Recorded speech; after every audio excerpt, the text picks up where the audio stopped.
Chapter 1. The domineering black silk goddess year of the new calendar. 38 White Tiger City. Slum number 13. Landfill. Hand it over to me? What are you referring to? Lin Jin was lying beneath a garbage-pushing mech, tinkering with its parts. Suddenly, the overwrought mech was effortlessly flipped aside, and as his vision cleared, a red metallic stiletto heel pressed down upon his chest. The pressure was neither too harsh nor too gentle. It prevented him from rising, but spared him from being crushed. Yet, it was painful. Could feel the sharp heel piercing his flesh, likely drawing blood. As Lin Jin gazed upon the woman before him, the first thought that crossed his mind was not of pain, but of her striking beauty. She possessed both looks and an alluring figure.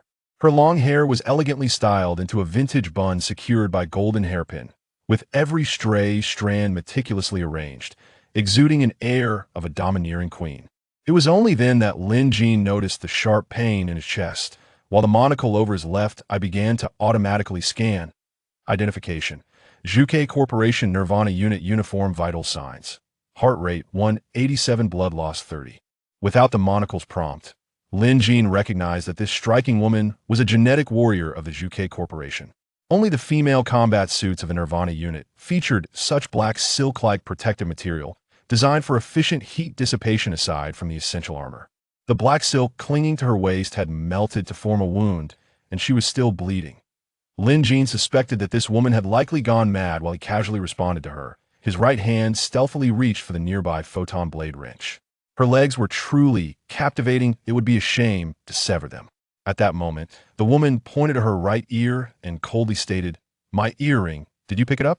Lin Jin instinctively glanced at her ear, where she should have had 3 earrings. But one earring hole remained empty. It was just one earring. Did it warrant such drama? Curse it all, the photon blade wrench had been right beside him, but now it was nowhere to be found. Lin Jin continued to feel for his wrench while nonchalantly replying, "Miss, I believe you are mistaken. I did not find your earring." Upon seeing Lin Jin, the woman thought, "This guy is quite handsome." But her irritation quickly returned as she retorted, "Nonsense. You were the little punk hiding in the alley last night in the slum, weren't you?" Last night? The fight had been brutal. Concerned about being mistakenly injured, he had hurriedly sought refuge, and in the end, he seemed to have indeed found a bloodied earring. Wait, wasn't this woman the one captured by the Juke Corporation last night? No, it would be wise not to admit anything until the situation was clearer, lest she eliminate him to silence him. "Apologies, I truly did not see it. I see you are refusing to cooperate." The pressure of her stiletto increased, prompting Lin Jin to quickly say, "Hold on, you mentioned it was at night in the slum. That place is dirty and chaotic. If an earring fell on the ground, it would be difficult to find, even during the day." Yet, as fate would have it, Lin Jin had stepped on that bloodied earring while leaving last night, and it now lay quietly in a glass jar on his bedroom windowsill. At that moment, Lin Jin finally located his photon blade wrench. After hearing his words, the woman hesitated, her eyes reflecting a hint of confusion. "You truly did not pick it up?" Seeing her tone soften, Lin Jin felt relieved. If it came to a fight, even if he won, it would likely be a Pyrrhic victory. But if he could talk his way out of this, that would be best, preventing mutual destruction. Just as Lin Jin planned to continue his ruse, a drop of rust-colored rain fell upon her shoe, sliding off its smooth surface and onto him, instantly emitting a faint smoke. It was as if a burning cigarette had landed on his clothes, creating a small hole. "Excuse me, beautiful lady, could you please let me up? It's raining." Instinctively, the woman glanced up at the sky. Under normal circumstances, she wouldn't fear acid rain, but given her current injuries, getting soaked would be troublesome. She lifted her foot, and Lin Jin scrambled to rise. In June, the rains came swiftly and violently. He needed to find cover quickly. Although Lin Jin himself was not afraid of the rain, the clothes he wore were vulnerable. As a mere mechanic from the slums, he could hardly afford acid rain-resistant gear. Finally, just a second before the downpour intensified, he found an abandoned vehicle chassis and hurriedly crawled inside. As soon as he entered, the woman followed right behind him. "You!" Lin Jin opened his mouth, but outside, the rain began to pour torrentially, with massive droplets crashing down like an avalanche, creating a deafening cacophony. The world outside the vehicle was shrouded in a murky haze, with heaps of garbage reduced to indistinct silhouettes. Clad in a tight black silk combat suit, her figure was accentuated exuding a sleek elegance. The light on her armor gradually dimmed, while the acid rain transformed into a yellow smoke, emitting a pungent odor.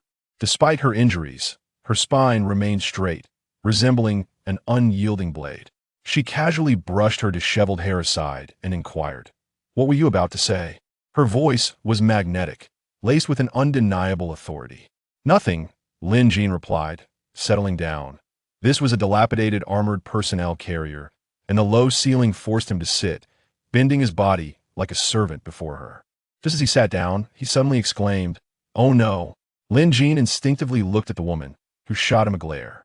He explained, "We are currently outside the dome with this heavy rain. It will undoubtedly draw some creatures out." "The Light Eater?" The woman gasped. The Light Eater was a level 2 aberration post-cataclysm. The lower the number, the weaker the creature. It resembled a large armored millipede, thriving on acidic substances, capable of treating the acid rain as water, while spitting out highly corrosive acid projectiles. Such creatures were abundant in landfills. Typically, they hid underground, but when acid rain fell, they would emerge for a bath and scavenge for food, such as the 2 living beings trapped inside the vehicle. Indeed, what one fears often comes to pass. No sooner had the woman spoken than a nearby garbage heap began to collapse. A massive armored millipede emerged, its flattened body adorned with long, slender legs. The monocle suddenly displayed a crimson warning. Warning: Level 2 aberration Light Eater detected. Estimated destructive power equivalent to 0.65 tons of TNT. Evacuate immediately. "You, a grown man, are afraid of a bug," the woman smirked. Lin Jin was too weary to explain. He glanced at her wound and said, "If I can help you repair your combat suit, can you kill it? If I weren't injured, I would have no issue, but now I can only say it's worth a try. But are you sure that a mere mechanic from the slums can repair a level 2 suit from the Zhuke Corporation?" Lin Jin nodded. "No problem. My awakened ability is photon reconstruction." With that, he tore a piece of fabric from his clothing, causing a blood-stained bronze compass to fall from his pocket. Chapter 2. The dominance of the black silk goddess. Photon reconstruction cannot restore living entities. Tearing a piece of fabric was intended to bandage the woman's wound. Unintentionally, he had revealed the relic left to him by his father. Observing the bloodstains, it was evident that her heel had indeed drawn his blood. "What is that?" the woman inquired, staring at the bronze compass. "The trinket my father left me is hardly worth mentioning. First, I shall tend to your wound, then assist you in mending your battle attire. Are you not afraid that once I am whole again, I might abandon you?" The woman regarded Lin Jin, who was crouched before her, her voice icy and her gaze scrutinizing. Her words implied that I would be utterly devoted to her. Lin Jin replied calmly, "In your current state, if that thing approaches, we both face certain death. However, should I restore your attire, I may yet glimpse a sliver of hope. What will you choose?" "I choose mutual destruction. I trust no one." Lin Jin was taken aback. Was this woman unwell? "Do you not wish to consult a physician?"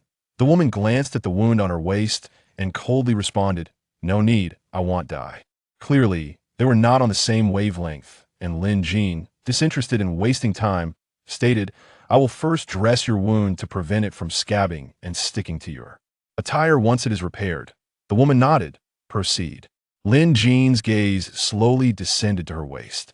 A striking injury marred the sleek black fabric encasing her figure, flesh torn and blood seeping, staining the surrounding fabric in stark contrast against the dim light of the carriage. Yet, she remained remarkably attractive. "Hey, what are you staring at?"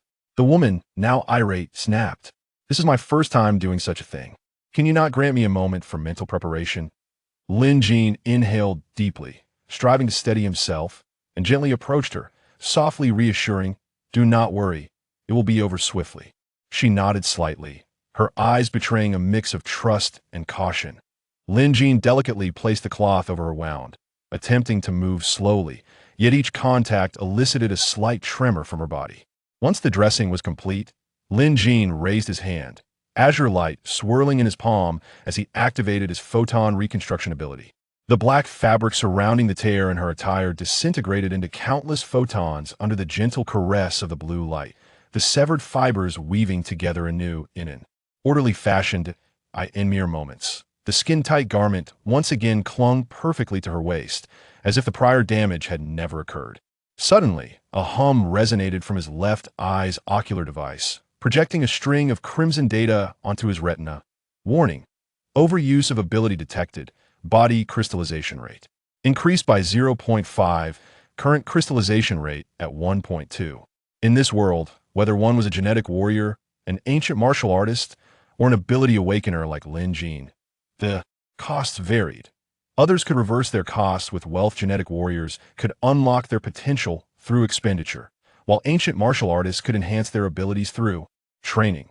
However, for an ability awakener like Lin Jin, he was compelled to overextend his powers, pushing his body to the brink to trigger evolution. It felt akin to the body-forging practitioners in novels, who had to nearly perish each time to achieve a breakthrough. Alas, the price for his overuse was the exceedingly rare and irreversible affliction known as crystalline degeneration.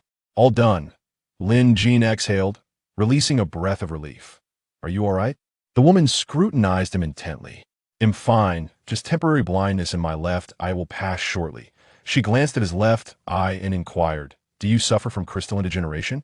Seeing Lin Jin's bitter smile, she remarked, "No wonder. You've awakened such powers yet must remain in the slums as a mere mechanic." Lin Jin refrained from arguing, for the higher the reconstruction level of materials, the greater the ability required. Moreover, using his powers drained his stamina, akin to depleting a blue bar. With his current capabilities, he could only reconstruct less than 10 tons of steel daily, exceeding that would trigger crystallization in his body. "What is the matter?" the woman questioned coldly. "I was scalded," Lin Jin replied, puzzled. The woman turned her gaze to the outside of the carriage, where torrential rain poured, and the voracious gluttons seemed to have caught wind of their presence, swiftly approaching. "The gluttons are coming, and it appears there are more than one. We must act swiftly." Her voice carried a cold decisiveness, akin to issuing a command to Lin Jin. "Understood," he nodded. Gluttons were drawn to the scent of their kind, much like sharks to the scent of blood. The woman inclined her head slightly, choosing silence. Then, she slowly raised her hand, her movements seemingly casual, yet imbued with an innate dominance, pressing firmly against the cold steel wall of the carriage. As her palm made contact with the metal, the fiery tattoos on her legs ignited like flowing magma. In the next moment, a massive hole melted through the steel wall, edges dripping with molten metal, a wave of heat crashing towards them, contrasting sharply with the pouring rain. Outside, that a confident smile graced her lips, as if anticipating and controlling the impending battle. Like a poised cheetah, she lunged through the breach. As she burst forth, the tempestuous wind ushered in the rain, and she deftly removed the golden hairpin from her head. Her long, black hair cascaded like a torrential waterfall, gracefully flowing down her slender waist, dancing wildly in the gusts of wind and rain, accentuating her striking figure. Simultaneously, the hairpin in her palm twisted and morphed at a visible pace. In the blink of an eye, a plasma spear radiating ethereal blue light materialized in her grip. Upon sighting her, the glutton surged forward with newfound urgency. As she grasped the plasma spear, she too accelerated. In less than a second, they converged as if preordained. She stepped forward with precision, wielding the spear, swiftly thrusting upward. The glutton, akin to a flipped turtle, was pierced before it could touch the ground. That moment, Lin Jin's temporary blindness receded, and his retina projected a series of white data. Identification: Gene Sequence Warrior of the Flame Seed. Gene Sequence H0001A level. 3rd tier Transcendence Stage. Estimated destructive power 3.3 tons TNT equivalent. 0.2 flame core temperature. 1007. The data astonished Lin Jin. He hastily removed the ocular device, realizing it was not malfunctioning, but rather that his left eye possessed a function akin to the eye of true insight. When he donned the device again, the refuse atop the piles beside the woman suddenly cascaded down. 2 more gluttons swiftly descended from the debris. As Lin Jin turned to face the gluttons, a new string of data projected onto his retina, detailing the battlefield status. Yet he had no time for analysis, for the woman dashed off, seemingly intent on abandoning him to escape alone. It was still scalding. Such occurrences had never transpired before. Yet, at this moment, he had no choice but to seize her and tuck her into his embrace. Was she not attempting to flee? Was she endeavoring to divert the gluttons, deeming him a liability? Chapter 4. The deprivation of the elegant lady's bodily autonomy. The enchanting figure stood tall, gazing at Lin Jin with her crimson lips parting slightly, inquiring, "Where on earth did you acquire that compass? How could it possibly contain my complete genetic chain?" Her tone suggested that should Lin Jin withhold even the slightest detail, she would crush him beneath her stiletto heel. Lin Jin's lips curled into a faint, nebulous smile as he leisurely responded, "Storage? Have you never considered that it may merely be an analyzer?" "Analyzer?" The lady raised an eyebrow, a flicker of confusion crossing her visage. Lin Jin exhaled a resigned sigh, as if soothing a stubborn child, and patiently elaborated, "Well, when I treated your wound earlier, my hand became tainted with your blood, and when I grasped the compass, some of it transferred onto it." A chill coursed through her.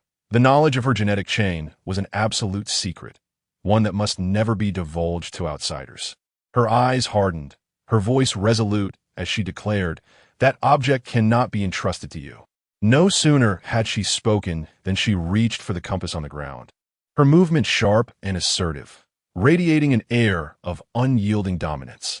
"This is a relic left to me by my father, filled with countless secrets. How could I possibly give it to you?" Lin Jin's heart tightened as his previously languid gaze sharpened, his voice icy as he commanded, "Stop." Just as the lady's hand was about to clasp the compass, his voice acted like an invisible shackle, abruptly immobilizing her. Her movement froze mid-action, her body rigid.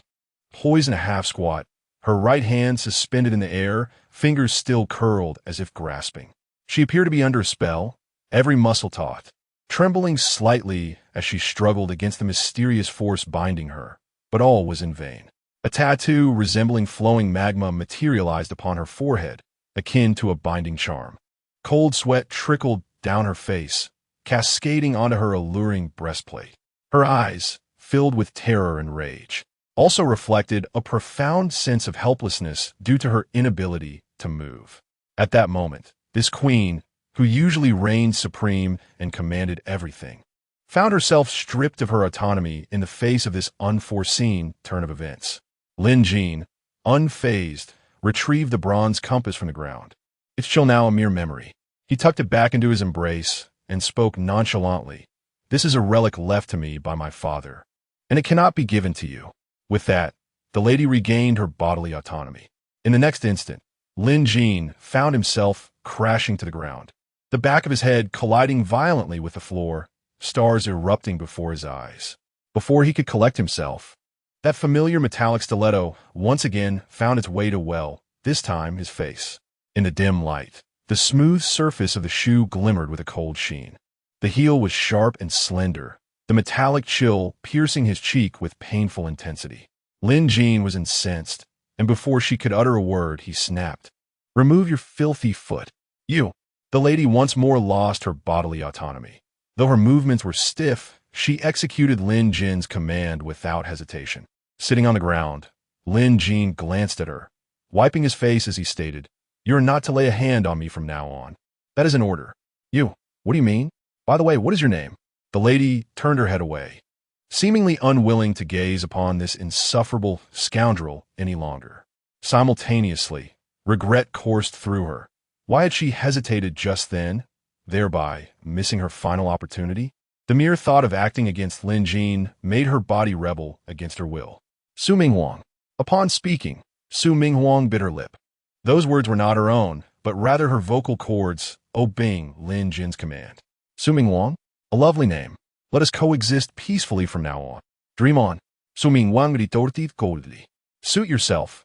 Regardless, you currently pose no threat to me. With that, Lin Jin leaned against the wall, contemplating the words his father had just imparted.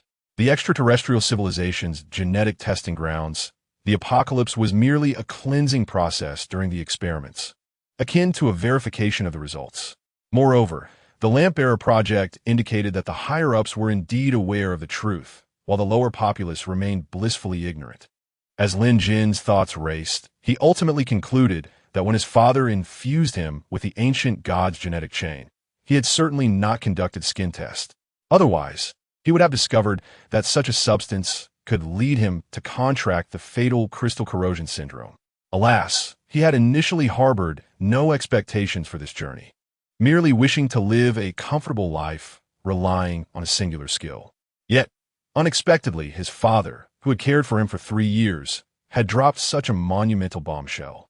Possessing the ancient god's genetic chain, it was now a matter of survival. Either he or his adversaries must perish. To remain passive was tantamount to seeking death. However, he remained unaware that this ancient god infusion would accelerate his demise. The faster he grew, the swifter he would perish. The key. He had just mentioned that the bronze compass was not only a key, but also a contract. A contract, which he now understood. Could this key potentially aid him in escaping the pit of crystal corrosion syndrome? Furthermore, it seemed his father had much more to convey, such as the knowledge that he was aware of the impending crystal corrosion, but could only impart the most crucial information due to time constraints, leaving the rest for Lin Jin to unlock with the bronze compass. At that moment, the iron fortress suddenly shuddered violently, followed by a series of muffled collisions. Lin Jin hastily rose, checking the time. 8 minutes had already elapsed. I told you, hiding here is tantamount to waiting for death, Su Minghuang remarked, a hint of irritation in her voice. Yet, Lin Jin chuckled, dying alongside a beauty, such as yourself, might not be so bad. Who would wish to perish with you? Since you refuse to accompany me in death, you shall heed my instructions. I possess a means to ensure our survival. Do you believe I would still trust your words? Believe it or not, I care not. Lin Jin clapped his hands and sat back down, determined to see who could outlast him. Ultimately, it was Su Minghuang who surrendered, asking, "Speak, what is your plan?"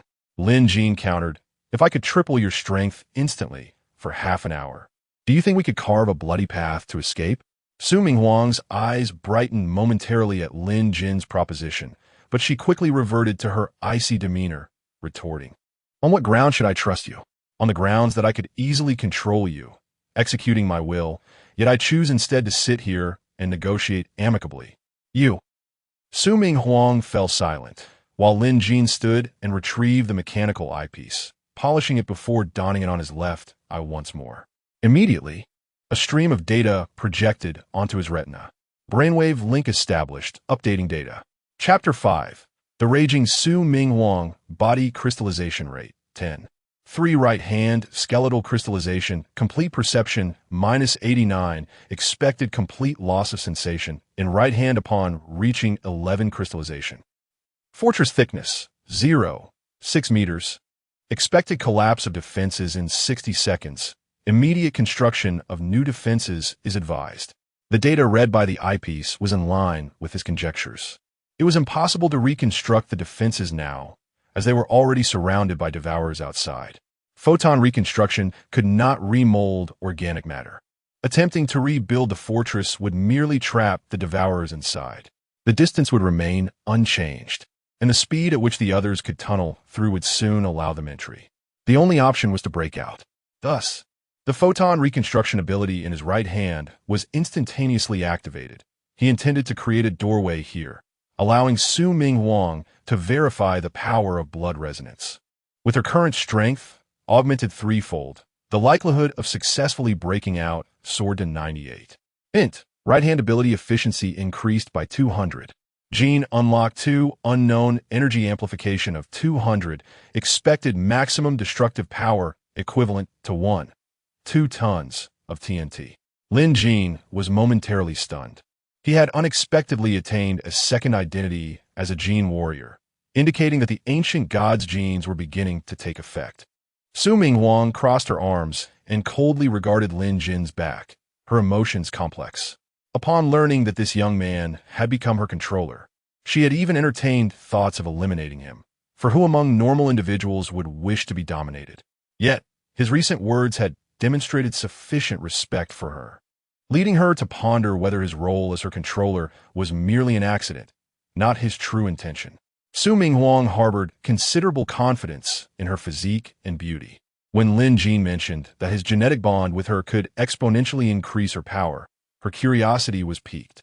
Genetic bonds indeed had the potential to enhance the strength of the controlled, provided that the controller's genetic level surpassed that of the controlled. However, Such enhancements typically only doubled the power, never exceeding that. Yet this young man claimed he could amplify it threefold, which was evidently an exaggeration. Her own spark gene was already the pinnacle within the spark sequence. What genetic sequence did he possess that could triple her strength? Lin Jin, too, was filled with contemplation. As he pressed his right hand against the steel wall, the cold metal was now imperceptible to him. The sensation was akin to sitting in a cramped space. His legs numb. Grateful that he could still move, he thought, otherwise he might have to consider a mechanical prosthetic. With the activation of his photon reconstruction ability, gaps formed in the steel wall before him, transforming it into a doorway. Do you wish to know the truth of my words? Come closer. Su Ming Huang quickly grasped his intention and asked suspiciously, Are you certain that we won't perish if we go out now? That depends on your abilities. There are at least 30 devourers outside. Once the door opens, you had best unleash your strongest strike. Is it too late for me to regret coming? Su Ming Huang suddenly wished to forego the answer. If Lin Jin was deceiving her, stepping outside would be akin to throwing herself into a meat grinder. She had a mission to fulfill and could not afford to die. No, there was no room for negotiation. Suddenly, Lin Jin's body jolted backward, as if something immensely powerful had collided with the door. Upon seeing this, Su Ming Huang instinctively pressed her hands against the door. In that moment, the sounds of the devourer's impacts and the corrosive hissing of acidic projectiles grew increasingly distinct. Instantly, Su Ming Huang, the statuesque woman, tensed her muscles to withstand the tremendous force from outside. Go, Pikachu! Lin Jin shouted suddenly, swiftly sidestepping while activating blood resonance. Before Su Ming Huang could express her anger, the fiery tattoo on her forehead reappeared, awakened like an ancient totem radiating a mysterious crimson light. Her beautiful eyes widened, and her blood felt like roaring magma within her. The sudden surge in power threatened to burst her body apart. Abruptly, her rosy lips parted, and she unleashed a thunderous roar. Die! With that roar, her slender yet powerful arms surged with strength, propelling the iron door outward with a resounding crash. Simultaneously, the flames of the tattoo on her legs flowed like lava. The heavy iron door glowing incandescently from the intense heat, illuminating the space in a blinding white light. At the moment the fortress was breached, a brilliant fiery vortex erupted, akin to a colossal dragon breaking free from its bonds, roaring forth with a torrent of scorching heat. Wherever it passed, the air ignited instantaneously, producing a hissing sound. The devourers, each the size of a bus, were engulfed in flames, their piercing cries echoing in the inferno, sending chills down one's spine. Meanwhile, Su Ming Huang's somewhat flimsy Level 2 battle attire began to soften under the terrifying heat, melting like wax, and her perfect curves gradually became obscured. Yet, she remained oblivious, standing resolutely with vacant eyes, as if her consciousness had momentarily shut down. Acidic rain pattered down. Lin Jin, intending to drape his coat over her, was dismayed to see the raindrops landing on Su Ming Huang transform into acrid yellow smoke with a hiss. Though she was flesh and blood, her body temperature was alarmingly high, akin to a red-hot iron. Lin Jin glanced at his own attire. Covering her with it would likely lead to it being burned away, so he decisively donned it himself. Moreover, without the knitted fabric to obstruct her, it would facilitate heat dissipation. Yes, this is for her benefit. With that thought, Lin Jin forced himself to divert his gaze from her, surveying the surroundings. The once solid metal debris within 100 meters had now transformed into a viscous molten liquid. Melding together, its surface continuously emitting steam, with occasional bubbles popping and releasing a pungent odor. The acidic rain falling upon this metallic sludge cooled it while simultaneously creating a noxious yellow mist. At that moment, Lin Jin and Su Ming Huang found themselves akin to standing on a palm-sized island in a lake, surrounded by swirling yellow fog. Suddenly, Su Ming Huang's body trembled lightly. The blood resonance with Lin Jin had shaken the seals of her memories. Her enchanting eyes grew hazy, as if a tempest raged within her mind. An image intruded upon her consciousness without warning. It was a dimly lit laboratory, the acrid scent of chemical agents and decay assaulting her senses, almost tangible. The overhead lights flickered erratically, casting pale beams that created disjointed shadows on the walls, stirring an inexplicable dread within her. On the floor, an unknown liquid flowed freely, forming eerie patterns upon the metallic surface. Rows of enormous experimental chambers loomed around her, their structures marred with cracks and stains, within which murky light blue nutrient solutions floated with debris and dark red blood threads. Inside the chambers, the experimental subjects bore ashen skin, their veins barely visible, frozen expressions of agony etched upon their faces, their hollow eyes seemingly narrating tales of infinite despair. Once she confirmed she was merely trapped in a nightmare, she found herself unable to look away, her gaze fixated, as if welded to the scene, her eyes gleaming brightly. Lin Jin vowed that he would never align himself with gambling or drugs in this lifetime. Wow. He involuntarily sighed, then quickly covered his mouth, relieved that he hadn't awakened Su Ming Huang, and began to ponder deeply. He had always thought the flame tattoo on her leg depicted a fire. Now, upon closer inspection, he realized it was merely a tail feather.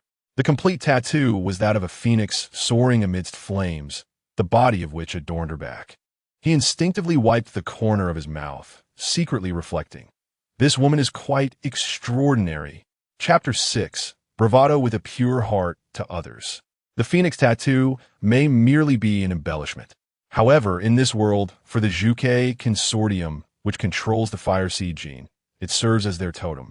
A complete phoenix tattoo is akin to a revered image of Guan Yu. Only those with formidable fortitude would dare to inscribe it upon their back. Yet, Su Ming Huang not only adorned herself with such a tattoo, but one of a phoenix reborn from flames, equivalent to the vigilant eyes of Guan Yu in his likeness. What manner of person would possess the audacity to tattoo such a symbol upon themselves? Moreover, there lies her genetic sequence number H0001A. If Lin Jin recalls correctly, this should indicate the original fire seed gene. The gene warriors currently mass-produced by the Zhuge Consortium utilize diluted fire seed genes, effectively making them her descendants. The crux of the matter is that the original fire seed gene from the Zhuge Consortium vanished a century ago. So, where did Su Ming Huang acquire her original gene? Or does it imply that she is at least over 100 years old?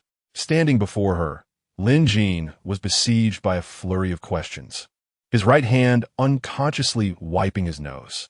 Suddenly, Su Ming Huang's beautiful eyes shifted towards him, her tone icy as she inquired, "Have you seen enough? Huh? You're awake?" Lin Jin's face froze for a moment before he quickly added, "Don't misunderstand. I was just deep in thought. By the way, do you feel any discomfort? Shall I conduct another examination? We mustn't overlook any lingering ailments." Su Ming Huang shot him a glare and retorted, "First, wipe off your nosebleed." Lin Jin instinctively raised his hand to wipe his nose, only to find it smeared with blood. Damn, his right hand had gone numb, and he hadn't even realized he was bleeding. "I could say it's because your flames were too intense, causing me to overheat. Shouldn't you first remove your clothing for me?" It must be said that Su Ming Huang exhibited no trace of pretense. Had it been one of those overly dramatic young ladies, they would have already screamed at the slightest discomfort. Yet, Su Ming Huang remained unflappable, making Lin Jin feel somewhat embarrassed. He shook his head, "No way. This is my only piece of clothing. What would I wear if I gave it to you?" "You." She spat through gritted teeth, her chest heaving violently, veins bulging on her fists, tempted to strangle this boy. Unfortunately, such thoughts could not govern her own body, rendering her incapable of action. Su Ming Huang found herself momentarily at a loss for words, a faint blush creeping on her cheeks, and a flicker of embarrassment in her eyes. She inwardly lamented forgetting this detail, which made it seem as though she were particularly fond of his clothing. Lin Jin smiled slightly, just as he raised his hand. Su Ming Huang instinctively defended herself. "What are you doing?" This woman truly was perceptive. Now she acknowledged the chill. "How else would I determine the size of the battle suit without using your body as a mold? If the reconstruction turns out incorrect, it would be deemed intentional. The crucial matter is, it would be uncomfortable for you to wear it. Wouldn't you agree?" Lin Jin spread his hands, feigning a look of goodwill. Seeing this, Su Ming Huang felt an itch in her teeth and coldly snorted, turning away. The battle suit, which had previously melted into shapelessness on the ground, seemed to be summoned by a mysterious force, transforming into countless twinkling photons, like stars, gracefully ascending from the surface. The first to materialize were the metallic high-heeled shoes. As photons gathered, coalescing beneath Su Minghuang's feet, the heels forming gradually, sharp and exquisite, the metallic sheen of the shoe surface becoming increasingly evident. Following that, the outline of the form-fitting battle suit began to extend upwards, photons swirling around Su Minghuang's legs, waist, and upper body in a rapid dance, intertwining.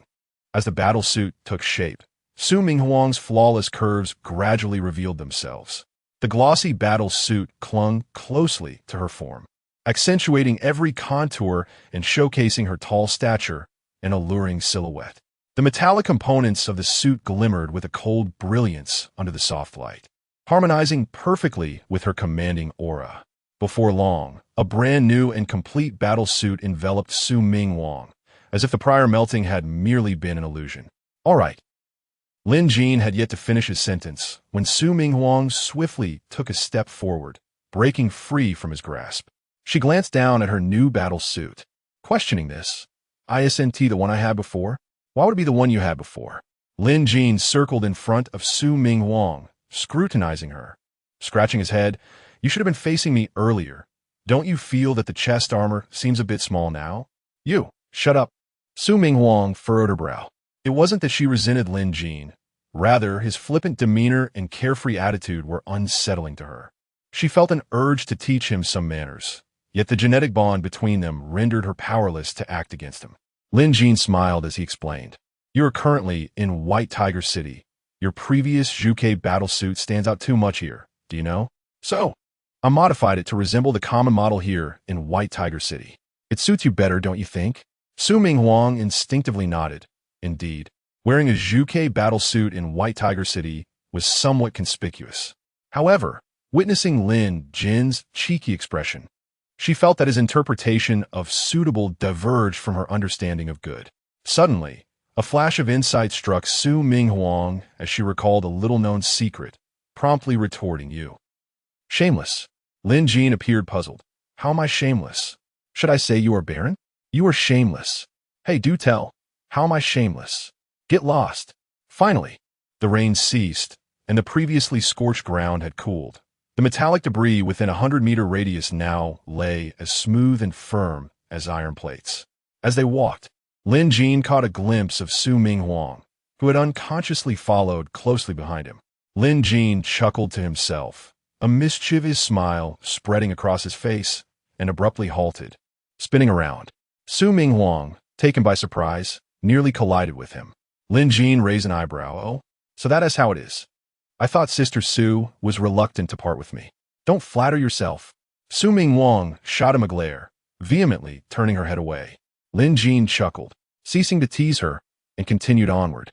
Su Minghuang followed in his wake, observing his retreating figure. Although she verbally accused him of self-importance, she was well aware that despite his apparent nonchalance, he possessed a keen mind with his own schemes. Moreover, he truly could amplify her combat prowess threefold. Of course, the most pressing matter was that having just escaped the Zhuke consortium, she found herself without a place to go. More importantly, this boy, despite his seemingly lecherous appearance, had a heart that remained unblemished. Just then, Lin Jin suddenly seemed to recollect something, abruptly stopping, leading the two to collide once more. Chapter 7. The side effects of blood resonance unbeknownst to her. Su Minghuang, taken by surprise, lunged forward due to inertia and found herself thrust into Lin Jin's embrace. The situation grew more awkward as her lips inadvertently met his cheek, rendering both of them momentarily frozen in place. Lin Jin, initially taken aback, exaggeratedly spread his arms, wearing an expression of utmost innocence as he exclaimed, Hey, this is not my fault. I just suddenly remembered something and wanted to tell you, only to have you kiss me out of nowhere. As he spoke, he blinked rapidly, as if to emphasize his innocence. Simultaneously, the faint fragrance emanating from Su Minghuang made Lin Jin ponder. Could this be the legendary allure of femininity? Recovering from the shock, Su Minghuang's face flushed crimson. her embarrassment creeping from her ears down to her neck. She quickly retreated a considerable distance, hurriedly wiping her lips, and stammered, "What is it? Speak." Lin Jin, seemingly unconcerned, wiped his face with a casual air. Upon witnessing this, Su Ming Huang's mood soured. Did this rascal truly find her distasteful? "You, what do you mean?" Lin Jin smirked. "Is it only permissible for you to wipe your mouth, but not for me to wipe my face?" Left speechless, Su Ming Huang could hardly claim her mouth to be cleaner than his face, which would only serve to underscore the fact that she had just kissed him. In a fit of vexation, she retorted, "Just say it already, what is it?" "I wanted to discuss the effects of blood resonance. You've experienced it. Are you satisfied with its power?" Lin Jin inquired. Su Ming Huang thought to herself, "Satisfied? Of course." The sudden tripling of her strength was an unprecedented genetic bond. The ability to drastically enhance her power in critical moments not only saved her life, but also allowed her to confront her opponents directly. The mere thought brought her joy. However, would she allow this rascal to revel in her satisfaction? Thus, Su Ming Huang cleared her throat and replied, "So. You stop for that?" "Not all." Lin Jin clarified. "You must understand that any genetic bond comes with a cost, and our blood resonance is no exception."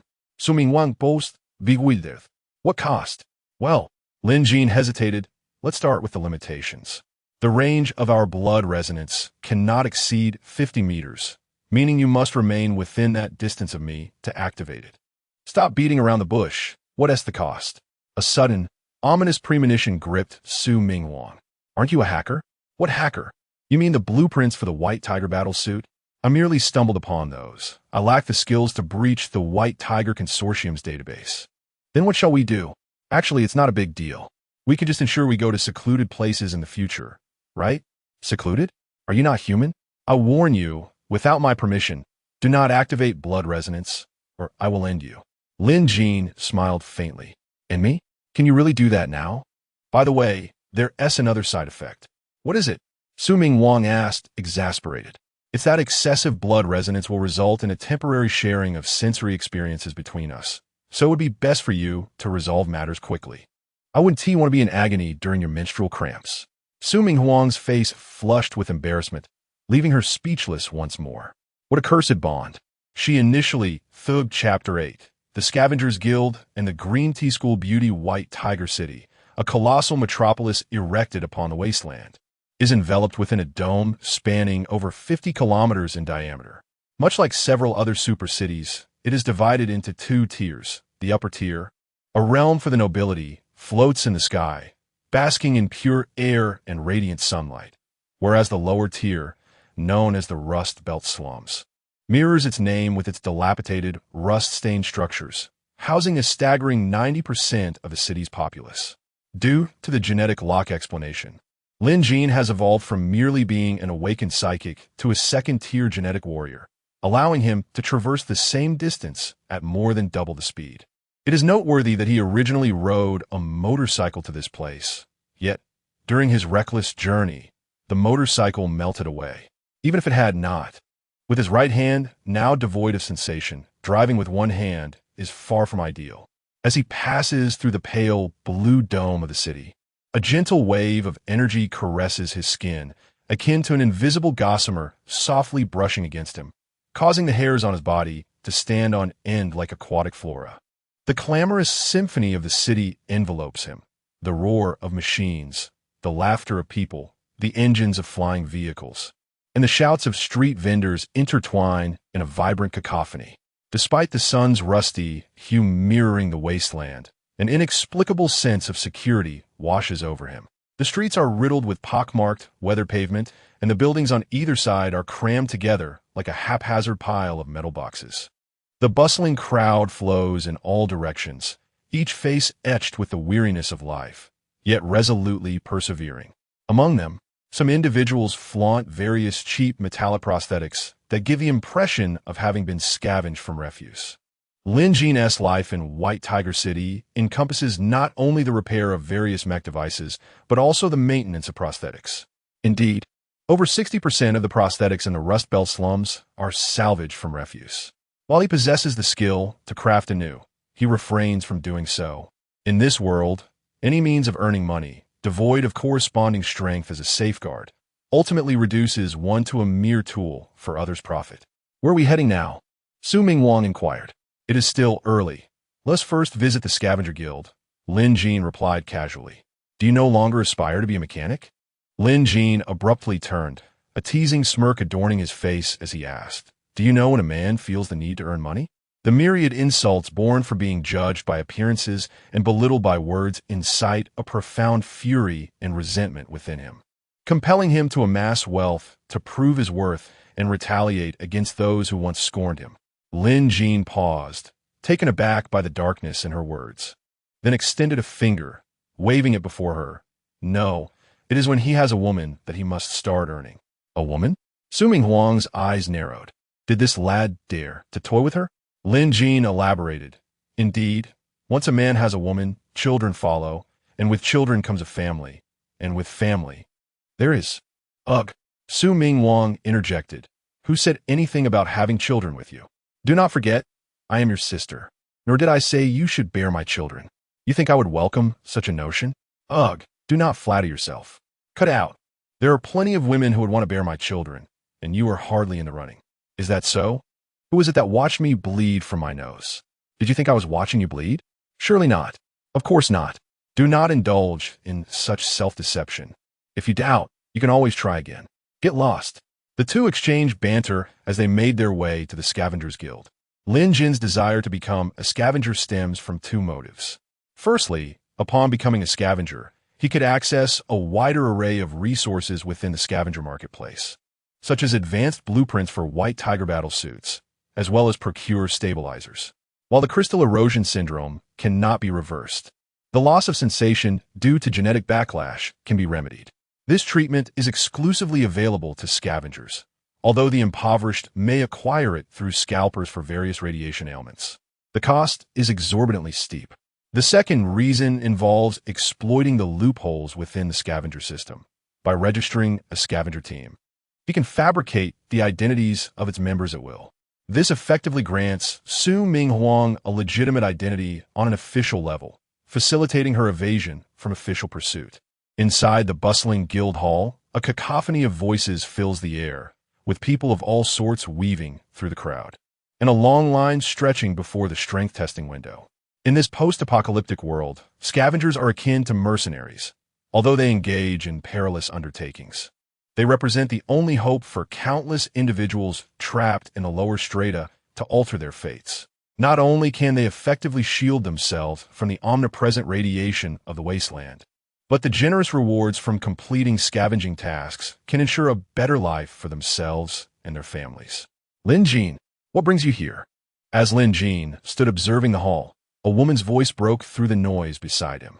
He turned to see Lu Feifei, a classmate from high school, who had captivated many with her exceptional team-making skills, coupled with her pure beauty and outstanding figure, embodying the quintessential school beauty. During their first year of high school, she had ensnared the attention of all the boys, and Lin Jin had always kept his distance. Anyone who crossed her path would find themselves at odds with the entire male student body. After the devastating fire at Welfare Park, he had to drop out due to financial constraints, and since then, he had not seen her again. Surprised to encounter this nuclear-level beauty once more, Lin Jin felt a flicker of nostalgia for their shared past, despite not having the best impression of her. Yet, Lu Feifei harbored the same disdain for him, perceiving him as a talentless fool who masqueraded as aloof. All the boys are vying for my attention. What gives you the right to ignore me? What are you doing here? Lu Feifei asked, deliberately allowing Lin Jin to catch a glimpse of her second-tier scavenger wristband. I'm here to see if I can pass the scavenger test, Lin Jin replied candidly. You?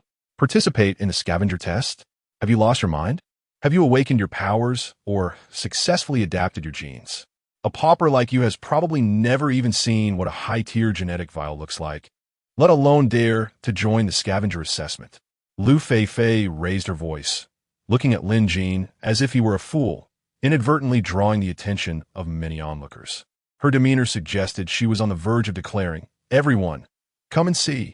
This penniless wretch has truly gone mad." Simultaneously, she could not help but feel a sense of satisfaction, After waiting for so many years, the opportunity to humiliate him had finally arrived. Fate had indeed been kind to her. Fine, any lingering affection for our past is now gone, Lin Jin thought. After all these years, she remains unchanged, a dog that cannot change its nature. At that moment, a handsome young man approached, casually wrapping his arm around Lu Feifei's waist. Who is this guy? Chapter 9. The commanding Su Minghuang, the handsome man, scrutinized Lin Jin, his gaze filled with disdain and a hint of caution. Upon realizing that Lin Jin lacked a scavenger's bracelet, his expression shifted solely to contempt. Yuga, this is him, my classmate from high school. Back then, he was nicknamed the Little Mechanic, and he truly lived up to that. In truth, he only managed to scrape by repairing the school's boiler, she said, glancing at Lin Jin. I heard that when you dropped out, you still owed the school a hefty sum in tuition. After all these years, have you learned to settle your debts? You dare to participate in the scavenger test? Yuga chuckled coldly. So he is merely a mechanic. What business does he have here? Is this a place for someone like him? I have no idea, she replied, then teasingly turned to Lin Jin. You can't possibly be here to take the assessment, can you? This is no school. You should think carefully before speaking, or it could cost you your life. Second tier would attribute Gene Warrior estimated destructive power, 1. 5 tons TNT equivalent. Third tier metal attribute Gene Warrior estimated destructive power, 2 tons TNT equivalent. Opponent's location bonus, 100, advisable to avoid confrontation. Lin Jin stared at the information displayed on the visor, incredulous. Was this thing malfunctioning? It used to merely analyze targets for him, never offering unsolicited advice. Avoid confrontation? Clearly, 2 vicious dogs stood before him. If he ran from them, could he really escape? Wouldn't they just chase him down and bite him to death? With a stoic expression, Lin Jin replied, Enough. We are not close enough for you to concern yourself with my life or death. Hey, Lin Jin, what kind of attitude is that? Lu Feifei retorted, her voice a blend of annoyance and concern. I'm only looking out for you. Without successfully adapting to a high-level gene, you could die during the combat test. How can you be so ungrateful? Be quiet. My affairs are none of your concern. With that, Lin Jin turned and walked toward the ability testing area. He had just realized that the scavenger assessment was divided into 3 zones. The Gene Warriors were the most numerous, causing a long queue. The other 2 areas for ability awakeners and ancient martial arts practitioners were utterly deserted. If Lu Feifei dared to follow, she would quickly silence her pretentious demeanor. Wait, Lu Feifei, unwilling to concede, reached out to grab Lin Jin's arm. At that moment, a pale yet cold hand suddenly seized her wrist. With a delicate face and eyes like brilliant stars, the figure coldly scrutinized Lu Feifei, filled with disdain. Lu Feifei's breath hitched, an inexplicable fear swelling within her as she involuntarily asked, Who are you? Beside her, the typically arrogant Yuga, noticing his mood disrupted, was about to say, This behavior of yours implies you think little of me, Songyu. But the next second, his words were stuck in his throat. His eyes fixated on Su Minghuang, mouth agape, his once fierce gaze now vacant and enchanted. Su Minghuang was breathtakingly beautiful, her cascading hair exuding an alluring charm. Her long, slender legs encased in black silk radiated an irresistible allure. Her exquisite face resembled a finely crafted masterpiece, skin as white as snow, eyes like stars, and a naturally proud smile gracing her lips. A phrase flashed through his mind, born beautiful, prideful by nature. In comparison, his favorite Lu Feifei exuded a mature charm. But next to Su Minghuang, she appeared as a mere imitation. In the next moment, Su Minghuang forcefully pushed Lu Feifei aside and shoved Lin Jin. Her expression one of frustration. Look at you, so cowardly. ISNT Sister Su here. Given the multitude of people in the guild, Lin Jin had initially planned for her to wait at a nearby tea stall to avoid drawing attention to her identity. If I hadn't come, would I have seen your cowardice? She didn't want to come, but as soon as she sat at that inconspicuous tea stall, it became the center of attention. With business booming. At that moment, Songyu approached, introducing himself. Hello, beautiful sister. I am Songyu, the leader of the Tiger Roar scavenger team. My father is the one in charge. Su Ming Huang shot him a sidelong glance, commanding, "Get lost." "Hey, how can you speak like that?" Lu Feifei rushed over, linking her arm with Song Yu's, defending him. "My Yuga was merely trying to greet you. Why be so rude?" Then she pivoted her gaze to Lin Jin, saying, "Lin Jin, where does an orphan like you find an older sister?" Suddenly, a realization dawned on her, and her face lit up with exaggerated glee. "Oh, I get it. I thought, as a boiler repairman, how could you afford gene potions? Turns out you've latched onto a rich lady." Before Lu Feifei could finish her sentence, Su Ming Huang swiftly slapped her across the face. The speed of the action was so quick that Lu Feifei only registered the stinging pain on her cheek, staring at Su Ming Huang in disbelief. She actually dared to hit me. "Yuga." Lu Feifei clung tightly to Song Yu's arm, her voice soft and pleading. Pouting slightly, her eyes brimmed with tears, projecting a pitiful image that stirred sympathy.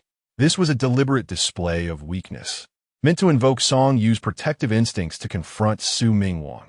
In the past, this tactic had always worked. However, in that moment, Song Yu was utterly captivated by Su Ming Huang, wishing only to prostrate himself and worship her every step. He had no inclination to defend Lu Feifei. All right, Feifei. Your words were indeed excessive. Yuga, you."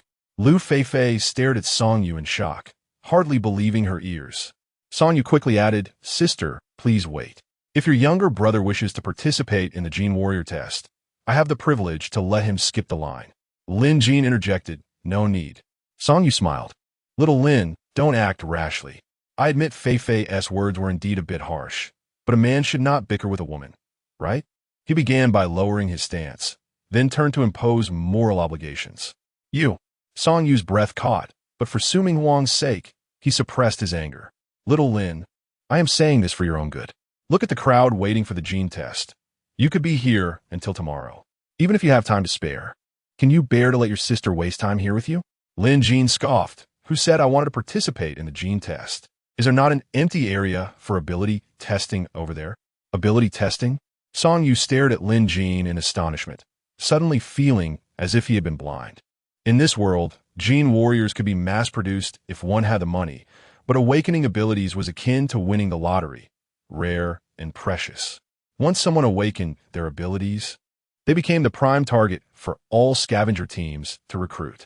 The diversity and uniqueness of abilities made the awakener akin to a sorcerer or priest in a team, capable of turning the tide at critical moments. Yet, upon hearing this, Lu Feifei reacted as if she had heard the greatest joke. "Ability testing?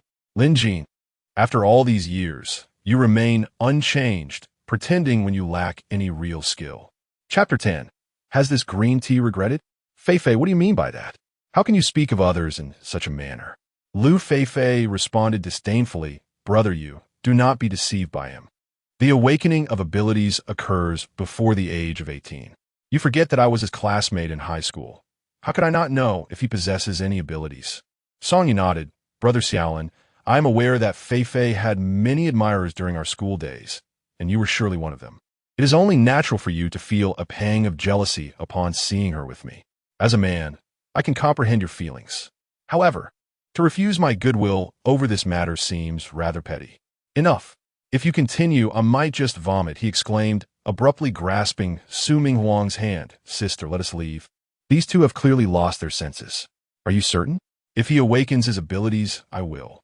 "What will you do?" "Oh, brother, you. Just say whatever you wish," she replied, her tone dismissive. "But if I win, I expect you to fetch fire from the mountains tonight." "Forget tonight. It could be right now. But what if I win?" Song Yu paused, realizing that she was the one making the wager. How'd I get dragged into this? Yet, looking at Lu Feifei's charming demeanor, he chuckled. "If you win, I shall take care of your father's affairs. By the way, Feifei, are they truly not siblings?" Siblings? That Lin Jin was merely from the orphanage of District 11. I have known him for years. If he had a sister, I would certainly have met her. Given your history with him, how could you act against him?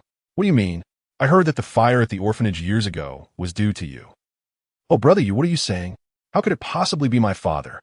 Song Yu smirked coldly. I never suggested it was your father. Well, it was merely a matter of a few hundred children perishing. People die every day, It's not as if it's a rarity. It merely resulted in the demise of all of Lin Jin's siblings. But how does that concern you? Brother Yu, Lu Feifei gazed at Song Yu with affection, seemingly moved by his tenderness, before burying her head in his embrace, emotionally declaring, "Thank you for understanding me." Yet at that moment, she was cursing her father's ancestors for all they were worth. The events of that day were shrouded in secrecy. No one would ever know. If they did, it would be due to him spilling tales after indulging in too much drink. In truth, it was Lin Jin's fault. Had he not treated her with indifference and pretended to be above it all, she would not have compelled her father to expel him from the orphanage.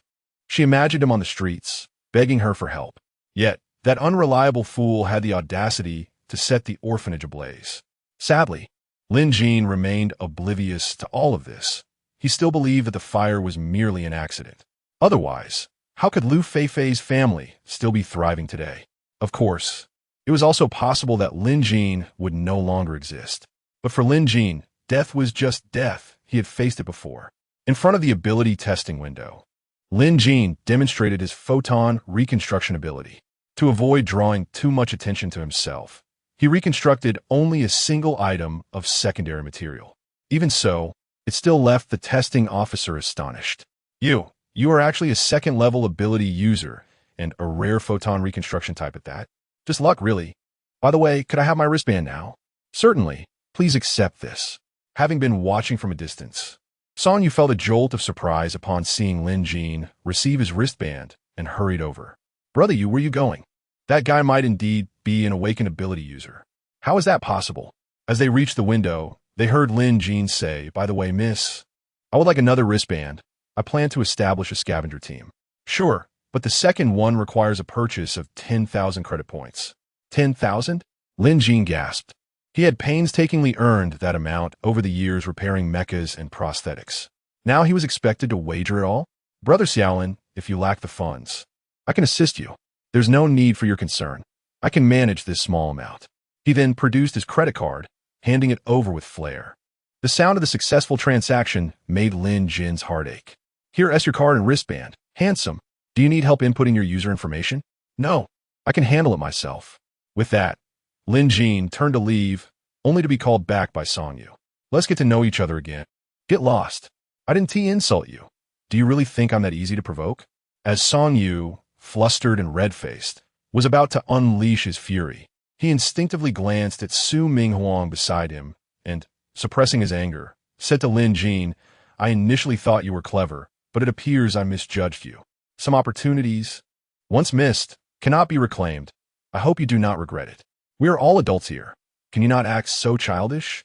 If you insist on interpreting my refusal as a slight and wish to retaliate, I assure you, it will not end well for you." Song Yu, relying on his father's position as the leader of the Hu Shao scavenger team, had never encountered anyone in White Tiger City who dared to disregard him. But today, that person was Lin Jin. At that moment, Song Yu could no longer maintain any semblance of grace. His face flushed with anger as he nodded.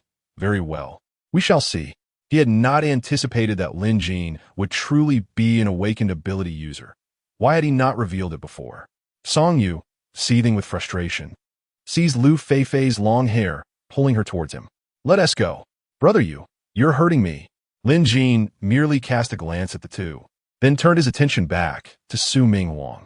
"Here is your scavenger wristband. Would you like me to assist you in entering your new identity?"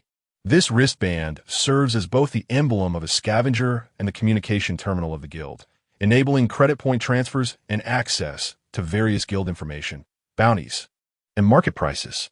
Additionally, it contains a small compartment of 0.27 cubic meters for storing personal items. Su Minghuang raised an elegant brow, giving a soft huff, "No need." With that, she effortlessly donned a wristband on her slender wrist and inquired, "Where are we headed now?" At that moment, someone called out from behind, "Wait a moment. Young man, let me introduce myself. I am Hong Chengli, the leader of the Morning Light scavenger team, a 4th-level scavenger." Lin Jin found it amusing, before awakening his abilities.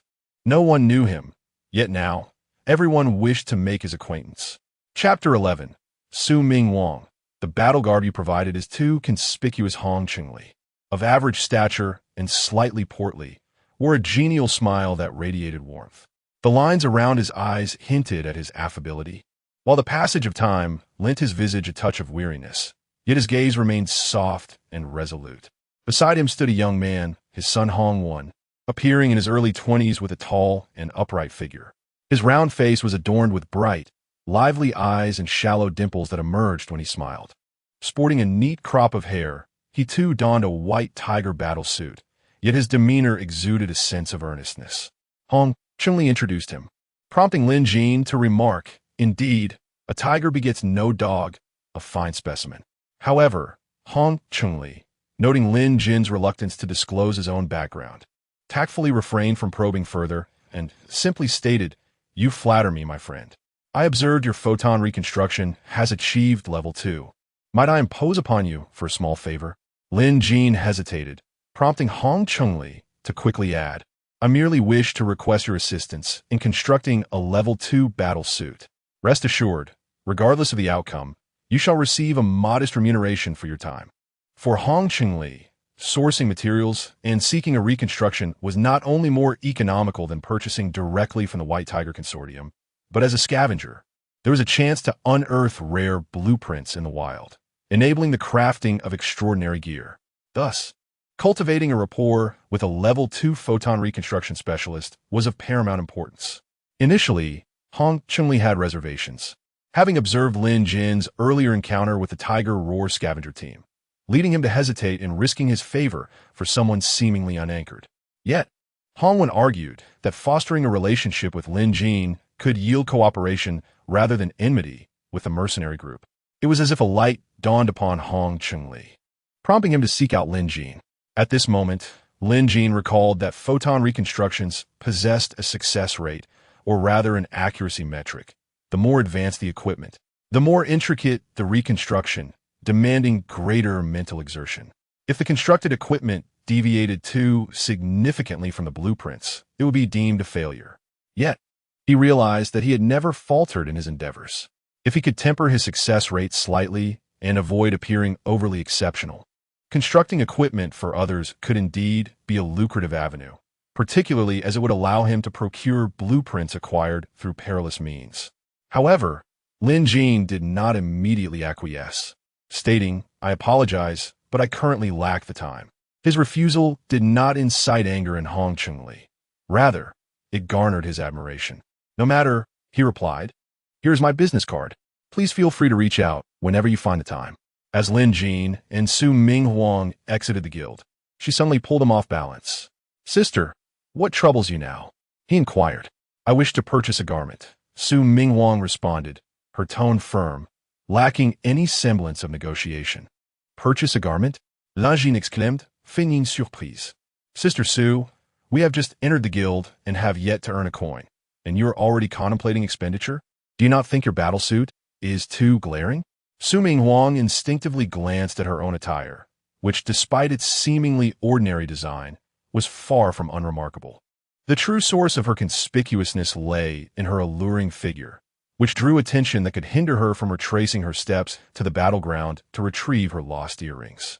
"Do you possess any funds?" Lin Jin suppressed a grin, teasingly remarking, his eyes sparkling with mischief. Su Ming-Huang's face reddened momentarily, a flicker of embarrassment crossing her features before she regained her haughty composure. "I do not." Lin Jin, upon hearing this, spread his arms in a gesture of innocence. "What a coincidence. I too find myself devoid of funds. The bracelet I just acquired for you has depleted my savings completely, leaving me utterly impoverished." "Are you certain?" Su Ming-Huang narrowed her eyes, her gaze sharp as daggers, seemingly capable of piercing through to his very soul.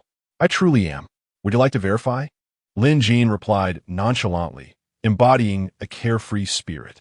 Lin Jin's abode was a modest establishment, with a repair shop on the ground floor and a 3-bedroom living area above, complete with a small courtyard and balcony. Upon his return, the shop door was ajar, as he had left it unattended. The neighbors were familiar, and the clutter within the shop posed little threat of theft.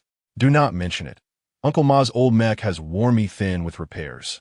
I refuse to oblige him next time he requests my services," he lamented, turning eagerly to Su Ming-Huang. "Who is the young lady accompanying you?" My cousin, having learned of my success here, has come to seek refuge with me. Right, cousin? Lin Jin asserted, preempting her response. Before Su Ming Wang could interject, Uncle Ge scoffed, "Huh? You never speak the truth." He then produced a bottle of liquor from behind him. "Here, you impudent lad. You claimed I was stingy. Consider this a repayment. I trust you cannot accuse me of being miserly now." Lin Jin chuckled as he accepted the drink. "You would do well to remember your aching leg. One can only imagine the cost of repairs outside." Before he could finish, Uncle Ge playfully tossed him a sizable bag of fried peanuts. "There. Now are you satisfied?" Lin Jin graciously accepted the offering. Such was the nature of neighborly relations, euphemistically termed as money matters and emotions, yet in truth, it was merely a game of leverage.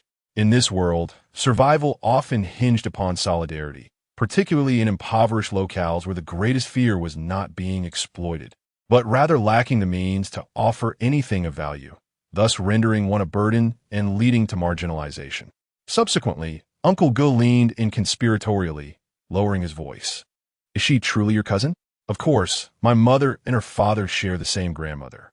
"Is that not so?" Lin Jin retorted, feigning exasperation. "Impudent child, must you speak so brazenly? By the way, does your cousin have a suitor?" "What do you imply, Uncle Ge? At your age, are you still contemplating such youthful pursuits?" "Bah, what nonsense! I could merely be inquiring on behalf of your friend, could I not?" "Well, as for your friend, he stands little chance. My cousin has a fierce temperament. If he attempts to ingratiate himself, I fear he would suffer greatly." "Must you be so scathing? Your friend treats you well, does he not? Which is precisely why I seek his welfare." Su Ming Wang, unable to endure the banter any longer, interjected sharply, "Lin Jin. Sister, what now?" In less than half an hour, given Uncle G's loquacious nature and his flair for storytelling, the entire neighborhood would undoubtedly be aware of Lin Jin's cousin who was a scavenger. Consequently, even when Su Ming Wang ventured out alone, she would no longer be regarded as an outsider. In this close-knit community, acceptance was paramount, and once everyone recognized her, she would be considered a local fixture. Even if scavengers or the White Tiger City security team were to investigate outsiders for the Zhuke Guild's bounty, they would hardly suspect her. Chapter 12. The charming widow's sister, Chun Chun, and the elegant lady who hasn't eaten for 7 days. "Are you not out of money?" Su Ming Wang retorted. Lin Jin pointed to the scattered components on the ground and said, "If you purchased all these items, wouldn't that mean you have money? Who will buy this junk? Please remove the junk from your description. I can sell these scraps for at least 800 credit points. As for you," Lin Jin scrutinized her for a moment and added, "I cannot say." 800, you say?" "Yes, at the very least 800.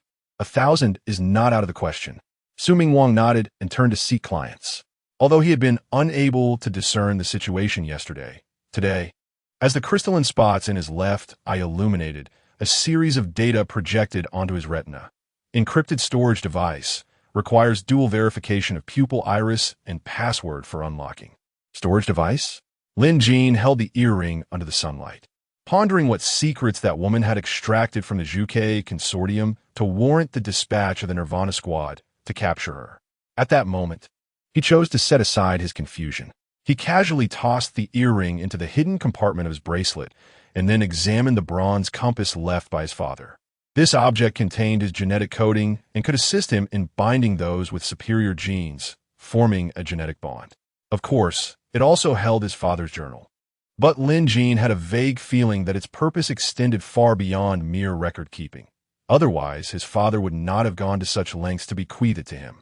Moreover, the words his father had imparted to him had yet to be fully revealed. Just then, the scanning of his crystalline left eye completed, and another series of data emerged on his retina. Preliminary scan results indicate an alien civilization locator capable of identifying ancient divine relics. Modification traces 37, energy 2, 5 at 10 energy, high-level genetic entities cannot be accommodated. Charging method, ancient divine crystal core fragments. In a world ravaged by cataclysm, relics from before the disaster were plentiful, and scavengers favored exploring these sites, for they often represented opportunities for immense wealth, various equipment blueprints, and concoctions. Not to mention everyday items that held value and attracted antique dealers willing to pay handsomely. In essence, The profit from such endeavors far surpassed that of ordinary tasks. However, as time progressed, many relics have been stripped bare, leading to a decline in the discovery rate of new sites. Before today, Lin Jin had never even heard of ancient divine relics, yet their existence was already well established. As the highest sequence gene within his body had been extracted from the core gene chain of the ancient deity by his father. Previously, he had been oblivious to this fact, owing to the effectiveness of the upper echelon's confidentiality measures, which kept the general populace unaware of such entities. It was also evident that these artifacts were exceedingly difficult to locate. Otherwise, why would an alien civilization create a locator specifically for them?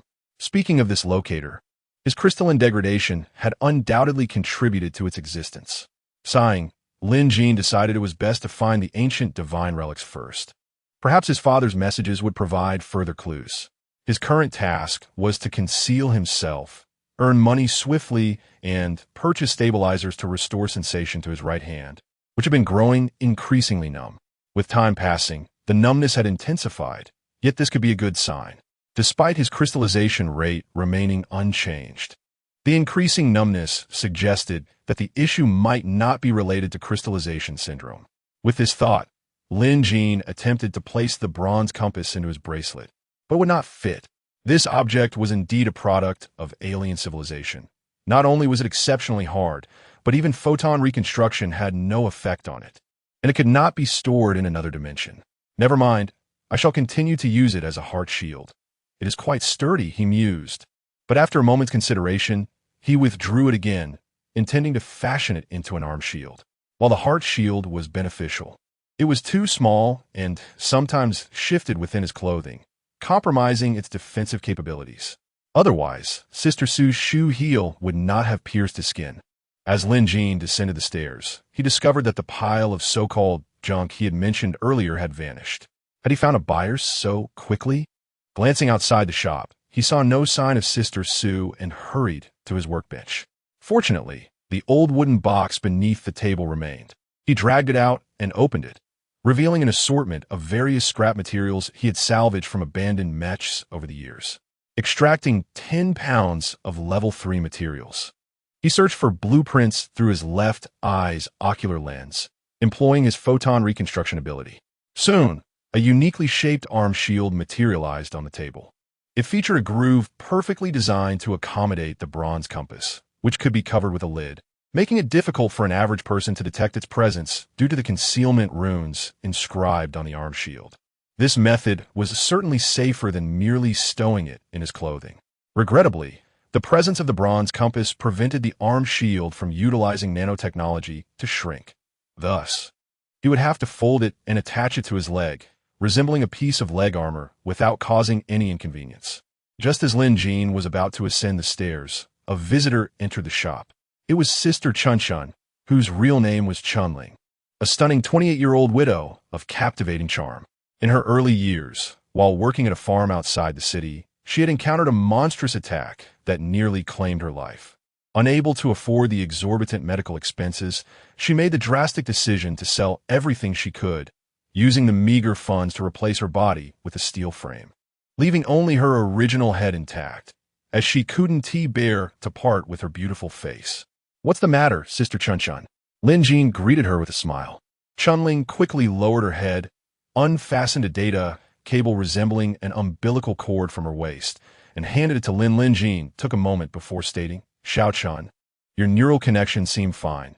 It must be an issue with your energy cell. You should replace it promptly."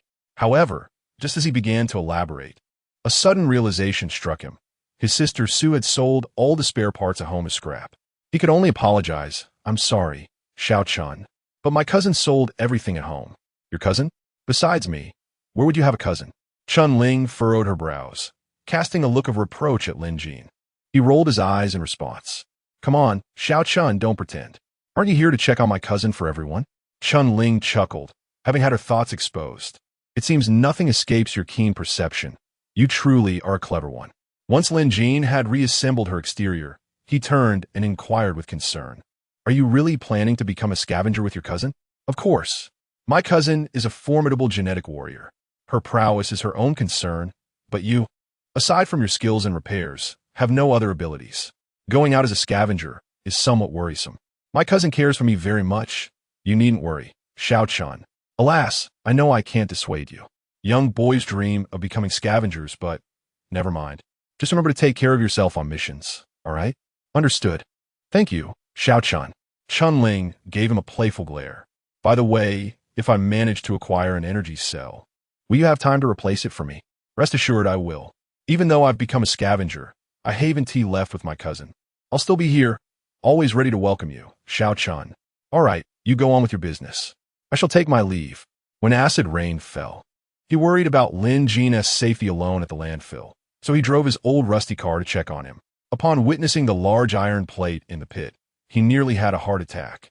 To those familiar with the area, it was evident that scavengers had been using it to hunt down devourers during the acid rain. Fortunately, upon seeing Lin Jin unharmed and learning he had repaired his mech, he felt a sense of relief. In the community, business was conducted in such a manner that Lin Jin seldom received cash. Transactions were often bartered. It wasn't that the neighbors lacked money. Rather, when they first met Lin Jin, he was just a small orphan, and they feared that giving him money could attract unwanted attention. Thus, they supported him through this method, which over time became a habit. Uncle Ma's wife worked on a farm outside the city, so their household never lacked food. As for Xiao-chan, she worked at a sorting facility in the city and often provided Lin Jin with inside information, guiding him to find valuable items at the landfill. Chun-Ling had stored her white tiger battle suit in her wristband and donned a brand-new fitted black leather trench coat, its delicate matte sheen emphasizing her poised silhouette. The structured shoulders and cinched waist highlighted her elegance and grace. The stand-up collar could be casually opened, adorned with a petite silver phoenix zipper. Beneath, a blood-red silk camisole accentuated her proud curves, gleaming vibrantly against the black. Her high-waisted leather pants, crafted from the same material, elongated her legs with silver decorative lines on either side. On her feet were black stilettos, their 10-centimeter heels lending a sway to her stride. With her sleeves rolled to her elbows, she appeared both capable and commanding. Lin Jin casually glanced at her and smiled. Are you hungry? Come and eat. He then revealed the dishes covered on the table, unveiling a modest meal of 2 dishes and soup. Su Ming Wang, in her high heels, approached the table and pulled out a chair, but paused, resting one hand on the table, scrutinizing Lin Jin. Did you make this? Lin Jin handed her a pair of chopsticks, replying, of course. I spent all my savings on your wristband. I could hardly afford takeout. Su Ming Wang did not insist on repaying him. This young man had become her partner, destined to fight alongside her. Unless they were to part ways one day, there was no need to mention such trivial matters. As for pride, it depended on the occasion. Not one to be courteous, she began to eat. Lin Jin was taken aback by her ravenous appetite and discovered that she hadn't eaten for 7 days since being pursued by the Zhuke Consortium. Concerned she might not have enough, he took only a small portion for himself, sitting quietly while sipping on peanuts and a cheap drink. Aren't you eating? Su Ming Wang asked, licking a grain of rice from the corner of her mouth. Lin Jin smiled slightly. Not anymore. It's all for you. She was unfazed, scooping the last of the rice from the rice cooker into her bowl and pouring the remaining soup over it, devouring it with fervor. Give me a sip. Su Ming Wang suddenly hiccuped and grabbed the bottle from Lin Jin. This wine is not good, he remarked. Yet, she seized it from him and took a swig, exhaling a long breath of alcohol. This wine is indeed subpar. It tastes like it was mixed with pure alcohol. Lin Jin chuckled. Don't set your expectations too high. What good wine can one find in the slums? Su Ming Wang nodded, refraining from mentioning the fine wines she had previously enjoyed in Zhuke City. Seeing her drink with such abandon, Lin Jin cautioned, take it easy. The after effects of this wine can be quite intense. I can handle my liquor, she replied with a smile, shaking the nearly empty bottle. Is there more at home? Just one last bottle. Oh, and we have some vinegar. Would you like that? Su Ming Wang shot him a disdainful look. Do not flatter yourself. You aren't worthy of making me jealous.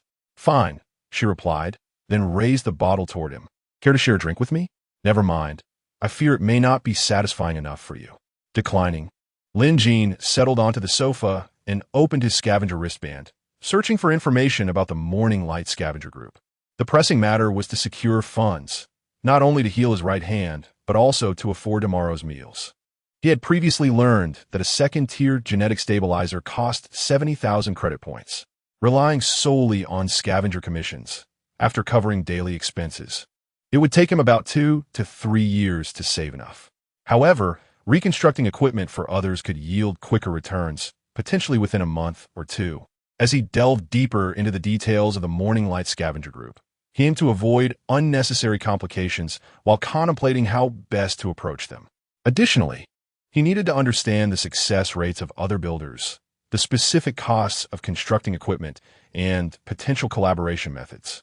While Lin Jin was engrossed in his research, Su Ming Wang, feeling slightly tipsy, stood up to clear the table. He glanced over but paid little heed. The stainless steel dishes were resilient, and he doubted she could break them. However, moments later, a cacophony of clattering echoed from the kitchen as dishes fell to the floor. "Sujia, are you all right?" Lin Jin stretched his neck to peer into the kitchen from the sofa, bemused. The seemingly stunning yet commanding woman was, in fact, quite tipsy. Lin Jin quickly stood up and walked into the kitchen. Chapter 13. I adore hearing you call me Papa. The kitchen was a scene of utter disarray, with stainless steel utensils scattered across the metallic floor. The faucet gushed water, drenching the surrounding area and leaving Su Ming Huang's hair and garments soaked. She was huddled beneath the sink, a picture of vulnerability akin to a wounded animal seeking solace. Her arms were wrapped tightly around her knees, her head buried deep within, stifling sobs escaping her lips. "Papa, Papa," she whimpered, her voice laced with a heartrending plea. Lin Jin, upon entering the kitchen, was taken aback by the spectacle. He had witnessed his fair share of drunken antics, but this was a novel experience. Carefully navigating the debris, he approached the sink, turned off the faucet, and knelt beside Su Ming Huang. "What's wrong, Sujia?" he inquired softly. Su Ming Huang slowly lifted her head, revealing a face streaked with tears, her eyes swollen and red. More tears welled up, cascading down her cheeks and mingling with the water droplets on her chest. As she gazed at Lin Jin, her lips trembled, and her tear-laden lashes glistened like a distressed fawn, seeking guidance and solace. Fortunately, she wore no makeup, sparing her from a potentially disastrous sight. "Papa, you've finally arrived," she uttered, reaching out to grasp Lin Jin's clothes, her voice slurred with intoxication and emotion. "Please don't leave me. Don't abandon me, okay?" Lin Jin paused, initially intending to offer an explanation. However, witnessing her current state, he reconsidered. A mischievous smile crept onto her face as she cleared her throat, and, adopting a paternal tone, cooed, there, my dear girl. "Papa won't leave. Why would Papa ever abandon you? What's troubling you, crying so bitterly?" He continued, gently patting her head as if soothing a child. "Papa, I'll be good from now on. Please don't cast me aside." I won't. Isn't Papa right here?" Upon hearing Lin Jin's words, Su Ming Huang's emotions surged, finding an outlet as she embraced him tightly, sobbing uncontrollably. Lin Jin tenderly caressed her back, offering comfort. There, don't cry. Say Papa again." "Papa." "Yes, my dear girl, say Papa again." "Papa, Papa. You won't forsake me, will you? My dear girl, Papa has nurtured you from infancy. How could Papa ever abandon you? Come, call me Papa once more. I relish hearing you say it." After indulging in this charade for a while, Lin Jin noticed the silence. Looking down, he realized she had succumbed to exhaustion and fallen asleep. This seemingly formidable woman. What kind of tumultuous childhood must she have endured to readily address someone as Papa after a bit of alcohol? Lin Jin mused, gazing at Su Ming Huang in his arms. Ailing mother, gambling father, studious younger brother, and a fractured soul. How many of these burdens do you carry? He gently lifted her and placed her on the sofa, preventing any potential mishap on the bed. However, as he stood up, he discovered she was clutching his clothes tightly, as if fearing his departure. Reluctantly, Lin Jin sat beside her, attempting to pry her fingers loose. Alas, her grip was too firm, and after several unsuccessful attempts, he resigned himself to sitting with her for a while. As he sat there, drowsiness crept in, and with his hand resting on her back, his vision flickered. Brainwave frequency verification successful, initiating brain-computer interface construction. In a hazy state, Lin Jin beheld a technologically advanced laboratory, nearly identical to the one in Su Minghuang's memories. The difference lay in its brighter and cleaner appearance. Soon, a multitude of figures materialized before him, individuals in white coats and military uniforms, some hurrying about, others engrossed in discussions while holding tablets. Lin Jin suddenly felt a sense of familiarity with the laboratory, realizing he had been there before, his father's former laboratory at the Federal Academy of Sciences. When he was a year old, his father had brought him there to play. Beyond the corridor ahead lay his father's office.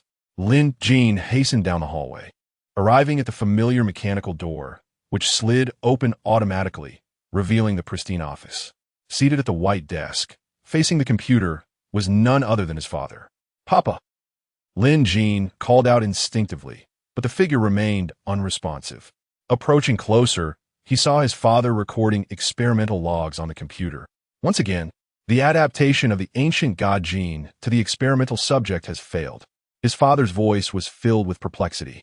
"I have tried countless methods, adjusting various parameters of the experimental subject, yet the outcome remains the same.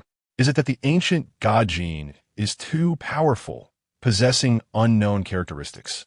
Or do these experimental subjects themselves have certain flaws that prevent them from bearing the power of the ancient god gene? I cannot give up. After days of contemplation, I have devised a new plan. This time, I intend to conduct a more refined screening of the experimental subjects, searching for samples that are more compatible with the ancient god gene at the genetic level. No matter the cost, I must uncover the secrets of the ancient god gene and make successful adaptation a reality. This is not only for the advancement of science, but also for the future of humanity," his father concluded, ending the video and swiftly pressing a button on the desk. The wall of his office transformed into a massive glass display, revealing a white laboratory on the other side. Upon closer inspection, the laboratory resembled a workshop or warehouse, filled with numerous culture pods. Suspended within these pods were children around the age of 5 or 6, both male and female. One stood out, bearing the same phoenix tattoo as Su Minghuang. Hertz 791D. This was the final code Lin Jin saw, the designation of the little girl's culture pod. When Lin Jin opened his eyes, it was morning. The soft light of dawn filtered through the curtains, gently illuminating the living room. Su Minghuang had stirred as soon as Lin Jin moved. In a daze, she became aware of her sleeping posture, and her mind went blank. A wave of scorching embarrassment washed over her, from her toes to the top of her head. "Heavens, how could I have fallen asleep while embracing this boy?" she exclaimed inwardly, her face burning. She desperately wished for the earth to swallow her whole. In her panic, she noticed Lin Jin stirring and, without hesitation, squeezed her eyes shut, her breathing becoming shallow. She silently prayed, "Please don't notice I'm awake. Please don't." Chapter 14. Cucumbers are meant to be eaten. Lin Jin awoke, instinctively shifting his body, only to feel as though he was burdened by a small mountain.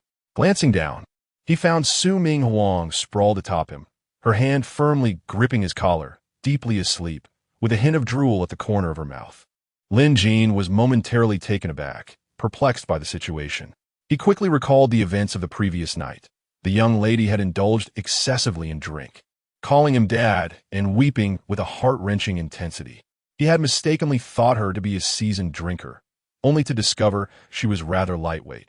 However, her drunken antics were indeed unique. As he mentally critiqued her, he carefully attempted to pry her fingers from his collar, wary that even a slight exertion might awaken the slumbering queen, leading to an awkward confrontation that could result in unforeseen complications. To his surprise, the effort was remarkably successful. Her hand loosened with a gentle tug. He then cautiously laid her back onto the sofa, stretching his limbs and shaking off the stiffness as he surveyed the disarray of the kitchen, shaking his head in resignation. Upon his return, Su Minghuang had awakened, sitting dazedly on the sofa, her cheeks flushed with embarrassment. "Oh, good morning, Sister Su," Lin Jin greeted her. Hearing his voice, Su Minghuang instinctively covered her forehead with her hand, stammering, "Morning." Initially intending to brush off the situation, her concern compelled her to ask, "Nothing embarrassing happened last night, right?" "Embarrassing? What could have happened?"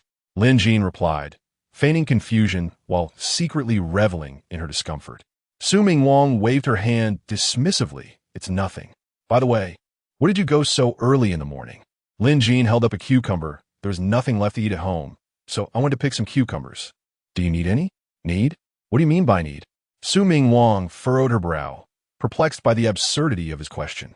Cucumbers are for eating, not for using. Show me how you intend to use one. I'll go wash them, she said, standing and taking the basket from Lin Jin's hands. By the way, Sister Su, I got a task for you. What is it? It's a routine mission from the guild, exploring the wasteland in Zone 79 outside the city. Essentially, it's a patrol to observe if the population of aberrations has exceeded critical levels. The official will issue a bounty for cleanup, if so. Su Ming Wong continued washing vegetables as she spoke. The commission for routine tasks isn't high. Why take on this mission?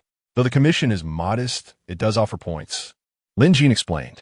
I checked the guild agreement yesterday, and if newcomers like us don't accumulate points within a week, our status as scavengers will be automatically revoked.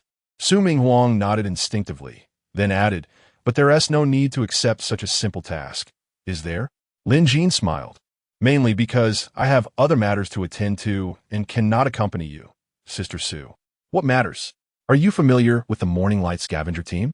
Su Ming Wong shook her head. What do they do? Yesterday, their leader asked me to design battle gear for him. Wouldn't that be simpler than doing tasks? Produce.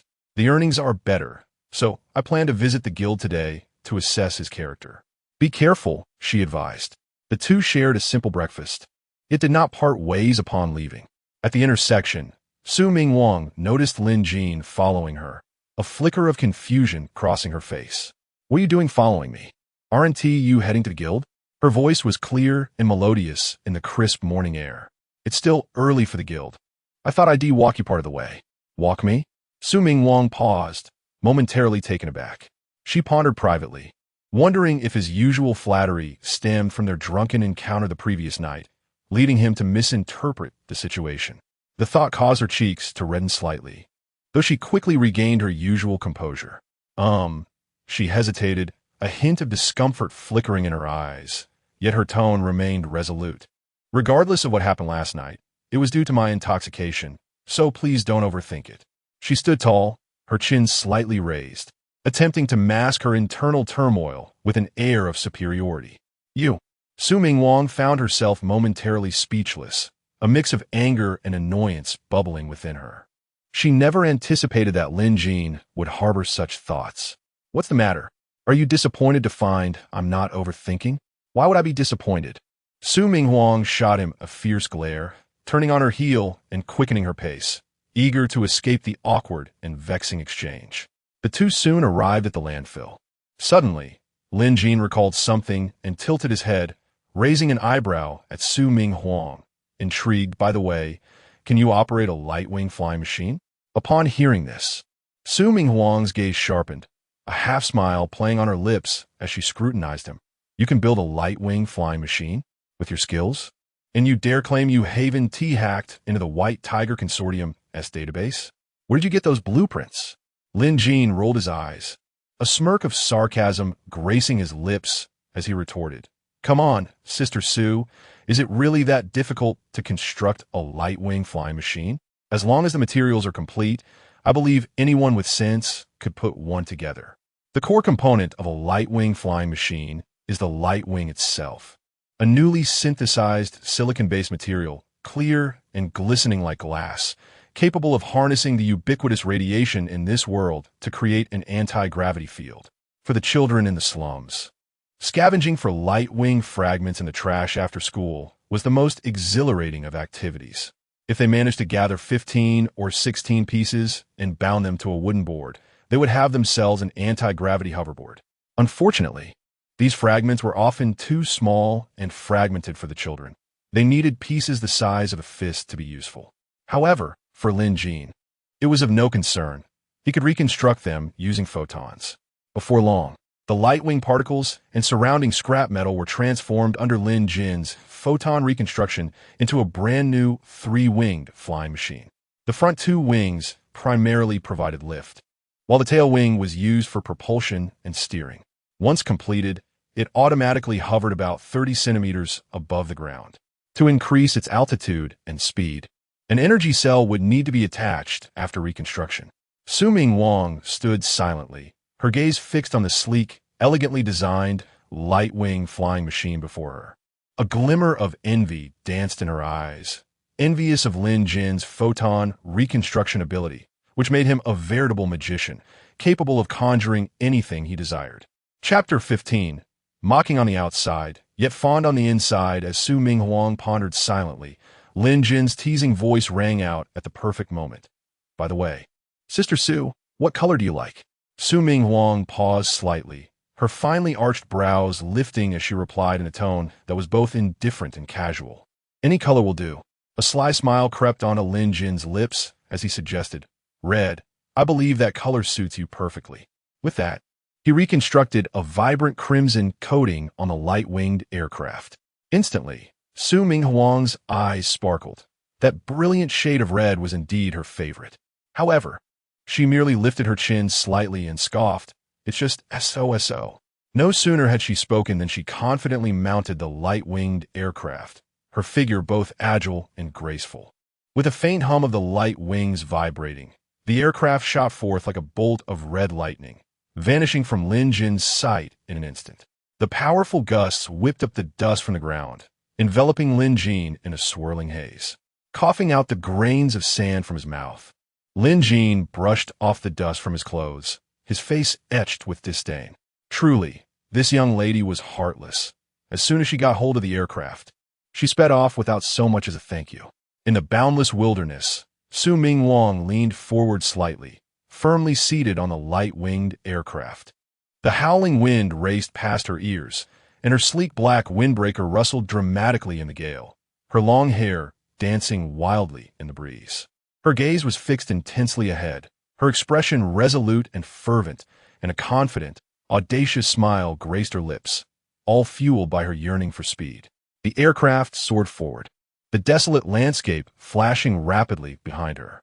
The parched yellow grass was pressed against the ground by the powerful currents generated by the aircraft, rustling softly. Each acceleration and turn was infused with exhilarating speed and passion, breathing life into the wilderness through her swift passage. Suddenly, as she darted through a narrow gorge, a hidden energy capture net shot out with lightning speed, ensnaring her aircraft in an instant. In that fleeting moment of being thrown off course, Su Ming Huang felt no panic. A glint of determination flickered in her eyes. "Ha ha, brothers, we've caught a big fish this time." A band of scavengers surged forth from behind the scattered rocks. Anyone capable of piloting a three-winged, light-winged aircraft was undoubtedly well off. The leader, a burly bald man, brandished a plasma battle axe and approached Su Ming Huang with a booming laugh. Eyeing her delicate features and recognizing her as an inexperienced novice ripe for plunder, today would be their lucky day. The other scavengers brandished an array of weapons. Some wielded bone blades that emitted corrosive mists, while others brandished spiked clubs laced with venom, each exuding an air of menace. In these times, thriving meant resorting to murder and theft. In the 79th District, where such routine missions were commonplace, robbery was not limited to just this gang.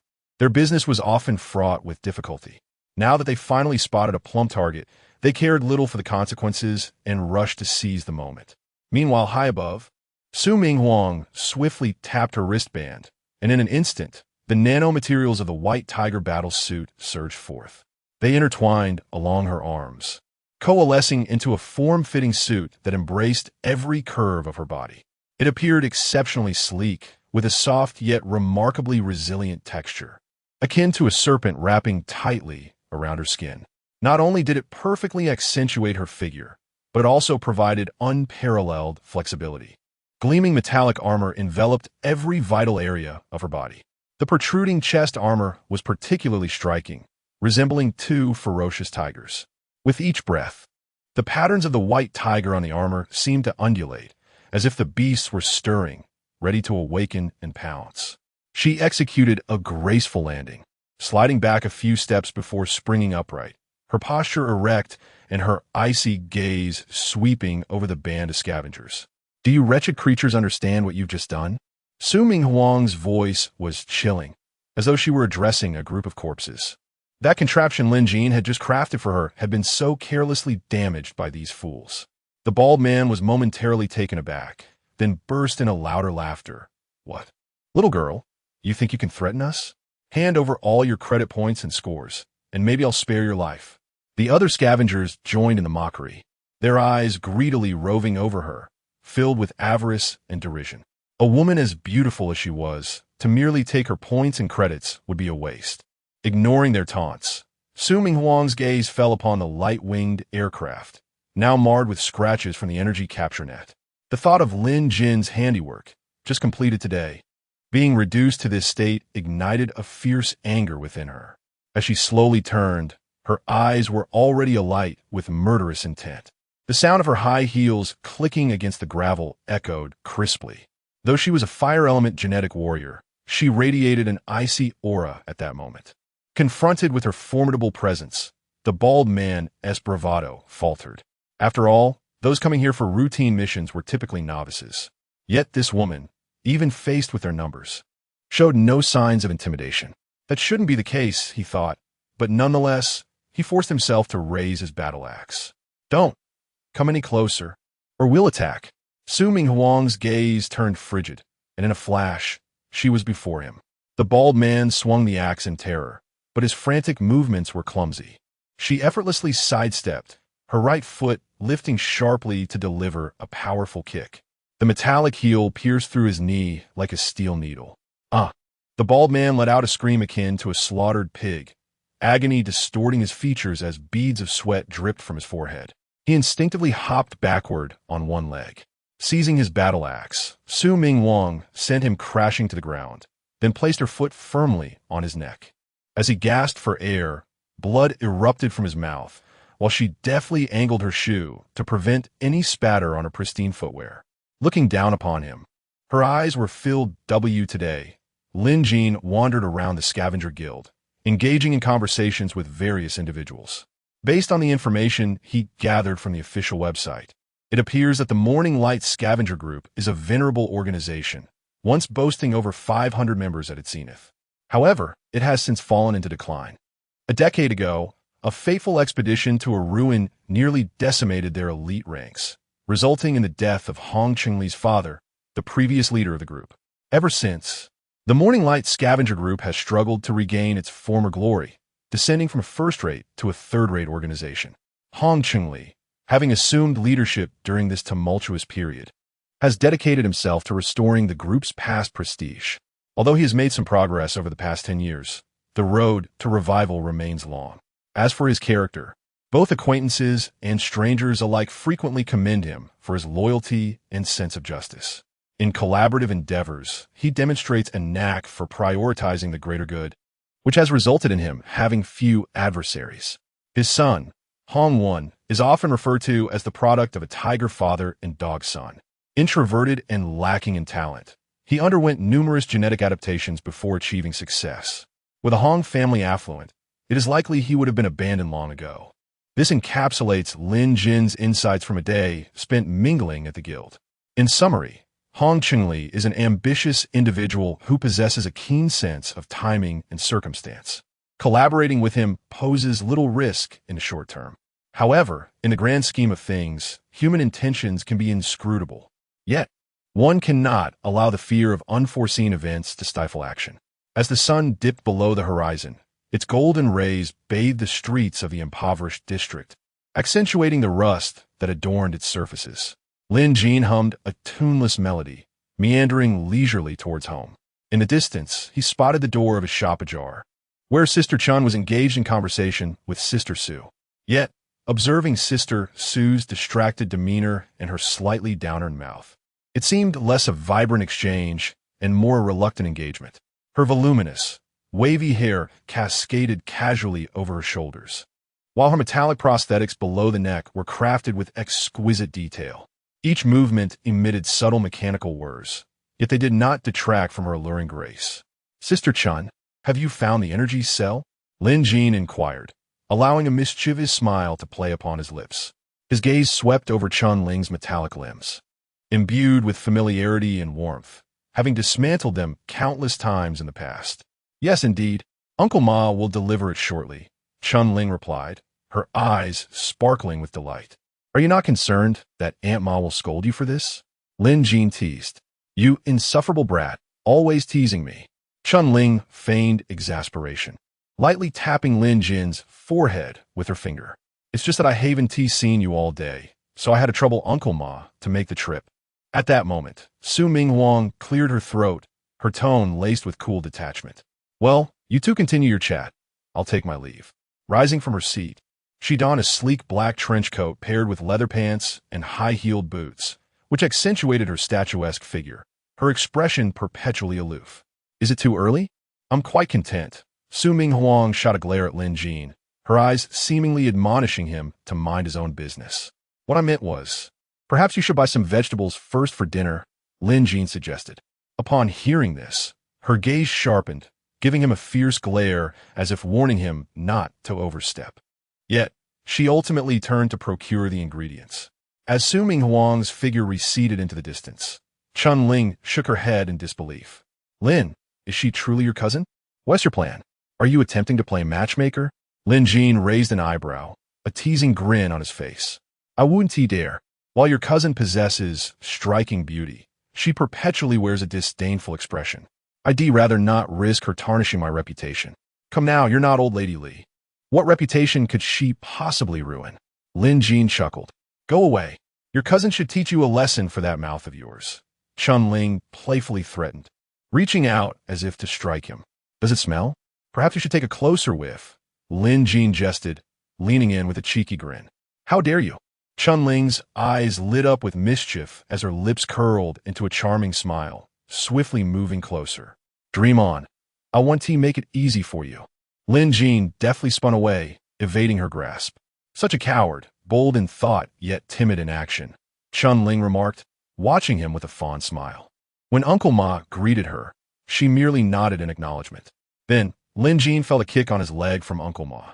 You lazy brat. Hurry up and assist your sister. Uncle Ma. Sister Chun, I shall take my leave, Lin Jin said. Off you go, you scamp. Uncle Ma urged.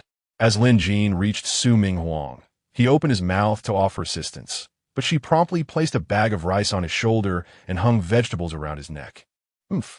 After completing her task, Su Ming Huang huffed, as if she had endured a great injustice, before turning to ascend the stairs.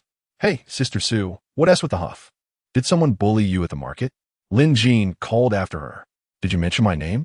She replied curtly, quickening her pace. Don't bother me.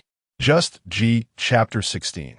The character of others depends on one's own strength. Su Ming Huang stood by the window, smoking, her curious gaze surveying the backyard of Lin Jin's home. Though the yard was modest in size, it was abundant with vegetables, cucumbers, tomatoes, leeks, and a lone pepper tree. Indeed, it was a pepper tree, not tall, barely under a meter, with a woody stem and a crown resembling a sphere, adorned with vibrant red peppers nestled among the verdant leaves. Just as she contemplated inquiring about the cultivation of this pepper tree, a clatter resonated from the kitchen, startling her. It seemed a kitchen knife had clattered to the floor, the noise abrupt and jarring. Alarmed, she instinctively craned her neck to peer into the kitchen, her voice laced with undeniable curiosity. What happened? There she beheld Lin Jin, bent over, retrieving the fallen knife, a flicker of exasperation passing across his face as he gently flexed his right hand, wryly remarking, "My right hand is growing increasingly numb." Upon witnessing this, Su Ming Huang wasted no time and briskly approached Lin Jin, deftly snatching the knife from his grasp. Rolling up her sleeves, she waved her hand dismissively, her tone brimming with disdain. Enough, enough, step aside. I shall handle it. You can cook. Lin Jin's eyes widened, skepticism etched across his features. At this, Su Ming Huang's brows furrowed, and she brandished the knife with a sharp motion, retorting, "Who do you think you're looking down on?" Her tone was akin to a cat whose tail had been stepped on, instantly ruffled. Noticing the knife nearly touching his forehead, Lin Jin quickly raised his hands in surrender, retreating as he muttered, "Fine, you do it, you do it." Standing at the stove, Su Ming Huang wielded the knife in her right hand while her slender fingers delicately held the cigarette, but in her left. She inhaled deeply, exhaling a cloud of smoke that swirled around her, accentuating the languid and carefree aura about her. With a subtle tilt of her head, she cast a glance at Lin Jin, a trace of a smirk playing at the corners of her mouth, as if mocking his exaggerated reaction. Then, with a graceful motion, she extinguished the cigarette but flicking it with her fingers. It sailed through the air, tracing a beautiful arc before landing perfectly in the trash bin without a sound. Turning back, she set the knife down, swiftly tied an apron around her waist, and casually gathered her long hair, a few stray strands cascading down her fair neck. Adding to her allure, her gaze fell upon the ingredients on the cutting board. Her expression sharpened with focus. When she picked up the knife again, it seemed to meld seamlessly with her hand. The rhythmic sound of chopping filled the air, crisp and melodious, as she sliced the potatoes into paper-thin pieces, uniform in size. Once all the ingredients were prepared, she swiftly ignited the stove, pouring oil into the pan. When the oil began to shimmer, she tossed in the chopped scallions, ginger, and garlic, and instantly a rich aroma wafted through the kitchen.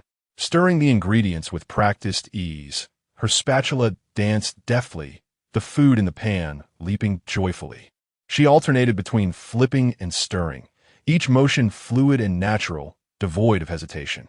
Lin Jin watched in astonishment, having initially assumed this proud sister, Sue, was merely boasting. He was surprised to find her culinary skills were indeed impressive. "It's a pity you're not a chef," he praised genuinely. Su Mingwang smiled slightly, inquiring, "How did you grow that pepper tree in your yard?" "It just grew that way," he replied dismissively. "I want to say more." While serving the dishes on a plates, Su Mingwang continued, "That autumn, I had no time to tend to them.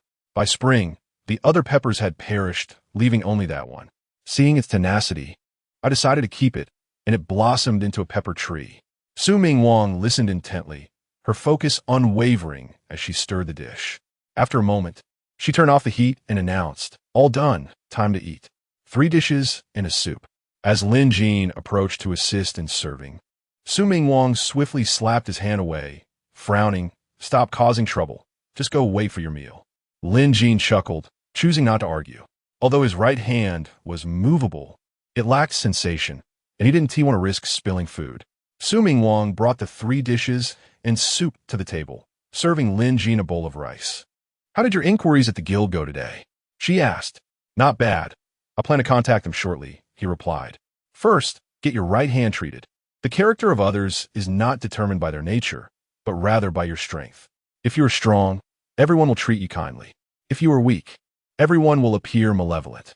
Lin Jin nodded, profound. "By the way, do you wish to drink some alcohol today?" Su Mingwang paused, a hint of wariness flashing in her eyes. "What are you plotting?" "What plotting?" Lin Jin feigned confusion. "Get lost. Don't think about me. Just eat your meal."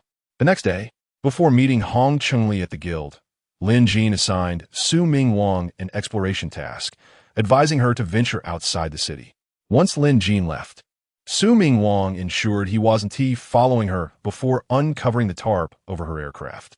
To her astonishment, the light-wing aircraft appeared brand new. All the scratches from yesterday completely vanished. "That little rascal, he fixed it without a word, leaving me worried all night," she muttered before climbing aboard and taking off. Arriving at the guild, Lin Jin found Hong Chunli waiting for him.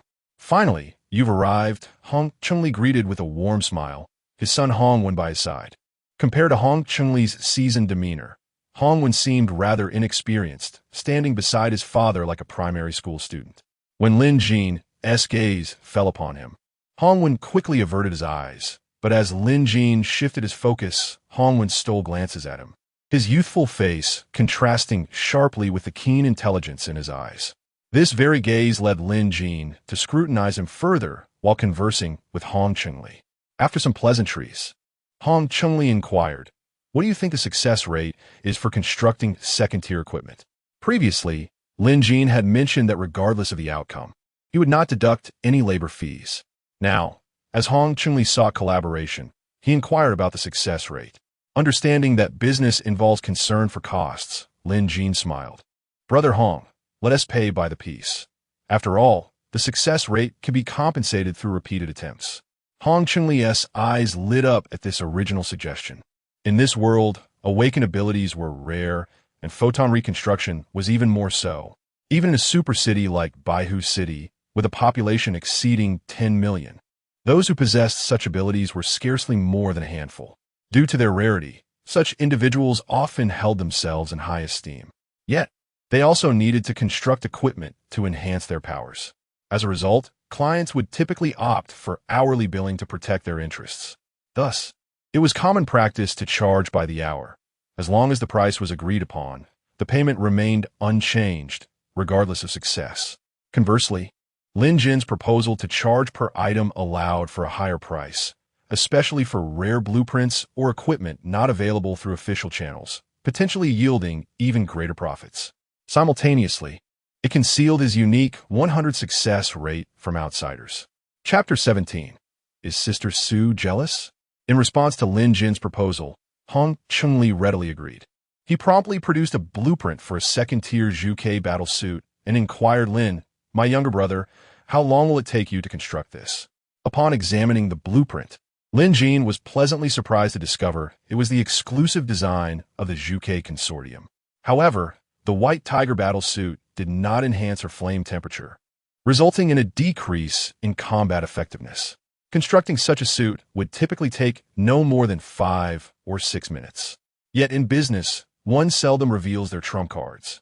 After a moment's contemplation, Lin Jin replied, "Given my capabilities, constructing one would take approximately half a day." He then scrutinized the blueprint further, adding, "To ensure a successful outcome, I will require additional materials." Hong Chunli nodded in agreement. "No problem. How much compensation will you need, Lin?" Fortunately, he had been industrious these past few days, gathering necessary information. If he were a novice, he would have been easily led astray. "This is our first collaboration, and I wish to leave a good impression for future endeavors," Lin Jin explained. "For this initial transaction, I will offer a slight concession, 20,000 credit points per suit." "How many do you wish to construct, Hong?" Typically, other equipment constructors quoted prices ranging from 15 to 20,000, with 20,000 being the ceiling. The distinction here was that others received their payment regardless of the outcome, while Lin Jin only accepted payment upon successful completion. Logically, he could have demanded an additional 10%. Thus, this was a concession on his part, subtly reminding Hong Chunli that future dealings would not adhere to this rate. If he sought an advantage, it was prudent to request more suits now. As for long-term collaboration, those were mere words. Lin Jin was focused on swiftly acquiring funds to purchase a gene stabilizer to remedy his right hand, and then use the bronze compass to locate ancient divine relics. Instinctively, Hong Chunli said, "I need 5 suits." "Not a problem. I will deliver the battle suits to you within 5 days. Now, let us proceed with the notarization.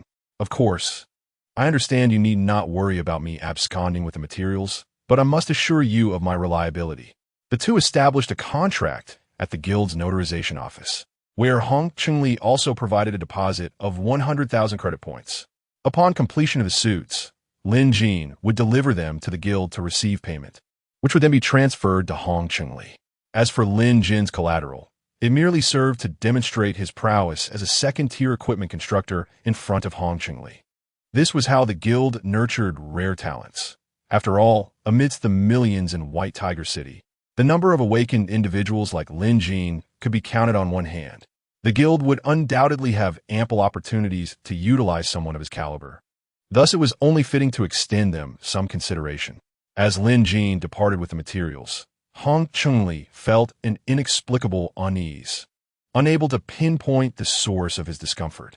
At that moment, his son, Hong Wen, remarked, "Dad, do you feel something is off about today's dealings?" "You can't quite grasp why?" "Do tell," Hong Chunli replied, intrigued. "It's not right, is it?" Well, he asked how many suits you needed.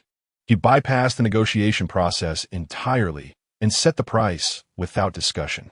"What confounds you is that you could have pressed him for lower compensation since he is merely a newcomer, yet you forgot to do so. Am I correct?" Hong Chunli paused, realization dawning upon him. "Ah, so that's it. Well, the price he quoted is fair, and he promises delivery within 5 days, so we are not overdue."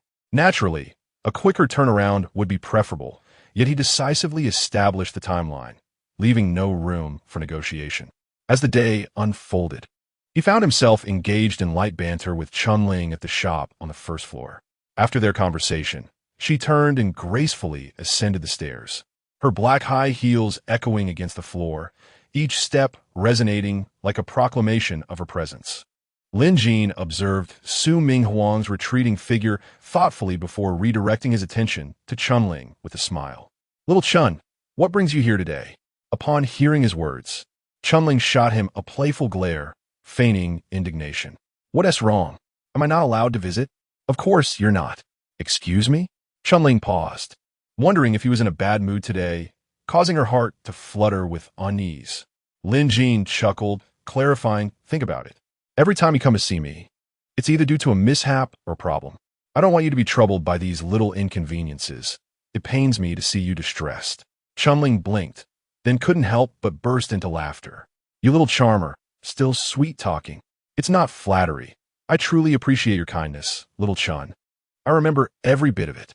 All right, enough with the compliments." Chunling laughed, waving her hand dismissively, her eyes filled with affection. "I'm here for maintenance as you advised last time. It's best to have it done every 6 months, right? It's about time." With that, she stood and, with a light step, approached Lin Jin, pointing to her prosthetic limb with a teasing glint in her eye. "So, where shall we begin?" After finishing Chunling's maintenance, Sister Su had prepared dinner. Just as the dishes were set on the table, Lin Jin made his timely entrance.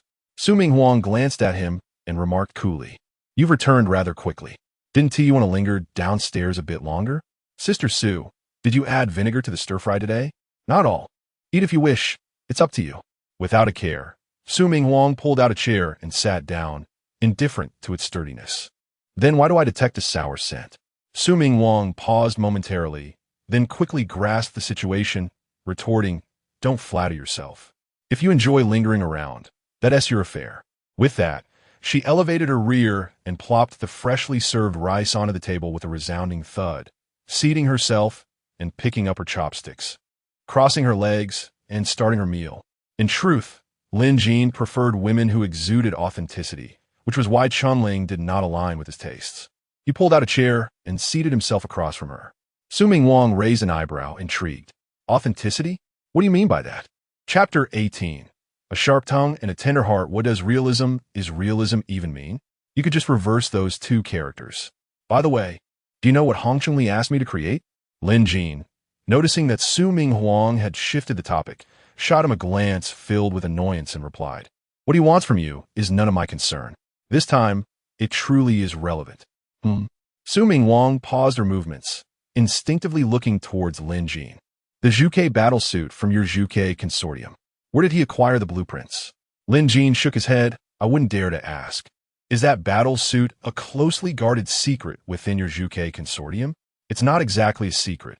After all, it has existed for many years, and countless suits have been damaged in battle. Such secrets are impossible to safeguard. However, this is an exclusive battlesuit for the Zhuke consortium. No one else dares to wear it. Anyone who does is courting death." "What if it is a member of the Zhuke consortium?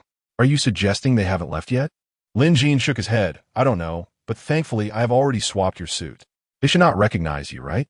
As long as you don't run into them face to face, there shouldn't be a problem." "That's good." Lin Jin nodded and then glanced at her ears. "Can I borrow one of your earrings?" "For what purpose?" "I intend to replicate another one for you. You know that the White Tiger battlesuit is prone to overheating. An additional temperature regulator would provide extra security. Now that you have the blueprints, why not craft me a Zhuke battlesuit? Creating the suit requires the temperature regulator as well. Have you forgotten last time's blood resonance? Your Zhuke battlesuit was similarly incinerated, wasn't it? I'll see if I can optimize the temperature control system on the suit. Thus, during the next blood resonance, even if it overheats, it won't be as catastrophic. In essence, I'm doing this for your benefit." Su Ming Huang did not inquire further and removed one earring, placing it in front of Lin Jin. He picked it up, feeling the warmth it retained, and noticed a series of numbers inscribed on the inner side, HC 791D. Lin Jin was momentarily taken aback. Could it be such a coincidence? Is Su Ming Huang the little girl from the incubation chamber? The tattoo and the number matched perfectly. Upon this realization, he instinctively looked up at Su Ming Huang. Su Ming Huang sensed his gaze and asked curiously, "What are you staring at?" "Nothing, let's eat." By the way, did you find the earring you were looking for? Su-Ming Wang shook her head. Lin Jin continued. Is that earring particularly important to you? Honestly, did you find it? Su-Ming Wang fixed her serious gaze on Lin Jin. No. If I had found it, I would have given it to you right away. You better be telling the truth. Otherwise, the Zhuke Consortium will be coming for you next. Is that earring the reason they are hunting you? Su-Ming Wang nodded. Don't think you can pry information from me. I cannot divulge anything regarding that earring. I'm doing this for your own good. Knowing too much can lead to danger. Just like you? Exactly. Now hurry and eat. The battle suits commissioned by Hong Chengli were completed by Lin Jin after he finished his meal. For the next few days, he focused on studying the temperature control system of the Zhuke battlesuit. Meanwhile, Su-Ming Wang took daily strolls, as remaining at home only distanced her from her neighbors. It was more worthwhile to earn some points. With points, she could purchase stabilizers at a discount, far more valuable than the meager commission she made. With a habitual slight frown, Su-Ming Wang glanced around, her tone laced with subtle sarcasm. What's the matter? Is your little sister Chun not here to tinker with her prosthetic today? Today, there's nothing concerning Sister Chun. Su-Ming Wang, quickly remove that outfit. I want to tailor you a super cool new battle suit, a culmination of my wisdom and talent. Once you wear it, you'll be the queen of the battlefield. Get lost. Su-Ming Wang's brows furrowed, her eyes flashing with mock anger and a hint of shyness. Her tone was resolute. Do you think I would fall for your tricks again? Lin Jin scratched his head, the embarrassment fleeting, and then resumed his cheerful demeanor, grinning. Su-Ming Wang, you shouldn't say that. I'm just concerned about your comfort. Puffed. Su-Ming Wang scoffed lightly. The Zhuke battlesuit has an automatic shaping feature. Don't attempt to deceive me again.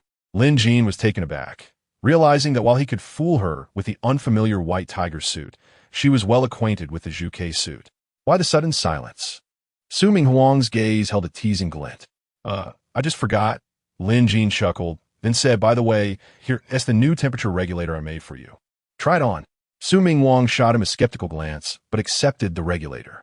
She gracefully placed it on her ear bone, closed her eyes briefly to feel it, then nodded lightly, her expression still aloof. It's acceptable. Now hurry and work on your battle suit. Complete it so we can eat.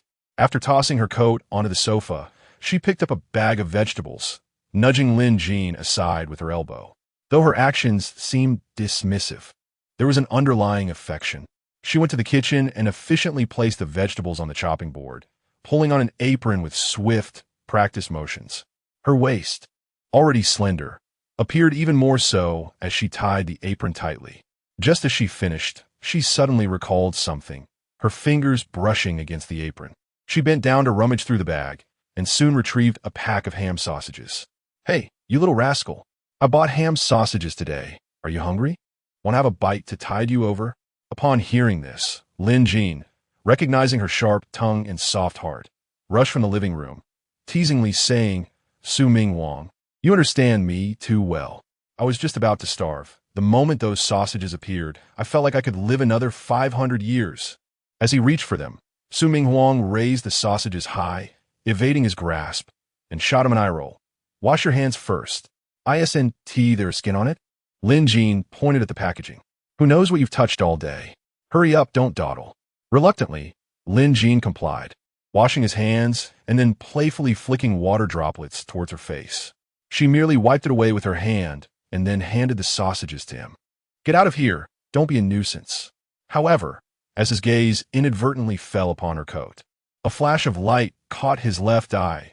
Ancient divine relic energy residue detected. Please use the compass for immediate location. Initially uncertain about where to find the ancient divine relic, he was surprised that it had conveniently presented itself today. Lin Jin paused momentarily before quickly retrieving the bronze compass from his arm shield. Chapter 19. The efficacy of gene stabilizers. The 12 symbols on the bronze compass, reminiscent of Tibetan script, glimmered with a crimson light, as if heated to a fiery red. I had intended to traverse the world in search of ancient deities' relics once my right hand was healed, yet unexpectedly, a lead had presented itself today. However, the red glow on the compass soon began to fade. Energy dissipated, location tracking failed. Sister Sue, Area 76 is akin to a marketplace, she exclaimed almost instinctively. But as the words left her lips, she sensed something amiss and slowly turned her head. With a look of skepticism, she fixed her gaze on Lin Jin at the door. "Isn't this the task you assigned me? Why are you inquiring?" She then added, "And what are you doing with my clothes?" Her tone carried a hint of accusation, coupled with her usual assertiveness. Lin Jin glanced at the trench coat in his hand. In his haste, he had forgotten that he was still holding Sister Sue's garment, caught red-handed. Surely, she didn't think he harbored any peculiar inclinations? What? Speak. Why do you have my clothes? Isn't it obvious? Your attire possesses an overwhelming allure. The moment I sat on the sofa, I was nearly overwhelmed by the fragrance. I could not resist inhaling it a few more times. Have you been secretly spraying enchanting perfume behind my back? As he spoke, he exaggeratedly stretched his neck and inhaled deeply, his expression of bliss instantly sending chills down Sister Sue's spine. Her fair cheeks flushed with a rosy hue, a blend of bashfulness and indignation, for this lad dared to tease her. The more she pondered, the more absurd it seemed, darkening her countenance. Swiftly, she seized the kitchen knife from the cutting board, placing her left hand on her slender waist while pointing the knife at Lin Jin. Is it such a crime to merely sniff it? Isn't it because of your irresistible charm that I could not help myself? He began, but was abruptly interrupted by Sister Sue's voice from the kitchen. Enough of that, Sister Sue. Did you encounter anything unusual in Area 76 today? Nothing, she replied. I am addressing serious matters. I detected residual energy from the ancient deity's relics on your clothing. The sound of chopping ceased abruptly in the kitchen. Are you certain? Certain and emphatic. After a moment, Sister Sue remarked, there was nothing out of the ordinary. Had there been, I would have informed you immediately. Furthermore, Area 76 is not far from White Tiger City. Do you believe there could be ancient relics there? Did you meet any peculiar individuals today? It need not necessarily be in Area 76. Suddenly, Sister Sue appeared at the kitchen doorway, wielding the knife, startling Lin Jin. What are you doing, Sister Sue? I encountered members of the Juke consortium today. They did not trouble you, did they? Sister Sue shook her head. Though I was once part of the Juke consortium, it does not mean that everyone recognizes me. How did you identify them then? Isn't it obvious? The leader was clad in Juke battle attire, and his rank was that of a 4th-tier Jin warrior, at least a colonel. The leader wore Juke battle attire, meaning the others were not dressed similarly, correct? How many were there? Surely not 6? Not 6, but 11. However, 5 of them had battle attire that was over 50% damaged. It appears that Hong Chun-Li commissioned the battle attire for them. Sister Sue nodded in agreement. If they're the reason I came into contact with the ancient relic's energy, you could verify that tomorrow. Hand over your battle attire. I shall assist in its modification, Lin Jin offered. Once Sister Sue completed the meal, Lin Jin had also finished altering the battle attire. The design remained that of the original White Tiger attire, yet the internal structure was adapted from the Juke design, incorporating a fire element amplification system and an upgraded temperature control system. Physical expenditure, 0.02. Upon noticing the prompt on the visor, Lin Jin smiled faintly. This notification not only indicated the physical requirements for constructing a 2nd-tier battle attire, but also signified that his current level as an awakened ability user had stabilized, allowing him to attempt a breakthrough to the 4th tier. For others, this would undoubtedly be a cause for celebration. Awakened ability users evolve their powers through excessive usage, pushing their bodies to the brink of exhaustion. However, post-evolution, an adaptation period follows, a stabilization phase where achieving stability within a month is a rarity. Yet in his case, he had managed to stabilize completely without any medication in less than a week. Most would dream of such a feat and awaken a laughter. Alas, while fate had opened a window for him, it simultaneously shut a door. The crystal erosion syndrome remained an insurmountable hurdle. Those symptoms vary among those afflicted. Reaching a crystallization level of 100 is invariably fatal. The following day, Lin Jin arrived at the Scavenger Guild, first submitting his battle attire for appraisal, and after receiving his remuneration, he proceeded to purchase the gene stabilizer. Your account has been credited with 100,000 credit points. Upon hearing the notification from his wristband, Lin Jin paused momentarily. For the majority of individuals in this world, 100,000 credit points is an astronomical figure. He instinctively covered the wristband, feeling as though it had suddenly grown considerably heavier. No wonder everyone believes that becoming a scavenger is the sole gateway for countless underprivileged individuals to alter their destinies. Take Uncle Gu, who runs a grocery store, or Uncle Ma, who operates a mech, and Sister Chun, who works at the sorting facility. It is unlikely that any of them will ever amass such savings in their lifetimes. However, the thought of needing to spend $70,000 on the gene stabilizer dampened his earlier excitement, as if cold water had been splashed upon him. Scavenger earnings come swiftly, yet they are spent even faster. The funds had barely warmed in his hands. Upon reaching the equipment section, the second-tier gene stabilizer was available at a discount for members. 1,000 points granted a 10% discount, 10,000 points an 8% discount, and so forth, with the maximum discount being 60%. Unfortunately, routine tasks yield only 200 points each, and waiting another 2 days would only afford him a 10% discount. Lin Jin had no time to wait. He purchased a gene stabilizer outright. As he held the vial, faintly glowing with a blue hue, doubt began to creep in. What if he guessed incorrectly? If I am wrong, I shall sever my hand and replace it with a mechanical one. Resolving himself, he swiftly loaded the serum into the injection gun and aimed it at his right hand, pulling the trigger. The success or failure hinged upon this moment. As the serum slowly infused into his right hand, the muscles in his arm tensed, revealing veins that resembled roots. Time seemed to freeze, each second stretching into eternity. Lin Jin's heart raced, the pounding echoing loudly in the silent injection room. Finally, he felt a faint sting at the fingertips of his right hand, though slight. It was akin to a bolt of lightning, illuminating his world in an instant. It worked. He opened his eyes wide, filled with joy and exhilaration. Although the sensation in his right hand returned slowly, it confirmed his hypothesis. The loss of sensation was not due to crystal erosion syndrome, but rather a side effect of unlocking the second gene lock. At that moment, his wristband rang with an incoming call. Raising his hand to check, he saw it was indeed Hong Chun-Li, calling after having received the battle attire. Chapter 20. The Iceberg Sword, saying, "Hey, Brother Lin, I received your battle attire. The quality exceeds my expectations, so I would like to ask if you could craft some additional equipment for me, if you have the time." Lin Jin smiled faintly, as he had decided to linger in the guild today, awaiting this very moment.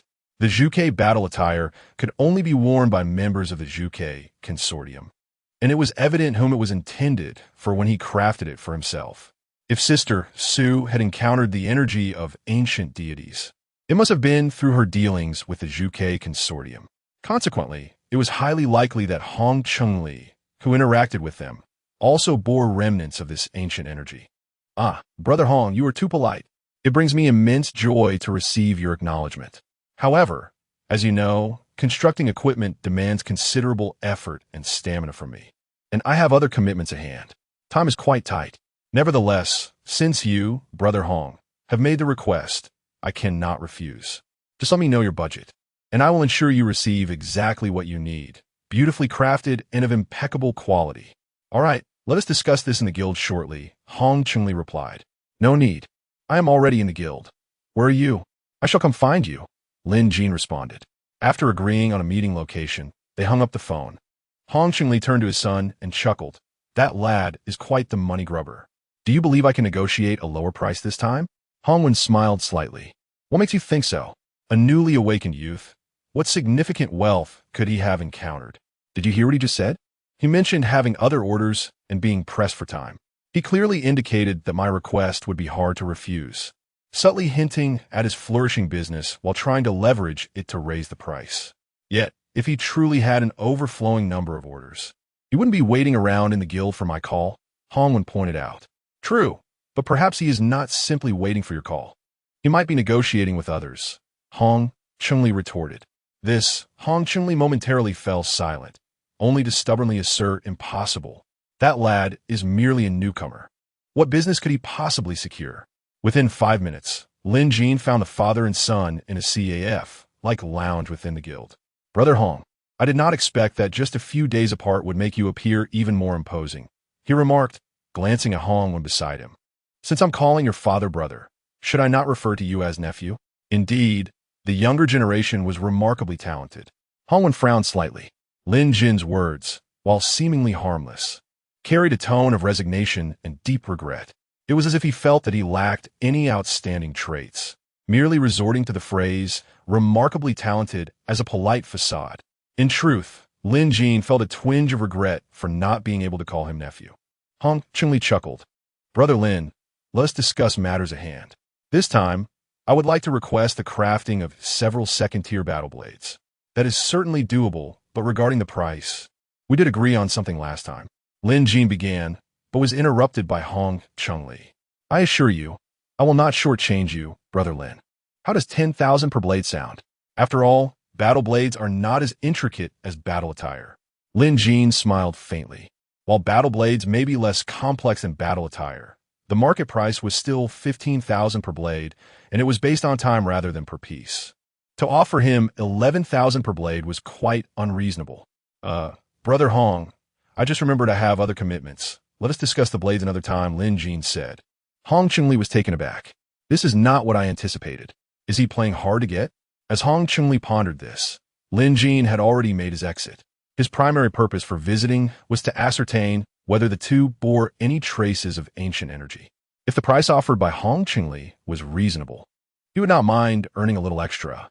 However, given that Hong Chunli seemed intent on squeezing him for more, Lin Jin felt there was no reason to linger. At that moment, Hong Wen gently nudged his father with his elbow, signaling him to stop dawdling as Lin Jin had already left. Finally coming to his senses, Hong Chunli hastily called out, Brother Lin, please wait. If the price is not suitable, we can certainly negotiate. Lin Jin replied with a smile, prices can be discussed. But it seems Brother Hong lacks sincerity. Isn't business all about starting high and negotiating down? You must at least counter my offer. A flat 21,000 per blade? If you're willing to go through with it, that is the deal. If not, so be it. Isn't that a bit steep, Brother Lin? Other equipment crafters charge only 15,000 per second-tier blade. They work by the hour, while I work per piece. If you believe 21,000 is excessive, I can also offer a time-based rate, which would guarantee a flat 15,000 regardless of the equipment's quality. This would expedite the process, and given Lin Jin's abilities, he could likely produce the blades in no time, albeit the quality might not match that of other crafters. Fine, let be 20,000 then. This time, I only need one blade, but I request expedited service. I hope Brother Lin can deliver within 2 days. Upon hearing this, Lin Jin realized he had underestimated the situation. This was likely a rare blueprint, which typically commanded a higher price. However, once spoken, words cannot be taken back, and Lin Jin was not one to renege on a deal, especially since he could acquire a rare blueprint for free. Not 2 days, I will work overtime tonight, and Brother Hong can come pick it up tomorrow. Then it's settled, Brother Lin. Let us head to the notary office to sign the contract. Hong Chunli said as they prepared to leave. Suddenly, a chilling voice cut through the air from behind Lin Jin, as if it carried the weight of 1,000 years of frost, instantly lowering the temperature around them. I would like to customize a sword case. Lin Jin halted abruptly, mechanically turning his neck. Before him stood a breathtaking young woman, dressed in a flowing white hanfu, her long hair cascading down her back. She resembled a celestial being. The delicate fabric, like wisps of cloud, wrapped around her figure, silver threads subtly outlining her slender waist. Her mechanical right arm boasted smooth lines, the metallic sheen contrasting starkly with the softness of her attire, adding an air of mystery and technological allure to her beauty. A white silk scarf covered her eyes, and beneath her high nose, her lips bore a natural crimson hue, her fair skin radiating an ethereal coldness against the backdrop of her white garments. Behind her, she bore an ancient sword taller than herself, its elongated blade gleaming coldly, lacking a sheath. Lin Jin, unable to comprehend how such a stunning beauty could be blind, thought it was a cruel twist of fate, akin to his own affliction with crystal decay. As he empathized with her plight, the iceberg beauty suddenly declared, "Do you believe I would chop off your hand?" Chapter 21. The rogue great sword of the Ice Mountain Sword Fairy Lin Jin was momentarily taken aback. Are you not blind? At that moment, the enormous sword on the back of the ice-cold beauty suddenly erupted with a curse. You are the blind one. Your entire family is blind. How could my little Yia possibly be blind? To Lin Jin's astonishment, the sword could actually speak. After regaining his composure, he pondered the possibility of a sword spirit. This magnificent sword of the Ice Mountain Beauty had birthed a sword spirit, indicating its extraordinary origin. Such a sword would only be possessed by ancient and powerful sects within the realm of martial practitioners. The Ice Mountain Beauty continued. I have no particular demands for the sword box, but must be silent. Ideally, nothing inside should make a sound at all. One eccentric request: a sword box with only the requirement of silence. Just then, the sword spirit chimed in. Little Yia is so ruthless. Last night, she praised me for being long and hard. The moment those words escaped its mouth, it was as if a depth charge had detonated, shocking everyone present. Not only did Lin Jin look stunned, but so did Hong Chunli and Hong Wan, who stood behind him. Despite the ethereal beauty in front of them, her sword was uttering such brazen words. The Ice Mountain Beauty's ears turned crimson, a bead of cold sweat forming at her brow. She swiftly turned to her sword and exclaimed, "Shut up." Lin Jin realized why she insisted on a silent sword box. Who could endure having such a brazen sword? Do you have a blueprint? No. The Ice Mountain Beauty, flustered by her unruly sword, was clearly in a foul mood. Although Lin Jin sympathized with her plight and found her beauty truly stunning, business was business. While he harbored no affection for gambling or drugs, he would not be easily swayed by her charm.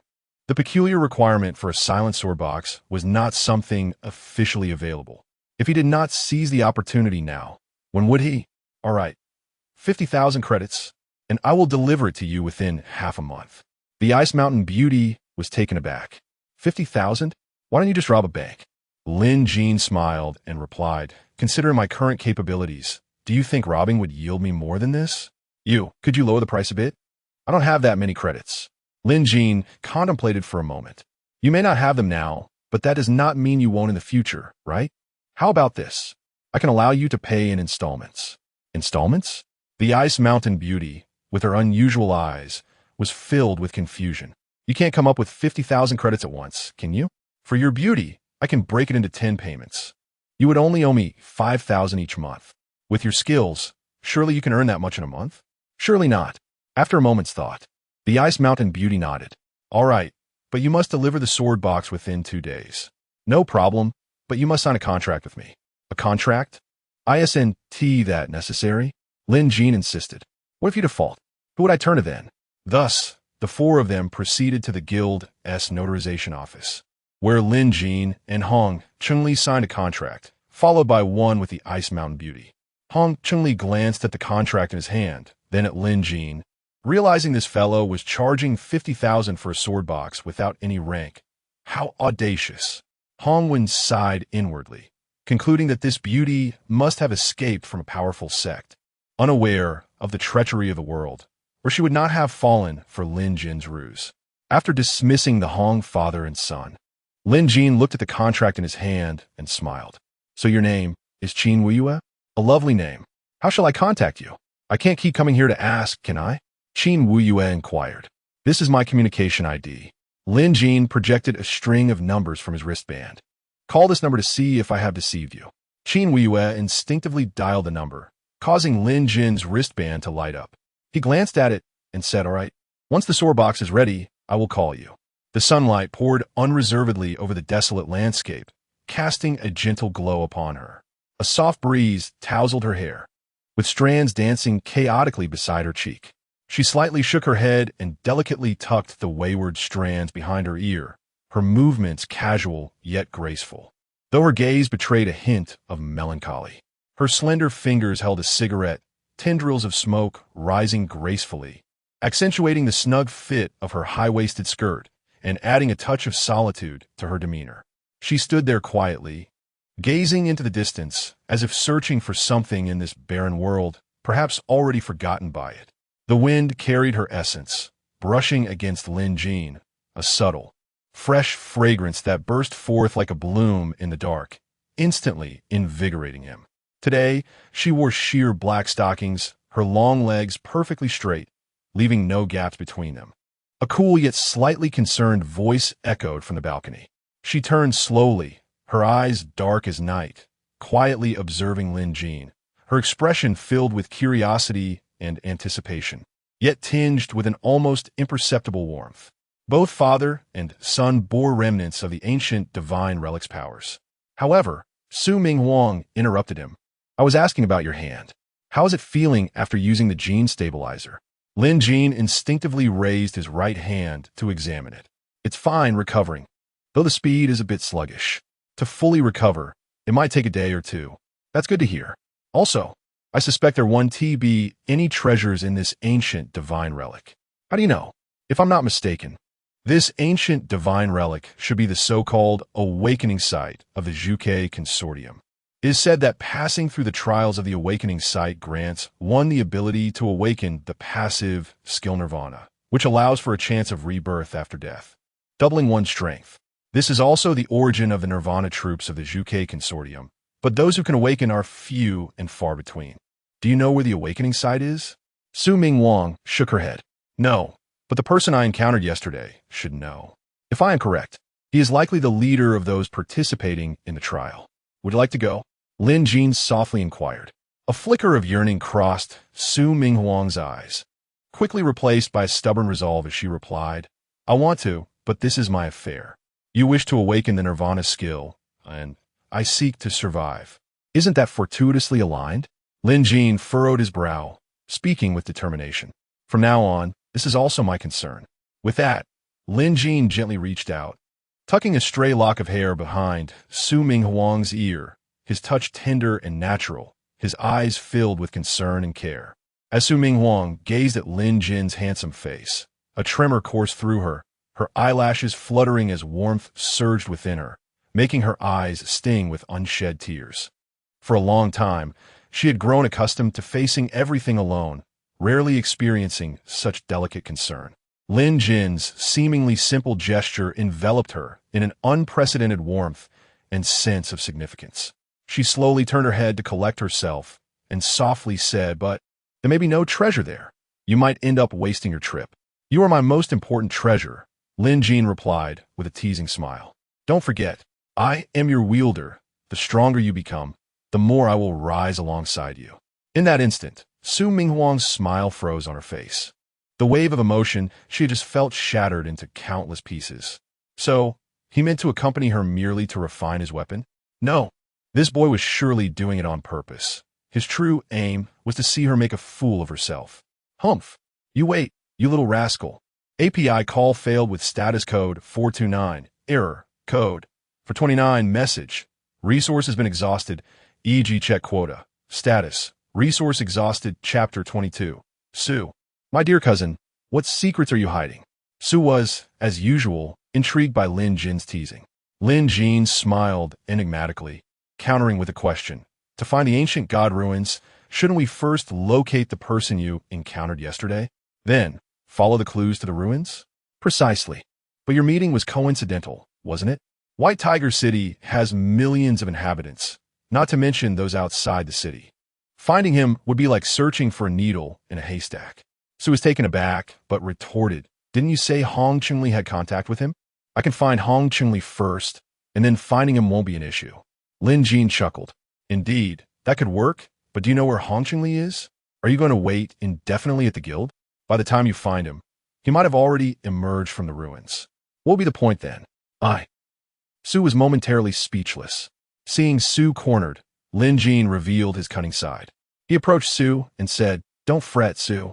I have a way to find Hong Chunli, and I guarantee it'll be before he enters the ruins. Su's eyes lit up. She stared intently at Lin Jin, her tone assertive. You have his contact information? Lin Jin playfully wagged his finger, deliberately being mysterious. No, I don't trust his character. So all my transactions with him are through the guild. Then how can you find him? Sufronit slightly, scrutinizing Lin Jin. Curious? Hee, if you prepare a meal tonight, I'll reveal this exclusive secret. Su sized Lin Jin up before relenting. Fine, I'll cook. But what's the method? Cook first. Su was exasperated. You. Fine, I'll do it. But if you deceive me, I'll make you pay.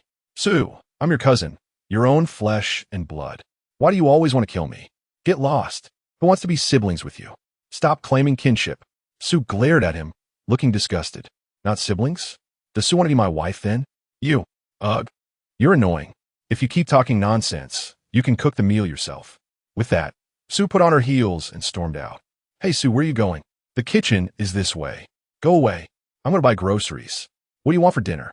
Lin Jin chuckled and followed her, saying, anything Sue makes is delicious. Those long legs are truly captivating.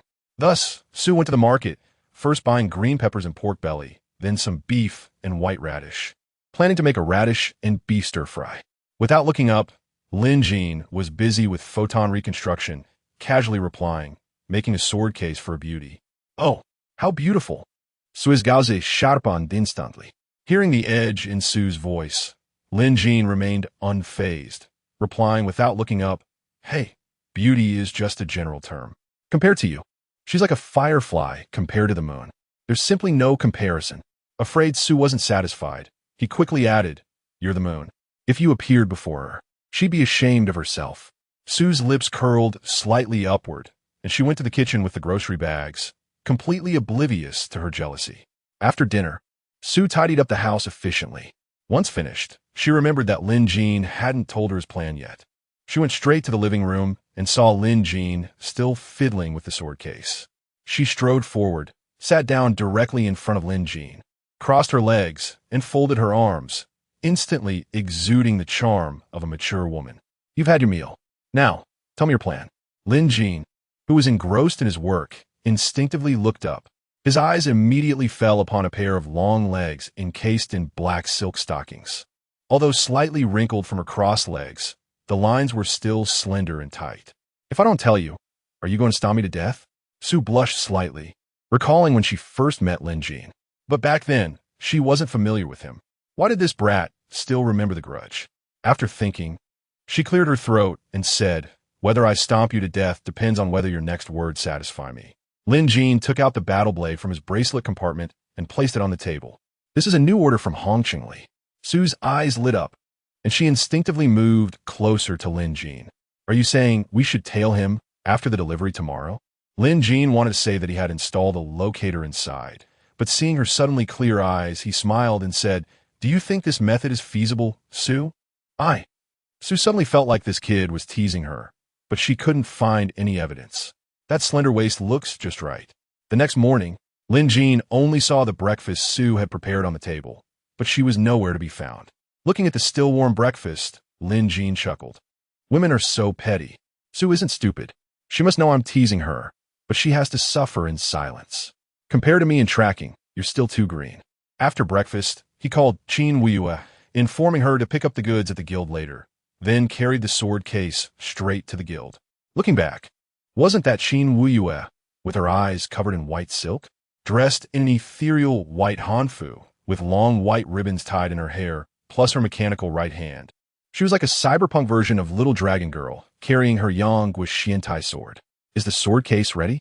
Her clear voice was like the morning breeze in July, cool yet refreshing. Lin Jin showed the sword case. Don't underestimate its material. I worked all night to make this sword case for you. Your 50,000 credit points were well spent. It's definitely a bargain. At this moment, the Dragon Abyss sword behind Qin Wuyue trembled slightly. Kid, if you promise not to give that thing to little Yiye, I'll tell you a secret about little Yiye. Qin Wuyue was about to take the sword case when she heard this and paused. Like little Yiye's measurements. Lin Jin scoffed. Isn't it 36, 25, 36? I don't need you to tell me that. Wrong, it's 36E. Before the sword spirit could finish, Qin Wuyue grabbed the hilt. With a flash of light, the sword spirit immediately became obedient. At this moment, Qin Wuyue's face was flushed, and her eyes hidden under the white silk were filled with embarrassment and annoyance. She instinctively turned her head away and held out her hand. Give me the sword case. That tightly bitten lower lip finally had a hint of humanity. Chapter 23. Hong Cheng-li's ambitions after negotiating the monthly repayment with Sister Xiaochun and Qin Wuyue. Lin Jin wandered around the guild, hoping to find Sister Sue to inform her that he had installed a locator in Hong Cheng-li's battle knife. With this device, he could comfortably await news from home, without the need to follow him around the streets. However, after searching, he could not find her. Yet, Lin Jin was certain she had seen him, but chose not to greet him. He could not be blamed for that. After glancing at the tracking radar on his wristband, which appeared normal, he stretched lazily and exited the guild. Outside, the sun shone brightly, blending seamlessly with the rust-colored streets and buildings, resembling a vast desert.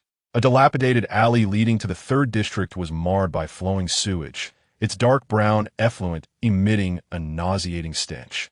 The father and son of the Hong family walked gingerly, tiptoeing and hopping forward. Whenever they reached a clean patch, Hong would stop to inspect the battle knife in his hand, the very one Lin Jin had crafted earlier. Hong Chungli cautioned, "I know you're fond of it, but refrain from admiring it here. Be careful not to step in something unpleasant." Hong stowed the knife in his wristband, remarking, "To be honest, that fellow's craftsmanship is indeed remarkable. I even suspect he might not be a mere 2nd-tier ability awakener, but rather a 3rd-tier one. What a pity, though. Why would such talent offend someone like Song Yu?" Hong Chungli paused momentarily, sighing, "Indeed, who wouldn't he agree? If our scavenging team could recruit such a talent, we would instantly rise to the 2nd tier." He then turned to Hong. "You have a knack for clever ideas. Do you have any methods to persuade your father to recruit him?" "It's quite simple. That scoundrel Song Yu doesn't desire his demise. He yearns for his suffering. The more tragic, the better. If we can satisfy that vile creature, we not only gain a free craftsman, but also earn Song Yu's friendship. However, there's a caveat. We must approach Song Yu directly, not his father, Song Jinyang." Hong Chungli was about to comment on his son's ruthlessness when suddenly a squelching sound erupted beneath Hong Wen's foot. He paused, looking down to see a soft, foul-smelling heap of excrement splattered everywhere, causing his stomach to churn. "Dad, why must we traverse this wretched alley? Can't we walk on the main street?" Hong Wen complained, "Unlike me, with the little money in my pocket, I must meticulously budget every expense. It is indeed a challenge." Xiaochun smiled, her lips curving upward as she playfully tapped Lin Jin's forehead, chuckling. "You foolish boy. Do not merely focus on appearances. It is only when something is lost that one realizes its true significance. You must cherish the present. Rest assured, Sister Xiaochun, I will undoubtedly treasure the unbreakable bond we share as siblings. Should I ever act ungratefully, may I remain forever without a wife. My cousin has gone out on mission." After saying this, she plopped down onto her little electric scooter. "Sister Xiaochun, could you kindly take me to the market first?" "No problem, dear brother. You are my only little brother, so wherever you wish to go, we shall go. Hold on tight." Since it was still early upon returning home, Lin Jin approached the control panel, intending to modify his arm shield. Hong Chungli's rare blueprint featured a recoil function, designed to injure an opponent's weapon upon collision with a battle blade. Weapons of the same tier would shatter, and the durability of 3rd-tier weapons would plummet by 30. Lin Jin optimized the blueprint, allowing him to integrate it directly into his arm shield. His right hand sensitivity had returned, and the 150 enhancement from his abilities remained intact. The side effects of crystal erosion syndrome were varied and unpredictable. He had not anticipated that his own side effect would be an enhancement of abilities. If only it were not for the fact that reaching 100 crystallization would lead to death, he might have even grown fond of it. When his father initially fused the ancient god's genes with his own, he probably never imagined that his son would suffer from crystal erosion syndrome. However, since he was able to extract the core gene chain of the ancient god, it was likely that a complete gene sequence existed, which could later be utilized to create an inhibitor, effectively halting the progression of the syndrome. Perhaps this misfortune would turn into a blessing. As the light radiated from his right palm, he quickly completed the integration of the recoil function within the arm shield. Not only could he reflect the opponent's weapon, but he could also rebound anything he desired, for safety during his upcoming expedition to the ancient god's ruins. Lin Jin had also constructed a battle blade for himself, using surplus 2nd-tier materials and blueprints. Although he possessed no skills in swordsmanship or martial arts, having a blade in hand brought him a sense of calm. Observing an unusual expression on Su's face, Lin Jin hurriedly approached and inquired, "What troubles you, Sister Su? Who has upset you? Let me know, and I shall seek retribution." "You?" Su raised an eyebrow, her gaze sweeping over Lin Jin from head to toe like a spotlight. Filled with disdain. "It is not that I look down upon you, but with your frail physique, your presence would be futile. That may not be the case. Tell me, who has wronged you? Who else but Hong Qingli? Chapter 24. A secret rendezvous beyond the city walls. Upon hearing the name, Lin Jin breathed a sigh of relief, remarking, "Oh, it's just him. I can certainly assist you with this. Have you forgotten that within a 50-meter radius, I can stimulate blood resonance? Your strength will instantly surge threefold. Surely you won't fear failing to subdue him, then?" Sue, rolling her eyes, retorted, "It's not merely about subduing him, but rather." However, discerning her demeanor, Lin Jin jested, "You wouldn't happen to have lost track of him, would you?" Upon hearing this, Sue's body stiffened imperceptibly, her once erect posture subtly tensing. A hint of surprise flickering in her eyes as she instinctively inquired, How did you know? Isn't it all written on your face?" Lin Jin quipped, gesturing with his finger toward her visage. Sue, upon hearing this, a touch of annoyance flitted across her exquisite features. However, reluctant to vent her frustration on the young man, she strode, with a hint of reluctance evident in her gait, toward the sofa, sinking into it with a plop. Crossing her arms in front of her, her impressive curves became even more pronounced. Subsequently, she picked up a water glass from the table, glancing inside, and upon discovering it empty, slammed it back down with a resounding thud. Lin Jin, with a subtle smile, filled a glass with water and placed it before her, declaring with an air of nonchalance, "It's merely losing track of someone. It's hardly a monumental matter." Sue, taken aback, suddenly recalled something, seizing Lin Jin's arm as she inquired, "Did he request you to craft equipment for him again today?" Lin Jin shook his head. "No." "Then, never mind. It's futile to discuss these matters with you." Her voice laden with defeat and barely suppressed resentment. Concluding her statement, Sue propped her forehead with her hands, her slender fingers unconsciously toying with her hair, her countenance a picture of dejection and frustration. At this juncture, Lin Jin activated the tracking radar on his wrist device, revealing the location of Hong Qingli and his son, prompting him to inquire, "Where did you lose track of him?" "District 3. Why do you ask? I'll assist you in analyzing how you lost track of him. What is District 3 like?" Sue abruptly raised her head, noticing Lin Jin gesticulating on his wrist device. Drawing closer, she realized it was a tracking radar. "What is this?" "A tracker. Observe, the Hong family father and son are still in District 3. Tell me where you lost track of them, and I'll assist you in analyzing it." This displays the Hong family father and son? Sue suddenly realized she had once again been outmaneuvered by the young scamp. Instinctively, she delivered a playful tap to Lin Jin's head, her actions conveying a sense of affection rather than genuine anger. "You little rascal, you had a tracker and didn't mention it earlier? You were deliberately toying with me, weren't you?" "No, I intended to inform you, but you departed so early today. Why didn't you tell me last night? I wasn't sure if it would be successful last night. If it hadn't been, wouldn't I have raised your hopes in vain, only to be scolded later? Regardless, you always have a point." Sue, observing Lin Jin's feigned aggrieved expression, couldn't help but chuckle. Subsequently, she gently massaged his head, inquiring, "Does it hurt?" "I am uncertain. Shall I test it?" Lin Jin proposed, raising his hand. "Dream on." She swatted Lin Jin's hand away, while simultaneously rising to her feet, inquiring, "What would you like for dinner tonight?" "I desire abalone. Will you grant my request?" "Whatever. If it's whatever, then I'll prepare whatever I please." "Hold on." Sue smiled faintly. "What is it now?" "We may not have time to prepare dinner tonight. The Hong family father and son are heading toward the city outskirts." "Are they departing?" "I am uncertain. Regardless, let's follow them and observe." The desolate wilderness beyond the city, with a swift whoosh, a blurred figure, accompanied by the whistling wind, hurtled toward the depths of the wilderness. In the blink of an eye, only the dust they stirred remained visible. Aboard the light-winged aircraft, Sue donned a sleek combat suit that clung to her form, perfectly accentuating her shapely figure, her every movement exuding a valiant aura. She expertly piloted the light-winged aircraft, her slender legs gracefully positioned on either side, as if she were one with the aircraft. Lin Jin, seated behind her, tightly clasped her slender waist, citing fear of falling as his rationale.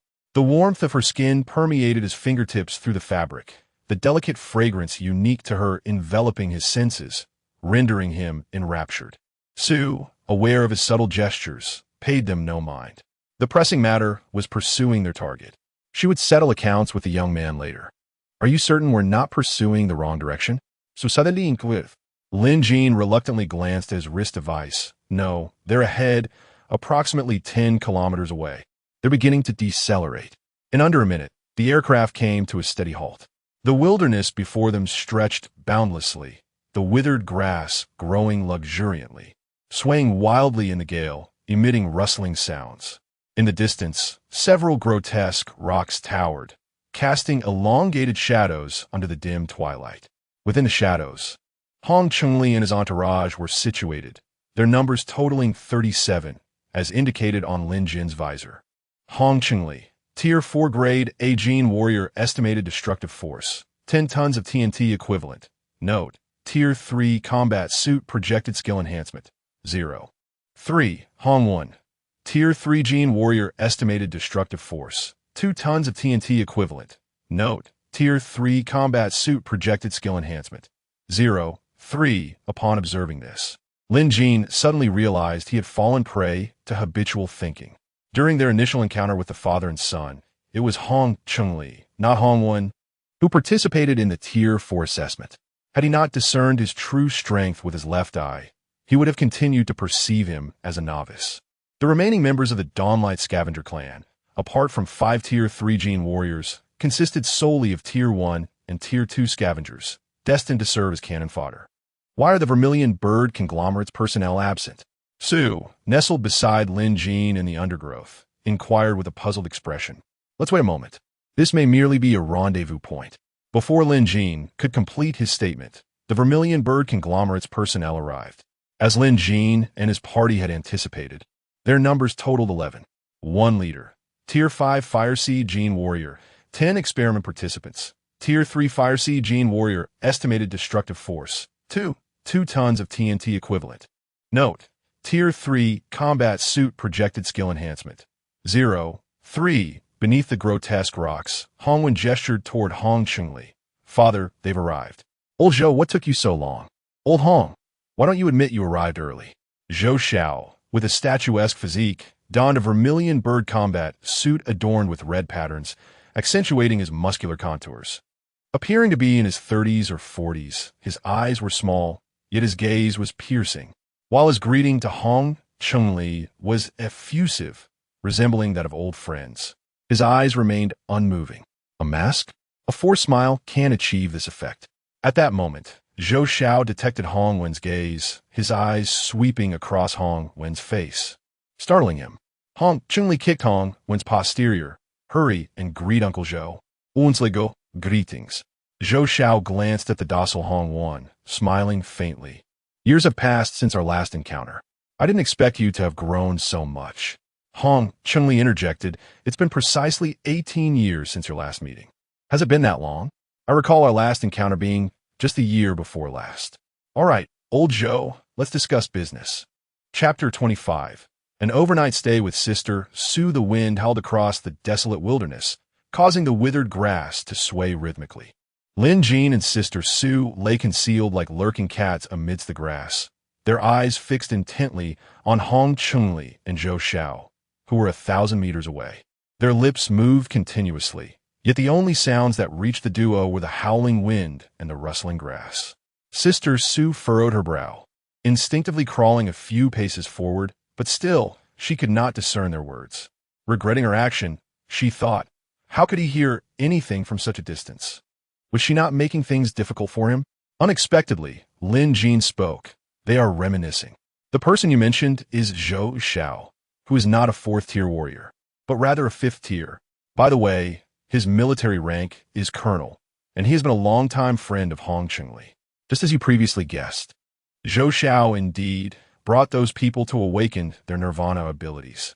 The ancient divine relic is called the Vermilion Bird Burning Heaven Tower. Zhou Xiao, out of respect for their long-standing friendship, has brought Hong Chunli along to seek fortune. Sister Sue was taken aback. How do you know? Can you hear them? Lin Jin smiled slightly and pointed to his monocular. In my moments of boredom, I trained it to decipher lip movements. I originally intended to use it to eavesdrop on the gossip of Grandpa Li and others, But who would have thought it would prove useful today? Sister Sue nodded. Using it to spy on others' gossip? You truly are bored. Do you wish to hear what they are discussing next? She quickly leaned closer to Lin Jin, almost pressing against him. What are they talking about? Lin Jin shot her a glance. Hong Chunli asked Zhou Xiao if he had any strategies for the vermilion bird burning heaven tower. However, Zhou Xiao mentioned that it consists of multiple spaces that can be arranged freely, making the chances of repetition very slim, thus rendering previous strategies of little value. Do you have a strategy for that place? Su Ming Wang shook her head. No, that location is classified by the Vermilion Bird Consortium, and my clearance is insufficient. Never mind. It's getting dark. They want tea set off until tomorrow. We should leave quickly. Where to? Lin Jin retorted. Don't you think we are too close to them? If they have come to meet in this desolate place, they surely wish to remain unnoticed.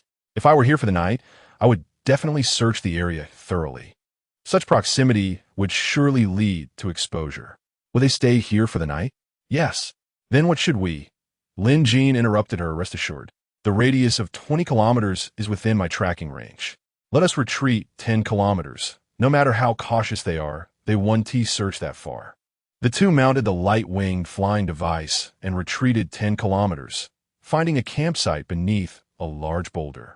There was a small entrance to a cave, its smooth opening and a lingering scent of smoke indicating that they were not the first guests to arrive. Crawling inside, the space was limited, sufficient for 3 people to spend the night. Nearby lay a pile of cold ashes. Lin Jin gathered some branches, reigniting the campfire, illuminating the cave. Sister Sue was about to say she wasn't hungry when Lin Jin produced 2 sausages from his wristband. She promptly changed her tune. I'm hungry. Upon receiving the sausages from Lin Jin, she inquired, Where did you get these? I bought them at the market this afternoon. As the saying goes, before the troops move, provisions must be secured.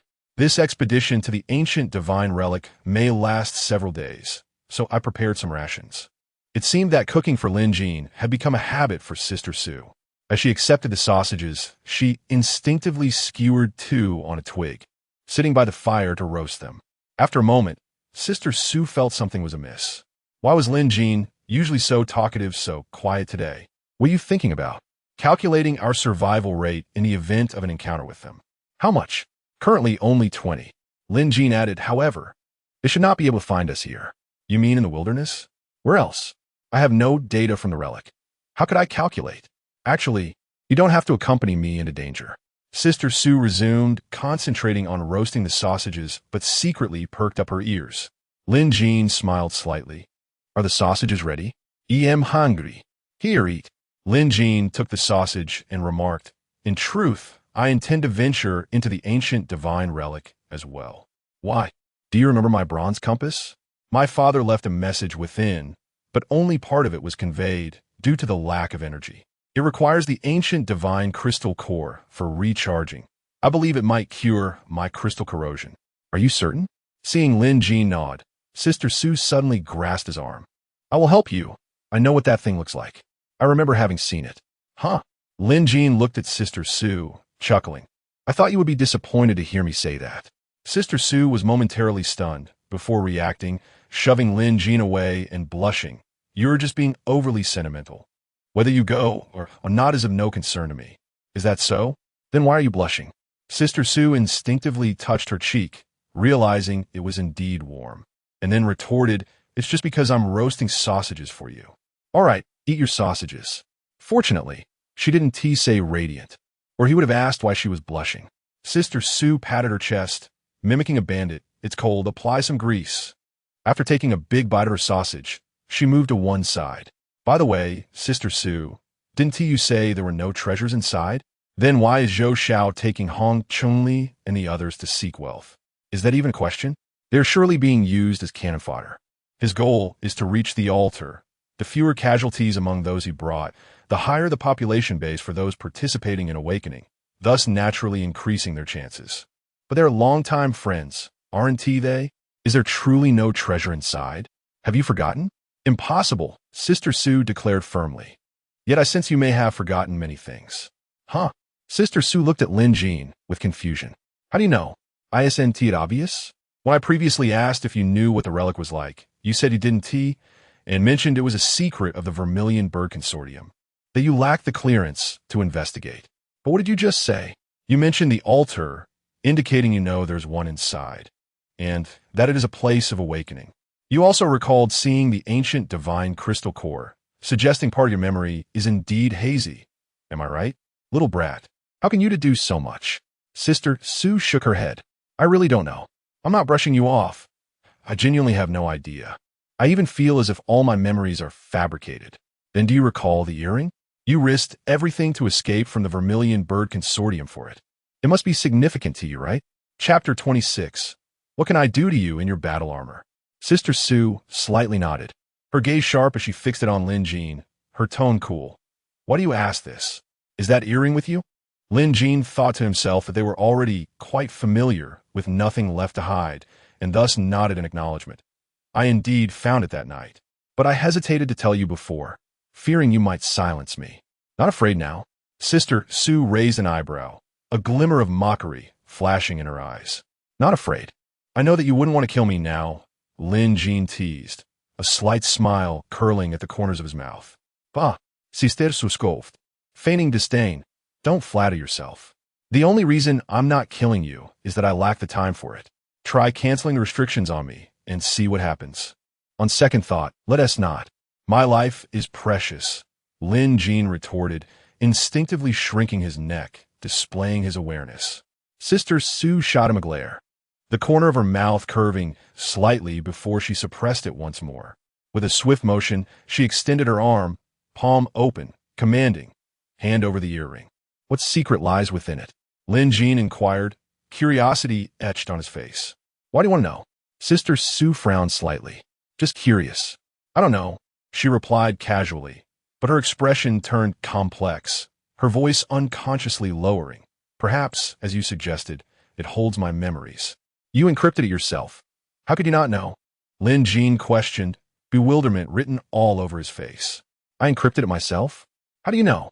Sister Sue abruptly lifted her head, her eyes filled with confusion.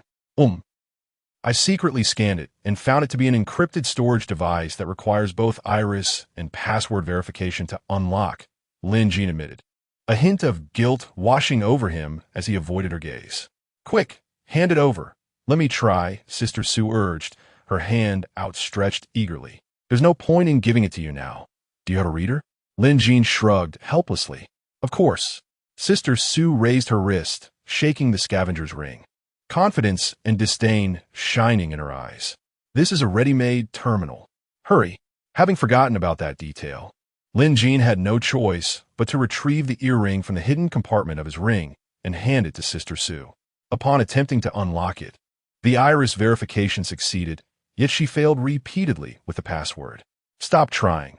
If you continue, it will lock permanently, Lin Jin cautioned as he watched her input the password repeatedly. Sister Sue suddenly froze, her hands falling limply at her sides. Her face etched with unwillingness as she sighed deeply. How could this be? This is clearly the password I set. How could I possibly forget? Perhaps you simply don't remember setting a password. Lin Jin's voice was soft, yet struck Sister Sue's heart like a hammer. Sister Sue opened her mouth, but words failed her, her eyes reddening with confusion and frustration. She slowly shook her head, the movement heavy and slow, her hair swaying gently. I don't know. I only know that this earring conceals a secret that is very important to me. Her voice trembled slightly. Don't lose heart. Not remembering now doesn't mean you won't recall in the future. One day, you will remember everything. Lin Jin's voice was deep and gentle as he reached out, softly embracing Sister Sue. This time, everything proceeded smoothly. Sister Sue did not resist in the slightest. Time slipped quietly in the cave, and after an indeterminate duration, Sister Sue, nestled in Lin Jin's embrace, suddenly broke the silence. Hey, are you secretly pleased with yourself? Her tone carried a teasing note, alongside her usual straightforwardness. Lin Jin instinctively lowered his gaze to Sister Sue, their eyes meeting in the air, leading to an awkward moment. Pleased? What would I be pleased about? Lin Jin feigned ignorance. Sister Sue huffed, her eyes gleaming with a knowing smile. Don't think I'm unaware of your little schemes. Although she said this, She did not spring up from Lin Jin's embrace as she usually would. Instead, she leisurely rested her head on his lap. Her posture seemingly casual, yet laced with a hint of affection. Then, she threatened, "Behave yourself, do you hear? Otherwise, you'll bear the consequences." Lin Jin chuckled helplessly, gazing at Sister Sue with fondness. In this battle armor, wrapped so tightly, even if I wanted to misbehave, I wouldn't have the opportunity. Others might not be able to, but you. Sister Sue shot him a glare, exasperated. A mere second-tier battle armor. Do you think it can restrain you? A hole made by photon reconstruction is an easy feat, just keep your thoughts to yourself. This place is too cramped for me to act, Lin Jin retorted, aware of her teasing. I'm not your little Chunjia. If you keep babbling nonsense, do you believe I will toss you out? The two continued their banter until they unknowingly drifted into the next day. The alarm from Lin Jin's ring abruptly jolted them awake. What's wrong? Sister Sue, still groggy, sat up, casually wiping the remnants of drool from the corner of her mouth, her hair tousled around her cheeks, exuding a peculiar charm. They've set off, Lin Jin remarked, glancing at the tracking radar on his ring. Upon hearing this, Sister Sue instantly shook off her drowsiness. Lin Jin remained silent, instinctively casting a glance at his pants. Sister Sue's gaze followed suit, her face flushing red with embarrassment and irritation. Oh, no one saw anyway. Once the wind blows, LL dry. I'll go outside and wait for you. Hurry up. With that, she scrambled out of the cave, wishing she could find a hole to hide in, wondering why she always drooled in her sleep. Thankfully, she hadn't dreamt of ice pops the previous night. Otherwise, she would have been in despair. On the light-wing aircraft, Sister Sue sped through the wilderness with Lin Jin, not daring to speak to him for the entire morning. She feared that the cheeky lad might bring up the embarrassing incident from the morning. By noon, the signal on the tracking radar suddenly vanished. The tracking signal has disappeared, Lin Jin stated. The likelihood is low. If they could find us, they would have done so already, and there would be no need to wait until now. They must have entered the ruins, and the signal has been blocked. What do we do now? Sister Sue, almost habitually, turned to Lin Jin for guidance. For safety's sake, let's shift 2 kilometers to the right and continue tracking, he suggested. After traversing over 10 kilometers, a valley appeared before them, shrouded in mist. If I'm not mistaken, this should be it, Lin Jin declared, activating the bronze compass on his arm shield. The red symbol illuminated, transforming into a blood-red arrow pointing towards the valley. Your compass. Sister Sue looked at Lin Jin's bronze compass, seemingly wanting to ask something but hesitating to voice it. I don't know what it indicates either. Let us just go in and see, Lin Jin replied. Chapter 27. The cursed land the instant they entered the valley. It felt as if they had plunged into a thick, white paste. The dense fog enveloped the entire world like an impenetrable curtain. The acrid scent of sulfur mingled with dampness, invading their nostrils with a pungent, nauseating sting that provoked a cough. The light-winged aircraft extinguished shortly after entering, and both of their wristbands failed. Sue's hairpin and Lin Jin's knife were rendered useless. Fortunately, their innate strength remained intact. The mysterious force field in the valley seemed to only affect technological devices. However, the compass functioned normally, its crimson glow piercing through the mist, pointing unwaveringly into the depths. Let us proceed, Lin Jin announced as he took a step forward, only for Sue's hand to rest on his shoulder immediately. What is it? Lin Jin questioned, puzzled. Sue shook her head, her voice tinged with apprehension. I don't know. This place feels ominous. It seems like a single misstep could lead to our doom. Don't worry. We have the compass, Lin Jin reassured her. Sue nodded, a sense of comfort washing over her. Yes, having you by my side makes me feel much safer. Is that so? It seems I am quite dependable in your eyes, Lin Jin replied. Enough with the flattery. It's mostly thanks to your compass. Now focus on the path and don't stray, Sue retorted. On the other side of the mist, Zhou Xiao and his companions felt as if they had stepped into a realm of curses. The surrounding white haze, thick as paste, seemed capable of consuming everything. They appeared to float in an endless sea of white, with no discernible directions or reference points. Each step felt as if it were taken in a void, with no knowledge of what lay beneath their feet. Several of Hong Chunli's men had perished without warning, their deaths swift and silent. A brief, piercing scream shattered the silence, followed by the sudden disappearance of a nearby companion, their body sinking without a trace. Before anyone could react, the chilling cries echoed again from another direction, abruptly ceasing.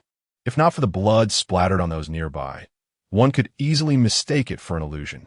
Yet when the startled individuals turned, they were met only by the impenetrable fog, with the metallic scent of blood mingling with the increasingly pungent sulfur, inducing nausea. Zhou Zhao's brow furrowed with distress, the sudden, ephemeral screams unsettling him. Clutching T Chapter 28, the eccentric bronze door, all 8 entrances must indeed be genuine, Lin Jin elucidated. Previously, I heard Zhou Zhao mention that the Zhuke Burning Sky Tower is composed of countless randomly formed spaces, making the likelihood of repetition exceedingly small. Therefore, past strategies hold little value. And so, Sister Su pressed for clarification. Thus, having 8 entrances leading to 8 distinct locations is quite normal, isn't it? Surely you do not wish to encounter them within the tower? Sister Su regarded Lin Jin with suspicion. Isn't that obvious? Would you want to? I certainly do not. But might this notion cloud your judgment? Let's not dwell on that. We have come this far and must ascertain the situation before proceeding. What if the other entrances are identical? That would be a waste of time. Having spoken, Lin Jin meticulously examined the 4 rings before him, which were nested from smallest to largest, forming 4 concentric circles. They indeed resembled a circular combination lock. If the symbols on the rings were arranged in a specific order, they could unlock it. However, Sister Su had just attempted to turn it, and it would not budge at all. Could it be that she simply lacks the strength? Lin Jin pondered, stepping forward to give it a try himself. Hey, it truly does not turn. Suddenly, a spark of inspiration struck Lin Jin, and he exclaimed, "Since we are in the Zhuke Burning Sky Tower, why not ignite it and see what happens?" Sister Su nodded, placing her hand upon the center of the ring. Immediately, the tattoos on her body glowed, resembling the molten lava below, as flames erupted from her arm and exploded against the bronze door. The flames, reaching a temperature of 1,000 degrees, raged for a considerable time. Had it been an ordinary bronze door, it would have long since melted away. Yet, this door remained unperturbed, cool to the touch. Perhaps we should consider another entrance, Sister Su suggested. Do you not yet grasp the situation? Each exit in the mist corresponds to a chain. To attempt another door, we would either have to swim through the lava or retrace our steps through the mist. After saying this, Lin Jin stepped back a few paces. Now, try igniting it again. When Sister Su's flames once more detonated against the bronze door, Lin Jin caught sight of the 5th ring through the interplay of light and shadow, adorned with a circle of exotic beasts. Got it. I see the 5th ring, and it features a circle of exotic beasts. The 5th ring?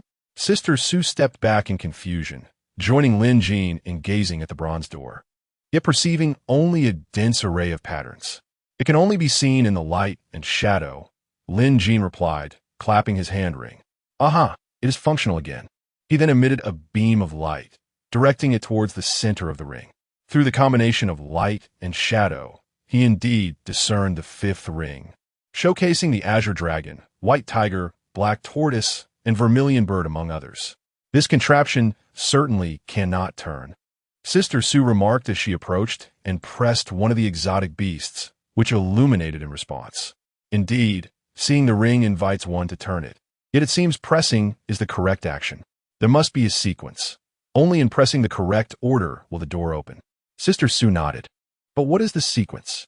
Lin Jin glanced at the bronze compass in his hand, noticing that the bloodline only pointed towards the door, providing no further guidance. Suddenly, Lin Jin exclaimed, I just recalled a rhyme. Would you care to give it a try? A rhyme? Is it reliable? Who knows? Regardless, we have nothing but time. Let's press it and see. With that, Lin Jin approached the door, reciting Azure Dragon on the left, White Tiger on the right, the Old Bull, the Rhinoceros at the waist, the Dragon Head, the Ying Long on the chest. Following the order of left, right, down, and up, he pressed 4 exotic beasts upon the ring. He recognized the Azure Dragon and White Tiger, while the others merely bore a resemblance. He did not expect these actions would truly unlock the bronze door. Yet, as the exotic beasts lit up in succession, The ancient patterns on the bronze door seemed infused with life, flickering with a soft blue glow. Initially scattered like stars, they swiftly intertwined, coalescing into flowing streams of light that danced freely. The area surrounding the door rippled, resonating with the light upon the door. In the center, a deep vortex formed, composed of minute specks of light, spinning ever faster, its radiance becoming increasingly blinding. Sister Sue suddenly clasped Lin Jin's hand, her excitement akin to that of a child. It worked. Lin Jin himself was taken aback by the unexpected success. Let us proceed and explore. As they stepped through on the other side of the lava lake, Zhou Xiao and Hong Chungli's group appeared simultaneously. So, this is the Zhuke Burning Sky Tower? Hong Chungli exclaimed, instinctively reaching for his hand ring to record the coordinates. That would be futile. This place is a self-contained space. If you doubt, feel free to try, Zhou Xiao replied. Brother Zhou, you misunderstand. I merely wished to see if the hand ring could function here. Zhou Xiao scoffed, shaking his head dismissively. Let's move on. With that, he was the first to tread upon the iron chain, while Hong Chungli discreetly exchanged glances with Hong Wan, who subtly shook his head, indicating that this location indeed could not be pinpointed. Upon reaching the door, Hong Chungli could not help but reflect on the journey, having lost 8 members along the way. Finally standing before the ruins entrance. 7 had perished here, while Zhou Xiao had lost 1, whom he had personally cast away. The bronze door here was nearly identical to the one Lin Jin had encountered, except for the fact that the 4 rings at the top featured a blind Zhuke. Zhou Xiao retrieved a glass vial from his hand ring, carefully pouring forth a red crystal fragment, no larger than a grain of rice, yet exuding an aura that inspired an inexplicable sense of reverence and awe. Brother Zhou, what treasure is this? Upon hearing, Zhou Xiao turned slightly, casting a fleeting glance at Hong Chungli, his expression laced with disdain, as if mocking one entirely unaccustomed to the world. This is the fabled fragment of the ancient god crystal.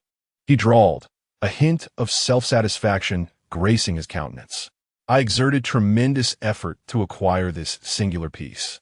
Hong Chungli's eyes widened in astonishment, exclaiming, This is the ancient god crystal? Hong Wan also focused intently on the fragment, instinctively tightening his fists, struggling to suppress his urge to seize it. Legend has it that this object can awaken extraordinary abilities or unlock primal genetic sequences, enabling one to become a dual occupational individual or to ascend to the pinnacle of a specific genetic sequence, regardless of how far one may eventually progress. This ensures an initial advantage far surpassing that of others, paving the way along an unobstructed path to success. Yet here, this crystal fragment served merely to unlock the door.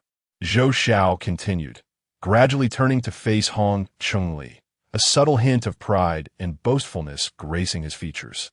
Brother Hong, I have been quite generous, have I not?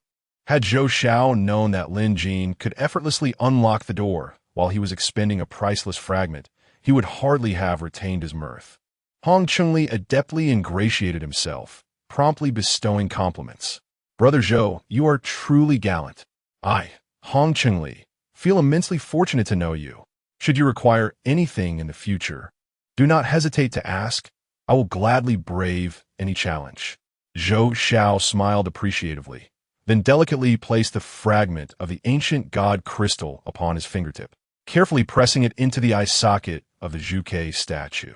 Instantly, red light radiated from the statue, igniting the 5th ring at the outermost layer, while the other exotic beast statues extinguished, leaving only the azure dragon, white tiger, rhinoceros, and Inglong.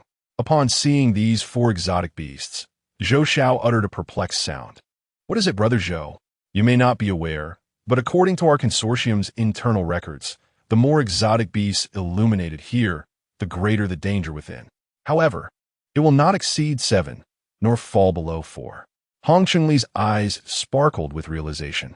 So, does this imply that the instance we are about to enter is the simplest? Even if it is the simplest, it is not the kind of simplicity you might envision. Once we enter, you shall understand. API call failed with status code 429.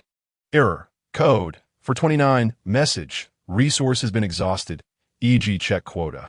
Status: resource exhausted. Chapter 29. The corpse in the stone pillar jungle, as the saying goes. The path leads to a secluded place. Hey, Xiaoya, look. I wasn't lying to you. We made it out. From now on, just listen to me, Long Gu, and you won't go wrong. Gu Jianlong K's voice shimmered with ethereal light in Qin Wuyue's hand, filled with a sense of triumph. At this moment, Qin Wuyue, adorned in a flowing white garment, appeared somewhat disheveled, her hair cascading chaotically around her face, with a few strands clinging to her forehead due to sweat, and her skirt bore several tears, revealing her delicately smooth, white silk beneath. She furrowed her delicate brows and, with a voice both cold and tinged with annoyance, remarked, "If it weren't for my abilities, I would have surely perished in that maze long ago.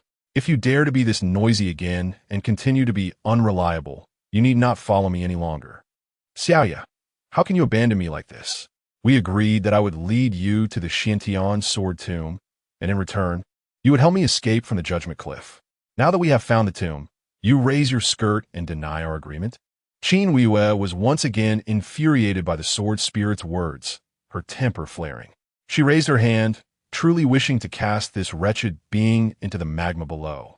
However, recalling how it had aided her in escaping the Judgment Cliff, she took a deep breath, striving for calmness, and said, "Whether this is the Xiantian sword tomb or not, your word alone does not suffice. Let's go take a look and discover the truth." As Qin Wuyue approached the iron chains and arrived beneath the Zhuke burning sky tower, she beheld a bronze door unlike any she had seen before. At the center of 4 concentric rings stood not the eyeless Zhuke, but rather a magnificent flame relief. Having failed to enter, Qin Wuyue instinctively inquired, "How do we open it? You didn't heed my advice to stick closely to those people, did you? Now you have strayed from the path and cannot enter. Do you believe I would cast you away right now?" I actually don't know either. But Xiaoya, when you escaped the Judgment Cliff, didn't you conveniently pocket a star essence disc? That item can unlock all secret pathways. Just use it. The star essence disc is a one-time use item, and I possess only one. What if this relic is not the sword tomb? Oh dear Xiaoya, why have you suddenly become so indecisive? This is unlike you. In my view, whether we guard it or not, we should open it first. That way we can ascertain its true nature. As for the cost, isn't it merely wasting 1 star essence disc? Qin Wuyue pondered this, thinking, isn't it just 1 star essence disc? Would I cease my quest for the sword tomb simply because I have used it? After a moment, she produced a silver octagonal disc, its surface adorned with unknown crystals, the runic lines weaving between them, emanating a faint blue glow. She carefully pressed the star essence disc against the bronze door, inhaled deeply, and channeled her spiritual energy into it. In an instant, the crystals on the star essence disc burst forth with brilliance, the runic lines spilling from the disc and intertwining with the ancient patterns on the bronze door, swiftly spreading and emitting a crackling sound. Soon after, the space surrounding the bronze door began to warp. In the blink of an eye, a spatial portal manifested before them. It worked. The star essence disc from the Judgment Cliff is indeed effective. Xiaoya, let's hurry inside. Inside the Zhuke burning sky tower, within a dimly lit stone chamber, towering black stone pillars rose from the ground, rendering the entire space akin to a forest of stone columns. Lin Jin and Su Minghuang navigated through the pillars, guided by the bronze compass. Suddenly, Lin Jin's eyes brightened as he spotted a corpse clad in Zhuke battle attire, seated beneath a stone pillar. "Sister Su, you said there was no treasure here. Yet, has it not appeared before us?" Lin Jin hastily dashed over. Seeing Lin Jin run, Sister Su quickly followed, the sound of her high heels striking the stone floor resonating sharply in the quiet space. Before Lin Jin could approach the corpse, she seized his shoulder and reprimanded. "What are you doing running around? What if you trigger a trap?" Lin Jin chuckled. "We've been here quite some time now. If there were traps, we would have encountered them by now, wouldn't we? But how did he die?" Sister Su pointed towards a corpse. "Starved, I presume," Lin Jin explained, pointing at the body. "There are no wounds on him, and he appears peaceful in death. He must have been trapped here and perished from hunger." Though Lin Jin spoke thus, his left eye had already scanned the area surrounding the corpse to ensure there was no danger before approaching. Could it be that he died from poison? True, Sister Sue. Why not use your spear to prod him and take a closer look? Why would we do that? We should focus on our journey. Sister Sue, take a good look. That fellow is wearing a third-tier battle attire. I have always wanted to make you a third-tier outfit so that when we resonate with our blood, yours won't disintegrate. But I could never find the materials. Now, aren't they right before us? Do you have the blueprints for a third-tier battle attire? Not exactly. But what does that have to do with collecting materials? If you won't help me, I will just go take it myself. Wait a moment. Lin Jin pressed his left hand on the eyepiece and scanned once more. Soon, the retinal display in his left eye flickered with light. Obtained third-tier Juke battle attire blueprint. 66, what a pity, Lin Jin inadvertently remarked. What is it? Sister Sue inquired, her brows slightly raised, her eyes reflecting curiosity. The battle attire is severely damaged. I could only retrieve 66 of the blueprint. Your eyepiece can reverse engineer blueprints? Isn't it fascinating? I wonder how many secrets you are hiding within you. Sister Sue tilted her head slightly.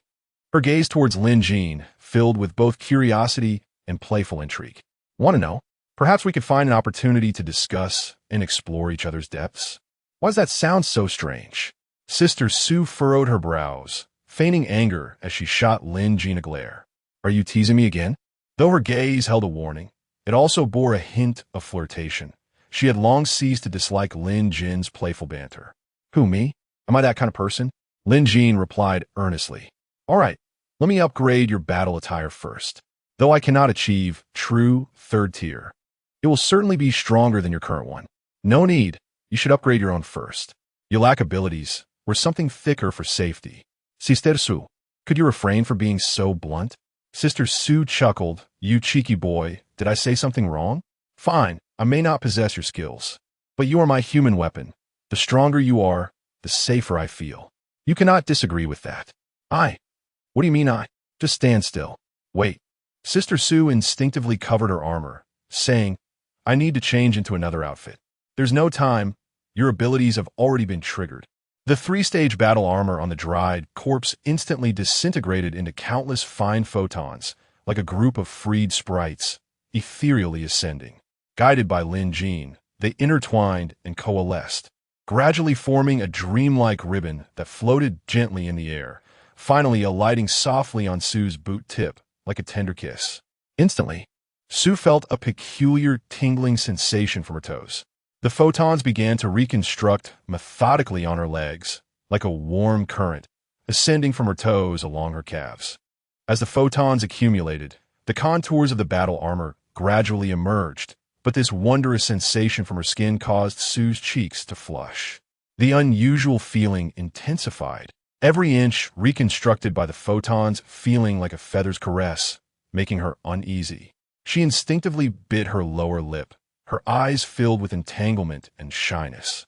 Stealing a glance at Lin Jin, she saw only his focused expression, devoid of any lascivious thoughts. She knew that if she dared accuse him of doing it on purpose, the boy would surely mock her for being prudish, so she could only suppress her shyness, secretly praying that he would hurry up. As the last photon integrated, the battle armor upgrade was complete. The pure black, form-fitting battle armor perfectly accentuated Sue's curves, highlighting her tall and shapely figure. The mysterious runes on the metal plates flickered faintly, adding to her allure. Lin Jin collapsed to the ground, looking up at Sue, his face pale and his forehead covered in sweat. The eyepiece of his left eye lit up with a string of data. Defense Amplification 0. 32 Skill Destructive Power Amplification 0. 2. He had replaced the three-stage materials, but because the blueprints were incomplete, the defense reached the normal three-stage level, and the skill destructive power remained unchanged. He just didn't expect that photon reconstruction of three-stage materials would consume so much physical energy, and he could barely lift his arms. Seeing this, Sue's eyes flashed with concern, and she quickly walked to his side and crouched down, softly asking, How are you? Will you ever try to be so brave again? Lin Jin smiled slightly and went to strip the dried corpse's bracelet. Sue grasped his hand and said, Okay, I'll do it. You rest first. Didn't you bring food? Eat something to recover your energy faster. It's okay. This consumption is less than a third. I'm just not used to consuming so much at once. You're just stubborn. After speaking, Sue had already taken the bracelet, pressed it a few times, and with a bang, a pile of items exploded onto the ground. Lin Jin looked at Sue in surprise, and the latter said unhappily, "What are you looking at? These are all standard Nirvana Force bracelets. After the wearer dies, enter the universal code to unlock it. Aren't we rich now? What rich? Look, it's all garbage. You can't say that. Look at this 3-stage battle blade. It can be exchanged for at least 80,000 credit points outside, right? And this, hey, what is this?" Lin Jin took a test tube containing a crystal fragment the size of a soybean, shimmering with a faint green light. Sue took it and looked at it. This is a crystal core fragment, a high-density energy crystal. This green one should be a wood-based energy crystal. Find something like a healing device. It can immediately restore you to your peak state. After speaking, Sue also quickly squatted down and rummaged through the pile of items. Lin Jin just glanced at it with his eyepiece and took out a silver metal ball. "Is it this?" "Yes, that's it. Now, just put the crystal core fragment in, and it can immediately restore all your physical energy. No need. Such a good thing should be saved for critical moments." Sue interrupted him and said, "What do you know? With your current physical energy value, it can restore you at least 100 times. And it also includes at least 50 rapid recoveries from fatal injuries."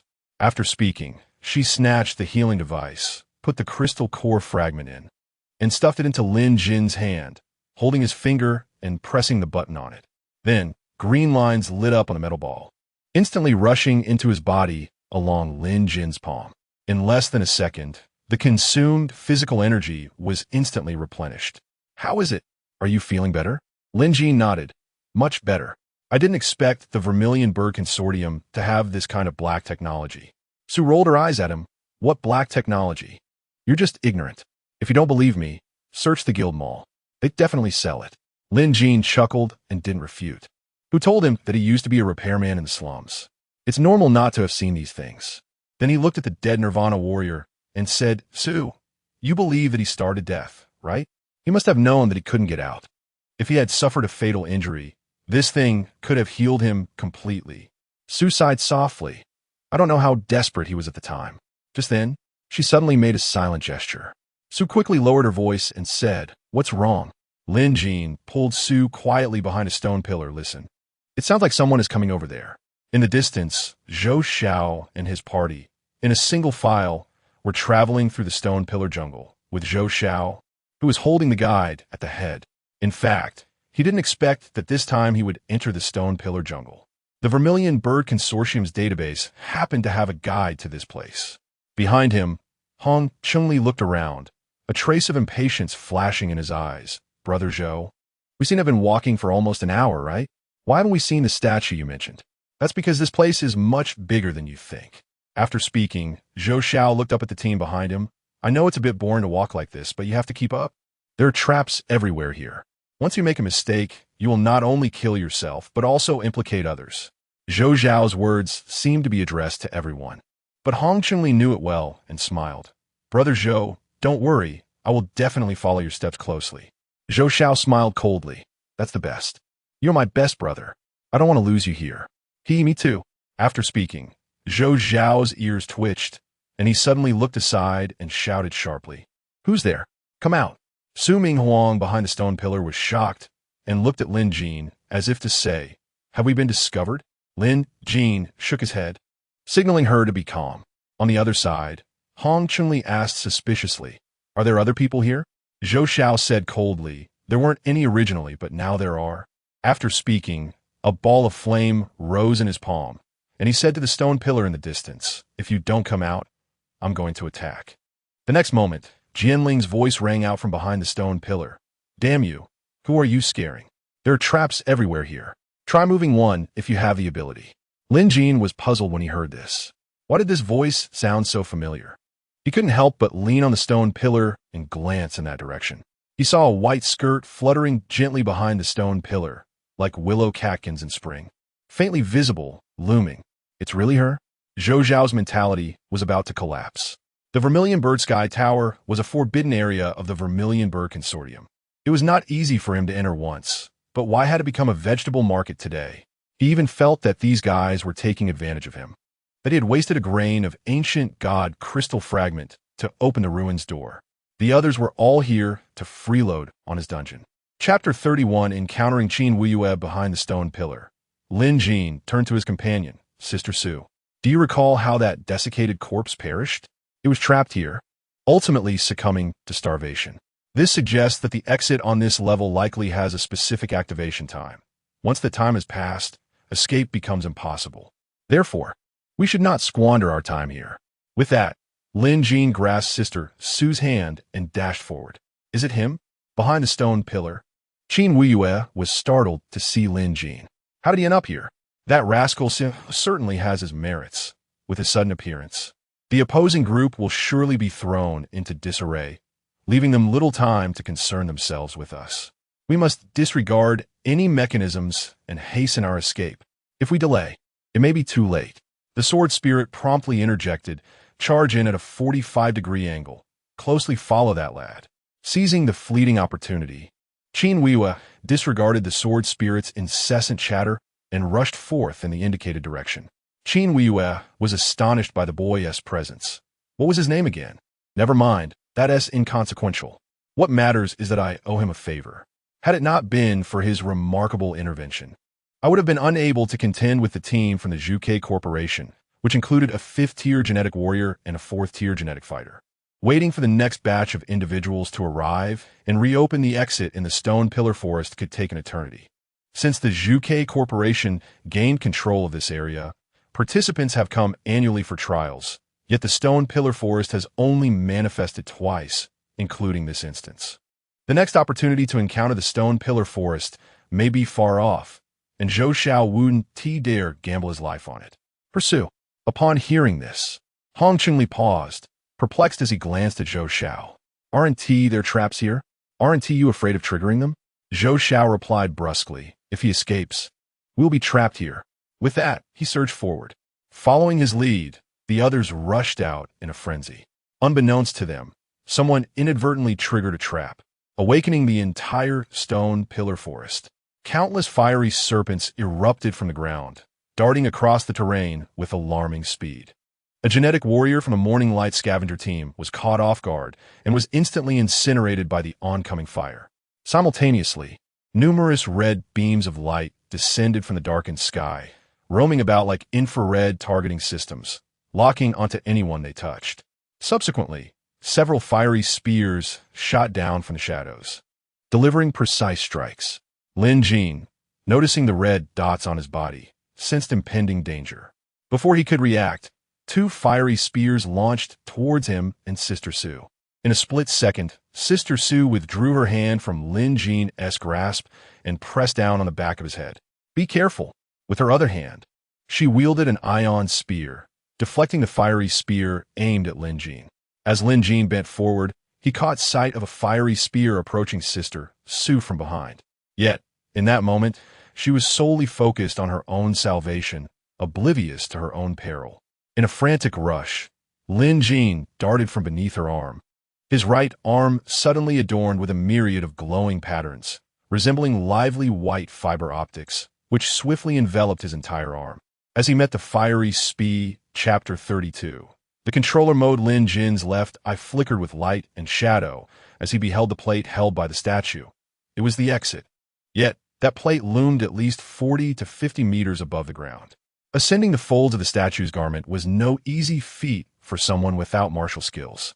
At this moment, Lin Jin had no time to discuss the optimal climbing path with Sister Su, so he activated the controller mode, seizing control of her body. He dashed forward, leaping to the first anchor point. With a flick of his warblade, he transformed it into a sturdy iron chain, which Sister Su grasped to swing herself to the second anchor point.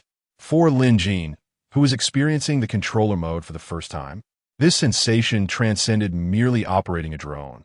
It was a dual experience of embodying Sister Su while simultaneously controlling the drone. He merely needed to issue a command, and she would execute the corresponding movement, devoid of any need for physical technique, much like a pre-programmed drone. Simultaneously, he not only gained 2 perspectives, but also shared in her sensations. The chain thrown to her hand felt as natural as switching hands. This expanded his range of motion. effectively increasing his attack distance. Their coordination was impeccable, and in mere moments, they had leaped onto the plate. When he spotted Qin Wuyue, a shock coursed through him. This girl could actually fly with a sword? Towering stone pillars surrounded them as flames streaked across the sky like meteors, scorching tongues of fire lapping at the earth, while fiery serpents twisted and writhed across the ground, thick smoke billowing. Dressed in white and standing atop an ancient sword, she stood out in this chaos. Her long hair danced in the wind, her garments fluttering gracefully as she deftly navigated between the stone pillars. Each turn executed with pinpoint precision, effortlessly avoiding the rain of fire and the serpentine flames below. Lin Jin's gaze involuntarily drifted downward, landing beneath the swaying hem of her skirt. To his astonishment, her long legs were clad in white silk, momentarily leaving him spellbound. A hint of confusion escaped his lips. "Hey, you little rascal, what you up to? When will the timing be right?" "Very soon, just a moment," came the reply. "You better hurry, or if the timing is missed, Zhou Xiao and the others will arrive first." Rest assured, they lacked the advantage of timing. Upon hearing Lin Jin's words, Sister Su mused, "This brat is clearly waiting for that woman. I didn't catch a glimpse of her face in the earlier chaos, but her ethereal white attire suggests she must be quite striking." As Qin Wuyue approached, Lin Jin instructed Sister Su to unleash flames from her arm and activate the teleportation array. In an instant, a massive beam of light erupted from the array, white mist billowing forth, cascading down from the platform like spilled mercury. Lin Jin and Sister Su stood at the center of the array, enveloped by the sudden brilliance. Before they could fully comprehend the situation, the force of the light burst forth, propelling them into the unknown. From the outside, they appeared as a flash of lightning, vanishing in an instant. Not long after their disappearance, Qin Wu rushed in, only to find herself swallowed by the same mist. On the ground, Zhou Xiao gazed at the advancing white fog, nearly losing control of himself in panic. The exit had been opened. "Beast, I opened the gate to the ruins. What gives you the right to be first?" Hong Chunli plunged into the mist, utterly bewildered. Hong Wen glanced over and exclaimed, "This is bad. The exit has definitely opened.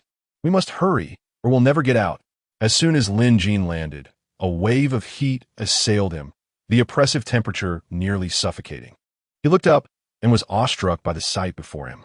Beneath a black dome, countless suspended flame crystals were scattered throughout, their energy beams crisscrossing in a mesmerizing display. The sky here was dark, yet illuminated the surroundings brilliantly. The flame crystals above sparkled like fiery gems, densely clustered, resembling an endless sea of jellyfish.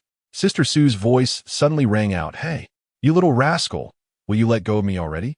Her tone was as crisp and decisive as ever, tinged with a hint of irritation and unmistakable authority. Lin Jin paused, recalling that he was still in controller mode. "My apologies. I tend to forget WH Chapter 33. No wonder she appears cold. She practices the heartless sword path, Sister Su. Why do you ask that? Why should I follow your lead? I shall directly adopt an offensive stance in place of defense." Su Minghuang was momentarily taken aback, seemingly unprepared for this impudent boy to counter her inquiry. I was just asking casually. If you wish to speak, then speak. If not, then so be it." After saying this, she cast a sidelong glance at Lin Jin, as if to imply, "I can ask whatever I like. If you choose to respond carelessly, just wait and see how I handle you." As the saying goes, the more friends one has, the more paths one can tread. You would not dispute that, would you? Lin Jin, equally using his peripheral vision, glanced at Sister Su. "Clear your throat." Su Minghuang straightened her back and tilted her chin slightly, proclaiming with a hint of pride, "I do not object." Before she could finish her statement, Lin Jin interjected, "The enemy of my enemy is my friend. You wouldn't oppose that, would you?" "I do not oppose." "Then that settles it." Lin Jin spread his arms as if to say, "Do you understand now?" I don't understand anything." "Sister Su, you're not feeling jealous, are you?" Lin Jin suddenly exclaimed aloud. "Ha! Who would be jealous of you, you self-important fool? Ah, the clever woman. Your stubbornness is indeed your weakness." Lin Jin offered a subtle smile. "What are you laughing at?" Su Minghuang frowned, her heart brimming with unexpressed frustration. You had better not provoke me. I am not laughing. You were laughing. I saw it. All right, I admit it. I laughed because I was genuinely worried you might misunderstand. Su Ming Wang paused, her mind seemingly malfunctioning for a moment. Before her lips curled into a slight smile, a gesture acknowledging your astuteness, and she said, "All right, let us hurry along. By the way, is your arm all right?" Lin Jin raised his right hand to inspect it. "It's fine. I feel as though I have acquired a Kirin arm." Kirin arm? Sister Su looked puzzled, bemused by the fresh terminology from this boy. Lin Jin nodded. "In any case, it's a case of misfortune turning into fortune." Sighing, Sister Su gazed at Lin Jin, a shadow of inexplicable sorrow in her eyes. "I truly cannot discern whether you are fortunate or unfortunate. In any case, the reason the crystal erosion disease is deemed terminal is not without cause. Do you comprehend? I understand. Previously, I seemed to witness crystallized shards exploding from my Kirin arm. I cannot say if it was merely my imagination." Crystallized shards? Sister Su instinctively touched her neck. "Wait." Sister Su suddenly rolled up Lin Jin's right sleeve, closely examining his arm. Finding no wounds, she finally sighed in relief. Lin Jin thought it might be an illusion, but she had distinctly felt something strike her neck. It could not have been a mere figment of her imagination. Shards had indeed exploded. The symptoms of the crystal erosion disease are varied, and one of them causes the body to become fragile. Her greatest concern was that what had struck her neck might have been shards from this boy's crystallized arm bones, indicating that his arm had fractured. "What is the matter, Sister Su?" Lin Jin looked at Su Ming Huang with suspicion. The concern she had exhibited earlier had genuinely warmed his heart. "Nothing." Su Ming Huang brusquely pulled away from Lin Jin's grasp, her mind racing with confusion. If it was not his arm bone, then what had struck her neck? Suddenly, a thought struck her, and she said, "Why don't you swing your sword with a bit more force to test it?" "Not here. The surrounding flame crystals are dangerous. Touching them would bring misfortune." On the other side of the fire crystal space, the ancient sword in Qin Weiyue's hand shimmered with spiritual light. "Little you, that fellow should be just ahead. I can sense it. Let us hurry. Little you, do you not wish to be with that boy anymore? If you keep babbling nonsense, I shall confine you within the sword case. If you confine me in the sword case, who will guide you? Then refrain from your foolish talk. By the way, that sword case was crafted by that boy." "What do you mean by that?" Little you retorted. "Are you attempting to sow discord? You have miscalculated. To be honest, that boy's craftsmanship is quite impressive. It is very comfortable for me inside. Alas, the materials are inadequate to match my Lord Long's stature." Having said that, as Qin Weiyue attempted to dislodge a floating flame crystal, the sword spirit suddenly exclaimed, "Stop. What do you think you're doing? Do not touch those things. Trust me. If they explode, you will not be able to handle them, especially those spherical ones. Look up there. Yes, those are the ones. Those are all eggs beneath the flame crystals." Qin Weiyue furrowed her brow. "Eggs? Are you saying these crystals are alive?" "The crystals are inert, but what resides within those eggs is alive. Creatures birthed from fire energy. They are indeed the eggs laid by them." Standing still, Qin Weiyue waited for the floating flame crystals to drift past before proceeding forward. Long Ke, the restless sword spirit, continued, "Little you, I assure you with my sword spirit's integrity, the heartless sword path is far from the supreme sword path. The dual cultivation of emotional and sword is the true pathway." "Hey, little you, why are you ignoring me? I believe that boy would be quite suitable for dual cultivation with you. By the way, I happen to have a set of techniques for repairing and enhancing that you might want to consider." The morning light scavenger group sat on the ground, panting heavily, each face reflecting a lingering fear. That was truly perilous. We were almost trapped below. Hong Chengli lifted his gaze to survey the remaining subordinates, dismayed to find that fewer than 10 remained. We had barely passed one trial, and already more than half of us were gone without even having seen the shadow of what Zhou Xiao mentioned. However, as he caught sight of his son, Hong Wen, a sense of relief washed over him. If it were not for his son's quick thinking, everyone, including himself, would likely have perished down there. "Xiaowen, what are your thoughts on the current situation? So how do we escape? If we can obtain either Lin Jin's arm shield or that woman's sword, getting out would be a piece of cake. Furthermore, we would no longer need to rely on others when delving into ruins." On Shangri nodded. Then what now? Hongwen interrupted his father, saying, "Now we pursue Zhou Xiao, but we must not follow too closely. Just monitor his location." Standing up, he explained loudly, "We are in a hurry, but Zhou Xiao is even more anxious. This is the forbidden ground of the Zhuke Consortium, and with outsiders present. How do you think he will react? Moreover, Lin Jin previously played a trick on him, so let us observe them battle first, and wait for the opportune moment to strike. If fortune favors us, we might just catch them all at once." Rather than explaining to Hong Chengli, Hong was rallying the spirits of the group. Hong Chengli quickly added, "What if luck is not on our side?" Hongwen responded with a confident smile, "Do not worry. Luck is on our side. Father, do you not recall that with Lin Jin, Zhou Xiao, and that woman, we are not enemies? In truth, we share ties with both Zhou Xiao and Lin Jin. Moreover, Lin Jin has connections with that woman. Therefore, regardless of whether we bet high or low, we are bound to profit without loss." Turning to his companions, Hongwen declared, "Let us go. Once we find Zhou Xiao, we will have ample time to recover our stamina." Chapter 34. The Cursed Sword Threatens Might Dao Heart.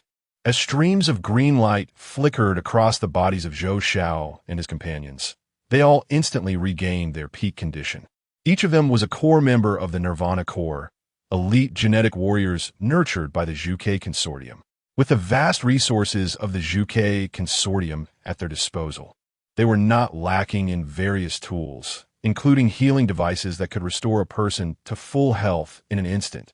Previously, such advanced technology had only been a rumor to Lin Jin, yet here it was, available to each of them. "Captain Zhou, which direction shall we proceed?" inquired a Nirvana warrior named Kaya, who approached Zhou Xiao with a sense of urgency. Zhou Xiao surveyed his surroundings. This location was not recorded in the Zhuke Consortium's database. In the past, he would have taken his time to explore, but circumstances had changed.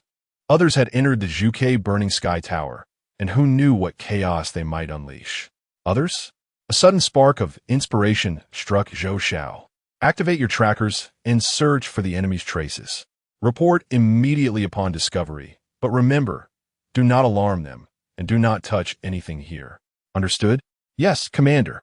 Upon receiving the orders, everyone dispersed in different directions, seeking Lin Jin and his companions. Zhou Xiao and Kaya remained at the original spot, establishing a communication base for coordinating with the command center.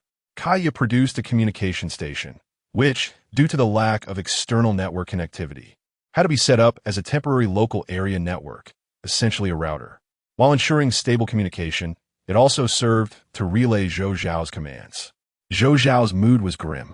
As the captain of the Zhuke Consortium's Nirvana Corps, he commanded 500 elite warriors. According to the consortium's regulations, the rank of a special operations team leader should be that of a brigadier general, not merely a colonel. Furthermore, given his status as a fifth-tier genetic warrior, he ought to hold the rank of a division commander with the title of major general. The reason he had not even achieved the rank of brigadier general was due to his humble origins, lacking a powerful background and influential allies. He had risen from the rank of a lowly private, with each promotion accompanied by a history of hardship. For someone from his background, reaching the position of a squadron leader in the Nirvana Corps was already a remarkable feat, yet he had not only become a battalion commander, but had also ascended to the captaincy of a special operations team, surpassing the highest rank attainable by commoners, that of major. Without a mountain to lean upon, he resolved to become the mountain himself. Lacking benefactors, he vowed to cultivate his own elite. After all, were those of noble birth not also individuals who had climbed their way up step by step? The so-called nobility was nothing but a product of other support. In Zhou Xiao's heart, he merely followed their path. Thus, each year, he dedicated considerable effort to seeking fragments of ancient divine crystal cores, hoping to enter the Zhuke Burning Sky Tower and awaken the legendary Nirvana techniques, completing the most vital aspect of his lofty ambitions. In the Zhuke Consortium, gaining access to the Zhuke Burning Sky Tower was a significant symbol of one's elevated status, for every individual who emerged from it ultimately thrived. To this end, he did not hesitate to scheme against his only friend, Hong Chengli. Upon learning that the awakening altar required offerings, and that the quality of these offerings would enhance the chances of success, he realized that Hong Cheng-li, not only a dear friend but also a fourth-tier genetic warrior, was the best offering he could find. He had meticulously planned everything, yet never anticipated the emergence of Lin Jin and Qin Wuyue as unforeseen variables. The Zhuke Burning Sky Tower served as a forbidden ground for the Zhuke Consortium, a place that was their Achilles heel. Internally, while participation in experiments was permitted, it was contingent upon providing the ancient, divine, crystal core fragments oneself. Externally, entry was strictly prohibited for all, save for the offerings.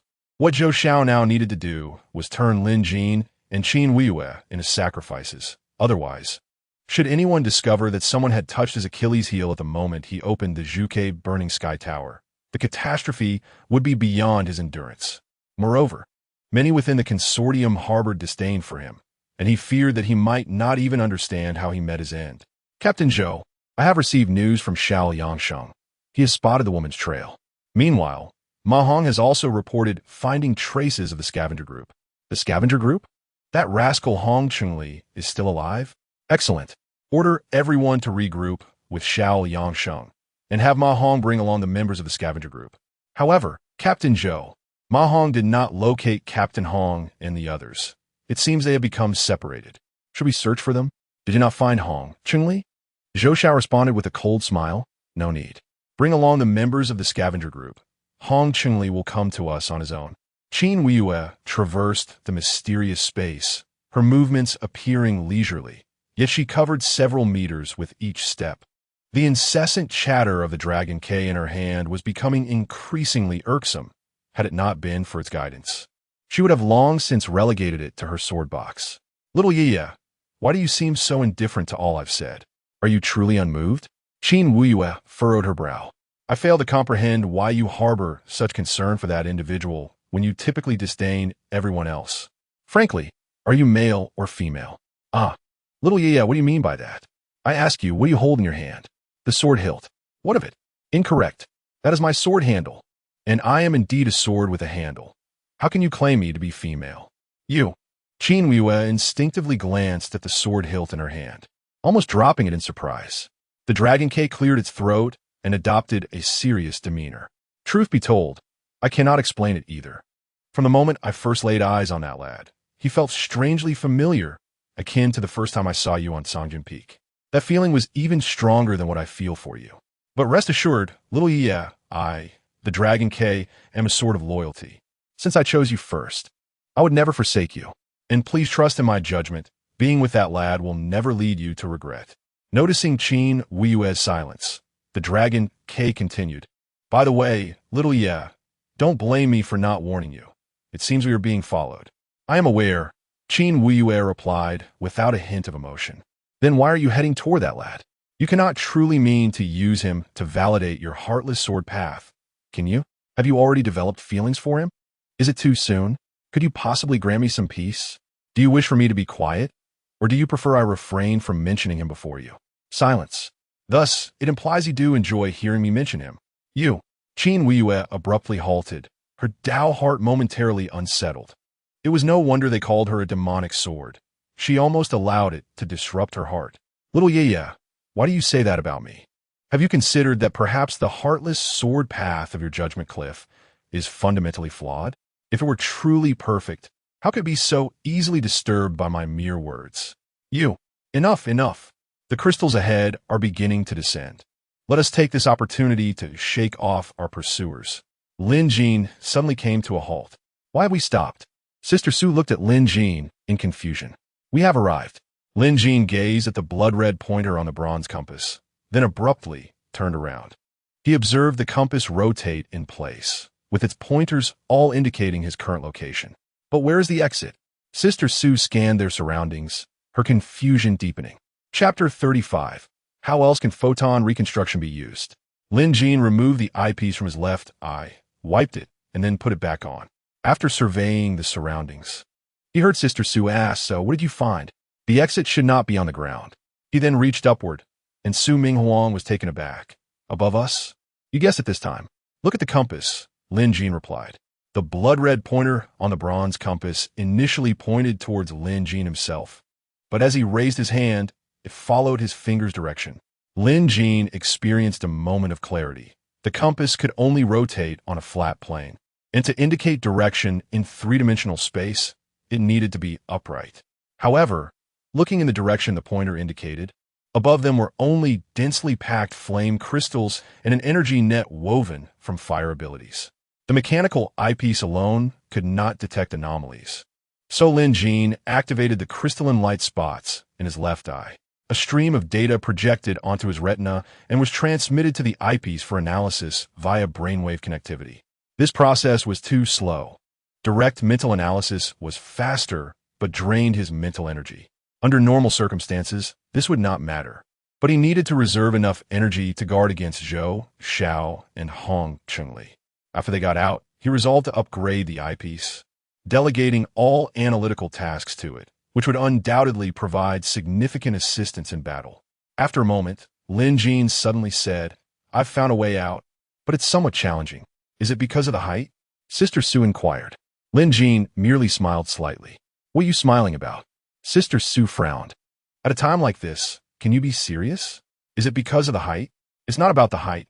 It's because..."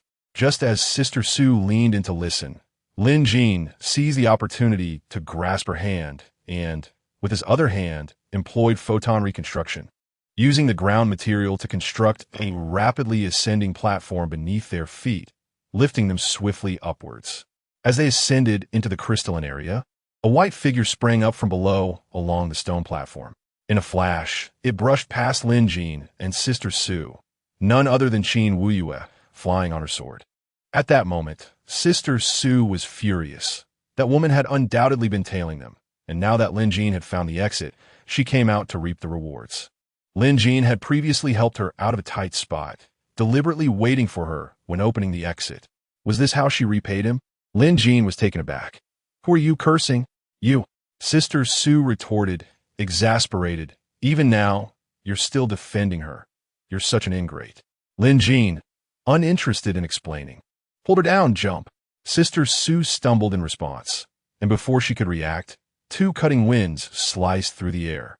Two fiery slashes came down from below, and as Lin Jin pulled her down, they narrowly avoided the flames. However, the fiery slashes continued unabated, striking the surrounding flame crystals. The crystals shattered, triggering a chain reaction in the energy net, and one after another, they exploded, covering the sky in a sea of fire. Beneath the inferno, Zhou Xiao and his companions raised their plasma shields, gazing up at the sky with a mixture of dread and schadenfreude. Zhou Xiao smirked, a hint of arrogance on his face, and sneered, "Humph, as the saying goes, the higher the skill, the greater the danger. This time, I do not believe you three little beasts can survive." On the other side, Hong Chengli tightly shielded his son, exerting all his strength as a fourth-tier Jin warrior to maintain a blood-red shield against the torrential flames falling from above. His subordinates quickly produced their defensive tools, activating their own shields. Yet, the overwhelming tide of fire surged like a ferocious primordial beast, carrying destructive power. Those defensive tools crumbled before the terrifying flames, collapsing within seconds, leaving everyone to be reduced to ashes without even a scream. The fire roared through the space for about half an hour before gradually subsiding. Among Zhou Zhao's group, only his shield remained intact. The other shields had long since shattered under the strain, and their Zhuke battle attire was riddled with holes. Were they not all fire-type Jin warriors? They would have likely perished by now. Zhou Xiao waved his hand to dissipate the shield, but his expression was grim. Lin Jin had somehow survived, along with the woman beside him. Was it merely an illusion, or did he sense the unique energy fluctuations of the fire seed Jin emanating from her? Was she from the Zhuke consortium? In this world, only the Zhuke consortium possessed the fire seed gene sequence. Others could only integrate such genes by becoming lackeys of the Zhuke consortium. Just like me. The only way to break the deadlock was to figure out how to obtain that boy's arm shield without Zhou Xiao noticing. If he could acquire that miraculous arm shield, escaping the Zhuke Burning Heaven Tower would not be difficult. At that moment, Hong Wen gently patted Zhou Zhao's arm, signaling him to look back. Lin Jin, holding Sumingwang, stood not far away. How had he survived? Zhou Xiao was equally puzzled. How had that boy endured flames that the third-tier particle shield from the Zhuke Consortium could not withstand? As soon as the flames dissipated, Sister Su stood up from Lin Jin's embrace, a hint of shyness flashing across her face as her hairpin transformed into a plasma spear, guarding in front of Lin Jin. How are you still alive? Zhou Xiao stared at Lin Jin in disbelief. Lin Jin smiled slightly. Did Hong Chun not tell you? I am an awakened ability user, and my ability is photon reconstruction. What does that have to do with your survival? Zhou Xiao questioned. Photon reconstruction can reconstruct everything except for life itself, including flames. Zhou Xiao was taken aback. Such a technique existed. However, Sister Su frowned and reproached Lin Jin. Stop your nonsense. This is not the time for celebration. Despite her words, she was deeply worried for Lin Jin. Photon reconstruction could indeed deconstruct flames into photons, rendering them harmless. Yet, the flames that could incinerate even the third-tier plasma shield far exceeded his current reconstruction capability. Had he forgotten that he suffered from crystalline erosion? Chapter 36. The Flame Monster Sweeping Across the Space. Crystallization Rate. 20. 1. Crystallized organs. Both kidneys 100. Eternal kidney vitality. Strength increase 300, agility increase 300, all resistances increase 300, stamina increase 3000. Ancient God gene unlocked. 3. As Lin Jin gazed at the examination information displayed on the viewer, he found himself utterly astonished. Although he was already aware that the side effects of his crystallization condition included enhancements, he had not anticipated that after the crystallization of his right arm, his kidneys would be the third to undergo this transformation. Observing the series of augmentation results, he finally comprehended why so many people sought to bolster their kidney health. It appeared that possessing robust kidneys offered a plethora of benefits. However, a slight worry lingered in his mind. While the crystallization of his kidneys provided numerous advantages, would they retain their original functions? Yet, recalling that his left eye had also crystallized yet still allowed him to see, he deemed this possibility unlikely. But the concern remained. Having unlocked his ancient God gene, would the side effects manifest unexpectedly, perhaps while he was in a vulnerable situation? At that moment, the Nirvana warriors, glowing with a verdant light, swiftly activated their healing devices, restoring their physical conditions to peak performance. Lin Jin could not help but feel envious. Such a prestigious organization could afford to equip each member with such advanced healing apparatus. Huang Chengli and his son, witnessing this scene, wore expressions of palpable envy. Each of them possessed a crystallization healing device. Yet it seemed they were not granted one for their own use. So much for brotherhood. Such bonds hardly warranted this treatment. The two are now even more convinced that Zhou Xiao's invitation for them to explore the Zhuke Burning Heaven Tower was far from benign. However, the current situation revealed that their adversaries were exceedingly powerful. What choice did they have? It appeared there was little choice at all. Huang Chengli instinctively glanced at his son, but Huang Wen pulled him back, subtly indicating their stance. They would not involve themselves in this conflict. With the explosion of the flame crystal, there was no hiding for them. They would be easily discovered. Zhou Xiao cast a cold glance at the duo, effortlessly perceiving their intentions. His confidence, bolstered by his own strength, rendered him indifferent to their scheming. Turning to Lin Jin, he darkly inquired, "Is it true that anything can be reconstructed? Then perhaps you could reconstruct my blade." "What are you doing, you little brat?" Sister Su gasped, startled, as Lin Jin suddenly seized control of her body. While he was undoubtedly clever, did he possess the ability to fight? Taking control now seemed counterproductive, but he assured her, "I'll explain later." With that, Sister Su raised her weapon and charged forward. In an instant, Zhou Xiao manifested a combat blade, then swung it, sending forth a towering flame blade. Estimated destructive power, 40 tons of TNT equivalent. The Huang father and son were left utterly petrified by the ferocity of the strike.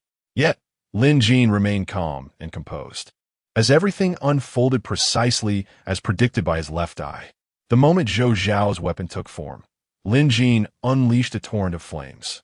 Having previously disassembled all flames into photons, he now wielded those very photons, eagerly awaiting this moment. The sky was ablaze with flames, swiftly surging past Sister Su and converging upon Zhou Xiao. Surprised, Zhou Xiao cursed Lin Jin for his audacity, attempting to use his woman as a mere pawn. Indeed, Lin Jin aimed to incinerate the 9 Nirvana warriors beside Zhou Xiao. Their plasma shield had long since been consumed by the earlier flames. How could they hope to withstand this onslaught now?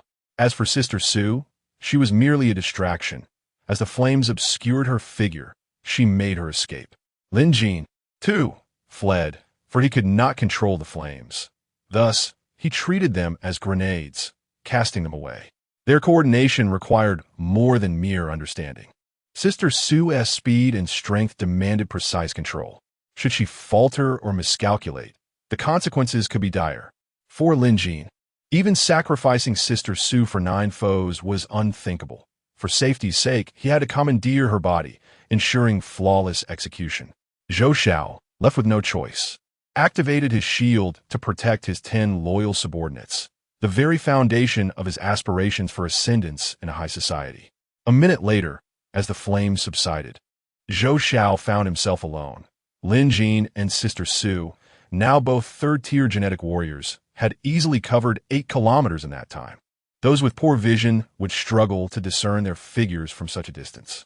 Huang Wan, eager for recognition, pointed out the direction in which they had fled. Zhou Xiao shot him a frosty glare and barked, "Pursue them!" However, shortly after they commenced the chase, Zhou Xiao heard Huang Wan exclaim, "Wait, what is that?" Instinctively, everyone followed his pointing finger, gazing skyward, only to witness a swarm of fireballs descending from the pitch-black heavens. Upon impact, they created vast craters, after which a multitude of curled, flame-like creatures emerged. These beings were lithe and agile, their bodies cloaked in burning, scaled flames, sporting triangular heads with deep blue flames flickering in their eyes, and mouths filled with sharp, fiery fangs, drooling molten-like saliva. Their backs arched high, brandishing thick, fiery tails with sharp, burning barbs. As they rose from the craters, they howled at the sky, as if abruptly awakened, displaying a hunger for destruction. Upon seeing Zhou Xiao and Huang Chengli below, they lunged forth, resembling ravenous beasts after a prolonged fast. Fortunately, despite their terrifying appearance, most lacked formidable strength. Many stood under a meter tall, easily dispatched by Huang Wan. Yet for those exceeding 2 meters, he would find himself overwhelmed. Fortunately, the 10 Nirvana warriors recognized him as a sacrificial offering and refrained from allowing him to perish before reaching the altar. What were these creatures? Both Huang Chengli and Sister Su were eager for answers. Lin Jin casually explained, "These are born of fire energy. I cannot say what they truly are. Now, let's depart." At this distance, Huang father and son could not discern the truth, and Zhou Xiao's astonishment stemmed from the realization that the pair had long since vacated the area. "Did you foresee these creatures' arrival?" Sister Su asked. "Are you blaming me for not notifying you in advance?" Lin Jin retorted, "You little brat, you must not keep secret from me in the future. Watch out." As she turned to hasten away with Lin Jin, she noticed crystalline shards exploding from his right arm. This time, Sister Su clearly saw the white filaments from Lin Jin's arm erupting. 3 shards in total, yet she could only grasp one. Just then, a towering flame creature, standing 3 meters tall, charged forward, scattering its brethren. Chapter 37. The Deceptive Tongue of Men, 4th Tier Flame Spirit. Estimated destructive power, equivalent to 12 tons of TNT. Weakest point, the neck. Beware of magma jet attacks within a 10-meter range. Scorpion tail strikes from 0 to 2 meters. Having just unlocked the 3rd-tier gene lock, my estimated destructive power surged to 9 tons of TNT equivalent. Coupled with the enhancement from kidney energy, while it may not reach 12 tons, it was certainly worth a try. Before Sister Su could react, Lin Jin had already charged forth. That fellow.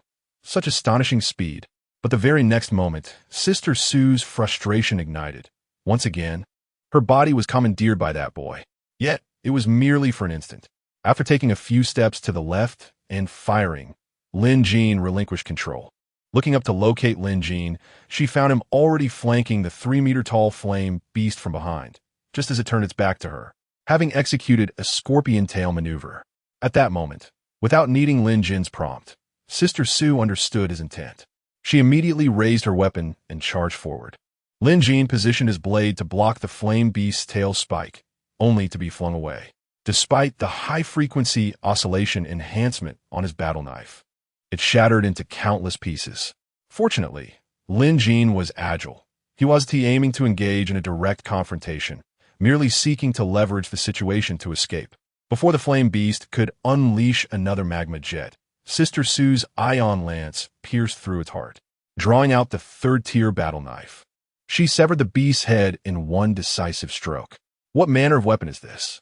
Such thick scales, and yet it penetrates effortlessly. Lin Jin jested, while taking advantage of Sister Su's cover to extract a piece of flame crystal from within the beast's skull. Sister Su shot him a glare. Did you unlock another layer of your gene lock? Sister Su truly had a keen eye. Scram. All right, wait for me. Meanwhile, Zhou Xiao and his companions were still battling fiercely several kilometers away, fighting their way toward the direction indicated by Hong Wan, intent on eliminating Lin Jin and Su Mingwan.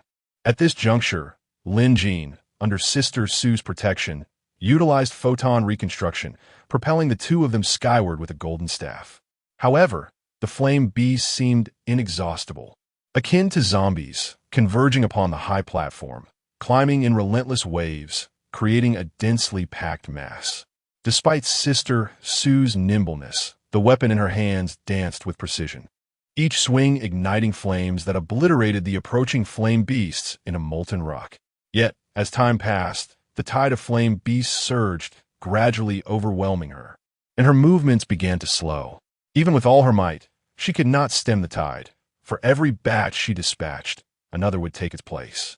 At that moment, a sudden wave of heat swept from behind Lin Jin.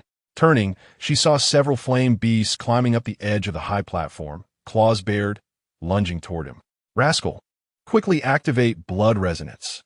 Sister Su cried out, her voice laced with unprecedented urgency. I can barely hold on. If this continues, I won't be able to protect you. Are you afraid of ruining your battlesuit? Lin Jin replied, while dodging the attacks of the flame beasts. What nonsense is this at a time like this? Don't you fear for your life? Sister Su retorted, gritting her teeth. Compared to my life, I fear more the sight of others witnessing your battlesuit being ruined. You. Sister Su felt a mixture of indignation and anxiety. She had intended to chastise him, but inexplicably, his words stirred an odd warmth within her. Yet, there was no time for contemplation. You little rascal, apart from you, who else could possibly help? Stop dawdling and hurry up. It will be too late if we wait any longer. Just then, a beam of sword light descended from above, striking beside Lin Jin and swiftly dispatching the flame beast that had been behind him. With the arrival of Qin Wuyue, Sister Su's burden was significantly alleviated. I thought you would remain above, watching the show. I didn't expect you to come down so quickly to assist, Lin Jin remarked. Upon hearing Lin Jin's jest, Qin Wuyue, concealed beneath her white silk, instinctively cast him a glance. Don't get the wrong idea. It's not that I wanted to come down. Before Qin Wuyue could finish, her great sword had already effortlessly dispatched two flame beasts. She moved with an ethereal grace, weaving through the shadows of her sword strikes, resembling a proud plum blossom standing firm in the snow, cold yet breathtakingly beautiful.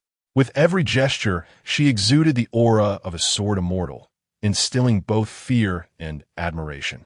In contrast, Sister Su was fierce and resolute, her steps sharp and decisive as she maneuvered through the gunfire. Akin to a red rose blooming under the scorching sun, bold and commanding. Each thrust of her gun displayed the allure of a dominant femme fatale, instilling awe while drawing admiration. What are you staring at? Focus on your own work. Sister Su snapped, though her gaze briefly lingered on Qin Wuyue. That little rascal dared to compare me to a firefly competing with a bright moon. I am the moon, entirely out of his league. Bah! The deceitful tongues of men are indeed treacherous. That little rascal has never spoken a single truth. If I ever believe him again, I shall be a fool. With Lin Jin's construction complete, the three finally reached the summit. Looking up, they beheld a massive hemispherical base, dimly illuminated in the darkness. resembling an enormous pot bottom, heavy and unfathomably deep, exuding an overwhelming sense of pressure. Strange patterns spread across the base, reminiscent of advanced technological circuitry or mysterious extraterrestrial runes, flickering with a faint cold light, both eerie and captivating in the darkness. Above them, a cover resembling a manhole was visible. Upon it, a symbolized soaring vermilion bird was depicted, with a hole beneath its tail, into which Lin Jin embedded the flame crystal, akin to an egg laid beneath it. Not long after the crystal was affixed, a crackling sound of electricity echoed, and soon countless red sparks erupted from around the crystal, spreading along the cover. Suddenly, the cover split from the center into numerous sharp shards, evenly dispersing outward from the core. "The passage to the next layer is open," Lin Jin declared. "You two go ahead. I shall follow." "Follow what?" Sister Sue exclaimed, tossing Lin Jin upward, before following suit herself. Before Lin Jin could grasp the situation, Sister Sue propelled him again from behind. "What are you stalling for? Hurry up. Shall ye? Yeah. I told you, following that rascal is undoubtedly the right choice. He seems exceedingly clever." Upon hearing Long K's words, it was clear that Qin Weiyue had also ascended. Lin Jin took the opportunity to grasp Sister Sue's hand, saying, "That guy has a point. Let us not rush forward hastily. There might be dangers ahead." Sister Sue was fully aware that this rascal was merely waiting for that woman, yet Lin Jin's logic resonated with her. What if there were indeed peril ahead? Was she inadvertently pushing him into a pit of fire? Lin Jin turned to look at Long K. "What is the name of this sword immortal?" Long K cleared his throat. "Listen, well, I am." Before he could finish, Qin Weiyue interrupted. "His name is Long K." With that, she grasped Long K and held him behind her back. "I didn't expect you to learn to answer for yourself in front of this rascal." "I don't know. You should ask that rascal." Chapter 38. The palace in the Sea of Clouds. Zhou Zhao's eyes were ablaze with fury as Lin Jin surveyed his surroundings. They found themselves in a corridor approximately 2 meters wide, stretching endlessly into the void. The walls, composed of cold metal, bore the scars of time, long scratches and pits of varying sizes, which appeared even more sinister under the dim light. A peculiar sensation washed over Lin Jin, as he detected a mingling odor of rust and faint machine oil. After scanning the corridor with his left eye, Lin Jin remarked, "What other way is there to go? This is the only path. We must proceed forward." "Are there no traps?" Sister Sue inquired. Lin Jin shook his head. "None in sight." "Let us go." Suddenly, Sister Sue grasped Lin Jin's hand tightly, pulling him forward as though fearing he might be whisked away if they moved too slowly. Had this been the old Su Ming Wang, she would have deemed her current actions rather childish. Yet, an overwhelming sense of fear gripped her heart now. Lin Jin, too, found her behavior somewhat naive. But upon recalling the night when Sister Sue had been intoxicated, he understood she was afraid. With what she had gained, she feared losing it. It was not paternal love she sought from him, but rather a sense of belonging after experiencing profound solitude. Yet, this did not hinder her from affectionately addressing him as father. Contemplating this, Lin Jin mused that Sister Sue possessed considerable potential. The corridor was long and deep, seemingly without end, as the three of them sprinted with all their might, the wind howling past their ears.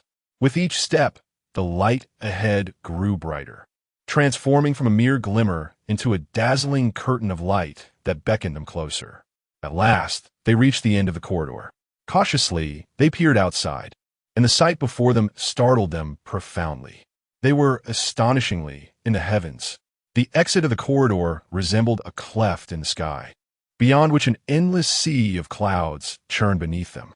Above, the sky gleamed like a sapphire, with sunlight pouring down unreservedly, yet the sun itself remained elusive. This sensation of being suspended in the sky was both jarring and surreal. There was nothing around.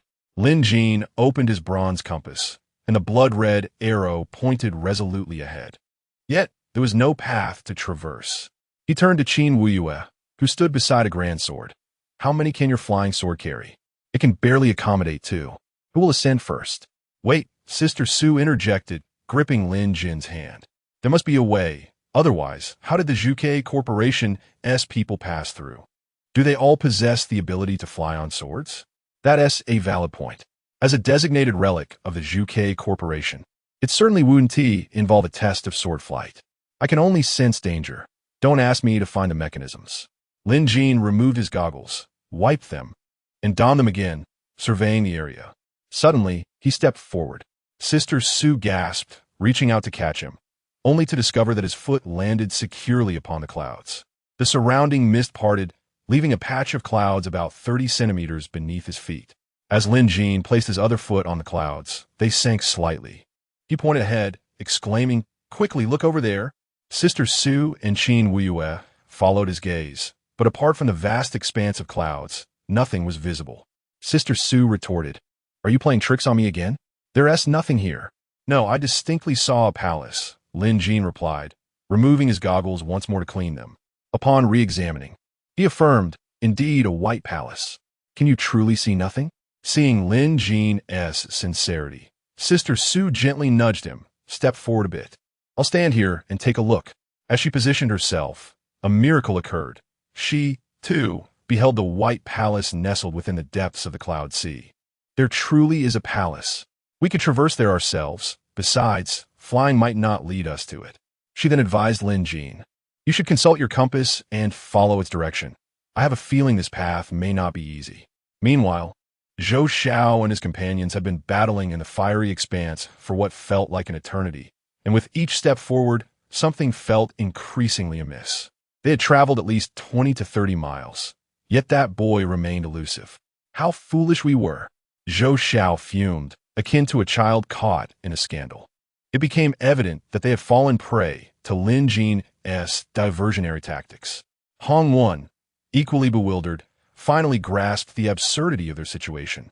Why didn't we just seize him directly? Why pursue him? Now, they found themselves outsmarted. With such intellect, it was a miracle he had survived in the Juke Corporation this long. The sound of his voice, strained and forceful, echoed as veins bulged on his forehead, fury evident in his eyes. Was he planning? Is he transforming? As the Hong father and son stood stunned, a sudden explosion of flames erupted from Zhou Xiao, causing him to grow in stature, resembling a towering 3-meter-tall flame creature. This was the exclusive skill of advanced genetic warriors, elemental transformation. "Get out of the way." Hong Chunli swiftly pulled his astonished son aside.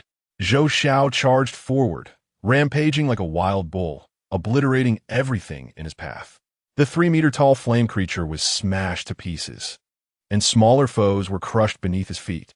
"Quickly, follow me," Hong Chunli urged his son as they raced down the path Zhou Xiao had forged. The 9 Nirvana warriors swiftly followed suit. Before long, it appeared as if Zhou Xiao had defied gravity, sprinting along the path Lin Jin had carved, the flames adorning him bursting forth like blossoms in the sky. Chapter 39. Qin Wuyue, are you not a master? After awakening his elemental incarnation, Zhou Xiao seemed to have completely succumbed to madness. He dashed through the corridor, unable to halt his reckless momentum, his mouth emitting howls akin to a banshee's wail. Hong Wan and Hong Chunli pursued him fervently from behind. "Dad, do you think he's lost his mind?" "Surely not. This minor setback shouldn't drive him to insanity, right? But then, enough chatter. Hurry and chase after him. If we don't hurry, he'll vanish from sight." At the corridor's exit, a figure engulfed in flames burst forth. In that moment, Zhou Xiao displayed none of the caution exhibited by Lin Jin and the others. He charged out without hesitation, only to find himself unable to step onto the cloud path. Yet miraculously, he did not plummet. Instead, he stumbled forward, landing awkwardly as if he had fallen onto a massive, bumpy iron pillar that unexpectedly moved beneath him. Instantly, the fall jolted him back to his senses, and he felt as though he had collided with a giant, quivering iron post. The next moment, the cloud sea surged, and a colossal mechanical bobbit worm emerged from below. Its mouth opened, revealing 2 rapidly spinning blade discs behind its spines, through which a chamber filled with gears and chains was visible. Zhou Xiao found himself precariously perched upon its neck. The bobbit worm abruptly tossed him into the air and opened its terrifying mechanical jaws, lunging at him. Enraged, Zhou Xiao thought, Damn it, not this creature again.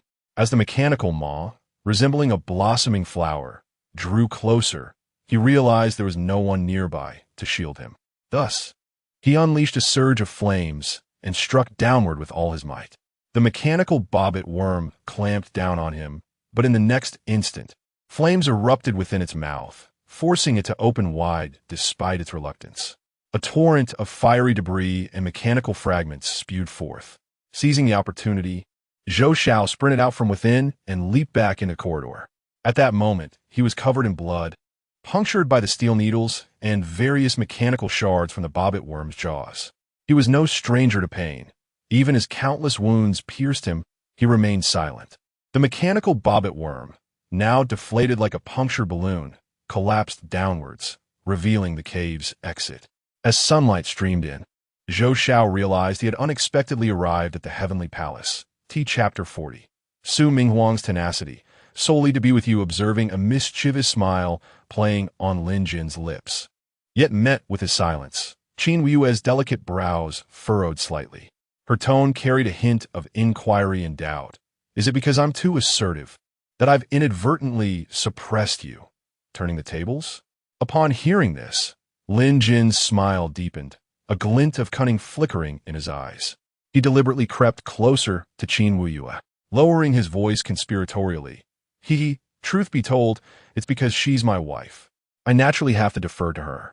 Imagine if the esteemed wife isn't happy. Will my days be easy? Finishing his little speech, he winked at Qin Weiyue, a you understand expression on his face. She is your. Qin Weiyue began. But Lin Jin swiftly raised a hand, gesturing for silence with a tense expression. Shoo, just know it. But absolutely don't spread it around. Qin Weiyue was even more puzzled. Why can't it be spread around? Don't you know? It's because my wife is thin-skinned. You've probably noticed she's a tad older than me. She's afraid people will gossip, saying she's an old cow eating young grass. Lin Jin's mouth was still running on, when suddenly, a loud thud echoed from the front. Elder sister Su's high heels had stomped heavily on the ground. The sound akin to thunder in a place so quiet you could hear a pin drop.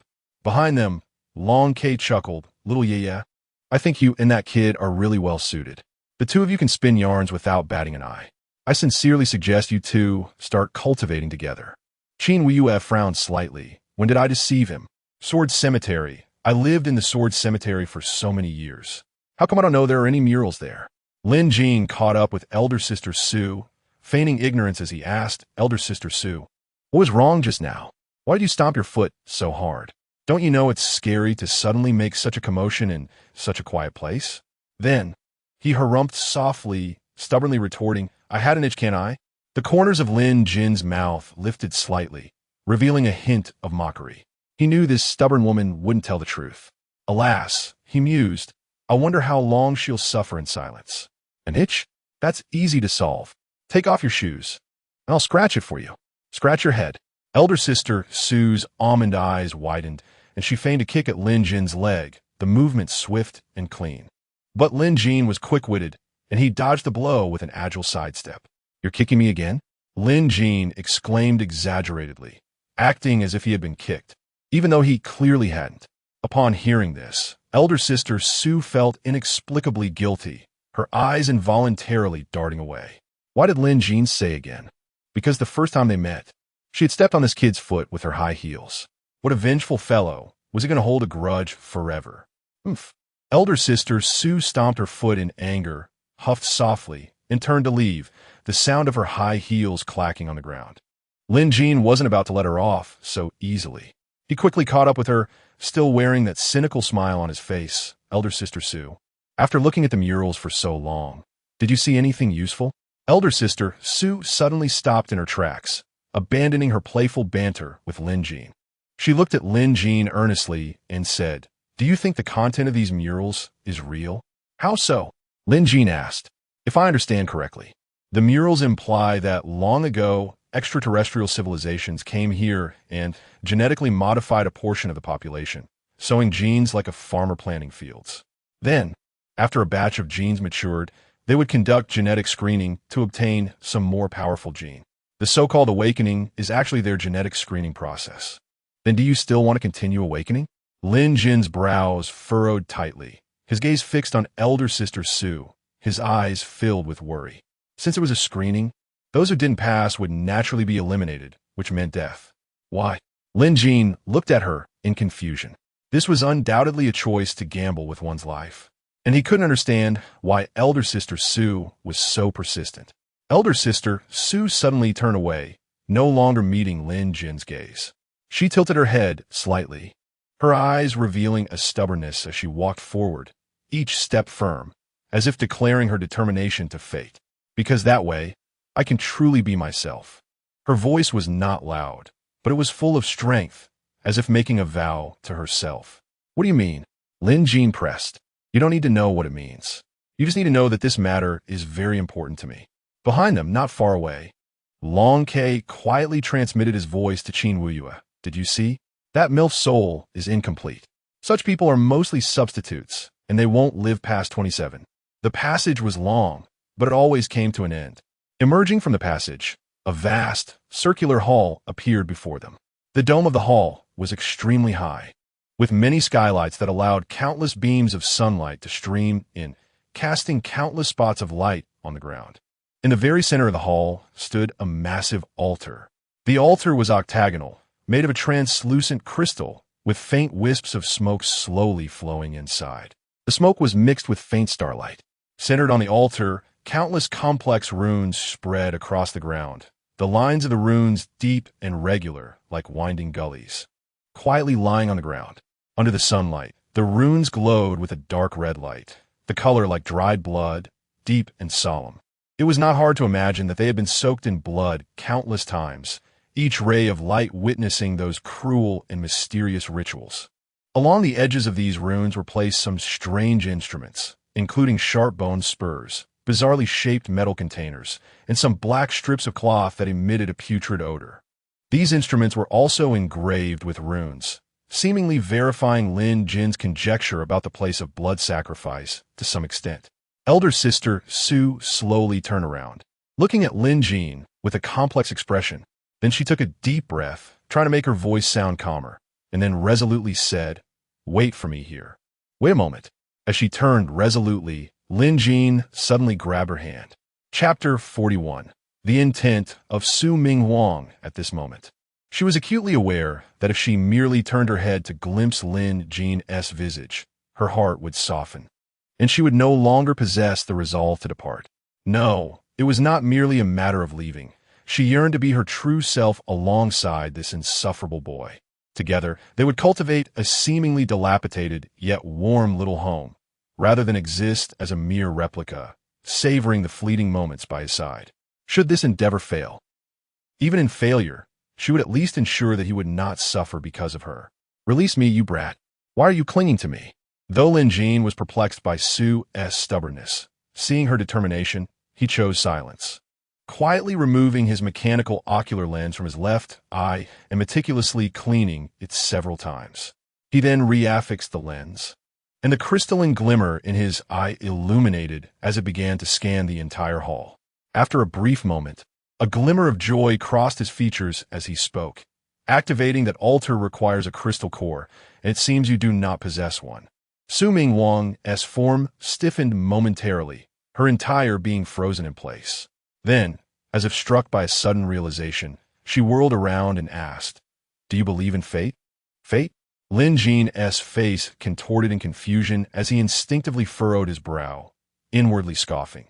"I'm not one of those ancient martial practitioners obsessed with mysterious forces. What benefit is there in believing in such nonsense at this time?" Just as Lin Jin wrestled with his bewilderment, Su Ming Wang gently opened her palm, revealing a colorless crystal core fragment radiating a soft glow. "Look." She lifted her chin slightly, her eyes sparkling with pride, tinged with complex emotions. "This is—" Before Lin Jin could finish his thought, Su Ming Wang interrupted. "I previously mentioned that your arm would shatter crystal core fragments. I never anticipated that I would actually find one during your second explosion. Now, what do you believe me?"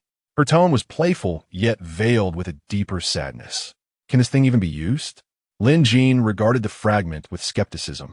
Indeed, The energy density within this shard is the highest I have ever encountered in a crystal core fragment. Such a minuscule piece contains energy nearly equivalent to a complete ordinary crystal core. So you see, is this not fate? As she spoke, Su Ming Wang tightened her grip around the crystal core fragment, her heart fervently praying that if fate had indeed decreed this, then may heaven not let her down. Lin Jin was about to speak when Su Ming Wang once again interrupted him. Her voice was soft, imbued with a rare tenderness, and her shimmering eyes brimmed with affection. Yet, regardless of her reluctance toward Lin Jin, she resolved herself, inhaling deeply, straightening her spine, and turning toward the altar. Her silhouette was steadfast but tinged with solitude, each step echoing in Lin Jin's heart. But as his gaze lingered on Su Ming Wang's breathtaking yet resolute figure, all his movements ceased. He understood that Su Ming Wang had made up her mind. Though he might temporarily hold on to her, he could not retain her forever. Yet, he remained baffled by the motivations behind her unwavering resolve. Was a rebirth or a skill triggered by mere chance truly so significant? No, given her character, how could she possibly wager everything over such trivial matters? Su Ming Wang ascended the altar, where at its center lay an intricately illustrated phoenix, reborn from flames, vibrantly lifelike. When she finally positioned herself atop the phoenix design, time seemed to halt. Almost immediately, the crystal core fragment in her grasp erupted into a dazzling array of photons that burst forth from her fingers like a supernova, streaking through the air with a sizzling sound. The altar was instantly infused with energy. The phoenix design beneath her erupted in flames, enveloping her like a fiery lotus. Simultaneously, the altar appeared to receive a mysterious command, swiftly transforming. The sounds of metal grinding and machinery whirring intertwined, and in the blink of an eye, the altar morphed into a technologically advanced concentric circle, reminiscent of the bas-reliefs on the bronze doors. However, unlike before, the surface of the circle was adorned with intricate light pathways that continuously shifted in color, seemingly inputting a specific activation code. Enveloped by the fireball, Su Ming Wang now stood at the center of the circle. As the energy within the circle surged rapidly, the light intensified, and Su Ming Wang's form began to disintegrate, transforming into countless flickering photons, gradually blurring her shape. Before long, a translucent spirit emerged from her original position, radiating a gentle glow. At that moment, an emotionless notification echoed in Lin Jin's mind. Brainwave frequency calibration complete, constructing mental sharing. Before Lin Jin could fully grasp the situation, an image unexpectedly materialized in his consciousness. Zhou Xiao, covered in blood, finally led the group into the celestial palace he spoke of. Throughout their perilous journey, his actions were truly heroic. Whenever someone faltered, facing the mechanical bobbit worms emerging from the cloud sea, he was always the first to charge forward. For others, failure would mean death, and he had no surplus of sacrifices or stepping stones to squander. His selfless bravery even prompted the Hong family, who had previously held doubts about him, to reassess whether they had wronged him. He genuinely wished to help them prosper. Otherwise, upon regaining his strength, he would not have immediately leapt back into battle against the monsters. Does anyone still have a healing device? Zhou Xiao collapsed onto the ground, utterly drained. Weakly waving his hand, he received the healing device, and with a swift flash of green light, he should have instantly rejuvenated. However, the frequent use of the device for rapid recovery had taken a toll on his body. After a prolonged delay, he finally managed to rise, dusting himself off. "Let us go." At that moment, Hong Chunli suddenly remarked, "Brother Zhou, Haven T, we traveled quite a distance. Why have we yet to catch a glimpse of what you mentioned?" Zhou Xiao smiled slightly. "I remember you were quite composed in the past. Why are you now acting like an impatient novice?" Before Hong Qingli could retort, Zhou Xiao pointed toward the imposing white stone palace before them. "Look, is that not evident? Are you saying the treasure is within?" "Precisely. Years ago, Su Juli entered and gained the ancient deity's favor, ultimately founding the Zhuke Consortium. What he obtained within remains a mystery to this day. Whether you too can earn the ancient deity's favor depends solely on your fortune. After all, many have reached this place over the years, yet most returned empty-handed. With that, he led the others into the subterranean palace. Zhou Xiao smiled confidently. Rest assured, I know him too well. He would never willingly return empty-handed after suffering such losses. His greatest aspiration in life is to revive the Morning Light scavenger group and restore the glory of the Hong family. For that, he would wager everything. He will undoubtedly come.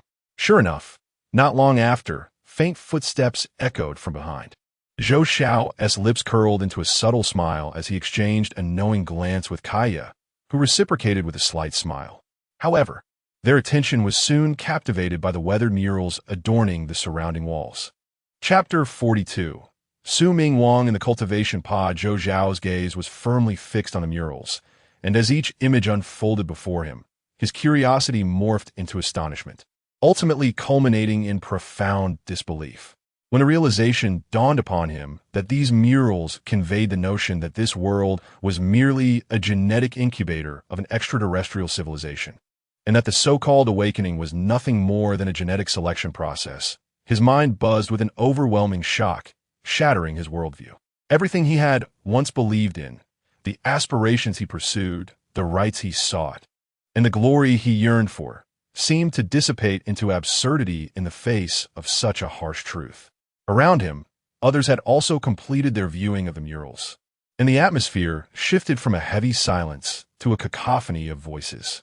How can this possibly be true? It's utterly preposterous. How could we be mere experiments of an alien civilization? Only a fool would believe such nonsense. A young Nirvana warrior exclaimed, his face flushed with emotion. For someone who had lived at the fringes of society, his understanding of the world was confined to the narrow scope he had observed. Thus, the revelation was beyond his comprehension, invoking an immediate sense of absurdity. However, the realization that this was a forbidden place of the Zhuge consortium lent an undeniable weight of authority to the seemingly ridiculous information. This is simply outrageous. If this were true, what meaning would our lives hold? It would be better to be dead, Hong Chunli remarked, his brow furrowed, his expression a complex mix of skepticism and underlying concern. Having weathered many storms in his life, he possessed a broader perspective than most.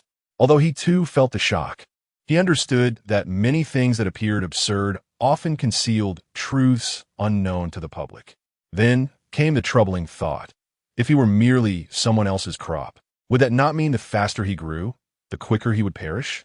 Perhaps the true path lay in lying flat. Yet, he was unwilling to accept this. How could he revive his family's business and elevate the Morning Light scavenger group if he simply surrendered? Taking a deep breath, Zhou Xiao endeavored to compose himself. Soon, a thought flashed through his mind like lightning. He realized that he was not the only one who had encountered these murals and understood this secret within the Zhuge consortium. It was often said that no wall could remain impenetrable to whispers, so why had he heard nothing within the consortium?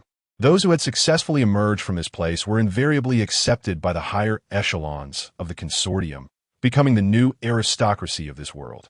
Suddenly, it dawned upon him like the discovery of a new continent. The ticket to ascend into the upper echelons of society was not the awakening of nirvana skills, but rather the knowledge of this world's truth. Those who shared this truth would form a unified consciousness, bound by this common secret, thus creating an in-group. But what was their ultimate purpose upon discovering this secret? Was it a noble aspiration to alter humanity's fate under the control of an alien civilization, or a scheme to exploit the remnants of that civilization to dominate the world? However, these considerations seemed trivial now, for conformity was paramount.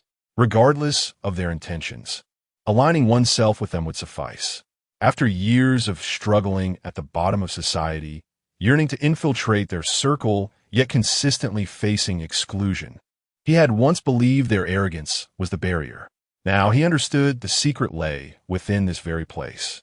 At that moment of resolution, a sudden surge of energy reverberated from afar. At the end of the passage, Su Ming Huang had activated the altar. Blinding light flooded the corridor, illuminating it in a brilliant glow. Just then, his son Hongwen approached, sighing, "It seems, Uncle Zhou, you were not deceiving us after all." "What do you mean?" Hong Chunli inquired, puzzled. Hongwen turned to gaze at the murals on the wall, explaining, Father, do you still not comprehend? The so-called insiders can be categorized into several types. Those bound by a shared secret, those who have endured life and death trials, those with aligned interests, and those of a common camp and stance. We have already grasped the shared secret. The next step is to align ourselves with their camp and stance, thus becoming insiders ourselves. And who are they? With a slight smile, Hongwen replied, those who reside on the second tier. For them, reconstructing a morning light scavenger group would hardly be a challenge. Hong Chungli's expression shifted to one of dawning realization, only to furrow his brow once more. But Hongwen raised a hand to interrupt. Father, I understand your concerns that all of this may be futile, right? That is a normal reaction. Ordinary people often feel despondent upon uncovering the world's truth. Yet, true strength lies in the ability to live earnestly even after confronting such truths. This requires both courage and wisdom. Just based on this, I no longer envy their upper-tier existence while I remain grounded. Have you considered, given our lifespan, that all your current worries are merely baseless fears? Look at the last few murals. The so-called cataclysm is merely the harvesting procedure of the alien civilization, one we will never witness in our lifetime. Why should we fret over not encountering such things? If the outcome is death for all, why should others revel in splendor while we live in misery? Hong Chungli stared in astonishment at his son, suddenly recognizing the validity of his words. If others could thrive after learning the world's truth, why could he not? Was he unworthy? Nonsense. He had merely been less fortunate, arriving a few years later than they. Speak. What shall we do next? Father will heed your counsel. A faint smile graced Su Wen's lips as he turned to his father, a look of pride in his eyes.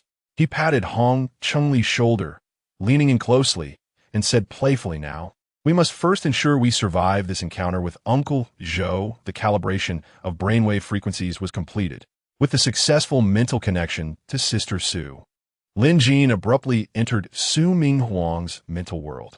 Instantly, the surrounding scenery world passed like a vortex. The Zhuke Consortium, the bustling streets of Zhuke City, the cozy bedroom, and the military camp of the Nirvana troops flashed before him, finally settling on a laboratory adorned with tall, floor-to-ceiling windows. It seemed to be dawn, or perhaps an overcast day. The light was somewhat dim, and several individuals clad in white protective suits were rinsing the cultivation pods, the air thick with the acrid scent of chemicals. He lay in some corner of the laboratory, perceiving through Su Minghuang's perspective, yet suddenly sensed something amiss.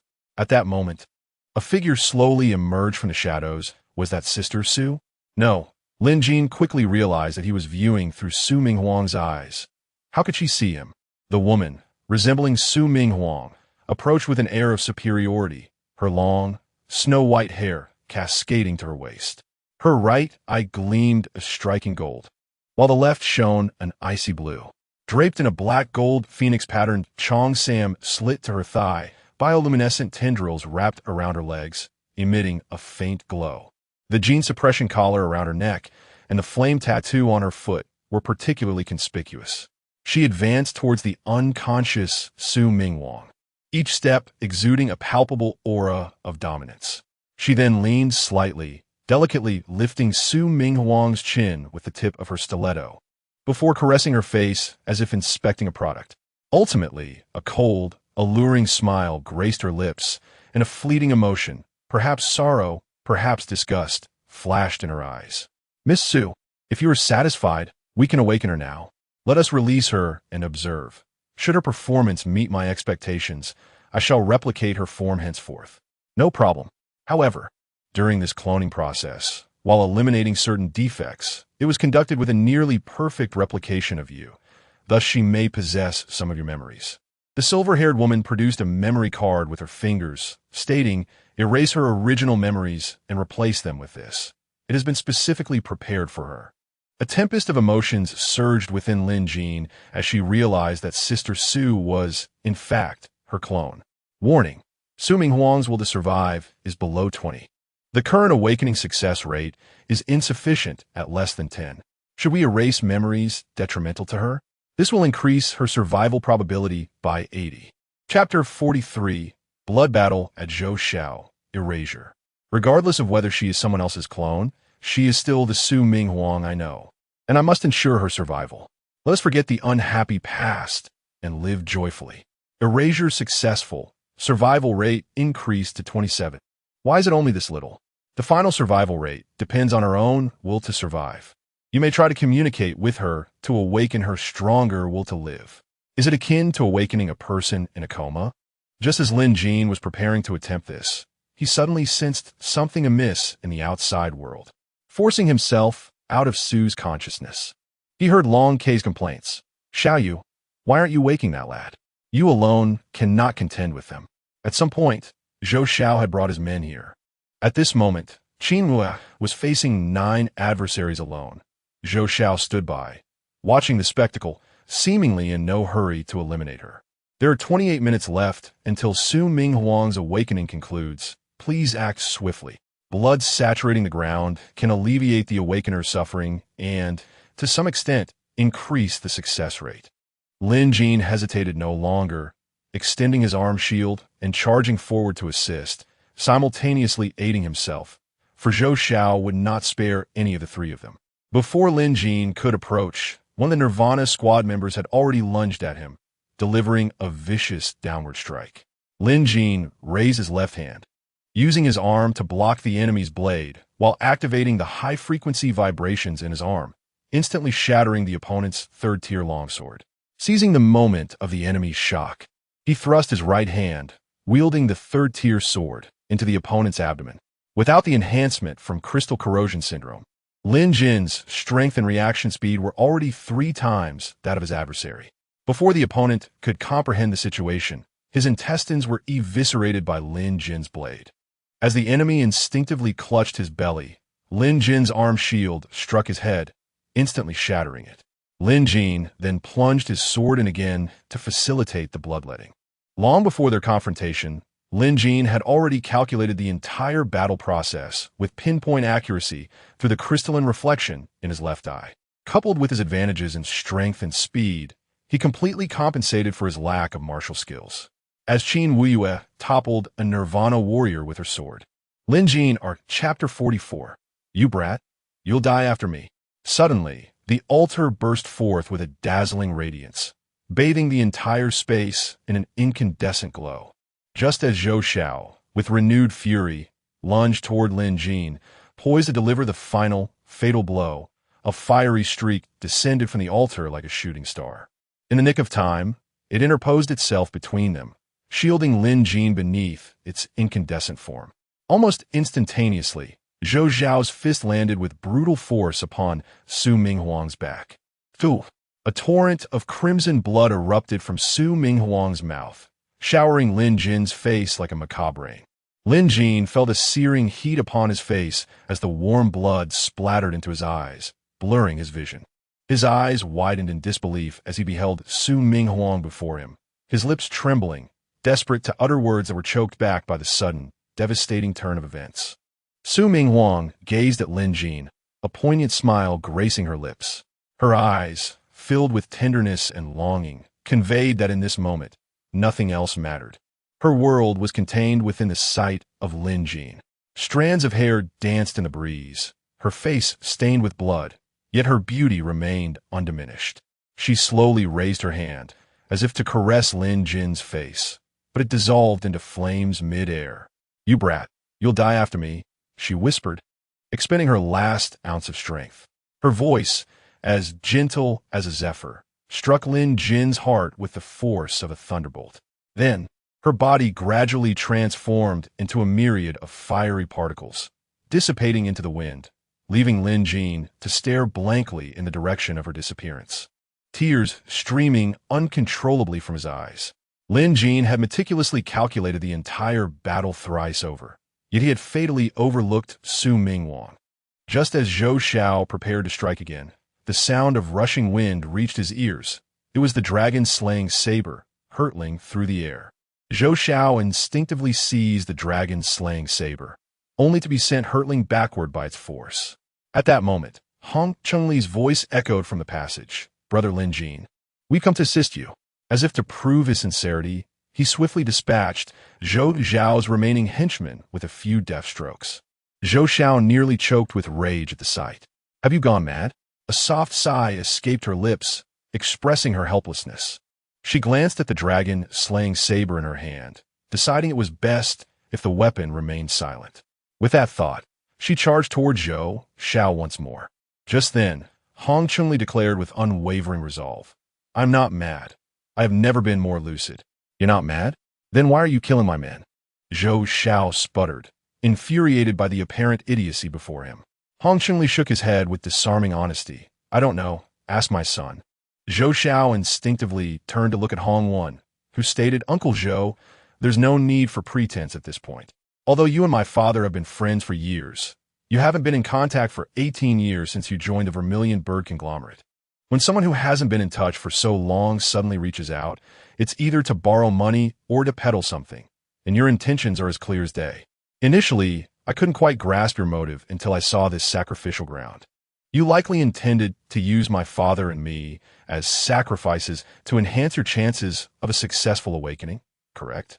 Zhou Zhao's face darkened instantly, and he glared menacingly at Hong Wan, a sinister grin twisting his lips. "I truly misjudged you. I never expected that the good-for-nothing Hong Chunli would sire such an astute son. But even if you know the truth, what can you do? You're all just a bunch of useless trash who are destined to die." Hong Wan chuckled coldly. "That's not necessarily true. Haven't you noticed that your stamina is depleting far more rapidly than before?" Zhou Xiao was taken aback, realizing that he had indeed felt this sensation. "Did you poison me, you little wretch? Head, do you think I'm like you? Consider how many times you've used the healing device to recover along the way. This is merely a side effect of its use. If my calculations are correct, you can only muster enough strength for 2 more punches like those you just threw. Huh, would you like to test that? Either you die today, or we do." Zhou Xiao glared at Hong Wan, his face ashen. Suddenly, he noticed something amiss in the young man's eyes. Someone was planning a sneak attack. At that moment, Lin Jin was a soulless killing machine, forcibly pushing his photonic reconstruction ability to its utmost limits. Warning, overloading ability. Body crystallization rate increasing by 1.5 per second. Current crystallization rate, 22. 2. Heart crystallization process initiated. To dad now. With Hong Wen's shout, Hong Chunli charged forward without hesitation, slashing his blade at Zhou Xiao. Faced with Hong Chunli's attack, Zhou Xiao could only endure the excruciating pain and turn, intending to take the blow on his back. But as he turned, his battle suit once again photonized, reconstructing a ring of barbs that plunged into his heart, creating an opening for Qin Wuyue's incoming flying sword. Crystallization rate, 23. 7. A blade at his back, a sword in front, which to endure. The ancient sword before him was eerily peculiar. Its grade was indiscernible, and his flames, reaching thousands of degrees, couldn't even warm it, let alone melt it. Zhou Xiao endured Hong Chunli's attack on his back, sending Hong Chunli flying in return. With Lin Jin present, the battle suit not only failed to protect him, but had become a weapon used against him. At that moment, Zhou Xiao felt a sudden surge of clarity. He stretched his body and pointed at the group, declaring, "Today all of you will." But he abruptly stopped, noticing that countless fiery particles were gathering before Lin Jin, initially as mere sparks of light. Yet in the blink of an eye, they were drawn together by some immense force, converging toward the center at an astonishing rate.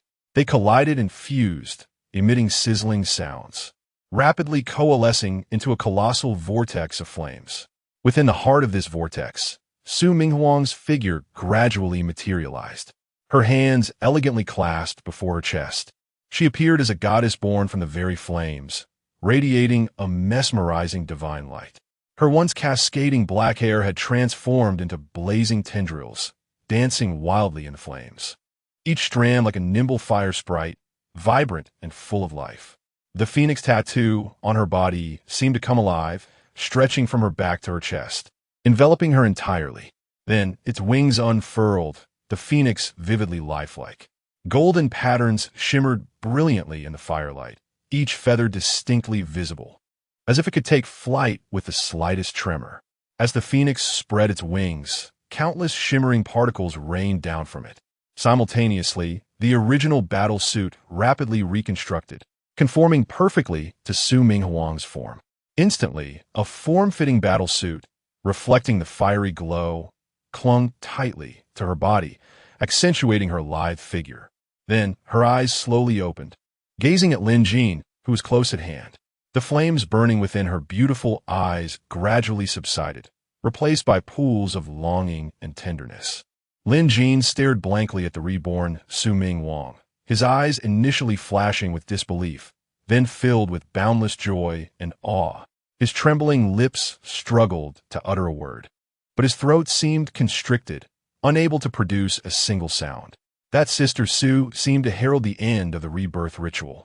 The flames ceased abruptly, and Su Ming Huang's body went limp, falling directly into Lin Jin's arms. Chapter 45. Oh my! How could I possibly find myself enamored with my brother?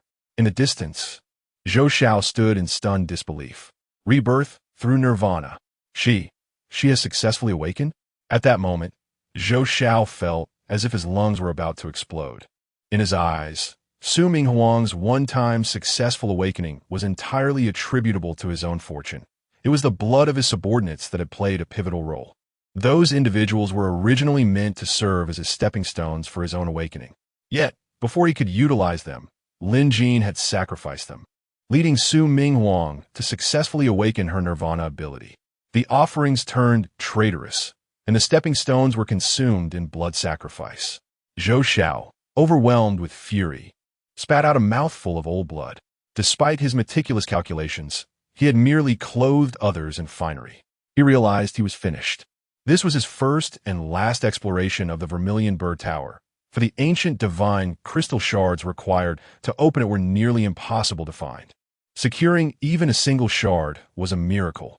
Heaven would not bestow upon him another chance. You all should die. You all should die. Zhou Xiao, suppressing the blood surging in his throat, pointed accusingly at the crowd. Flames erupted once again around him. Warning: abnormal energy surge detected from the enemy. Immediate evacuation advised. Countdown to potential explosion. 8. 7. This is bad. He is going to self-destruct. Lin Jin, not finishing his sentence, hoisted Sister Su and ran. Upon seeing this, Hongwen had no time to ponder whether Lin Jin's words were true. He quickly called for his father to flee. You are not allowed to run. You cannot escape. Zhou Xiao was frantic, thinking, if I self-destruct here, who will I take with me? He wanted to pursue them, but he was at a loss as to which direction to go, as Lin Jin and Hong Chunli were splitting in opposite directions, one through the front door and the other through the back, just as he resolved to detonate and take Lin Jin with him. The raging flames within him had inflated him like a balloon, rendering him utterly immobile. Lin Jin, Sister Su, and Qin Weiyue had just emerged from the White Stone Palace when a dull explosion echoed behind them. A violent energy storm surged through the passage, knocking the three of them to the ground. The White Stone Palace, constructed of unknown materials, remained unscathed by the self-detonation of a fifth-tier Jin warrior. However, Lin Jin's primary concern was Sister Su. Since her rebirth through nirvana, he sensed something was amiss. She had been acting like a fool, smiling at him blankly, which was uncharacteristic of her. Sister Su, do you still recognize me? Do you remember who I am? Gene sequence. Fireseed H001. Gene unlock. 4. Estimated base destructive power. 17 tons of TNT equivalent. Gene bond. Normal. Blood resonance. 8. 3. Note. Over 50 will result in sensory sharing. Physical functionality. Normal. Qin Weiyue, observing Su Ming Huang, also revealed a hint of astonishment. Previously, her soul had seemed incomplete, likely a mere substitute, a being destined not to survive beyond the age of 27. Yet now, her soul appeared intact, no different from an ordinary person. The rebirth of a Fireseed Gene warrior could even restore one's soul, unable to contain herself. Qin Weiyue transmitted a message to Long Ke. Did you not say she was a substitute? How has she transformed into a person? It is most likely due to that young man's crystallized shards. Shards? Yes, that young man has developed a rare crystallization syndrome, and during the battle, he was able to produce shards. Did you not notice? Qin Weiyue shook her head, and Long Ke continued. The shards used by the girl surnamed Su to activate the altar were actually his crystallized shards. During her body's disintegration, she lost another shard, which later integrated into her reconstructed body. You're not deceiving me, are you? Lin Jin's crystallized shards possess such capabilities? Why would I deceive you? His shards contain more than one. If you go in, you will undoubtedly find one or two. With them, even without the power of the Star Core's eye, you could wield the technique 3,000 stardust, return to nothingness. Qin Wuyue gasped. Are you certain? 3,000 stardust is the founding doctrine of the Zhongmen's judgment cliff, able to reduce everything to nothingness. It is the ultimate sword technique of the judgment cliff lineage. I have only used it once while escaping from the judgment cliff, and the cost was sacrificing 10 of my human essence, resulting in my right hand being fully siliconized. Of course, I'm sure. Little you, have I ever deceived you? However, you will need at least 15 grams. That young man can only produce 1 gram at most in a single explosion. But fear not, even a little can have its uses.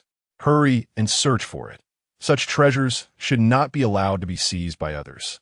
Meanwhile, Sister Su remained silent, and Lin Jin was nearly at his wit's end. Qin Wuyue and Long Kei were preoccupied with thoughts of snatching his crystallized shards. Rest assured, she is fine.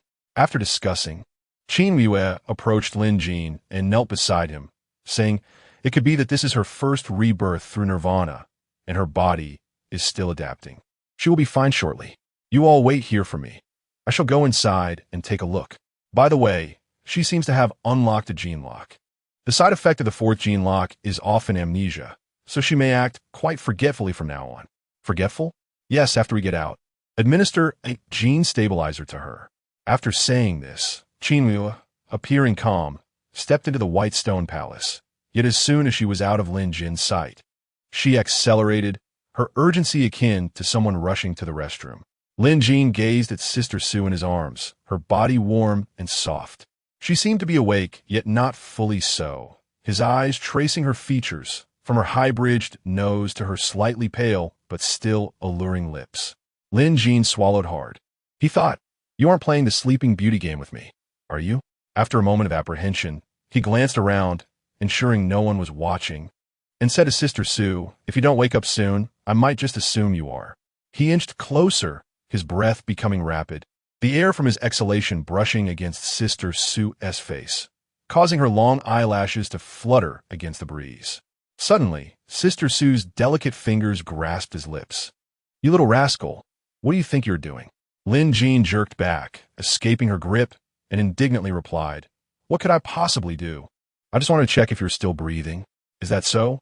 Then why do you seem so guilty? Guilty? You must be mistaken, sister. Huh. If you dare to try this again, just wait and see how I deal with you. She then stood up from Lin Jin's embrace. By the way, sister, do you remember who I am? Of course I know. Suddenly, sister supposed, alarmed. Oh no. Why can't I recall this boy's name? Lin Jin stood up, pressing for an answer. Then do you remember our relationship? I am your sister. What do you think our relationship is? Are you certain? Of course. All right. Where is that woman? Where has she gone? Lin Jin scrutinized Sister Su with suspicion. It seemed likely she had forgotten his name, but thankfully remembered who he was. Qin Wuyue has gone inside. Lin Jin pointed towards the passage. Oh no, that woman must be off to seize the spoils. Why are you still standing here? Hurry and pursue. Sister, do you remember why we came here? Wasn't it to find you an ancient divine, crystal core? Quit with the rambling and chase after her. With that, she grasped Lin Jin and pushed him down the passage, and the two of them dashed forward. Sister Su gazed at his retreating figure, puzzled. Why have I forgotten this boy's name? What exactly is it? API call failed with status code 429. Error. Code 429 message. Resource has been exhausted, e.g. check quota. Status. Resource exhausted, Chapter 46. The protective nature of Su Ming Huang in the circular hall, a scene of devastation unfolded following Zhou Zhao's self-detonation. Under the guidance of Long Kei, Qin Wuyue indeed discovered 2 crystallized fragments amidst the ruins. The moment her fingers made contact with them, she was assured that Long Kei had not deceived her, though seemingly minuscule. The energy contained within was nearly identical to that which the Star Core I had previously bestowed upon her. Her presence here indicated that Lin Jin was still nearby. What they feared most was not perishing in Zhou Zhao's explosion, but rather the possibility of being separated from Lin Jin, leading to a dire fate of waiting here for an inevitable demise if he had fled in another direction. "Jin girl, where's Lin?" Hong Chunli inquired with the familiarity of an old friend, a smile gracing his lips. Yet, his warm demeanor met with frosty indifference as Qin Wuya showed no interest in his words, preoccupied with her search for another fragment amid the debris. These fragments were exceedingly tiny, weighing no more than a gram, while Long K had stated that at least 15 grams were necessary to wield the technique of 3,000 stardust. Return to ruins. "Hey, don't block the way. I'm talking to you," Long K grumbled to Hong Chunli. "If you wish to find Lin, you'd better look outside. But don't say I didn't warn you. That lad is likely engaged in intimate moments with his wife right now. If you go looking for him at this time, he is probably busy kissing her." "Stop with your nonsense, Long K," Qin Wuyue retorted, waving him off. "I speak only the truth, little you." The glances Lin throws at the stunning Sue are anything but innocent. With no one around now, it would be peculiar if that little rascal didn't take the opportunity to steal a kiss. Enough. Frustration mounting, Qin Wuyue retrieved a steel sword box from her wristband and slammed it onto the ground with a resounding thud. Wait, I'll keep my mouth shut," Long K exclaimed, observing the sword box with alarm. "Finding treasures is of utmost importance. If you can find me, you'll struggle to find those treasures."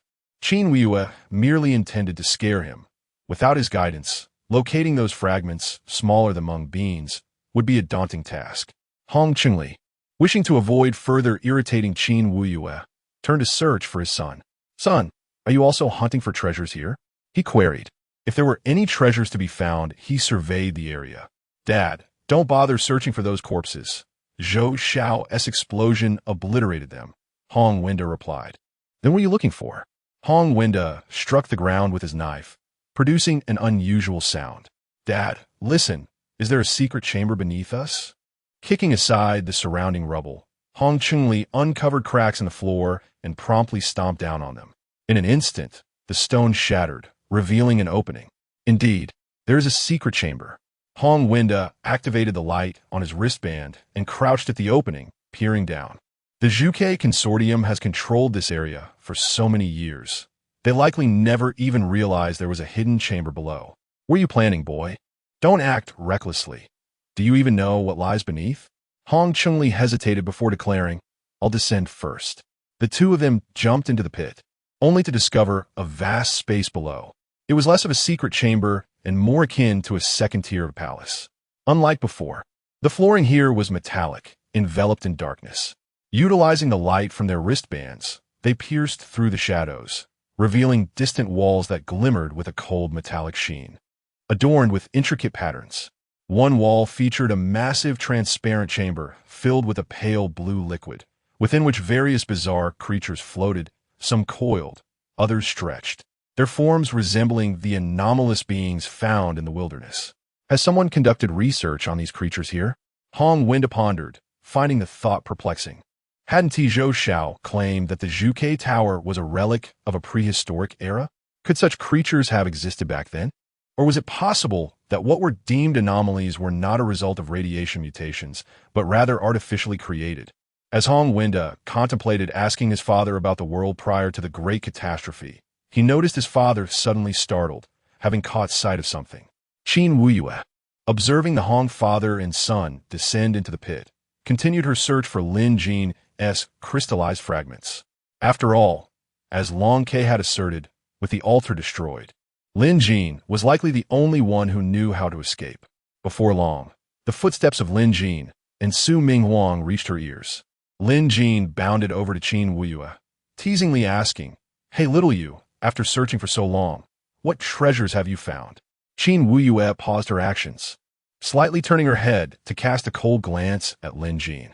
Her expression remained calm, though a hint of exasperation tinged her voice as she reminded him. "My name is Qin Wuyue. Whatever," she muttered, uninterested in engaging in this trivial back and forth, and focused on her quest for the fragments. At that moment, Su Ming Huang interjected. "What are you looking for? I advise you not to covet my brother's crystallized fragments." Lin Jin looked at her in confusion. "How do you know she is after my crystallized fragments?" With an air of pride, Su Mingwang replied. It's a woman's intuition. A pang of guilt struck Qin Wuyue, feeling akin to a thief caught red-handed. Indeed, those fragments belonged to Lin Jin, and it seemed unjust not to return them. Yet, the crystallized fragments were of great significance to her. In the midst of her internal struggle, an idea sparked in her mind as she pointed towards the distant opening.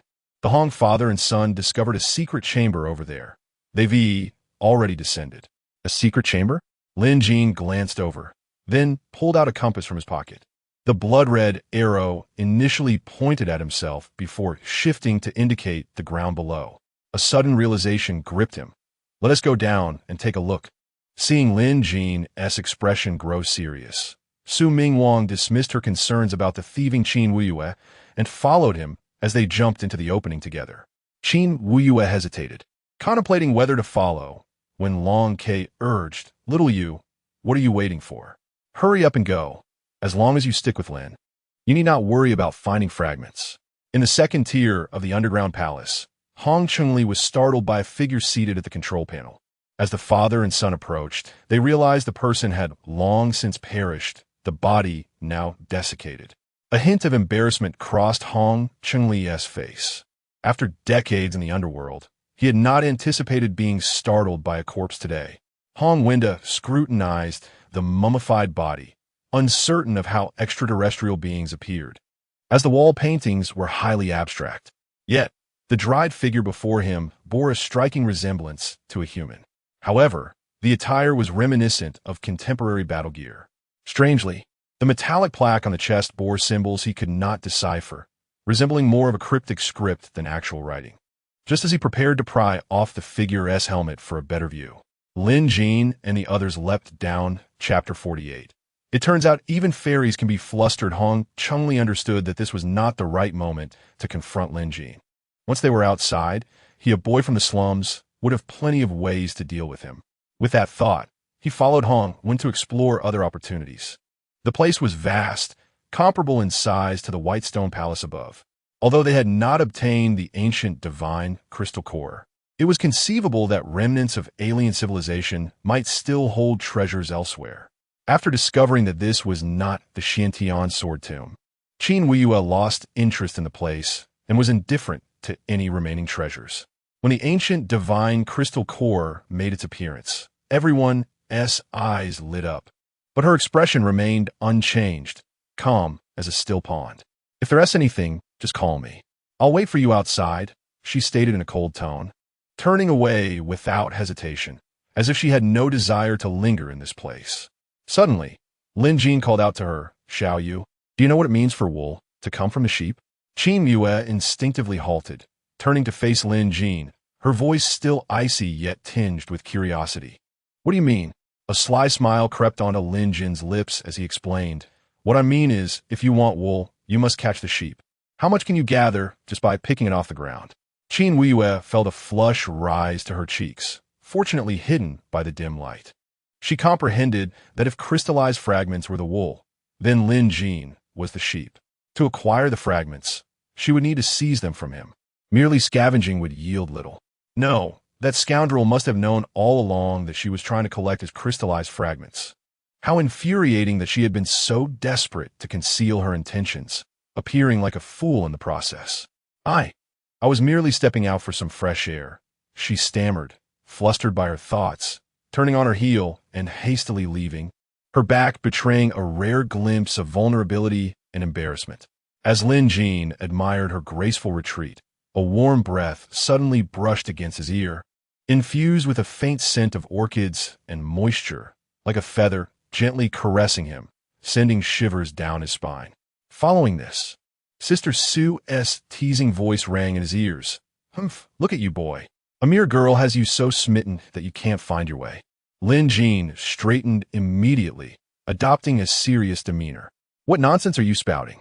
I'm only captivated by you, Sister Sue, with your graceful poise. Xiao Yu is merely an unripe green plum. Her knowledge pales in comparison to yours. Sister Sue paused, slightly taken aback, then arched her brow, retorting, Pa, you cheeky boy. How dare you speak such nonsense? I am your sister, and if you speak again in such a manner, I will make you regret it. All right. You're my sister. Let us not stand around foolishly. We should find another place, Lin Jin suggested, suddenly finding amusement in the idea that Sister Su had mistakenly regarded him as her brother after her amnesia.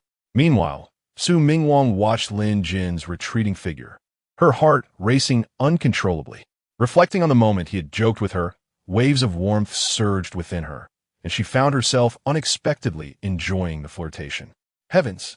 What am I thinking? She gasped inwardly, her face flushing with heat. She shook her head vigorously, attempting to dispel these embarrassing thoughts. He is my brother. How can I harbor such feelings for him? This is utterly absurd. Yet, the quickening of her heartbeat lingered like a shadow, refusing to dissipate, leaving her flustered. She hurried to catch up with Lin Jin, seeking tasks to occupy her mind and distract herself from those chaotic thoughts. Unfortunately, in her distraction, she collided with Lin Jin. Ouch, you rascal. Why did you stop suddenly? Sister Su instinctively held her forehead, as though it pained her. Did it hurt? Lin Jin leaned down, curiously examining her forehead. What do you think? She replied tersely. I did say I'm in more pain. I was the one who got bumped twice, Lin Jin replied, gesturing with 2 fingers. Nonsense. When did that happen? Lin Jin pointed at her exaggerated armor, once on the left, once on the right. She fell silent, realizing just how much she enjoyed being teased by this boy. However, this was not permissible. Lin Jin, observing the conflicted expression on her face, couldn't help but smile inwardly. She had assumed the role of his sister post-amnesia, likely a ruse they devised to deal with their neighbors, referring to each other as siblings in front of others. What a pity that she only remembered this, and not the day she drunkenly called him Dad. If that were the case, the fun would be immense. All right, enough teasing. Help me keep an eye out. I'll see if I can find any clues here. Lin Jin seemed to be searching for clues on the console, while secretly checking the messages in the compass. Sure enough, it was a message from his father. In this message, he first affirmed Lin Jin's ability to find the first ancient divine crystal core. He then informed him that the compass contained a smart assistant he had created, designed to sense Lin Jin's needs and provide feasible solutions. In other words, the assistant was responsible for establishing the brainwave connections in previous instances. So, that's why the system was so inept. It was Dad's little invention. The message concluded with encouragement for Lin Jin to grow stronger quickly, noting that the timeline for gene harvesting by alien civilizations was erratic, and he was reminded once more not to trust anyone. Having finished reading the message, Lin Jin still found no solutions for the crystal erosion syndrome. He would have to navigate this on his own. Wait, why not ask the assistant? Xiao Ming. Here, can you speak? The voice function consumes unnecessary energy, so my creator did not establish a voice module for me. How stingy could Dad be? Even withholding a voice module? Yet, from his father's perspective, he had no idea when Lin Jin would activate the bronze compass, so minimizing its energy consumption was prudent. Can you access all my father's logs? Yes. Lin Jin's spirit's sword. Did my father leave a solution for the crystal erosion syndrome?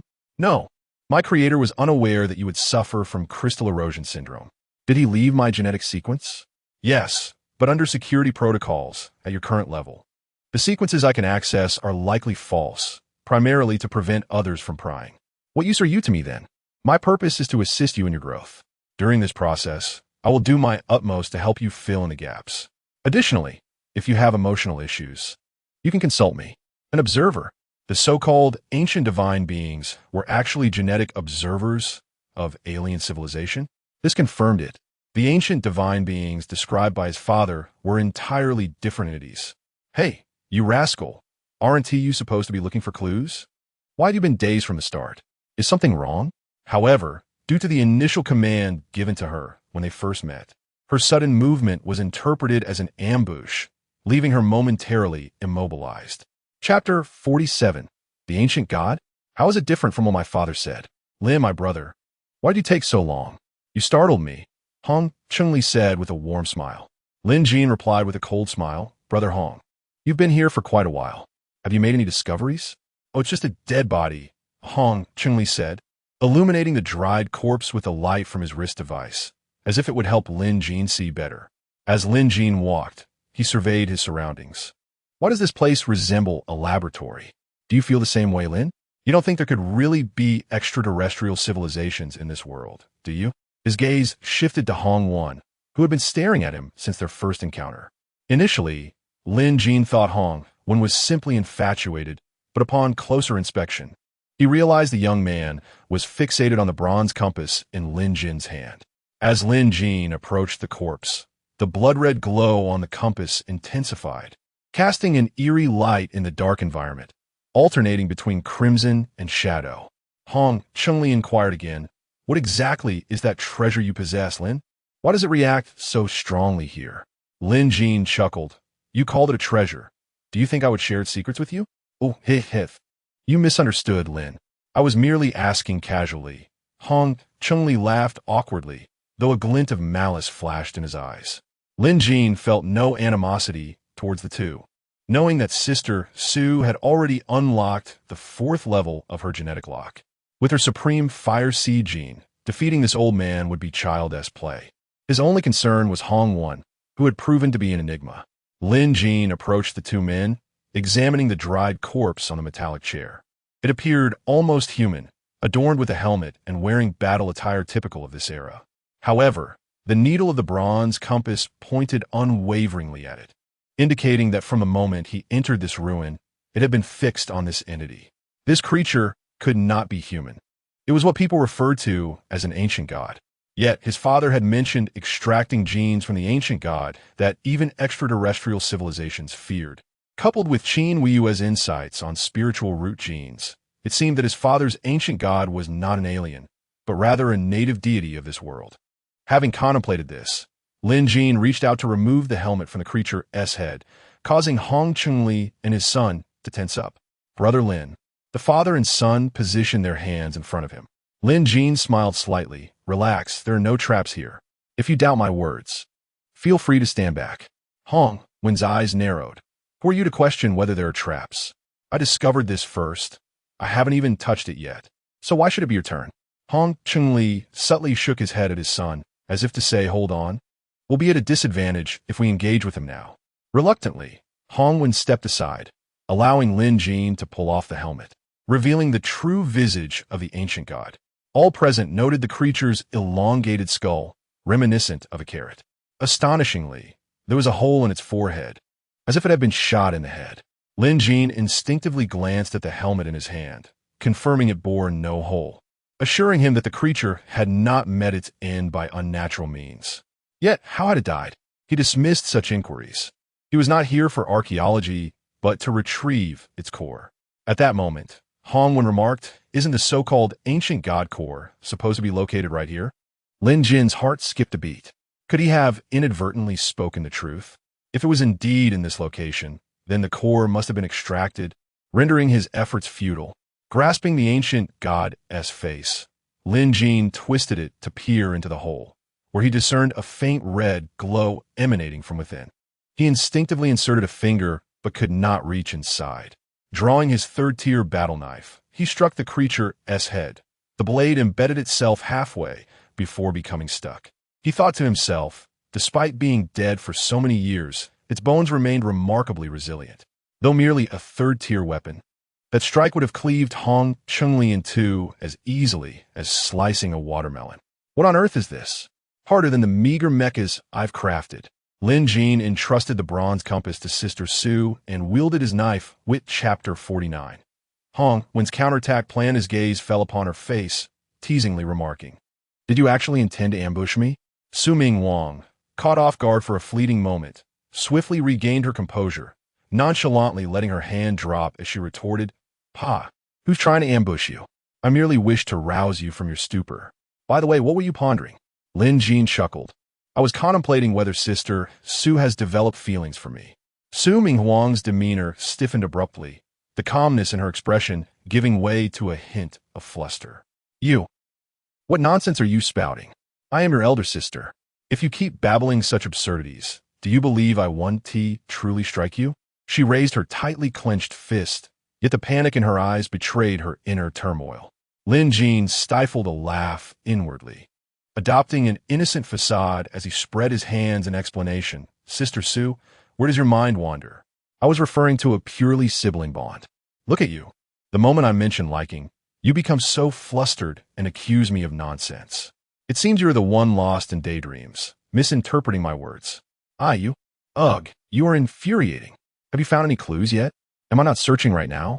With that, Lin Jin ceased to tease his elder sister and turned his attention to the ancient god's corpse. His left eye gleamed with crystalline light. After an analysis of the data, he indeed uncovered something unusual within the ancient god's helmet. He reached in and extracted a red crystal. From its size, it appeared to fit perfectly into the cavity on the ancient god's forehead. Identifying ignition gene controller. Establishing data analysis. Completeness at 77. Regenerating based on existing results. Generating ignition gene suppressor. Capable of restraining the destructive power of ignition gene adapters cost. Consuming ancient god energy consumption varies based on opponent's strength and level of suppression required. What is this? Sister Sue inquired, leaning in curious to examine the red crystal in Lin Jin's hand. However, as soon as she spoke, the crystal crumbled to dust in his palm. Simultaneously, the bronze compass gained a new function to suppress the destructive power of ignition gene adapters, essentially diminishing their combat prowess. Whether regarding the ancient god core gene fused by his father or sister Sue, Lin Jin knew that one day he would confront the Zhuge consortium directly, notorious for its ignition gene sequences. When that time came, the suppressor would undoubtedly be his trump card. Yet, it was imperative that the bronze compass contained sufficient ancient god energy. Sister Sue, undeterred, continued, "Then you should hurry and search for more useful items. At your age, do you still need your sister to guide you?" Meanwhile, the Hong father and son had been searching in the dark for quite some time. Though they found no treasure, they stumbled upon an altar. They circled the altar, and Hong Chunli pondered aloud, "Son, do you think this could possibly be a teleportation array?" Hong Wen shook his head. "I don't know, but the artifacts left behind by the ancient god are beyond our ability to activate." "Are you suggesting that scoundrel Lin Jin?" Hong Wen nodded. "That rascal's compass is quite peculiar, especially now that it has absorbed the ancient god crystal core. The only way to determine if we can escape from here is to summon him and test it." He then shifted the conversation. "However, father, that is a complete ancient god crystal core. Are you truly willing to let that brat have it?" "Of course, I'm not content, but what can be done? The three of them are far too strong for us." With a cold smile, Hongwen replied, "Not necessarily.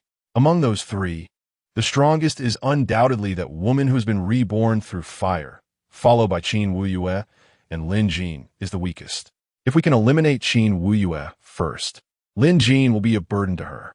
We can exploit that weakness to overpower them. At that point, we would not only acquire the ancient god crystal core, but also Lin Jin's compass and that woman's sword.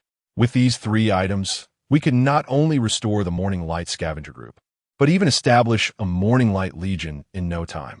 Hong Wen's words stirred Hong Chunli's ambition, and he resolutely declared, "Son, just tell me your plan. I will follow your lead." Meanwhile, Lin Jin discovered the ancient god's battle attire, only to find that he could not disassemble it at his current level, leaving him in dismay. Lingu, we found an altar over there. Do you think it could be the exit?" "An altar?" Hong Wen, drenched in sweat, rushed to Lin Jin's side, nodding vigorously and swallowing hard. "Yes, the altar. My father has been examining it for ages without understanding it. Could you take a look? Let's go, lead the way." Just as the three were departing to investigate the altar, Hong Chunli emerged from the shadows, glancing at the opening above, and effortlessly leaped up with his battle blade in hand. His expression was distant, yet his icy gaze was filled with confusion. Long K chuckled, "Liu Ye, are you not puzzled as to why that stunning beauty, Sue, who seemed destined for demise, managed to survive? Not only did she live, but she also triggered a rebirth. You know?" Qin Wuyue replied coldly, "Of course, but if I tell you, you might become displeased." "Why?" "Because it boils down to one word. Love, that's 2 words, Qin Wuyue corrected." "Oh, it's all the same." Sister Sue insisted on stepping onto the altar to awaken because she knew she was a clone. She yearned for a new body to confront Lin Xiaozi's feelings. Ultimately, do you recall how she successfully awakened? It was when Lin Xiaozi was on the brink of death. Of course, by then, You had already intended to sacrifice your own body to borrow power from the Star Core's eye, but she was unaware. At that moment, her sole thought was to save Lin Xiaozi at all costs. This was an obsession that transcended life and death, and within this fervor, she succeeded. The subsequent rebirth was fueled by her longing for Lin Xiaozi, causing her soul to linger, thereby increasing the likelihood of triggering rebirth.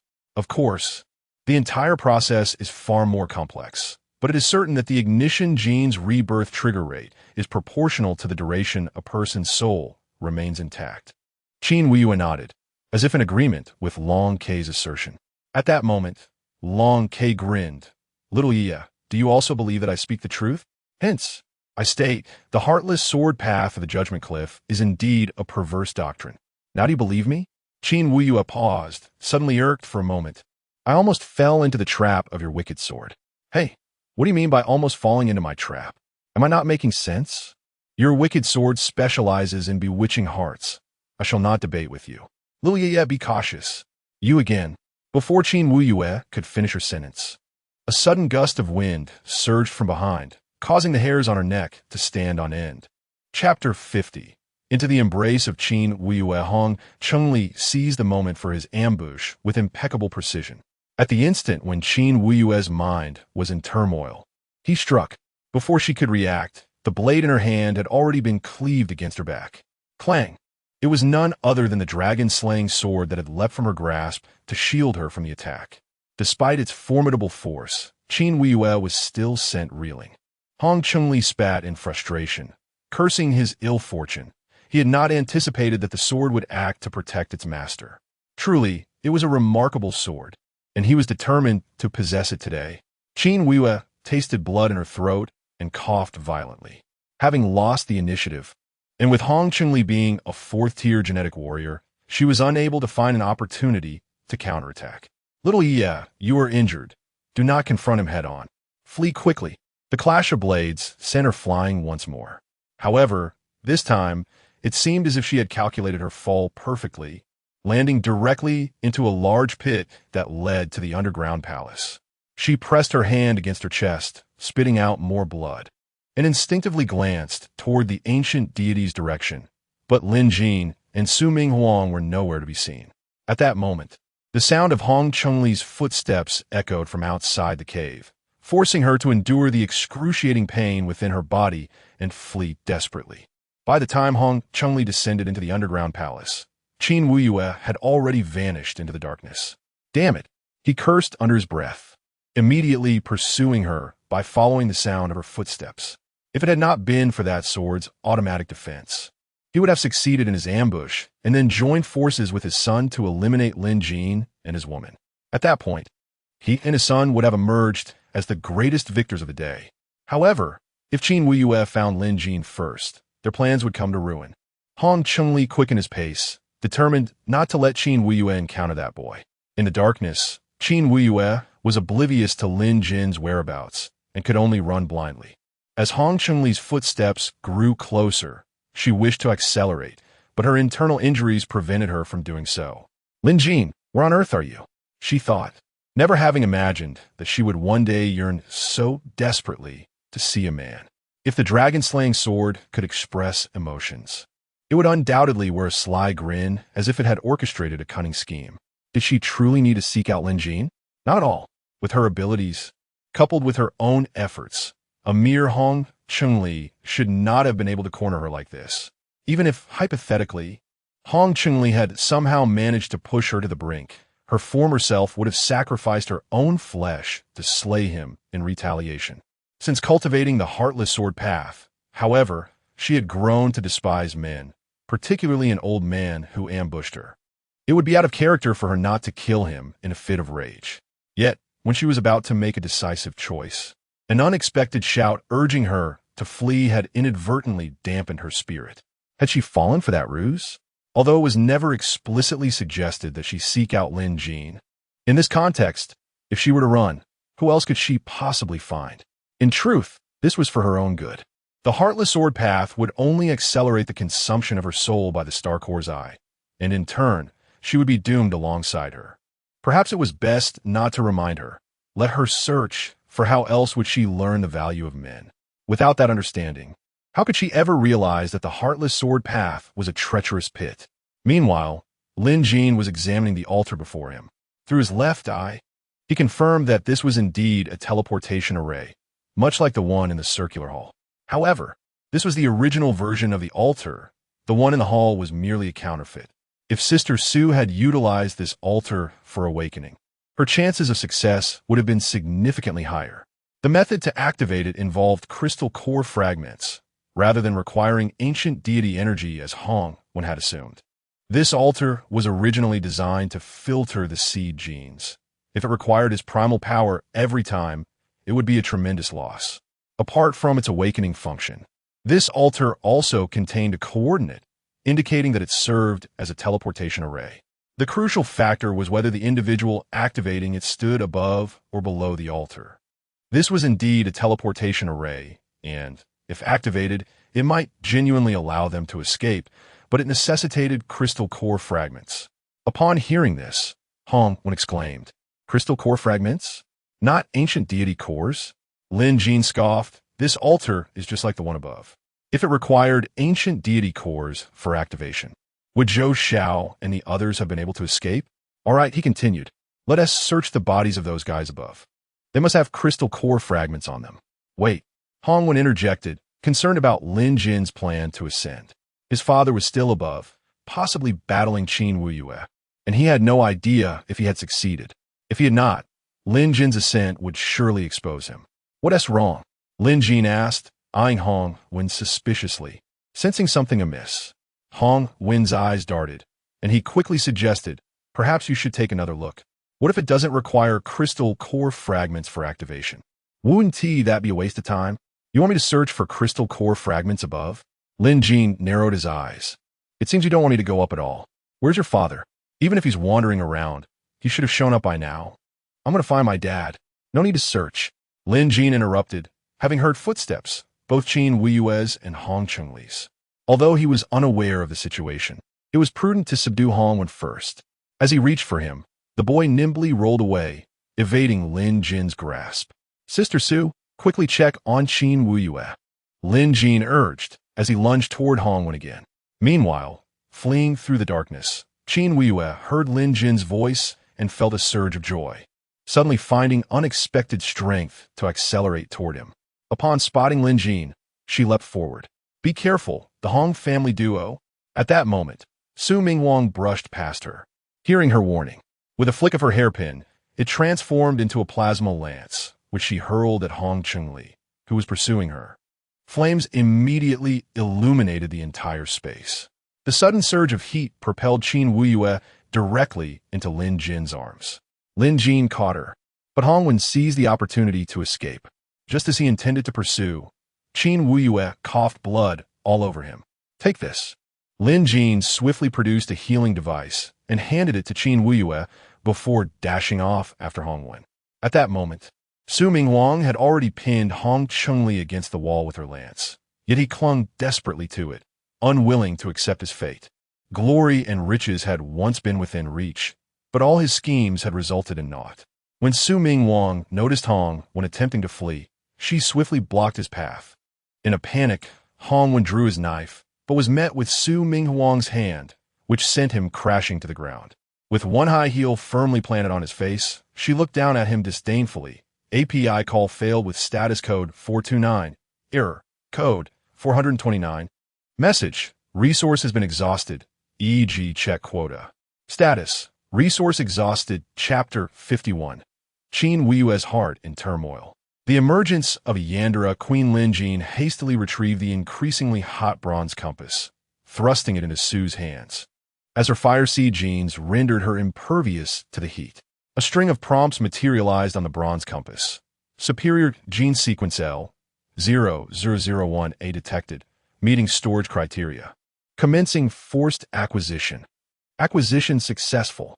Activating master-servant bond. Gaining the sword-soul resonance bond amplification. Upon witnessing the words sword-soul resonance, a melancholic expression veiled Sue's eyes. Who could this possibly refer to? Who else but that little brat, Qin Wuyue? It felt as though the most precious thing in her life had been stolen. She seized Lin Jin's ear. "You little rascal. Ouch, ouch, ouch. Let go quickly." She lowered her voice, menacingly whispering to Lin Jin, "If you dare breathe a word of this to her, I'll make your life a living hell." "Why?" Lin Jin retorted. "Are you jealous?" Su was taken aback, realizing she was indeed experiencing jealousy. "How could I possibly be jealous of my own brother?" She dissembled. "Nonsense. Don't flatter yourself. I'm merely considering your well-being." Has she even consented to this gene bond? A valid point. So what's the solution? Lin Jin inquired, primarily to evade further entanglement in this matter with Su. What else? Just keep it from her. As long as you don't exert control over her, she'll remain oblivious. Su stated with unwavering conviction. She then glanced at Qin Wuyue and said to Lin Jin with a hint of bewilderment, "All right, let's check on that little girl. She's been standing there for quite some time." Upon hearing their footsteps, Qin Wuyue instinctively shielded her right arm before raising her head to meet Lin Jin and Su Minghuang's gaze. Before Lin Jin could speak, she returned the treatment device to him, saying, "Please refrain from being so considerate towards me in the future. It causes me considerable distress. Please, you were the one who threw yourself over here." Lin Jin examined the treatment device in his hand. "Fine, I'll just watch you die next time. Would that be agreeable?" "That would be ideal." With those words, Qin Wuyue tossed her hair and abruptly turned away, concealing her tear-stained eyes. Lin Jin's concern stirred turmoil within her, leaving her at a loss. Ever since she discovered that she was merely a star core vessel cultivated by the sect, she knew she was destined for a life of solitude. Thus, she embraced the path of ruthless swordsmanship, a seemingly formidable yet inherently twisted path. Initially forced upon her by the sect, she began to willingly accept it upon learning the truth. A star core vessel would inevitably be devoured by the star core, transforming into an emotionless, silicon-based life form, a humanoid weapon for the sect's dominance. When that day arrived, the first person the sect would command her to kill would undoubtedly be her beloved. "What happened to your right hand?"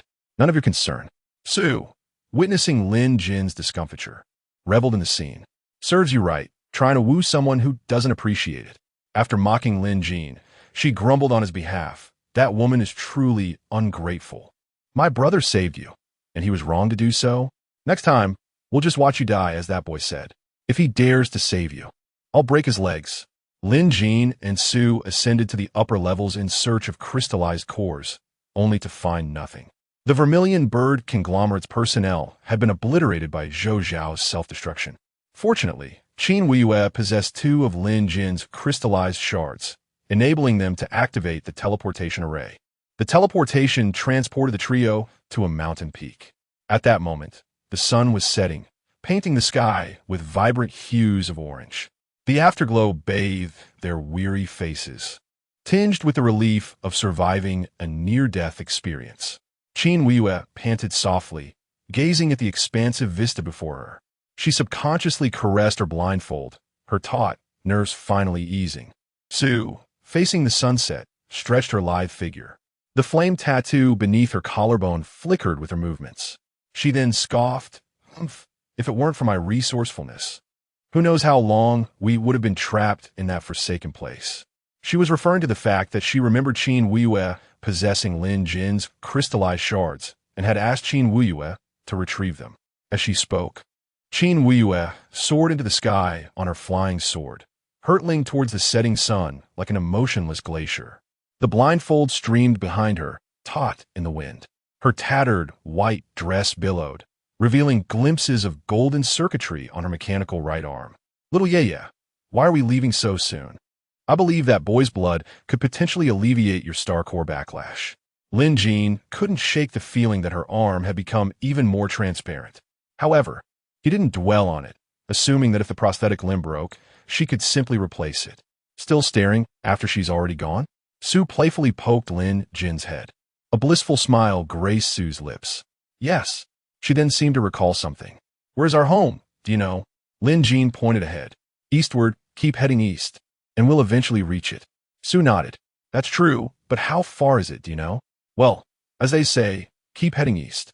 No matter how far it is, as long as we maintain the correct direction, we'll eventually arrive."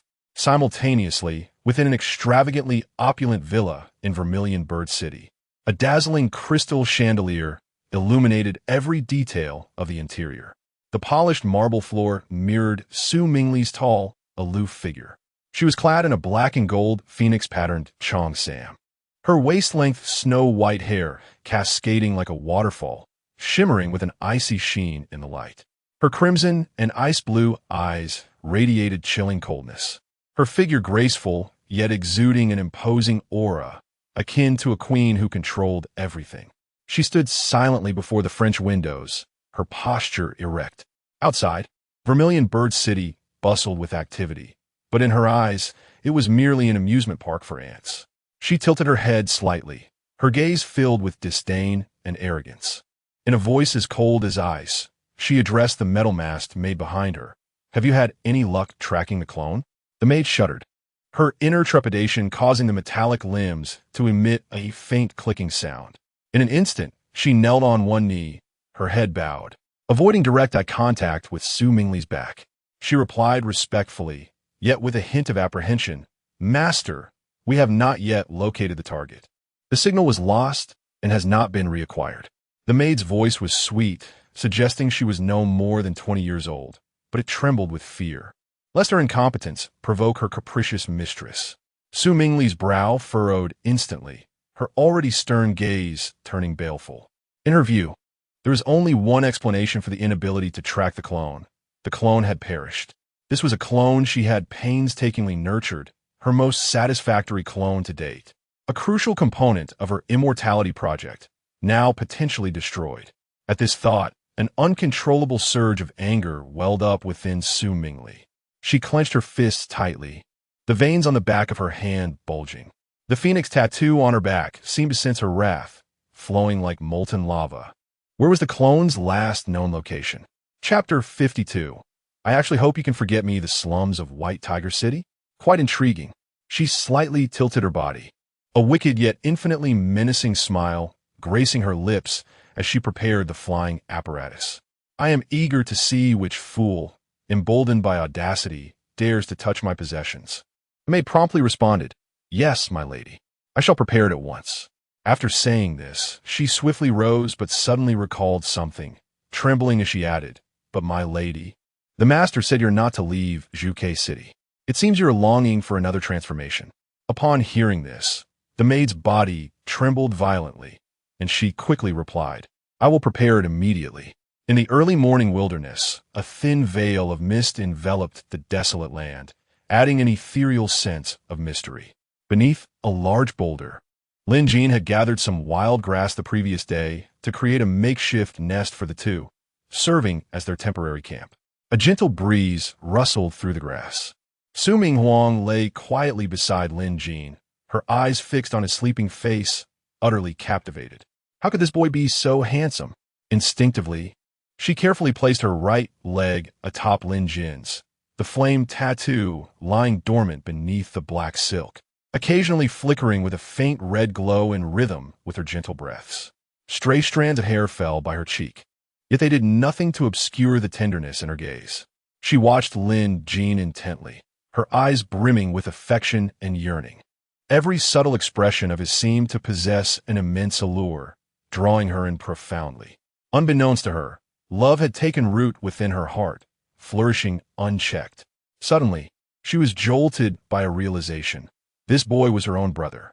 How could she harbor such feelings for him? The internal struggle manifested in her eyes, occasionally flashing with pain and confusion as her brows knit together involuntarily, her lower lip instinctively caught between her teeth. Just as she wrestled with her turmoil, Lin Jin's eyelids fluttered. Su Minghuang gasped, feeling as if she had been caught in an embarrassing act, and abruptly turned away, forgetting the large boulder behind her. With a thud, her forehead collided painfully against the stone, causing her to wince as tears welled in her eyes. Yet, disregarding the pain, her sole concern was to conceal her feelings from Lin Jin, forcing herself to maintain composure as she exclaimed, "Ah, what a dreadful rock. Why must it be so troublesome this early in the morning?" Lin Jin chuckled, initially intending to let her gaze linger a little longer. But her earlier distress had dissuaded him. "What are you laughing at?" Su Ming Wang turned, directing her ire at Lin Jin. He suddenly grasped her hand earnestly, declaring, Sister Su, do you feel as though someone is watching us? Watching us. Su Ming Wang instinctively surveyed their surroundings, only to hear Lin Jin continue, Indeed, I sense someone staring at me, startling me awake. You must have sensed it too, which is why you bumped into the stone. Me? Su Ming Wang paused, then, taking Lin Jin's words to heart, replied earnestly. Certainly, I noticed it too. All right, let us hurry and get moving. With that, she crawled out of the grass nest, gazing into the wilderness. Her eyes filled with a perplexed wonder. What is it, Sister Su? Which direction is our home? To the east. This marked Lin Jin's third reminder since the previous afternoon. Such was the affliction of a genetic warrior. The side effect of unlocking the fourth gene lock manifested as forgetfulness, increasingly severe. Sister Su, if I told you we are not actually siblings, would you believe me? Upon hearing this, Su Ming Huang's demeanor shifted to one of wariness as she scrutinized Lin Jin. Were you scheming, you little rascal? I am your true sister. Do not entertain such nonsensical thoughts. With that, she instinctively poked his forehead, reminiscent of a sister reprimanding her wayward brother. Yet in her heart, she secretly yearned for this to be true. However, in her scant memories, she was indeed this boy's cousin. If you claim to be my cousin, then enlighten me about uncle and aunt's appearances, their names too. Su Ming Wang began, poised to assert her knowledge, only to realize she could recall nothing. Sighing, she lamented, You little rascal, my memories have been erased. You know this well enough. By whom? The Zhuke Consortium. I must have stumbled upon some of their secrets. Lin Jin pressed further. What secrets? Do you have any recollection? Su Ming Wang retrieved an earring from her wristband, stating, The secret must lie within this earring, but we have already tried, remember? We do not know the password. This pendant-shaped storage device employed dual encryption via retinal patterns and passwords. At the time, Su Ming Huang's retinal patterns matched, yet she could not recall the password. Now, it occurred to her that the password might not have been set by her, but rather by her original self. While the iris could be cloned, memories could not. Sister Su, aside from this, what else do you remember? I just recalled something. Su Ming Huang's expression brightened. Just as Lin Jin thought she had finally remembered that they were not siblings and could live a carefree life together, she remarked, You little rascal. When you mentioned our home being to the east, something felt amiss, but I couldn't pinpoint it until now. If the teleportation array sent us to the east side of home, and we keep heading east, wouldn't we be moving further away? Lin Jin was momentarily taken aback by her logic, realizing she had once again forgotten. Why the silence? It cannot be to the east. Do you not recall that upon descending the mountain yesterday, we encountered that mysterious valley? Su Ming Wang froze, realizing it was indeed she who had forgotten. Let us hurry. By the way, how much money do you have on you? For what purpose? Lin Jin regarded her with suspicion. Haven't you noticed that my forgetfulness has worsened since unlocking my genes? If I do not inject the gene stabilizer soon, I fear one day I may forget you. You little rascal. The mere thought brought an inexplicable sadness to Su Ming Huang's heart. How could she forget him, the one she cherished most? No, starting today, I must cultivate the habit of journaling. Suddenly recalling that a fourth-level gene stabilizer cost over 300,000 credit points, she realized he would not possess such funds. She comforted Lin Jin, saying, It's all right, you little rascal. Starting today, I will begin journaling, and I shall never forget you. Lin Jin sighed and replied, In truth, I rather hope you could forget me. Why? Su Ming Huang's brows knitted together, sensing that unless Lin Jin provided a satisfactory explanation today, she might not see the moon that evening. Chapter 53. Encounter with the Yander Queen, because that way, we can start anew. Lin Jin's words were steeped in sorrow. Upon hearing this, Su Ming Huang, who was initially filled with anger, felt her eyes begin to sting with unshed tears. In an instant, the brilliance of her enchanting gaze became veiled by a delicate haze. Typically, her eyes radiated an innate pride and sharpness, yet at this moment, a subtle ripple stirred within their depths. The moisture that welled up from her eyes danced within the confines of her orbs, rendering her dark irises even more lustrous. Yet she could not allow the tears to fall. Abruptly, she turned away, exclaiming with irritation, Enough! You cheeky little rascal, what melancholy game are you playing with me? The sky is darkening, and at this rate, when shall we reach home? With that, she strode away, while Lin Jin hurried to catch up. Sis, I tell you, we are not siblings, believe me. Su Ming Huang, discreetly wiping away her tears, quickened her pace upon hearing Lin Jin's footsteps behind her. What did you just call me? Cease. Then how can you claim we are not siblings? I mean, it's just a habit. Perhaps I should start calling you Xiao Huang Wang from now on? Get lost. If you dare to spout nonsense again, I swear I'll kick you to oblivion. I don't believe you. If you don't believe me, then fine. With that, Su Ming Wang broke into a run. Sis, don't run so fast. Wait for me. Thus, one chased, and the other fled, covering 20 to 30 miles in no time. Eventually, they arrived at the outskirts of the city at a landfill. Sis, stop. I have something important to tell you, really? Realizing Lin Jin had fallen behind, Su Ming Huang finally halted. By then, the tears had dried on her face, and her eyes no longer appeared red. The vigorous run had significantly uplifted her mood.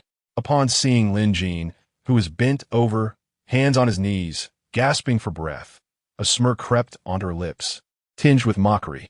Clearing her throat, she straightened her posture and approached Lin Jin with elegant strides, slightly bending down to meet his gaze, her eyes sparkling with playful teasing. You cheeky rascal, look at you. After such a short distance, you're already panting? Your stamina is truly dismal, isn't it? Lin Jin, hearing her voice, first noticed her exquisite high-heeled shoes, the glossy surface reflecting sunlight. Slowly, he raised his gaze to meet Su Ming Huang's smiling eyes. Without a doubt, he knew she was merely jesting. Ordinarily, he would have retorted sharply, but at this moment he suddenly asked, Sis, do you remember where we first met? Su Ming Huang paused slightly, then pondered seriously, ultimately responding nonchalantly, I forgot. Forgot? You say that so casually? Su Ming Huang shot Lin Jin an impatient glare, seemingly annoyed by his reaction. Of course, I'm currently suffering from genetic backlash. Forgetting certain things is quite normal, isn't it? After saying this, a mischievous smile graced her lips as she delicately lifted Lin Jin's chin with her finger, her gaze filled with playful intrigue. Rest assured, sister will never forget you. Even if you return to ashes, I would recognize you at a glance. Lin Jin swatted her finger away, bemused by Su Ming Huang's behavior, as she seemed to forget what she should and should not remember. What's wrong, cheeky rascal? Are you upset? So easily provoked? All right. Let us go find some parts and build a flying machine. Suddenly, Lin Jin recalled something and inquired, by the way, do you remember the flying machine I made for you? I remember. It was the one with 3 wings, the light-winged flying machine. I wish we had parked it outside the valley earlier to save ourselves this long trek. Ah, well, you do recall that quite well. Of course. That was the first gift you gave me. How could I possibly forget? All right. No more sulking. Let us hurry and find.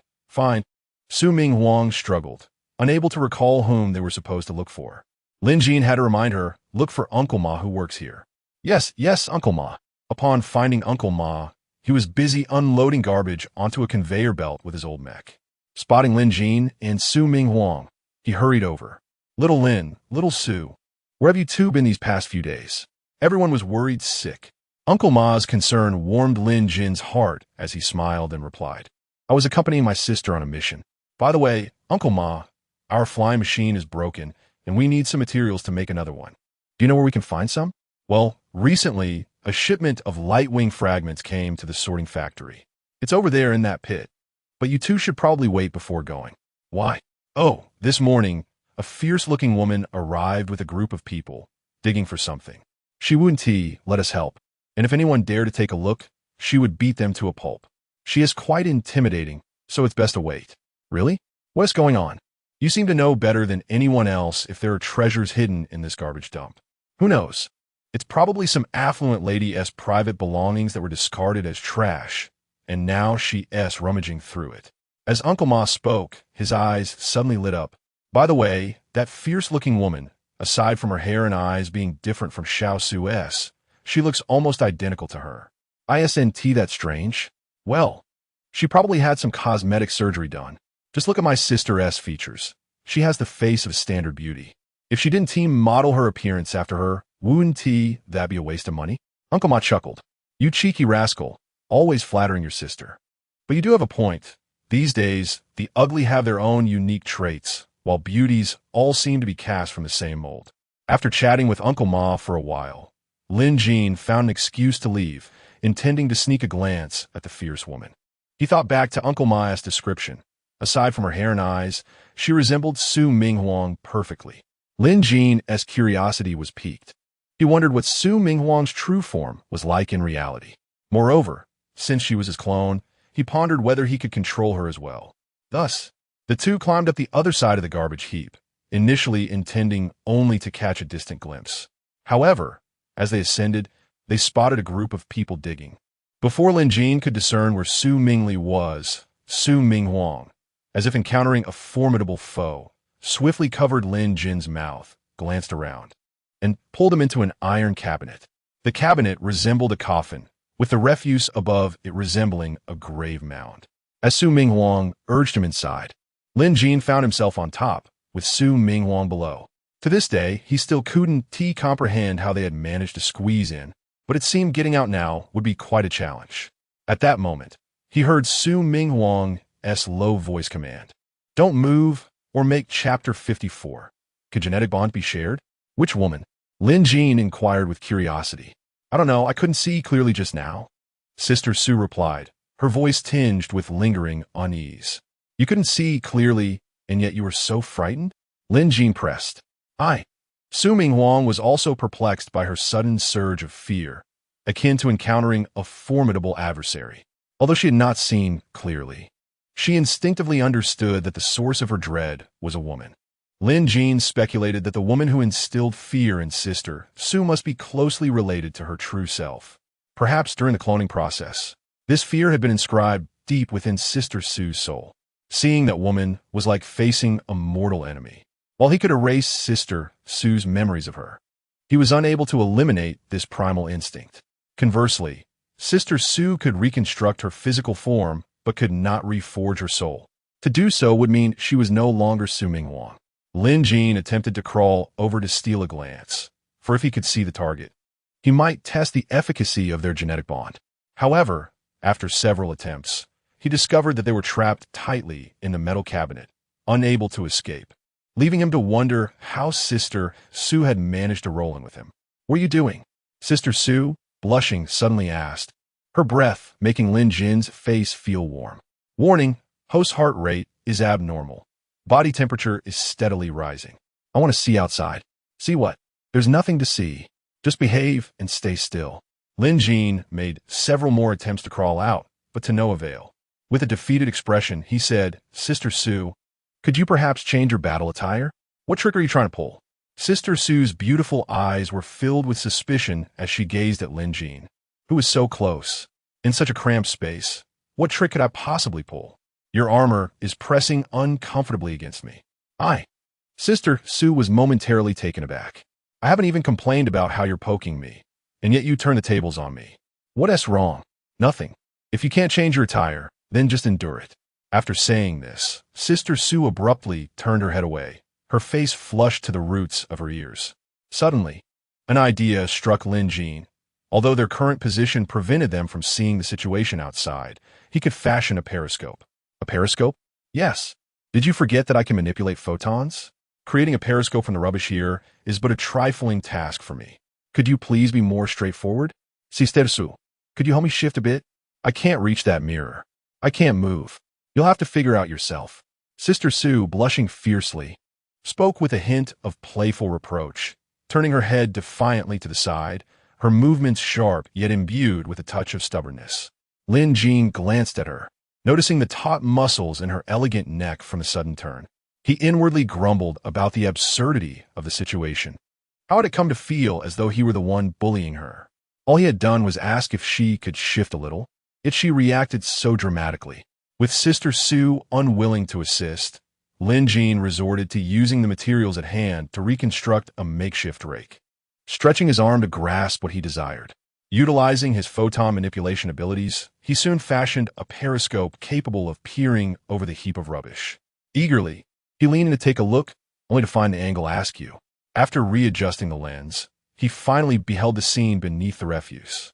If his memory served him correctly, it was the very spot where he had first met Sister Sue. At that time, the area had been scorched flat, a mere iron plate.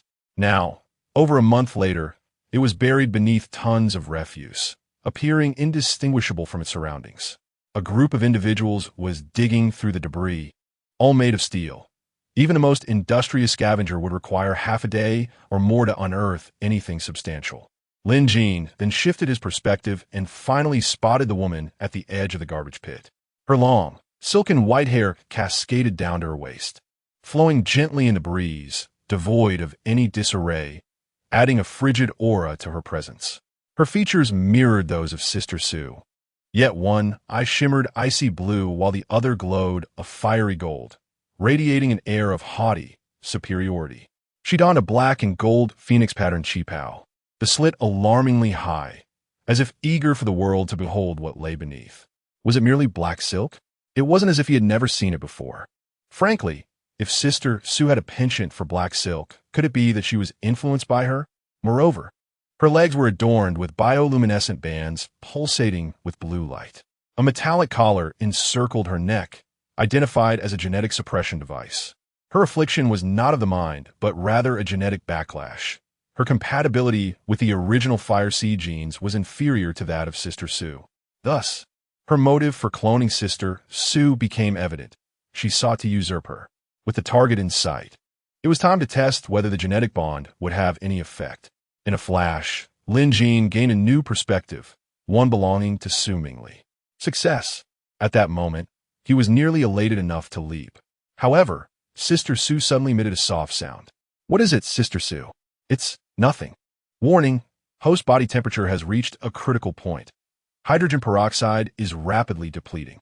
Remarkably, she could track Sister Sue through her biological signature, leading her to this location. However, that was no longer possible. Perhaps it was due to Sister Sue's physical reconstruction at the altar, or perhaps a rebirth. Regardless, she could no longer sense her. Now, she sought to excavate this place to uncover what had transpired with Sister Sue, wondering if she had perished here, for otherwise, why could she no longer sense her?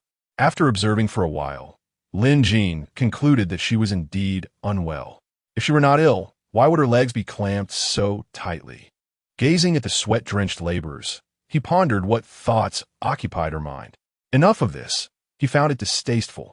Lin Jin severed the sensory link. As long as he could establish it, the genetic bond would be valid. Turning back to Sister Sue, he was about to share his significant discovery when he noticed she was drenched in sweat, appearing unwell. Sister, what's wrong? It's nothing. Still stubborn, he insisted. Let me see if you're sick. Just as he chapter 55, the curious iron egg, as time passed, Lin Jin soon came to a realization. Cherish the fleeting years of youth, for they are ephemeral. When flowers bloom, seize the moment, lest you find yourself grasping at empty branches. The wisdom of youth emphasizes diligence, for neglect leads to regret in old age. With the understanding that conditions must be created if they do not exist, Sue, upon observing her sister's newfound clarity, found her own thoughts aligning shortly thereafter. There was no room left for hesitation. As Sue's battle attire underwent nanomaterial transformation, it gradually dissipated. A blue aura emanated from Lin Jin, and the iron cabinet was instantaneously disassembled into photons, swiftly reshaping into a large iron egg under his command. This time, his kidneys had fully crystallized.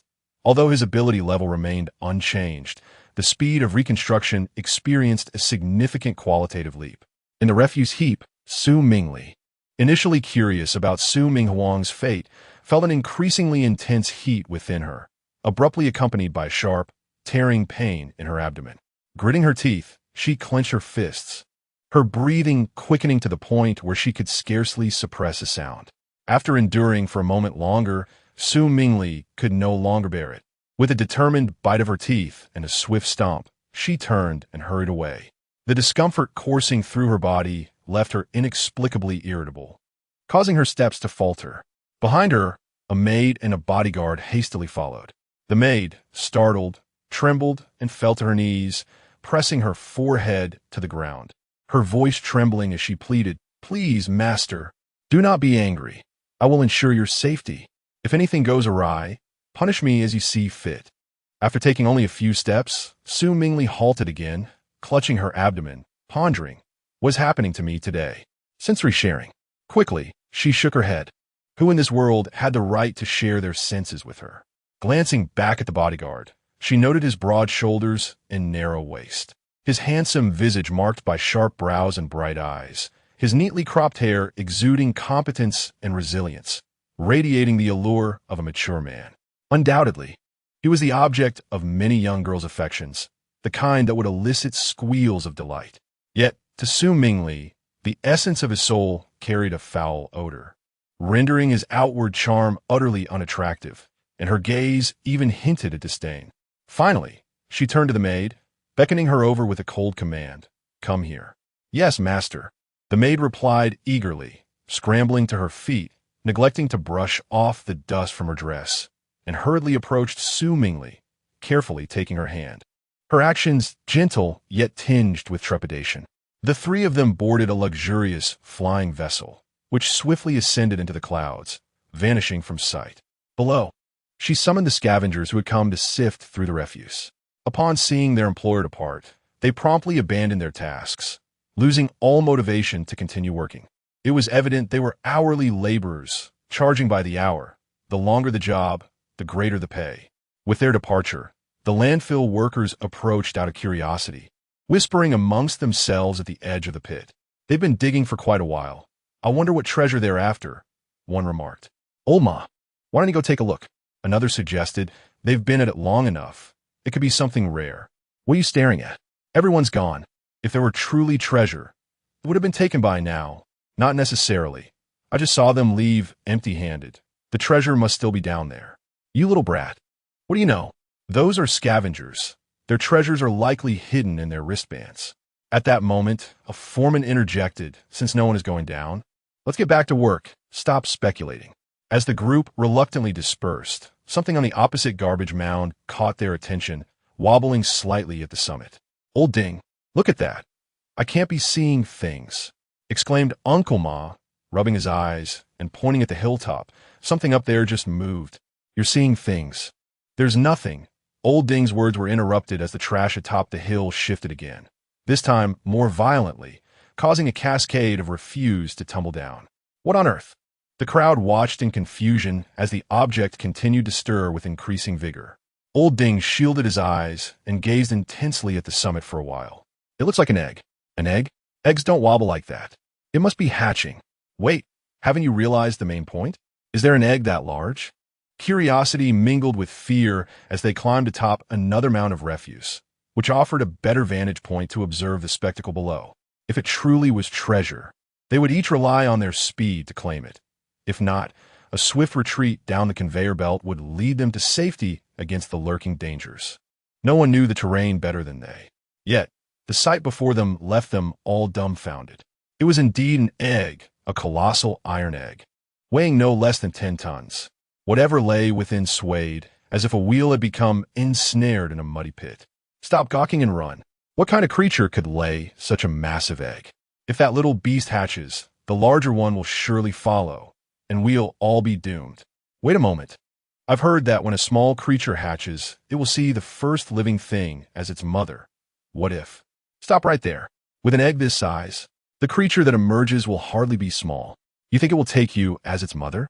It will probably see you as its meal. Inside the egg, Su Ming Wang's face flushed with embarrassment as she gritted her teeth and retorted, "You are the creature. Your whole family is." As Lin Jin exerted a final push, he finally extricated the massive iron egg from the refuse pit.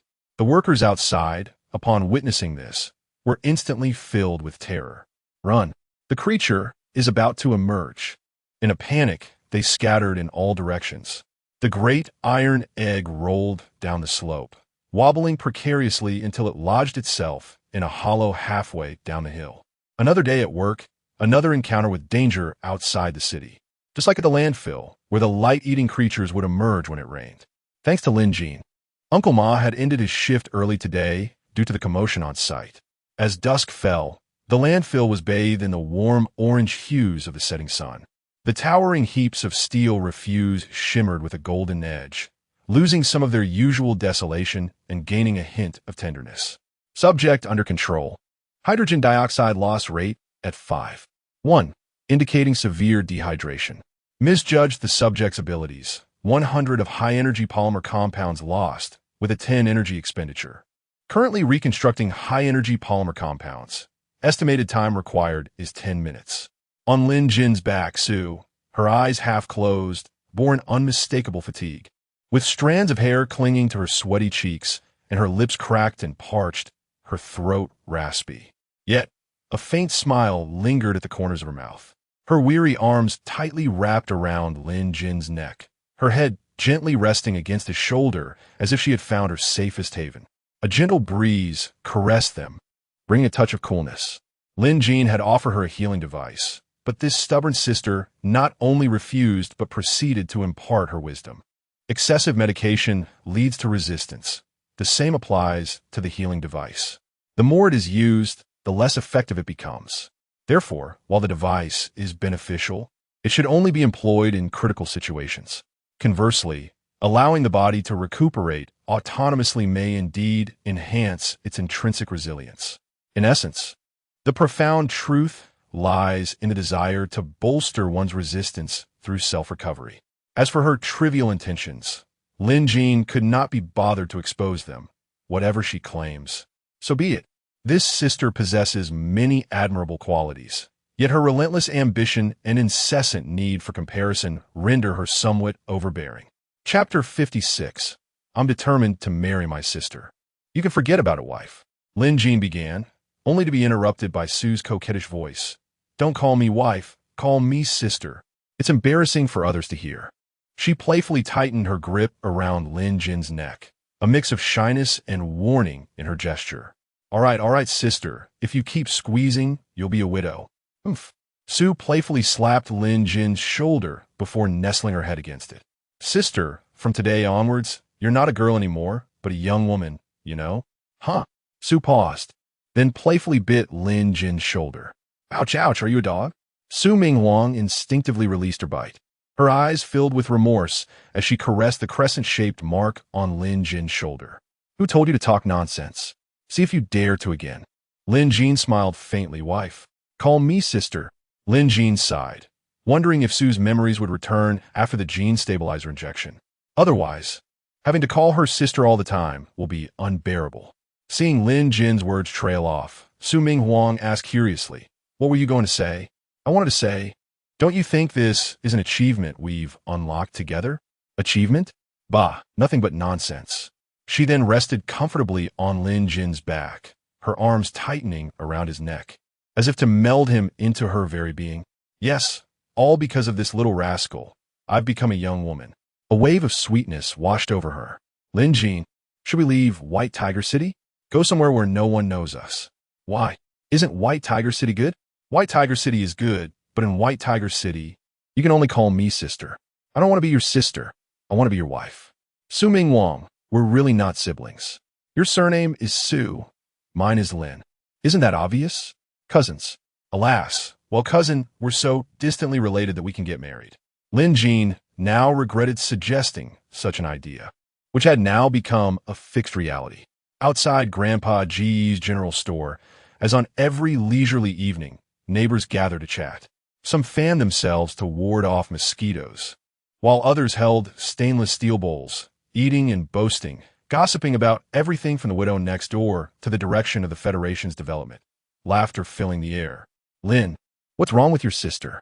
Neighbor Wang, who had been leisurely fanning himself, stood up, forgetting the cigarette in his right hand. Everyone looked at the two with concern. Hearing this, their expressions softened. Long-tongued Aunt Lu teased, look at you, Lin, you've spoiled your sister. What will you do when she gets married? You'll miss her. That's right. In my opinion, Lin, you love your sister so much. Why not find her a live-in husband so the family can always be together? Aunt Zhang chimed in, her eyes crinkling into slits. Grandpa G's grandson said with a grin, Brother Lin, don't worry. When I grow up, I'll marry your sister, and we'll never be apart. Lin Jin chuckled, you little rascal, you haven't even grown up yet, and you're already thinking about marrying a wife. If anyone's going to marry my sister, it won't be you. Who will it be then? Me. I'm determined to marry my sister. No one else can have her. Brother Lin, you're talking nonsense.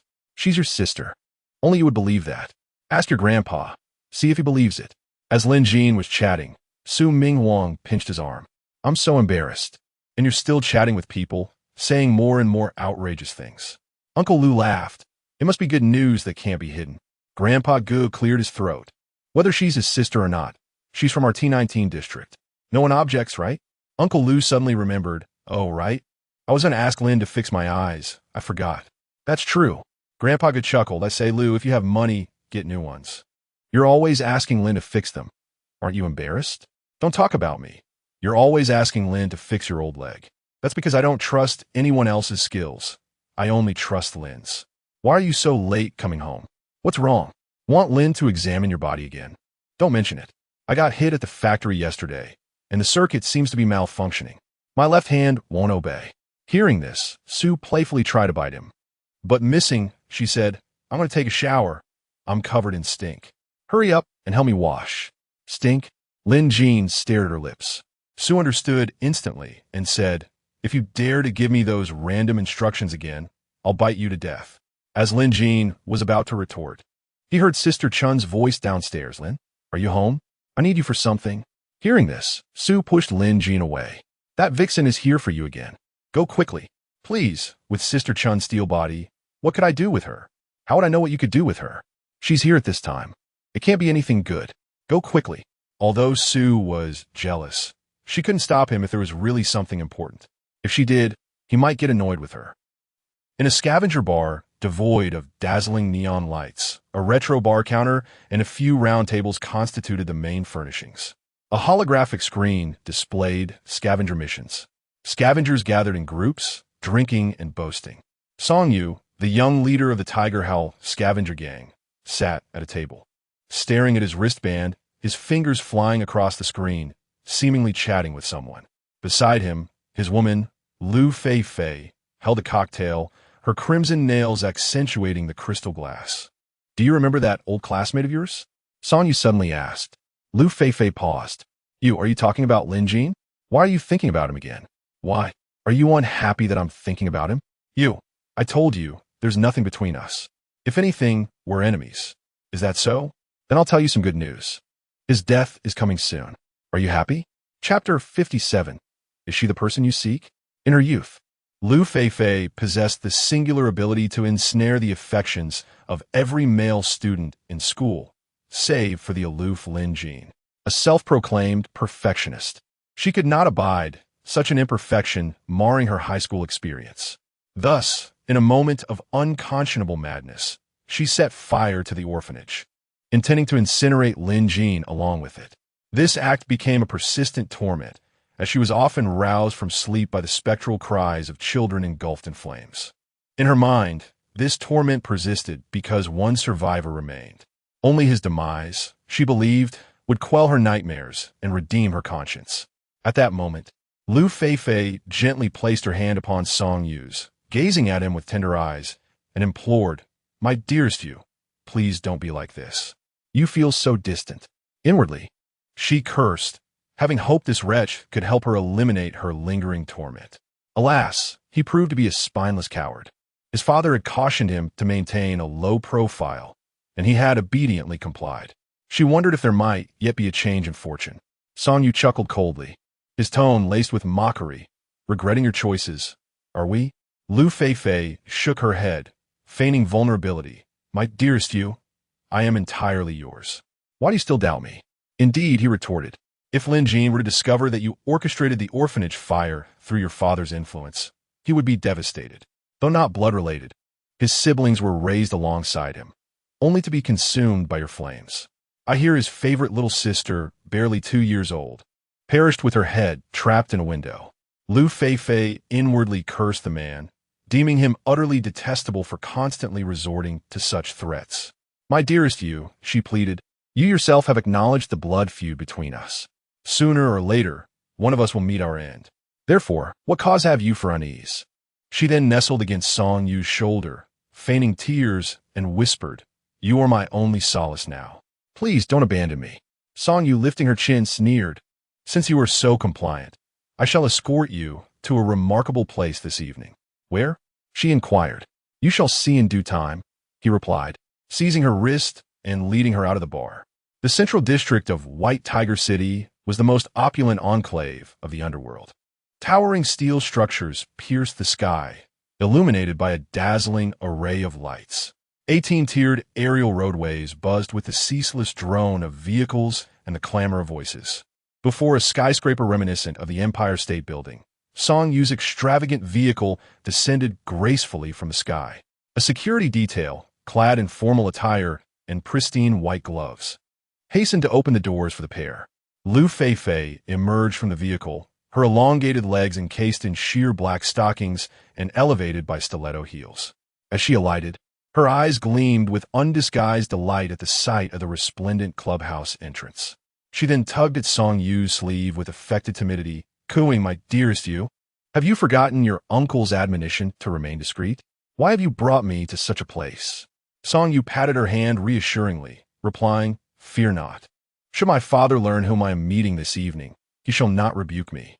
The two proceeded hand in hand, like a couple attending a gala, ascending the steps and passing through the glass doors held open by a doorman, entering a gilded hall. Lu Feifei was enraptured by the lavish decor and the affluent patrons, while Song Yu guided her confidently toward a golden elevator, which whisked them to the uppermost floor. Far above, as the elevator doors chimed open, they revealed a sumptuous glass chamber, offering a panoramic view of a sprawling rooftop pool where a diverse assemblage of attractive individuals reveled. Lu Feifei, despite her years of cultivated sophistication, felt a pang of unease. The plush carpet beneath her feet felt like walking on clouds. "Song Yu, you dawdler, your father has been expecting you." A voice boomed, startling Lu Feifei, who turned to locate its source. She spotted a bar, but that was not the main attraction. The focus was on the somewhat roguish man standing behind it, broad-shouldered, trim-waisted, with a handsome countenance, keen eyes, and a neatly cropped head of hair that exuded competence and vigor. His partially unbuttoned white shirt revealed a robust chest. With a decisive thud, he slammed a glass onto the bar. His dashing demeanor sent shivers down Lu Feifei's spine. Could man so handsome truly exist? She wondered. Song Yu released Lu Feifei's hand and playfully chided the man. "Third brother, you unfilial wretch. 5 or 6 years in Vermilion Bird City without so much as a word. Have you forgotten our graduation pact? Every year we gather, save for you. Had you not reappeared, we would have presumed you deceased." The man retrieved another glass, pouring a drink for Song Yu as he chuckled. "I have been preoccupied, I assure you. Ah, but this lovely lady must be your spouse? A vision of beauty, indeed. Her allure is captivating. Second brother, you are a fortunate man." Song Yu smiled, beckoning Lu Feifei closer to introduce them. "This is my university companion, Chao Yu, now the personal bodyguard of the Vermilion Bird conglomerate's heiress." He turned to Chao Yu, adding, "Am I mistaken?" Chao Yu grinned. "Your intelligence is astounding." Lu Feifei exclaimed in surprise. "You share the same given name as my dearest Yu?" Chao Yu feigned a dramatic shudder. "That endearment has melted my heart. Might I implore you to repeat it?" Lu Feifei clung to Song Yu's arm, nestling into his embrace as she retorted, "I shall not. My endearment is reserved for my dearest Yu, and bears no relation to you." She then gazed adoringly at Song Yu. Chao Yu's envy was palpable, inflating Song Yu's ego and dispelling any lingering resentment stemming from the Lin Jin affair. "Behave yourself and mingle," Song Yu said, patting her head affectionately. "I have matters to discuss with third brother." "Nay, I shall not depart. You are not my dearest Yu." "I heed only his words," she retorted, tossing her hair with a flourish, her innocent charm washing over Chao Yu. Observing Chao Yu's infatuation, Song Yu suppressed a grin and snapped his fingers in front of him. "Enough ogling. She's your sister-in-law." Chao Yu had encountered numerous beauties, some surpassing Lu Feifei in appearance, but none possessed her allure. The sister-in-law status amplified her appeal, elevating her desirability. "I'm aware," he sighed. "Is a mere glance forbidden?" Song Yu smirked. "Have you not grown weary of gazing upon the conglomerate's heiress these past 6 years? Could you possibly find favor in a commoner like Feifei? You have become her personal bodyguard, And with your attributes, I surmised you would have succeeded in seducing her by now. Speak not of it. That woman is a deviant. Chow Yu grumbled. Deviant? Surely she has not disciplined you? Song Yu jested. Silence. Are you bereft of eloquence? Chow Yu snapped. I mean to say, she disdains men, yet delights in amassing handsome specimens. Furthermore, she demands we uphold our chastity. We are bodyguards, not eunuchs. I have resolved to retire once I amass 30 million. Chow Yu downed his drink in frustration before inquiring, have you ascertained the information regarding the individual I requested you to investigate? Song Yu smiled faintly and tapped a few times on her wristband, projecting a holographic image of Su Ming Huang. Is this the woman? Chow Yu quickly grasped Song Yu's wristband, examining the image closely. She truly resembles her. No wonder. What is it? Do not pry into this matter too much. Trust me, my brother. This is for your own good. By the way, when was the last time you saw this woman? Chapter 58.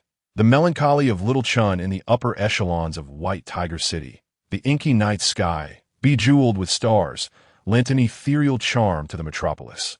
Nestled amidst verdant gardens was a secluded hotel, exuding tranquility and grace. Within one of its rooms, a bathroom was filled with a milky steam. Su Mingli luxuriated in the bathtub, the warm water enveloping her shoulders. Damp tendrils of hair clung to her porcelain cheeks. Her eyes, half closed, held an unfamiliar haze of weariness. Her complexion flushed as if after a strenuous ordeal. She raised a hand, gently massaging her temples, a sense of bewilderment clouding her mind. Emotions she had never experienced before had surged unexpectedly, leaving her disoriented. Yet, upon leaving the landfill, the intense sensations began to wane. Su Mingli attempted to gather her thoughts, but her head swam. The strange feelings lingered, refusing to dissipate. She beckoned towards the doorway. A maid, kneeling with a towel, immediately understood. She rose and approached cautiously, kneeling by the tub to massage Su Mingli's neck and shoulders with her mechanical hands. Little G, how long have you been with me? Su Mingli murmured languidly. 12 years already. Do you ever yearn for home? The maid shook her head. No. Little G paused, then shook her head again. Master, you forget.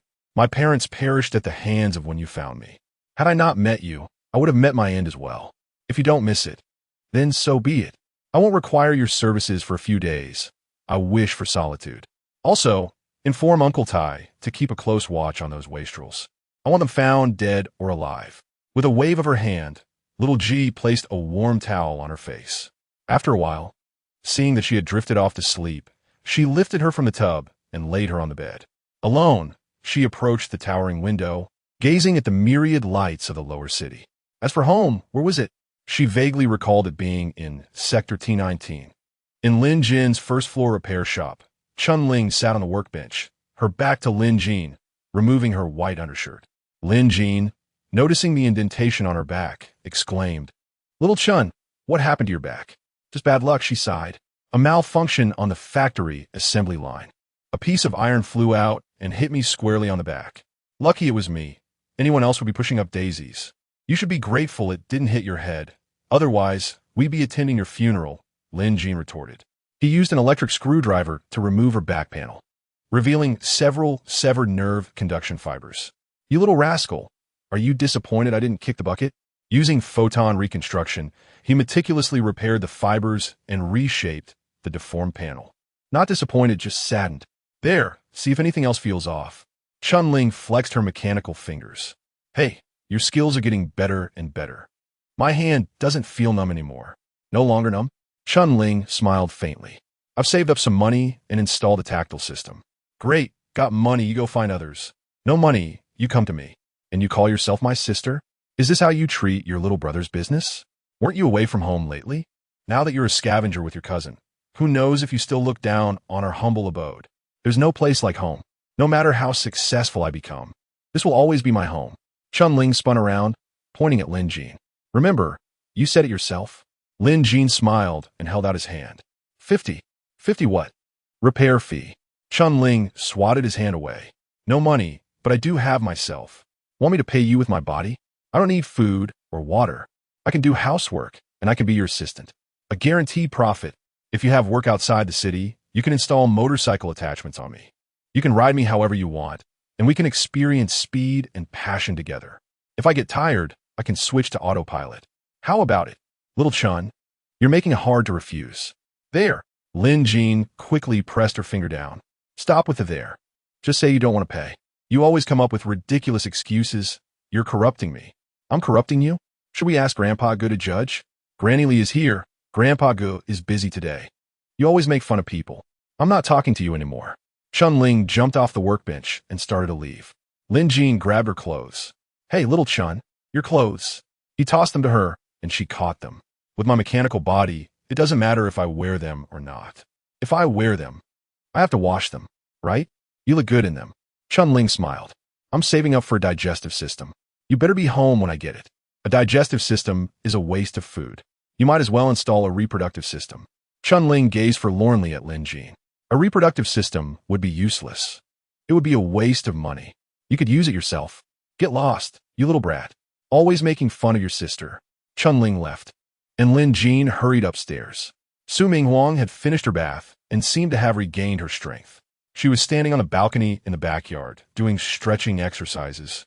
Sis, I think it's too dangerous for little Chun to work at the sorting plant. I want to find her a business to run. What do you think? Su Ming Huang boast. Is she all right? Did you know? I upgraded her back panel to titanium alloy, but it was dented pretty badly. Can a piece of iron flying off an assembly line really have that much force? It's your decision. Aren't you jealous? Jealous of you? You're not worthy of my jealousy. Then I'll marry her. You wouldn't dare. Su Ming Huang paused, then added, if you want a wife, you need someone who can have children, or the Lin family line will end.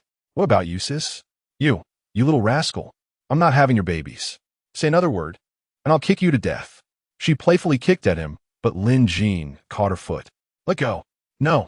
Seeing Su Ming Huang reach for him, Lin Jin pulled her ankle, walking in circles around the living room table like a donkey turning a millstone. After a few rotations, Su Ming Huang grew furious and jumped up on one leg, trying to give Lin Jin a scissor kick. However, due to her programming, her body froze mid-air. Fortunately, Lin Jin caught her, and they both fell onto the sofa. I'm going to get you, Su Ming Huang exclaimed, kicking her long legs in the air in mock anger. Chapter 59. The location of the crystal fragment explosion is incorrect. Little girl, you seem to have recovered quite swiftly, Lin Jin remarked with a playful smirk. Upon hearing Lin Jin's words, Sister Su froze momentarily, instinctively retreating to a corner of the sandflower, regarding Lin Jin as if he were a formidable beast. You mischievous brat, what are you planning? Let me remind you, this is in my home. You better not act recklessly. A massive iron block weighing several tons could be sent flying by him. If he were to unleash his strength here, it would surely demolish the house, and the neighbors would inevitably suffer the consequences, such as the imposing aura of a genetic warrior. Mere mortals cannot withstand it. What are you thinking? Let's go eat. Lin Jin clapped his hands and stood up, preparing to head to the kitchen. Haven't we eaten yet? Sister Su asked, her face a picture of confusion. Your forgetfulness has struck again, Lin Jin replied with a hint of exasperation. You have eaten, but I have not. That can't be true. Although I may be forgetful now, I am not suffering from dementia. Do you take me for a fool? Stop dawdling and get cooking. I'm starving. How do you know you haven't eaten? You can't recall anything. Of course, even if we only have a bowl of instant noodles, I would leave the soup for you, you little brat. Thank you. Just save me a bit of soup. Sister Sue's lips curled into a faint smile, but then her brow furrowed. Lin Jin, I seem to have forgotten something. How would I know? Lin Jin replied, somewhat awkwardly. Sister Su pondered for a moment and pointed towards the balcony. Go check out there. Perhaps there's something. Where did you find this fragment, Sister Su? Su Ming Huang took the fragment and examined it, suddenly straightening her posture, a flicker of anger flashing in her autumn-like eyes. You little rascal, where do you think I found it? How about giving me a hint? It fell on my foot while I was showering just now. Lin Jin was taken aback, exclaiming, Are you saying this is my kidney stone? That shouldn't be possible. Why not? Do you think I'm uneducated? The two are from entirely different systems. How could it have ended up with you? What is impossible about it? Your crystallized fragment is not a fragment of a crystallized organ. Just as the first time you produced a crystallized fragment, it did not emerge from your arm bone, but rather erupted from the light patterns on your arm. Is there another one? Sister Sue pouted. There's only this one. That can't be. Search again. There must be more. Sister Sue's face flushed crimson, and in her embarrassment, she kicked towards him. I'll kick you. Lin Jin jumped away. If there isn't one, then why kick me? By the way, could have been swallowed. This thing wouldn't explode in your stomach, would it? I'll kick you to death, you little brat. Sister Sue, utterly embarrassed, jumped off the sofa and aimed a kick at him. Lin Jin chuckled and darted into the kitchen, setting a pot of water to boil. Tonight, a simple bowl of spring noodles would have to suffice. Sister Sue's forgetfulness was becoming increasingly severe. She even forgot whether she had eaten. He needed to earn some money to buy a genetic stabilizer. By the way, I wonder if the crystallized fragment could be sold as a crystal core fragment. If so, I would be rich. But then Lin Jin dismissed that thought. While crystallized fragments could serve as crystal cores, the two were still distinct. If an inquisitive individual were to investigate its origins, he would undoubtedly expose himself. The next morning, as usual, Lin Jin rose to use the restroom. However, upon standing, he felt a strange sensation in his lower back, a tingling numbness. When he attempted to twist his waist, a sharp pain shot through the muscles surrounding it. Could this be a side effect of unlocking the third genetic lock? Last time, it was his arm that lost sensation bit by bit. Now it had shifted to his waist. Had it not been for a strong kidney, he might have revealed it the very day. This needs to be treated promptly. Otherwise, Sister Sue would surely blame me for not exerting myself. Despite her aversion to cilantro, she puts in considerable effort. Lin Jin, are you up yet? While easing the soreness in his back, Lin Jin stretched his neck to glance towards the backyard. What was Sister Sue doing at this early hour? Come down, Sister will teach you how to shoot. In a sunlit backyard, Sister Sue wore a black silk blouse with rolled-up sleeves, clearly a woman with a strong sense of ambition. Her black high-waisted skirt revealed the fiery tattoo on her leg, partially obscured in the interplay of black and red. She donned a pair of black patent leather high heels and was about to teach him how to shoot. Sister, are you serious? Lin Jin feigned surprise. Of course, hurry over here. As soon as Lin Jin jumped down from the balcony, she handed him a wooden stick with her long gun. Lin Jin caught the stick. Sister, this is what I use to build the trellis for my melons. Enough chatter. Do you know what your biggest problem is right now? You possess the strength of a third-tier genetic warrior, but cannot utilize it. When facing a waste like Hong 1, you can rely on your speed and foresight to manage. However, when confronted with a true warrior or an ancient martial artist, your body will not keep pace with your mind, and the disparity will leave you feeling frustrated. Moreover, true genetic warriors can exponentially amplify their destructive power, which requires advanced martial skills. Do you possess any? Lin Jin shook his head. No, I don't. Then come and learn from me.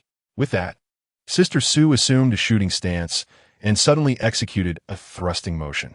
A soft pop echoed as the marble tile beneath her heel was pierced as if it were clay. Then, with a resounding bang, the long gun in her hand produced a sonic boom, creating a small hole in the distant wall as if struck by a sniper bullet. All of this transpired in the blink of an eye. If not for the shattered tiles beneath her heels and the small hole in the wall, one might have thought it was merely an illusion. Lin Jin teased, Sister, your legs are truly beautiful. Sister Sue smiled slightly, aware that the mischievous boy had taken notice, then explained, the thrusting motion requires that the force reaches the gun's tip, entering and exiting in a straight line, swift and powerful, akin to a viper striking. Swift and lethal. The power of the long gun is not solely dependent on the arms, but rather, it harnesses the strength of the entire body. During the thrust, one must push off the ground with the legs, transferring the force to the waist, which then propels the shoulders, arms, ultimately concentrating at the gun's tip. Next, when handling the gun, one must use the barrel to trap the enemy's weapon and twist it, causing them to lose balance or drop their weapon, requiring precise timing and control over the gun's rotation. Truly impressive. You make it look so effortless even in high heels. Lin Jin complimented. Sister Sue, I've decided that from today onwards, I will learn to shoot from you. Sister Sue smiled faintly. You little rascal, pay attention and stop at the silly grins. After demonstrating a few basic movements, Sister Sue began to discuss the application of inch power. Due to the long barrel of the gun, Effective attacks become challenging at close range. Thus, mastering inch power allows one to exert force within a very short distance, achieving surprise and victory over the enemy. Lin Jin was captivated, hanging on her every word, when suddenly, Sister Su ceased her instruction. Sister, why have you stopped? First, you need to thoroughly understand what I just taught you. Once you have grasped it, I will teach you footwork and gun techniques. With that, the plasma long gun transformed into a hairpin and was tucked away in her wristband. Practice diligently, and I will go prepare a meal. If I catch you slacking off, just wait and see how I deal with you. Chapter 60. The eldest sister as a mother and Sister Su's ancient massage techniques. Sister Su, while loosening the ties of her apron, stepped onto the balcony. To her dismay, the boy who should have been practicing with his gun in the backyard was instead squatting there, engrossed in playing with a hoop. Infuriated, Sister Su yanked off her apron and hurled it against the railing, then turned and grasped a broom before leaping from the second floor. Today, she would teach this boy what it meant to have an elder sister like a mother. Lin Jin, who was engaged in online business discussions, suddenly sensed a shadow looming and instinctively ducked and darted away. He heard the broom strike the very spot where he had just crouched. Sister, what is the matter now? He exclaimed. Sister Su adopted a tone of an elder sister admonishing a younger sibling. What do you think is the matter? I told you to practice your shooting, and here you are, wasting time. I have been practicing. Lin Jin protested. Sister Su's irritation grew. How dare he argue back? Raising the broom, she charged at him, her high heels clacking against the floor as she exclaimed, I'll teach you to talk back. Sister, I really have been practicing. Lin Jin thought to himself that Sister Su's forgetfulness was truly remarkable. She forgot what she should remember and remembered what she should forget. The two siblings engaged in a comical chase around the yard. Ouch, that hurts. Lin Jin yelped as Sister Su finally landed a hit. She paused, hands on her hips, broom pointed at him, ready to lecture, when Brother Wu from next door appeared over the wall, a bowl of noodles in hand. The Su family sister is at it again, beating her brother early in the morning? He laughed, but immediately withdrew his head, thinking I better not get involved. Sister, I really practiced. You can check. Lin Jin kicked the stick up into his hands, gripped it firmly, and focused. With a swift motion, he thrust the long stick forward, creating a small hole in the wall with a loud bang, as if it had been shot through. See, sister, what do you think? Lin Jin beamed with pride. Sister Su was taken aback. Had he truly learned so quickly? But seeing his smug expression, her momentary admiration faded. You've only just begun. There is no need to be so pleased with yourself. Now, keep practicing. But first, let us eat, and then you can resume your training. Sister, more practice? My back can't take it. Of course. But tell me, before you exerted yourself, did you prepare mentally? Lin Jin nodded. Yes, exactly. In a real confrontation. Who will give you time to prepare? Do you think this is a movie where you can pose before fighting? In a genuine encounter, you strike as soon as you have the opportunity. The process of exerting force relies solely on your muscle memory, and this is only the beginning. The real mastery comes when your reflexes surpass your thoughts. The moment you sense danger, you act without hesitation before the other even realizes what's happening. After true mastery, there's the return to simplicity. So, tell me, what do you think you are on this journey? Sister, I don't think I can today. Why not? What are you trying to trick me into this time? She asked, pinching Lin Jin's ear. Let me tell you, no amount of excuses will work today. Ow, that hurts. Sister, please let go. Not until we eat. After the meal, you'll continue practicing. Hey, Sister Ming Wang, if you key Chapter 61, initially intended to recruit him, yet he proved to be worthless in the early morning. The hall of the Scavenger Guild bustled with activity. Chao Yu trailed behind Lu Feifei as they entered, surveying the surroundings with a dismissive smirk. Sister-in-law, is this truly the Scavenger Guild of White Tiger City? Lu Feifei paused for a moment, tilting her head slightly, her large, pitiful eyes gazing at Chao Yu as she playfully chided, Aren't you from White Tiger City? I always thought you belonged here. No, I hail from Vermilion Bird City. My elder brother met me at the Qinglong Martial Arts Academy. Chao Yu replied nonchalantly, his hands tucked in his pockets. Lu Feifei nodded gently, extending her delicate finger toward a nearby spot. Shall we sit over there? As she spoke, she casually brushed her hair aside, casting a shy glance at Qiao Yu. Qiao Yu felt a flutter in his heart at her gaze, hastily catching up to her as he inquired, "Will that woman truly come here?" A meaningful smile crept onto Lu Feifei's lips, a glint of cunning flickering in her eyes as she whispered, "Of course she will.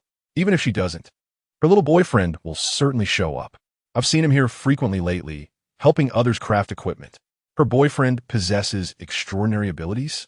Lu Feifei slightly raised her chin, disdain evident in her voice as she replied, "Yes, he has the second-tier ability of photon reconstruction, but he is merely a minor character." The pair settled in a CAF adjacent to the hall, choosing a table by the window and ordering coffee. Lu Feifei cradled her cup, leaning forward intentionally to reveal a hint of her neckline, gently blowing at the steaming beverage, the warm vapors swirling around her exquisite face. Yet, her gaze frequently drifted toward the entrance, an expression of anxiety and anticipation in her eyes. Qiao Yu observed her unease, smirking as he reassured her, "Sister-in-law, fret not. I have seen the photographs of those two. As soon as they appear, I will undoubtedly spot them." Lu Feifei turned to him, her doe-like eyes fixated on Qiao Yu as she sweetly exclaimed, "Oh, I'm not worried about that." Qiao Yu's heart skipped a beat. Although he knew the endearment Brother Yu was not directed at him, Lu Feifei's soft demeanor and melodious voice stirred something within him, nearly compelling him to respond. The towering buildings around them resembled colossal metal and neon towers, constructed from cold alloys adorned with intricate circuitry and flickering indicators. The exterior walls and massive holographic screens showcased dazzling advertisements, a spectacle of colors. In stark contrast to the civilian districts outside, this place epitomized the essence of new. In the square before the buildings, hovering cars zipped by, their buzzing sounds incessant. Song Ao, appearing to be in his 50s, sported meticulously styled silver hair, exuding an air of sharpness. Clad in a silk black robe embroidered with golden patterns, he embodied understated luxury. Leaning back in his chair behind a desk, he had his eyes half closed in feigned slumber. Upon hearing the door open, he abruptly snapped his eyes open, and upon recognizing his son, his piercing gaze softened. Song Yu nodded, shedding his previous nonchalance as he adopted a serious demeanor, taking a seat across from Song Ao. "Have you gathered all the information?" Song Ao inquired promptly. "Yes, it has been confirmed. The one who has come from Vermilion Bird City is Su Mingli, the daughter of Su Jiali. She isn't here for the Mo family's mechanized city. She is here to find someone." "Find someone?" "Why the elaborate search at the landfill outside the city?" According to Qiao Yu, someone had engaged in combat there a month prior, and Su Mingli wished to inspect the site. Song Ao nodded thoughtfully. "We cannot afford to offend the Song family. Stay away from Qiao Yu. Su Mingli is unpredictable, and with Qiao Yu's temperament, he will inevitably suffer at her hands someday, which could entangle you." "Should I warn him?" "That would be futile. He is incorrigible. Just avoid him for now." "Father, how long until the mechanized city opens?" "Why do you ask?" "Father, I mean no harm. I'm just concerned that although Su Mingli isn't here for that purpose, if she remains when the mechanized city opens, she might meddle. This is not your concern. Until this matter concludes, keep a low profile and refrain from causing trouble." "Father, there's one last thing. The young man I mentioned last time." "You mean Lu Feifei's classmate?" "Yes. What do you think of his potential? Is he worth recruiting?" "Photon reconstruction is indeed a rare ability, but unfortunately, that young man suffers from crystallization syndrome and will never achieve greatness. Otherwise, bringing him in would have undoubtedly bolstered our resources." "What a pity." While Lu Feifei accompanied Qiao Yu in the guild SCF, she consumed cup after cup of coffee, making numerous trips to the restroom throughout the morning. She often craned her neck, anxiously peering at the entrance, eagerly awaiting Lin Jin's arrival. However, as the coffee lost its flavor and no sign of Lin Jin appeared, she inwardly cursed, wondering where that dog had gone and why he had yet to arrive. Qiao Yu, witnessing Lu Feifei's anxious demeanor, smirked and teased, "Sister-in-law, still waiting for your brother Yu? At this rate, it seems he won TB coming today." As she prepared to rise, Qiao Yu swiftly grasped her hand. Lu Feifei's eyes widened in feigned terror as she exclaimed, "What are you doing? Don't forget, I am your sister-in-law." Qiao Yu, with a playful grin, released her hand and chuckled. Sister-in-law, you misunderstood. I merely wish to escort you. No, there is no need for that. I can manage on my own. Lu Feifei insisted, waving her hands. Oh, come on, sister-in-law. If I don't see you off, Song, you will surely have my head.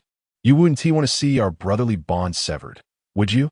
Lu Feifei hesitated for a moment, then relented. Fine, I suppose that's acceptable. Sister-in-law, we've been sitting here idly for half the day. Aren't you hungry? Does it matter?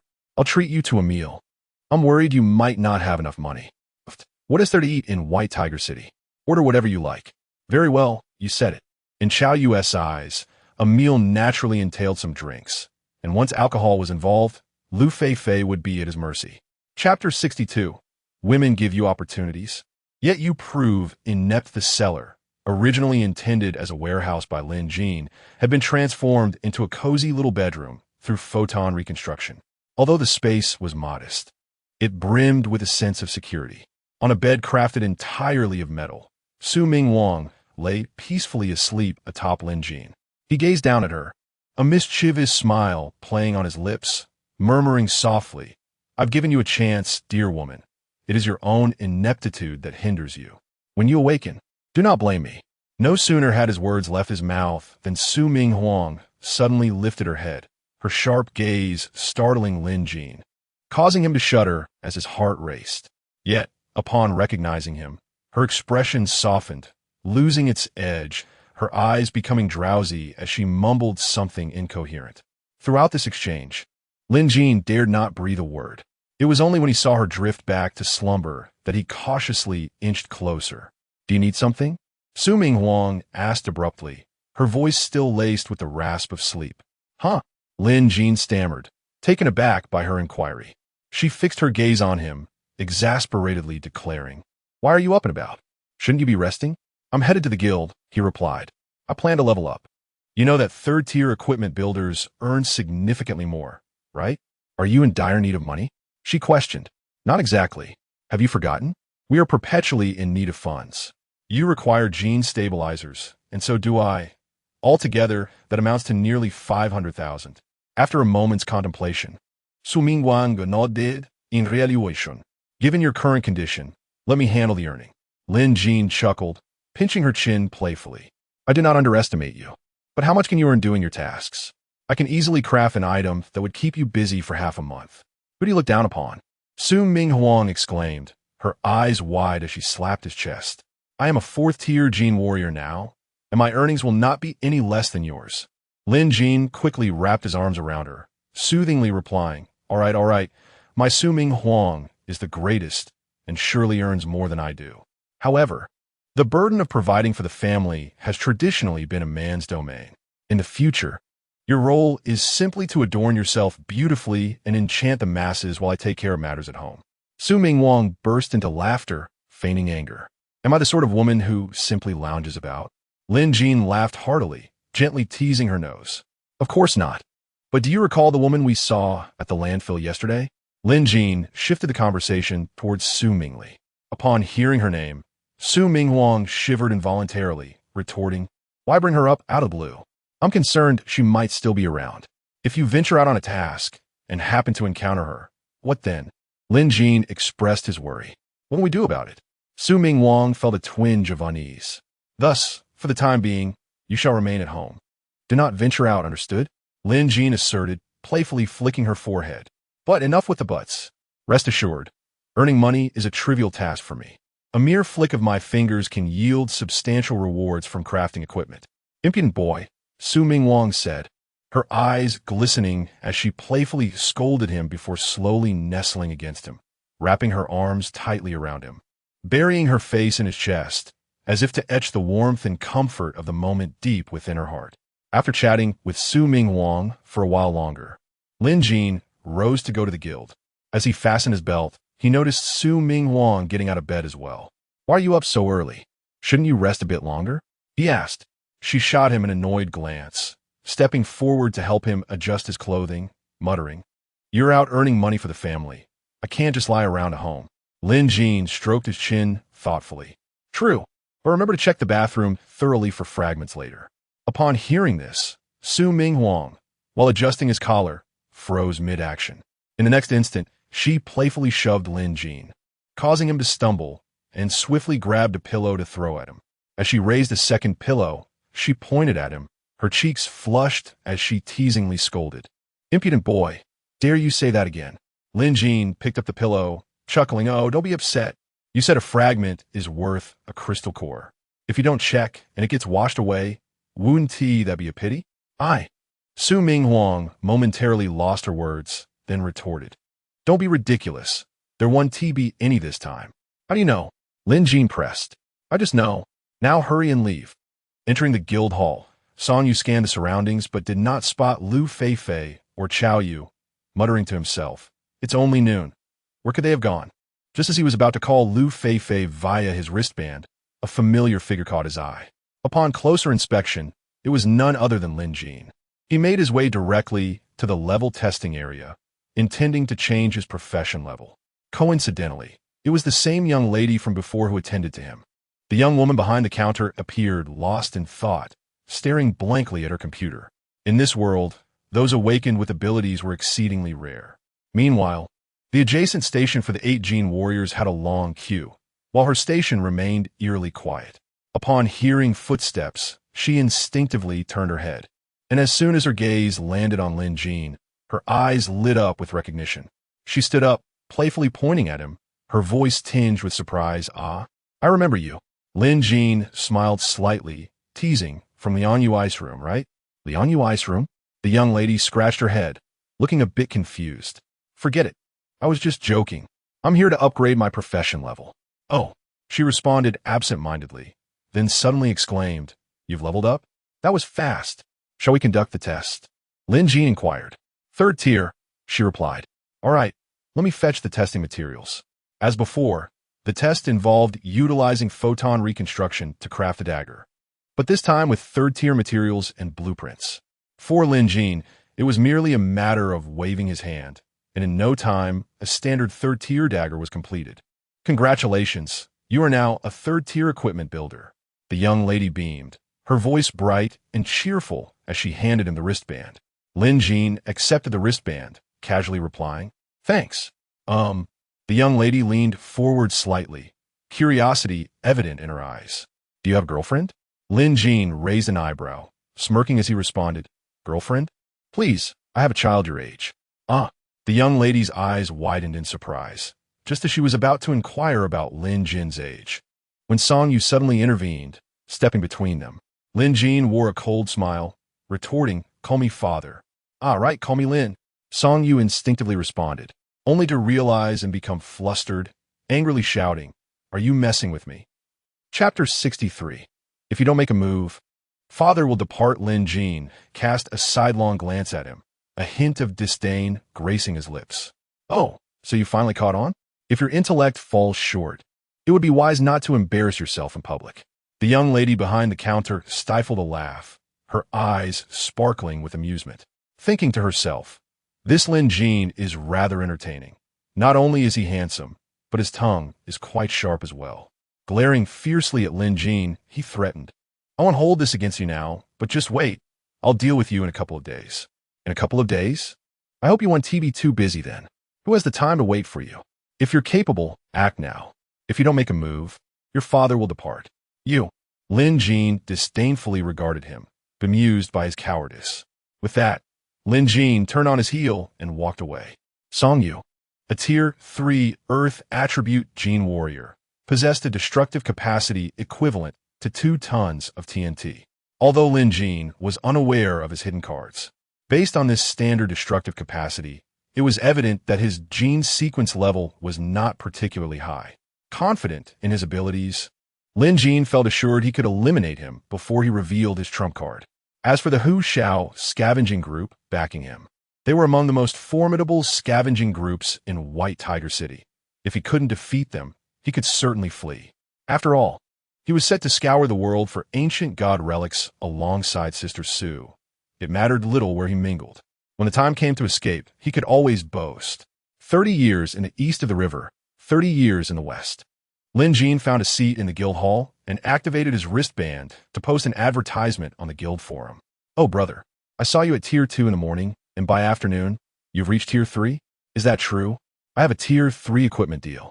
Are you bold enough to take it? What is there to fear? I'm right here in the guild hall, ready whenever you are. At that moment, another voice chimed in. Brother, how do you charge? Tier 1, 13K, Tier 2, 27K, Tier 3, 40K, and half the price for rare blueprints. Wow, that is quite steep. Why don't you just rob someone? Exactly for that price, I might as well buy directly from the official store. Upon hearing that he guaranteed perfect quality, the price suddenly seemed more palatable. Just then, someone named Yu Shu Lin Feng entered the chat, brazenly declaring, "Everyone quiet down. This kid has a vendetta with the Hu Shao scavenging group, and it's far from settled. Anyone who dares to assist him in business had better be prepared for the consequences." Who the hell is this guy, so arrogant? With this revelation, the group erupted with questions. However, Yu Shu Lin Feng vanished without another word, as if he had dropped a bomb and disappeared. It soon dawned on several quick-witted individuals that he had already left the chat, seemingly just to make a threatening remark. Initially, only a couple of people departed, but soon, the atmosphere in the chat grew increasingly tense, and more began to exit. In the blink of an eye, the once lively chat group was left with only Lin Jin, the group leader. Yu Shu Lin Feng? Ha! What a ridiculous name, Lin Jin muttered under his breath, casting his gaze towards the guild hall where he spotted Song Yu, holding a cup, defiantly toasting him. "You foolish brat, you dare to challenge me. I could easily make a single remark that would render you unable to survive in White Tiger City." As Lin Jin pondered his next move, a figure quietly took a seat beside him. Turning to look, he discovered it was the young lady from the counter. "What brings you here?" Lin Jin asked, puzzled. The young lady, with a concerned expression, softly inquired, "How did you offend the Hu Shao scavenging group?" Lin Jin chuckled nonchalantly, replying, "Since I've already offended them, why dwell on it? Rather than fretting over this, I should contemplate how to make money." "Do you really need money that badly?" The young lady blinked. "Don't you?" Lin Jin was taken aback. "Aren't you afraid of offending the Hu Shao scavenging group?" With a sly smile, she explained, "Locals fear them, but outsiders are oblivious. This order is from an outsider. The price is based on the Guild-S rates, and since it's a rare blueprint, you can charge a bit more." Lin Jin suddenly recalled that the guild had similar bounty tasks. Given that awakeners with abilities were already scarce in this world, those who awakened photon reconstruction powers were even rarer. Otherwise, he wouldn't have been able to gather a group of over 1,000 people immediately after posting an advertisement. Lin Jin's eyes gleamed with urgency. "How many more of these orders do you have?" "I'll take them all. I'll give you a commission." "Wait a moment. Let me check," the young lady replied, her slender fingers deftly tapping on a wristband. After a brief moment, she looked up and said, "There are currently 5 orders below Tier 3. How much commission do you plan to offer me?" Lin Jin pondered for a moment before responding. "I'll give you 5 commission per order, but you need to negotiate with the clients. Tell them that while the guild prices are cheap, the quality of the equipment cannot be guaranteed. The gear I construct is of superior quality, ensuring perfect results, thus warranting a higher price. Your eloquence is commendable. I'll leave this matter to you. From now on, bring any orders to me. If your performance is impressive, the commission can increase. What do you think?" The young lady smiled. "Sounds great, but how will I contact you?"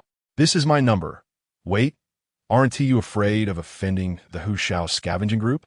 "Not at all. To put it plainly, I'm merely the liaison assigned by the guild. The orders you receive aren't from me, but from the guild. No matter how formidable the Hu Shao scavenging group may be, they cannot stand against the guild." Lin Jin contemplated and found her reasoning sound. Perhaps he had been overly paranoid. After exchanging contact information, the young lady added, "By the way, considering you're giving me a commission, I feel it's necessary to warn you.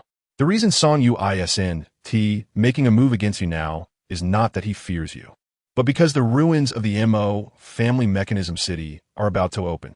Many wish to enter, yet the guild has very few slots available." "The MO Family Mechanism City?" "Yes, you didn't know? It opens once every 20 years, and it's likely to happen in just a few days. If you wish to make money in White Tiger City, you need to act quickly. Once they emerge from the ruins, you'll be in trouble. Thank you for the heads up. I'll make sure to work hard to earn money in these days." The young lady smiled slightly. "Come with me to collect the materials. Consider it a trial run. Having a sample will increase my success rate when negotiating with others. When do the clients require it? She asked with a grin. The sooner, the better. Don't forget, I need it as a sample to haggle with others. Find me a place. I'll make it for you right now. Right now? The young lady looked at Lin Jin in surprise. Yes. Meanwhile, Song Yu, having played his trick on Lin Jin, happily called Chao Yu, urging him to hurry over to reap the rewards. Song Yu harbored grudges and would always exact vengeance without delay. Chapter 64. Song Yu under the vast prairie. As soon as Song Yu connected the call with Chao Yu, he instinctively recoiled, startled by the thunderous applause emanating from the other end. He reflexively held the phone away from his ear, drawing back in surprise. Hello. Speak up, second brother. What's going on? Chao Yu gasped, his voice laced with an unmistakable mirth. Rolling his eyes, Song Yu teased, You've only just arrived in Baihu City, and you've already found yourself entangled with some girl? I can hear you from over here. Aren't you worried about exhausting her? Chao Yu chuckled, glancing at Lu Fei, who was wiping the glass of the floor-to-ceiling window, and casually replied, Oh, just a lonely little vixen. Her boyfriend is quite useless, huh? What is wrong? Did you get pinched? Unable to help himself, Song Yu burst into laughter. Is that so? What the predicamen? No worries, no worries, Chao Yu quickly reassured him. That beauty, a dog by nature, just nipped at me. Second brother, hurry up and tell me what you need. I'm busy with some poverty alleviation work. It's nothing serious. I just spotted that Lin Jin fellow at the guild. Could you keep an eye on him for me? I'll come find you as soon as I'm done, and I'll treat you to a grand feast. You think I care about your little feast? Hurry up and finish what you're doing and come over. Song Yu hung up the phone irritably, planning how to deal with Lin Jin when Chao Yu arrived. However, feeling the weight of solitude, he decided to call Lu Fei to alleviate his boredom. Typically, Lu Fei would answer his calls immediately, as if she was waiting by the phone. This time, however, the phone rang for quite a while before she finally picked up. Hello, why did you take so long to answer, Fei? I just fell asleep and didn't hear it. Your voice sounds strange. What happened? Oh, I might have accidentally poked my throat with my chopsticks during lunch. Lu Fei replied, her tone tinged with unease. Is that so? How careless. Where are you right now? I'll come get you. I'm at. Lu Fei exclaimed, quickly covering her mouth and shooting a fierce glare at Chao Yu. Come on, speak up. Where are you right now? Song Yu demanded, rising abruptly, his voice filled with urgency. Tell me, where are you? Having experienced such situations himself, he realized that if he couldn't discern Lu Fei as distress, he would be the biggest fool in the world. Biting her lip, tears welled up in Lu Fei's eyes, and as she silently lamented her predicament, Chao Yu wrote a character for home on the glass. Lu Fei instantly understood. She could only claim to be at home since she had previously stated she was sleeping. If she weren't at home, where else could she possibly be sleeping? I'm at home. At home, is it? Fine. I'll come find you right away. Just wait for me, Song Yu said before hanging up. He flipped over the table in front of him and rushed out. Don't worry, sister-in-law. Let that fool run a bit longer. Once he gets home, just tell him you're at the guild. Trust me, my car is faster than his. I'll give you a ride. I'm headed to the guild myself, so we could just say we happen to cross paths. Lu Fei smiled slightly. You clever rascal. Your mind works well. What did you just call me? Rascal. Wrong. Chao Yu slapped her playfully. Say it again. Brother Yu. As Song Yu burst out of the guild, clarity washed over him. There was no need to guess. Lu Fei was undoubtedly with that scoundrel, Chao Yu. What could he achieve by rushing over now? Catch them in the act? Lu Fei might be indifferent, but Chao Yu, the prominent young master of the Longxiang scavenger group in Zhuke City, was no less formidable than his own Tiger Roar scavenger group. Furthermore, he was the personal bodyguard of the Zhuke Corporation's heiress, Su Mingli, and certainly wielded influence in her presence. With such connections and power, Song Yu knew he could not afford to offend them. Could he merely watch as that wretched girl placed a green hat upon him? Was he to pretend he was oblivious? The more he pondered, the more vexed he became. It was implausible that Lu Fei was truly at home. If he went to her house now, he would only be toyed with like a fool. With a surge of frustration, he exited the car and stormed into the bar across the street. He sought solace in drink, and also intended to confront Lu Fei, using the guise of drunkenness as his excuse. Once Lu Fei joined Chao Yu at the card table, she would certainly forget about him. Moreover, The mere sound of brother you would lighten Xiao Yu's heart, ensuring she would win handsomely, which would not reflect well on her. Through their interactions, Lu Feifei had come to realize that Xiao Yu's background and lineage far surpassed Song Yu's. In comparison, Song Yu was merely a speck of dust. Thus, her deepest desire was for Song Yu to vanish from existence. If he were to die, she would be unable to part ways with him, forever remaining as Xiao Yu's sister-in-law, while also acquiring the status of a widow, which might just be the bait needed to ensnare Xiao Yu's affections. Inside the bar, the flickering laser lights and psychedelic neon illuminated the dimly lit space, while the mechanical electronic music vibrated through the walls.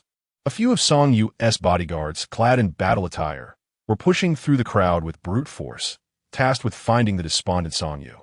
"Damn it, where can that brat be? My legs are about to break," one burly bodyguard grumbled, swinging his arm and accidentally knocking over a slender young man nearby. The young man, about to protest, caught sight of the bodyguard's fierce demeanor and promptly fell silent, slinking away into the crowd. "Don't worry. This kid loves hiding in places like this. He is definitely out here, drowning his sorrows after a bad day. Let's keep searching." Finally, they spotted Song Yu in a corner. His hair was disheveled, and the table before him was littered with empty bottles. The remaining drink in his glass shimmered under the laser lights as he leaned back on the sofa, staring vacantly at the dark ceiling. "Stop using my dad to pressure me. If anyone dares to stop me today, I'll take it out on them." Song Yu suddenly sprang to his feet, swaying slightly as he pointed accusingly at his bodyguards. The bodyguards exchanged glances, silently communicating. Before moving into Sup Chapter 65, Lin Jin, "Release that girl." Several individuals instinctively followed Song Yu's pointed finger, their gaze landing upon a young woman clad in a JK uniform, serenely awaiting the traffic signal at the dimly lit street corner. Her brow-skimming bangs framed a visage of placid beauty, accentuated by a cascade of raven tresses that flowed gracefully to her waist. She evoked the immediate impression of a university's quintessential belle. Upon closer inspection, her hands revealed themselves as sleek, articulated mechanical arms. Beneath the high-waisted skirt, her legs manifested as polished, rigid prosthetics, presenting a stark juxtaposition to her delicate upper form. She carried a common paper bag, its contents suggesting a prepared gift. Unbeknownst to her, Song Yu and his retinue of sycophants were fixated upon her from the vicinity of a nearby bar.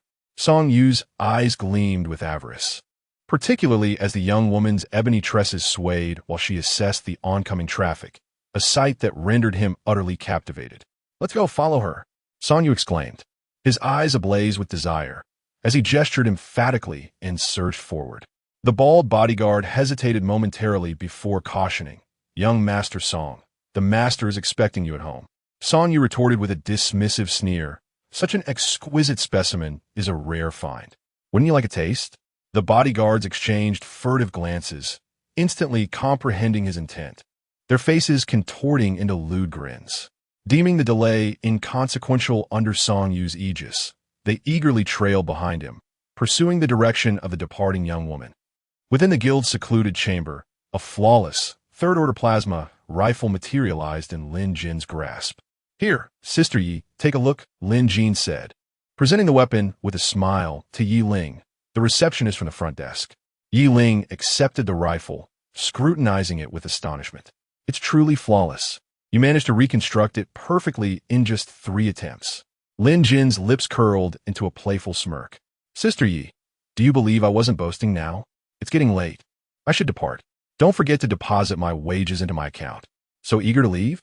Yi Ling inquired, her tone tinged with reluctance. Given Lin Jin's capabilities, reconstructing the third-order rifle with photons would take a mere 10 minutes.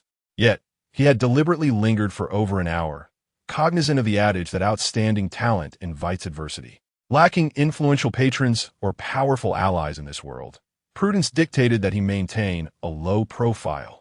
As Lin Jin reached the doorway, Yi Ling called out, "Will you be coming to the guild tomorrow?" "That depends on your business acumen, Sister Yi. If there are orders, I'll come promptly." "Bah, always jesting."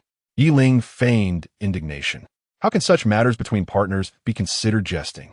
Sister Yi, you're still young. You wouldn't understand." Lin Jin quipped, shaking his head with an air of profound wisdom, casting a knowing glance at Yi Ling before sauntering out of the guild. As if you're old yourself, Yi Ling muttered, a smile playing upon her lips. That young man is quite intriguing. She then gazed upon the rifle Lin Jin had constructed, its energy conduits resembling a flowing constellation. A cunning smile graced her lips as she mused, this treasure will surely entice those clients. Without delay, she retrieved her communicator, referencing a precompiled list of clients, and swiftly dialed a number. I'll endeavor to secure all of them, ensuring that young man remains at the guild for the entire day tomorrow. Emerging from the guild, Lin Jin glanced at his wrist, noting that it was not yet 7 o'clock, and the summer sun had yet to set. However, the aristocratic district of Upper City cast a metaphorical shadow over the city, causing the area beneath to darken prematurely. With thoughts of Sister Sue at home, he quickened his pace, opting for a shortcut. Before long, a commotion erupted from a nearby alleyway. Stay back, or I'll scream for help. Scream all you want. No one will come to your rescue today. Save your strength, little beauty. You'll need it later when you're screaming your lungs out. Lin Jin furrowed his brow, initially intending to ignore the disturbance. Such incidents were commonplace in the city, and discretion was the better part of valor. Yet, after taking a few steps, he paused, chiding himself. Lin Jin, you're already mired in your own troubles. Why meddle in others' affairs? In the next moment, he turned and dashed towards the source of the disturbance. Bursting into the alleyway and shouting, "Release that girl!" His bravado instantly evaporated as he found himself rooted to the spot, inwardly cursing his misfortune. What a twist of fate. Before him stood Song Yu, the very bane of his existence, flanked by his 3 henchmen, cornering a raven-haired girl in a JK uniform. Their lecherous expressions left no doubt as to their intentions.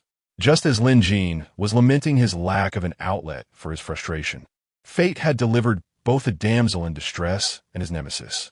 Could this be the silver lining to his romantic woes? An opportunity for retribution? Lin Jin, you dog. Your timing couldn't be better. I was planning to prolong your miserable existence, but you've delivered yourself right to my doorstep. Song Yu waved his hand, signaling his henchmen to teach Lin Jin a lesson. As the 3 thugs prepared to advance, the keen-eyed, bearded man noticed the scavenger bracelet on Lin Jin's wrist and hesitated. Whispering, "Young Master Song, this kid appears to be a third-order equipment constructor from a guild. Harming him is easy, but the aftermath could be problematic." The bald man chimed in, "Indeed, young Master Song, the master has recently urged you to maintain a low profile. Remember?" Song Yu scoffed. "What's the point of being discreet at this juncture? If we allow this cur and the woman to escape today, the guild will inevitably find out tomorrow. The outcome remains unchanged. This. Enough." Song Yu glared at them, exasperated. "Just be discreet, all right? People die every day in White Tiger City. Who's to know who's responsible?" The 3 thugs conceded that Song Yu's logic held merit. Although they were all third-order professionals, they were gene warriors, while their opponent was merely an equipment constructor with a non-offensive ability. Subduing him would be a cinch. With renewed resolve, the trio cracked their knuckles and advanced upon Lin Jin. Seeing this, Lin Jin feigned terror, frantically grabbing a steel pipe from a nearby pile of refuse, his hands trembling as if paralyzed with fear. 3 third-order Earth Attribute gene warriors with a combined destructive force of less than 7 tons. If it weren't for the presence of the raven-haired JK girl and his desire to conceal his identity as a gene warrior, he would have loved to test out the marksmanship Sister Sue had just taught him with this pipe. But for now, it's time to put on a show. Chapter 66. Photon Reconstruction. Upon witnessing Lin Jin's frantic demeanor, brandishing a steel pipe with trembling hands and quaking legs, the 3 henchmen erupted into even more brazen laughter. The one with the scruffy beard smirked, revealing a set of yellowed teeth, and mocked with your cowardice. "You dare to disrupt our affairs? Truly oblivious to the dangers you're courting." The bald one followed suit, guffawing while shaking his head. "A softy fiddling with his gear thinks he can challenge us with a rusty pipe? It's utterly laughable." The lanky one, his face twisted in disdain, spat a thick glob of phlegm onto the ground, quickly kneeling in a mock plea for mercy, suggesting that perhaps if young Master Song was in a good mood, he might spare Lin Jin's life. "Enough of your drivel. Song Yu snapped, irritation evident in his voice. Just dispose of that mud already. Yes, young master, they replied. But before the sentence could be completed, an unexpected turn of events occurred. The once cowardly Lin Jin suddenly flipped his palm, unleashing an invisible wave of energy that radiated from him. In an instant, the henchmen's battle suits transformed into a photon state. They barely had time to react before their combat boots morphed into steel spikes, pinning their feet firmly to the ground with a series of muffled thuds. Immediately following, their battle suits transformed into countless steel spikes, piercing them in a gruesome display, leaving them in a lifeless heap devoid of breath in a matter of seconds. At the sight, Song Yu's eyes widened in horror. His legs turned to jelly, nearly causing him to soil himself. He could scarcely fathom that the photon reconstruction ability could be wielded in such a devastating manner, effortlessly dispatching 3 Tier 3 genetic warriors in the blink of an eye. Others could not achieve such feats due to their lack of precision and control and the speed of construction that Lin Jin had gained post-crystallization of his kidneys. In an instant, the construction was complete, something beyond the wildest dreams of other equipment builders. Moreover, their underestimation of Lin Jin played a crucial role. He had meticulously simulated the battle process numerous times since the moment he laid eyes on them, only initiating action once he was confident of a 90% success rate. Don't come any closer, Song Yu screeched, instinctively retreating until his back hit the wall, pressing himself against it, his face pale as fear filled his eyes. The earlier bravado had vanished entirely. Lin Jin, however, did not advance. As the deputy leader of the Tiger Howl scavenger group, he was no novice like those 3 lackeys. From a distance, he hurled the pipe towards Song Yu. In the next moment, a flash of ferocity ignited in Song Yu's panicked eyes as he kneeled and lunged forward with the blade, only to find his strike met with empty air. The pipe had photonized mid-flight, transforming into a radiant barrier. His sword sliced through the shimmering veil like a blade through a swarm of fireflies. In that fleeting moment of distraction, a sharp pain pierced his neck. Instinctively, he reached up, only to find his head roll away from his body. In his final moments, he remained oblivious to the swift execution that had just transpired. In that very instant, Lin Jin had seized the opportunity, utilizing the cover of photons to close in rapidly, transforming the collar of Song Yu's battlesuit into a razor-sharp blade. Chapter 67. Is little G actually my neighbor? As Lin Jin stepped out of the alley, his wristband illuminated with a call from Yiling. Upon answering, he was greeted with her usual playful tone, as if the recent events of murder and cremation in the alley were mere figments of someone else's imagination, untouched by his own eyes. Ah, the beautiful Yi.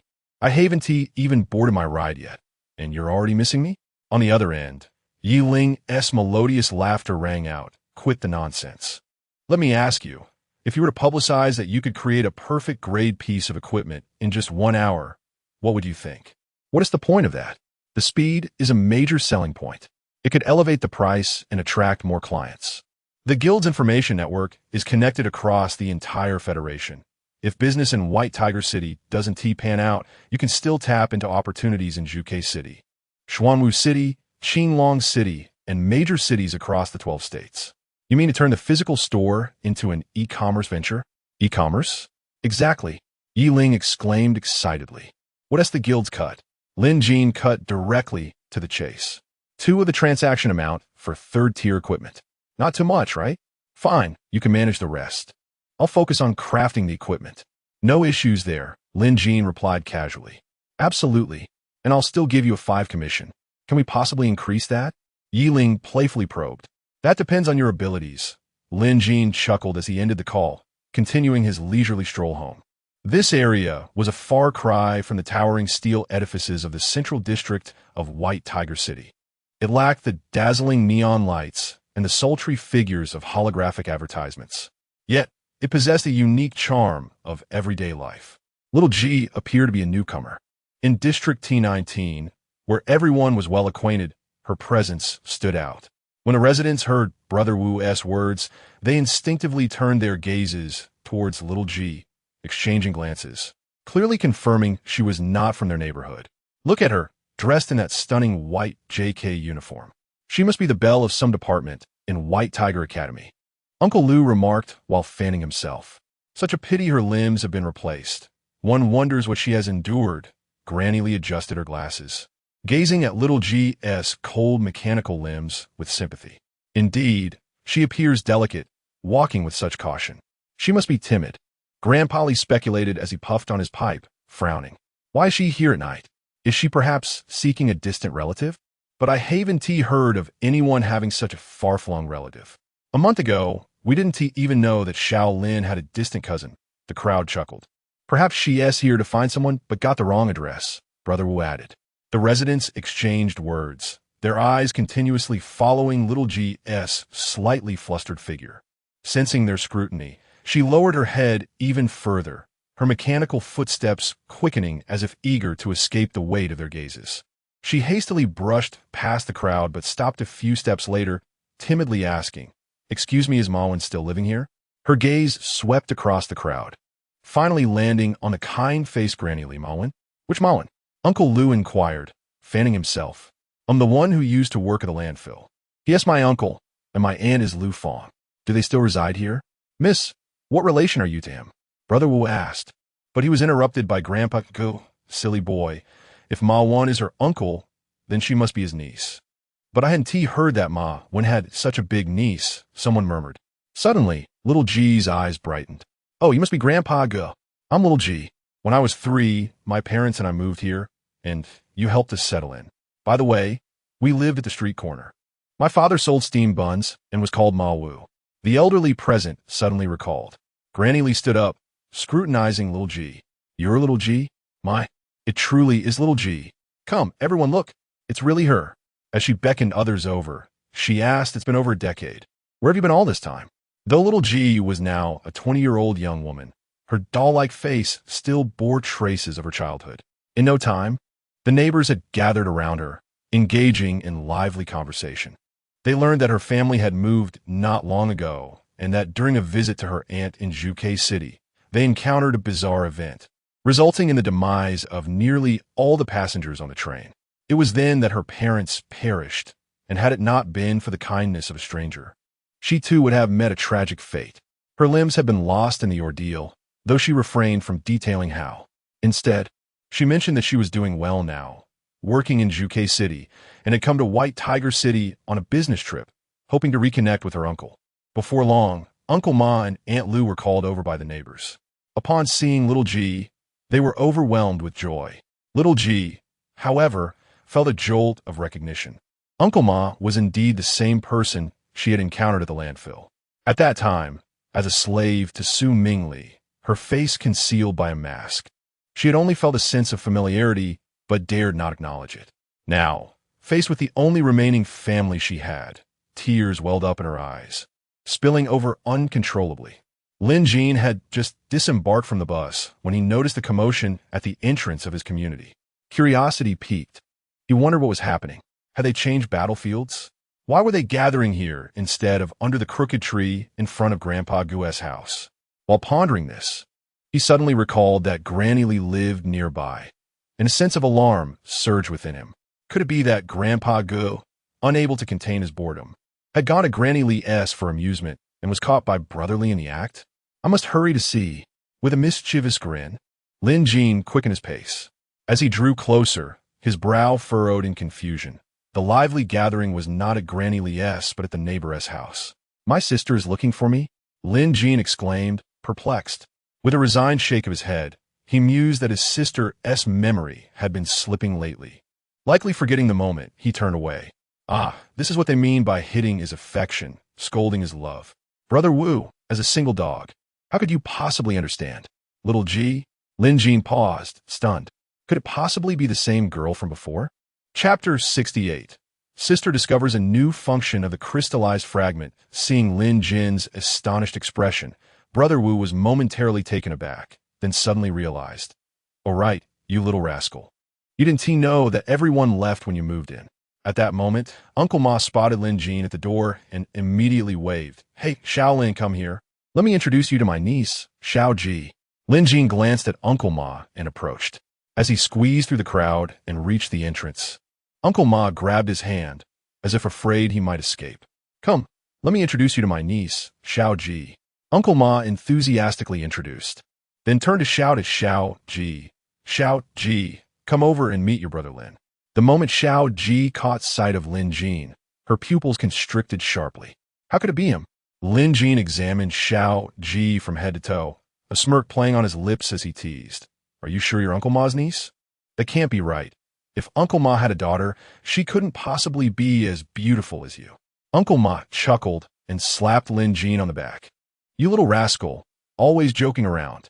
He then turned to Xiao Ji and said, Xiao Ji, this lad is quite the expert in machinery here. He is incredibly skilled and doesn't he even charge a fee. Ever since he moved into the neighborhood, no one seeks help from outsiders for prosthetics anymore. Hey, Uncle Ma, it's not that I don't want to charge. Lin Jin feigned a look of grievance. What? Are you planning to change the rules and start charging today? Uncle Ma pretended to glare at him. Not really. Lin Jin scratched his head helplessly. Then that settled.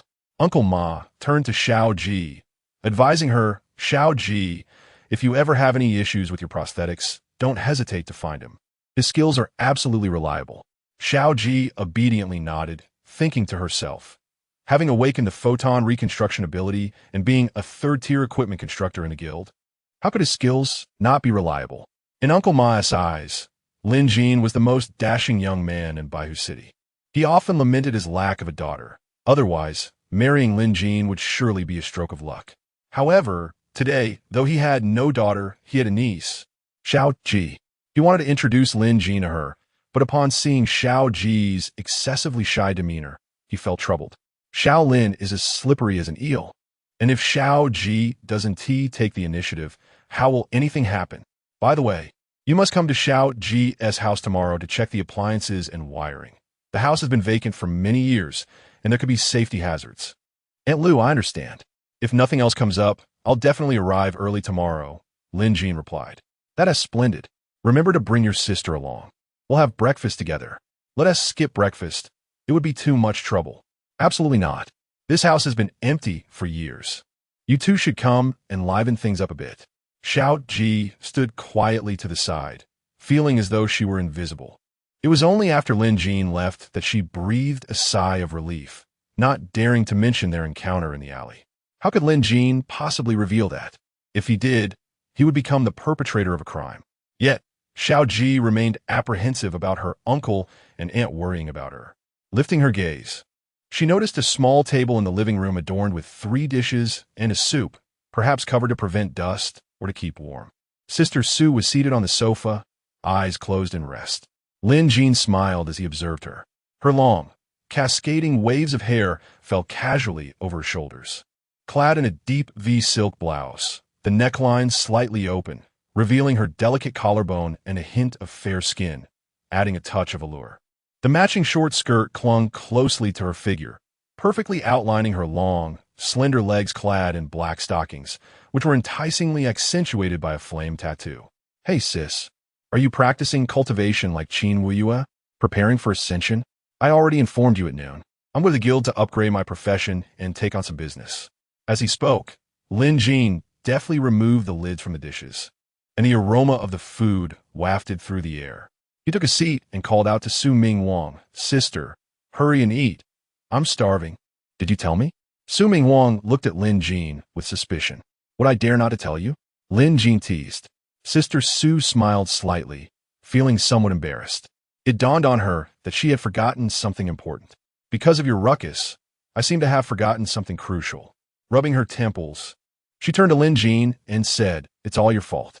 Lin Jin knew that this was her way of deflecting embarrassment, and he understood that aside from her sharp tongue, she was soft-hearted.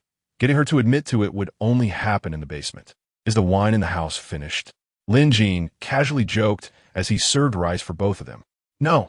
Su Ming Wang pondered for a moment, her eyes suddenly lighting up. All right, I discovered a new use for your crystallized fragment. What new use? Can't we eat first? Lin Jin mumbled, continuing to serve rice while feeling a flicker of curiosity.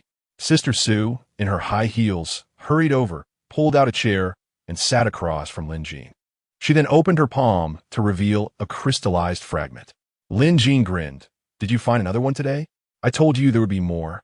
But you didn't believe me. Bah, take a good look. This is from yesterday. What's wrong? Lin Jin looked at Sister Sue with confusion. It's smaller. It has shrunk. Just say it directly, sister.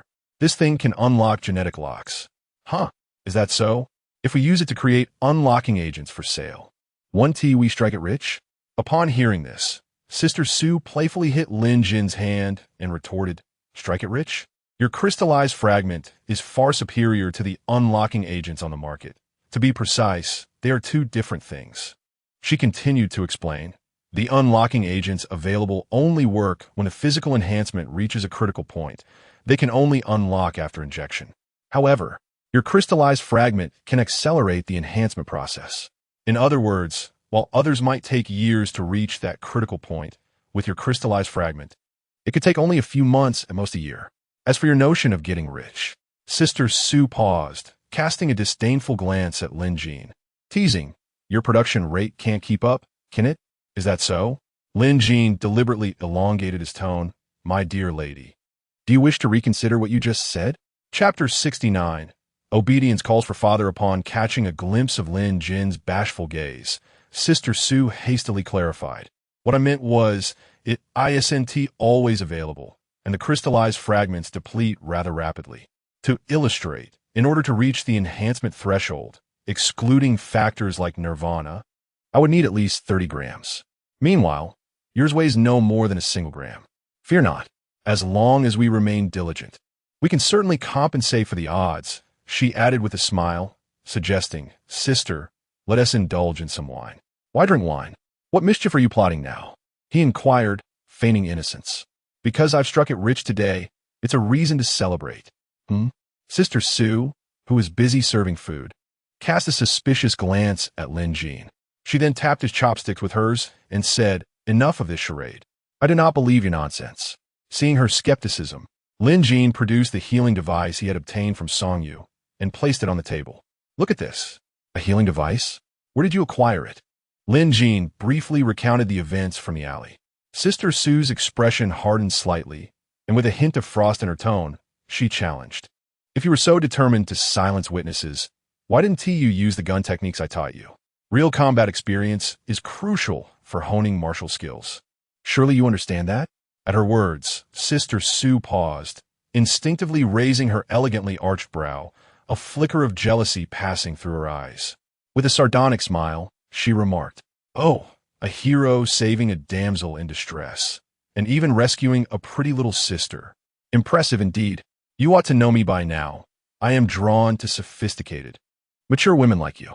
Those little girls, like Xiao Ji, hardly catch my attention, he replied. Remember Qin Weiyue? She was beautiful, but compared to you, she seems far too naive. Hence, I never regarded her in your presence. Really? Absolutely. Reflect on it. Did I ever pay her any heed when you were around? Sister Sue's lips curled into a faint smile. I'll fetch some wine. Let us celebrate your first victory tonight. As the night progressed and the food cooled, a rosy hue crept across Sister Sue's fair cheeks, her gaze becoming somewhat dazed. She stood unsteadily, attempting to grasp the table for support, but accidentally knocked over a wine glass, producing a delicate chime. Despite her unsteady footing, she instinctively began tidying up the table, her movements slow and clumsy from intoxication. Lin Jin leaned closer, observing her with a smile. Sister, are you all right? You seem inebriated. Let me handle the cleanup. Sister Sue waved her hand defiantly, her stubbornness fueled by the drink. Nonsense. You sit still. I'll take care of it. By the way, would you like some tea? Lin Jin shook his head. No, thank you. All the cups at home are glass. Fine then. I can't be bothered to serve you, she replied, before wobbling into the kitchen with the dishes. Lin Jin settled on the sofa, waiting for her to call out for him. Sure enough, moments later, the sound of her weeping echoed from the kitchen. Lin Jin sprang up and hurried in to find Su Minghuang crouched by the cabinet, her arms wrapped around her knees, her head buried in her arms, her shoulders trembling as she sobbed heartily. Upon hearing his footsteps, she lifted her head, her face streaked with tears and her eyes swollen. Where have you been? I thought you didn't want me anymore. Lin Jin was taken aback. Why didn't you call for father this time? Sister, what's wrong? He asked, squatting beside her. With tear-filled eyes, Su Minghuang gazed at him, opening her mouth but only producing a whimper. Suddenly, she lunged forward, tightly embracing him, burrowing her head into his chest while crying. Where did you run off to? Do you not want me? Sister, I'm right here. How could I not want you? Lin Jin replied, stifling a laugh and pretending to be exasperated. You still call me sister? After treating me that way, you dare to call me sister? Su Minghuang complained, her voice laced with a playful pout. It just slipped out, he retorted. Suddenly, he paused, cradling her head in his hands and lifting it gently, his eyes filled with expectation. Sister, have you remembered? We are not blood-related siblings. Regardless, I am your woman now. You will never be rid of me in this lifetime, she declared, wrapping her arms tightly around him. Chapter 70. The Fury of the Yandera Queen leaning languidly against the high-backed chair. Su Mingli abruptly straightened her posture upon hearing Uncle Tai's words. What did you say? There's a man in his 20s with her? From the evidence at the scene, that appears to be the case, Uncle Tai replied. Damn it, that is my body. What does that wretched woman intend to do? Su Mingli slammed her palm on the table, her eyes glinting with malice as she glared at Uncle Tai. Typically responsive, Uncle Tai remained silent this time, for he understood that his young mistress was not inquiring, but merely venting her pent-up fury. In truth, Su Mingli was not inherently malevolent.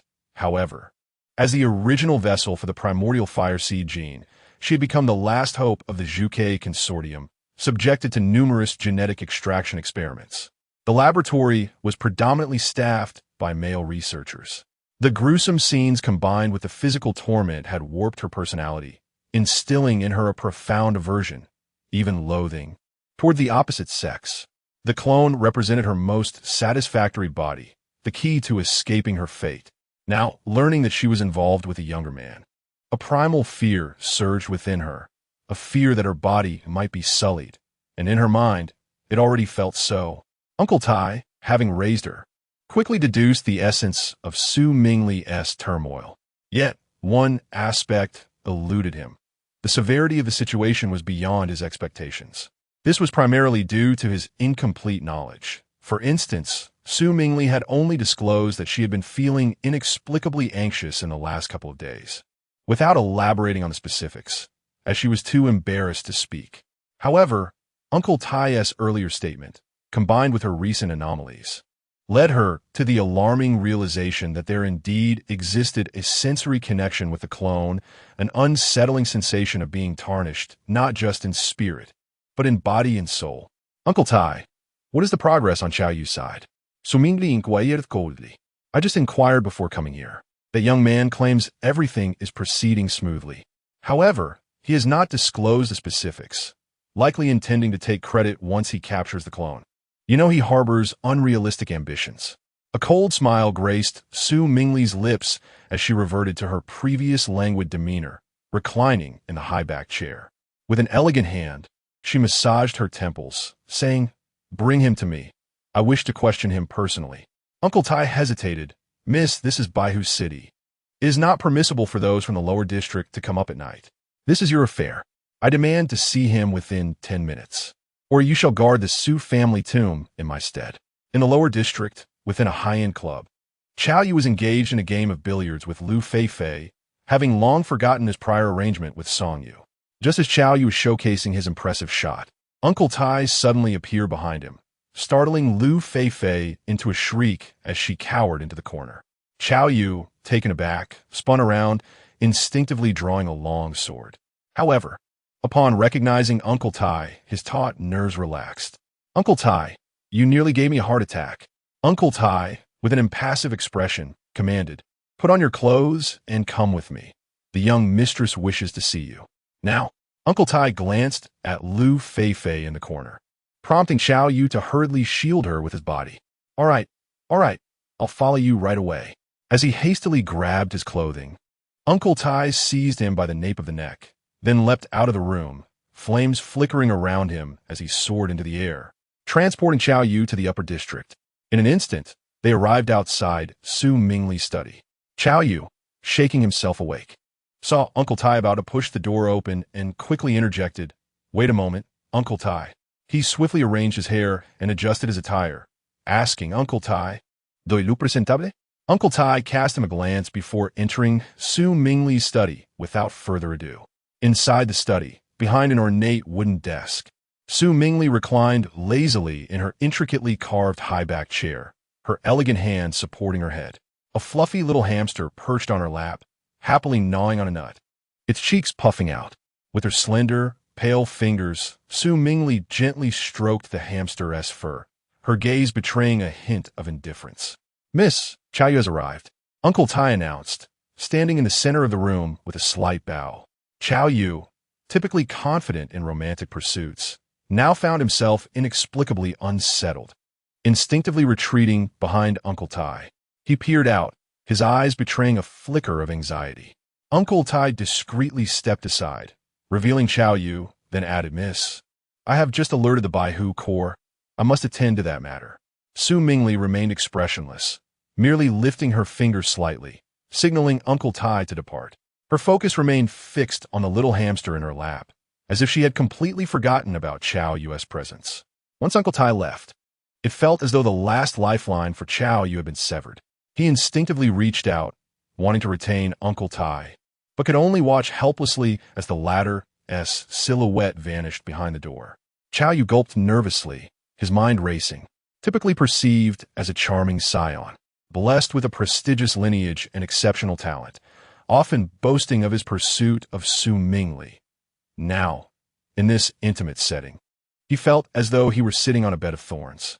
In mere moments, beads of sweat began to dot his forehead, trickling down his temples and staining his expensive suit. Su Mingli continued to sit in her high-back chair, casually petting her hamster.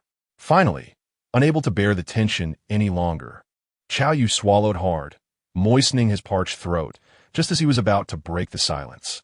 Suddenly, the fluffy hamster, having finished its meal, darted away. In a swift motion, Su Mingli captured the creature, but then violently hurled it to the ground, following up with a brutal stomp. A shrill cry pierced the air as blood splattered from beneath her glossy, high-heeled shoe. Chow Yu recoiled in horror at the sudden gruesome scene, his body instinctively retreating. "Damn it! I've not been good enough to you? If you cannot be tamed, then perish." Su Mingli seated congreted seat, rail chip desidum decidin, Su Minting, imreskal. "What did you do to me yesterday?"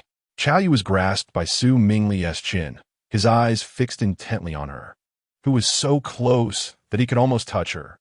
Su Mingli's exquisite features appeared even more enchanting under the light, momentarily captivating him.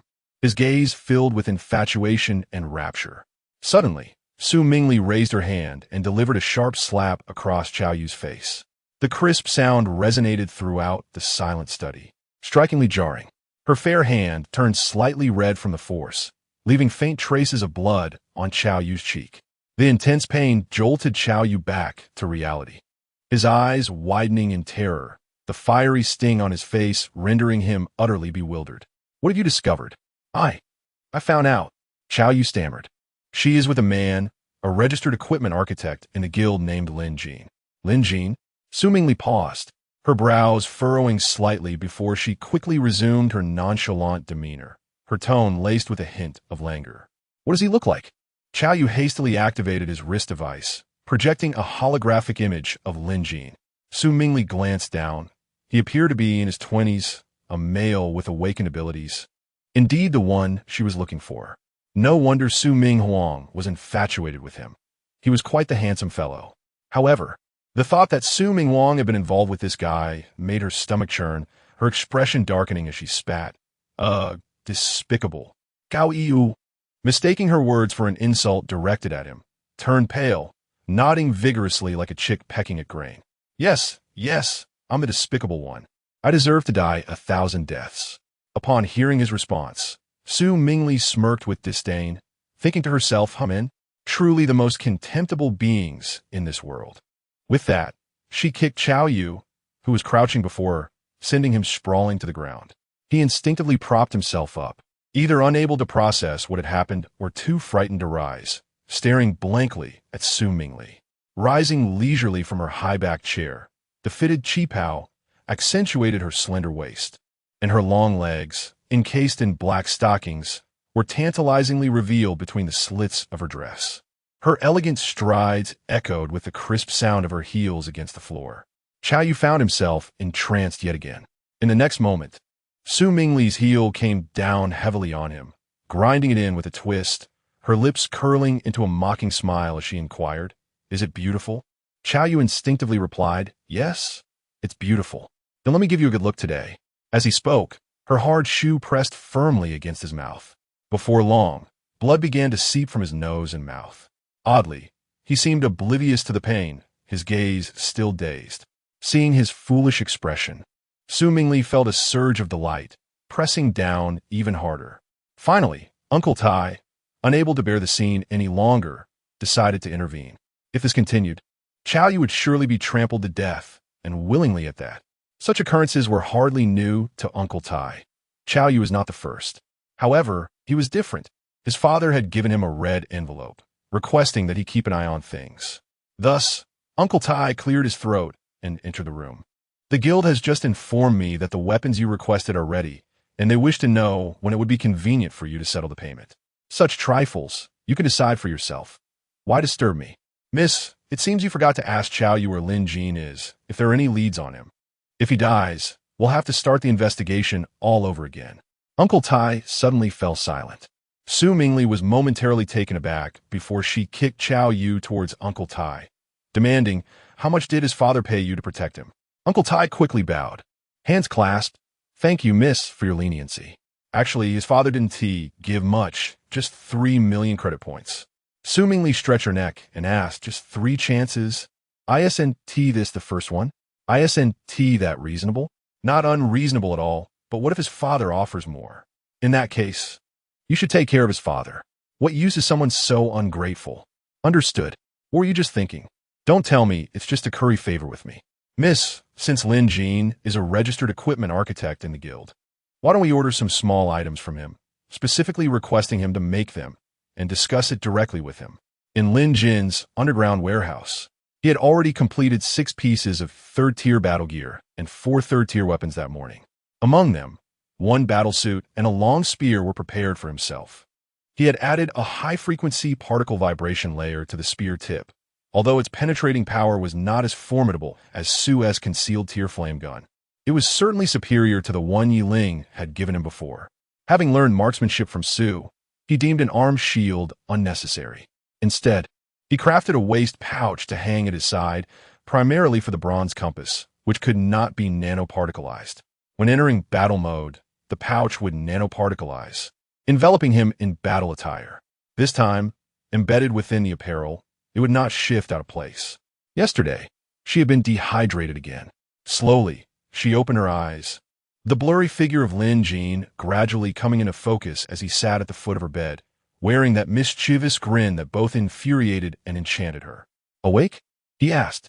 Su, instinctively nodding, suddenly recalled something, her gaze sharpening as she grasped Lin Jin's shirt, demanding, "What did you do to me yesterday?"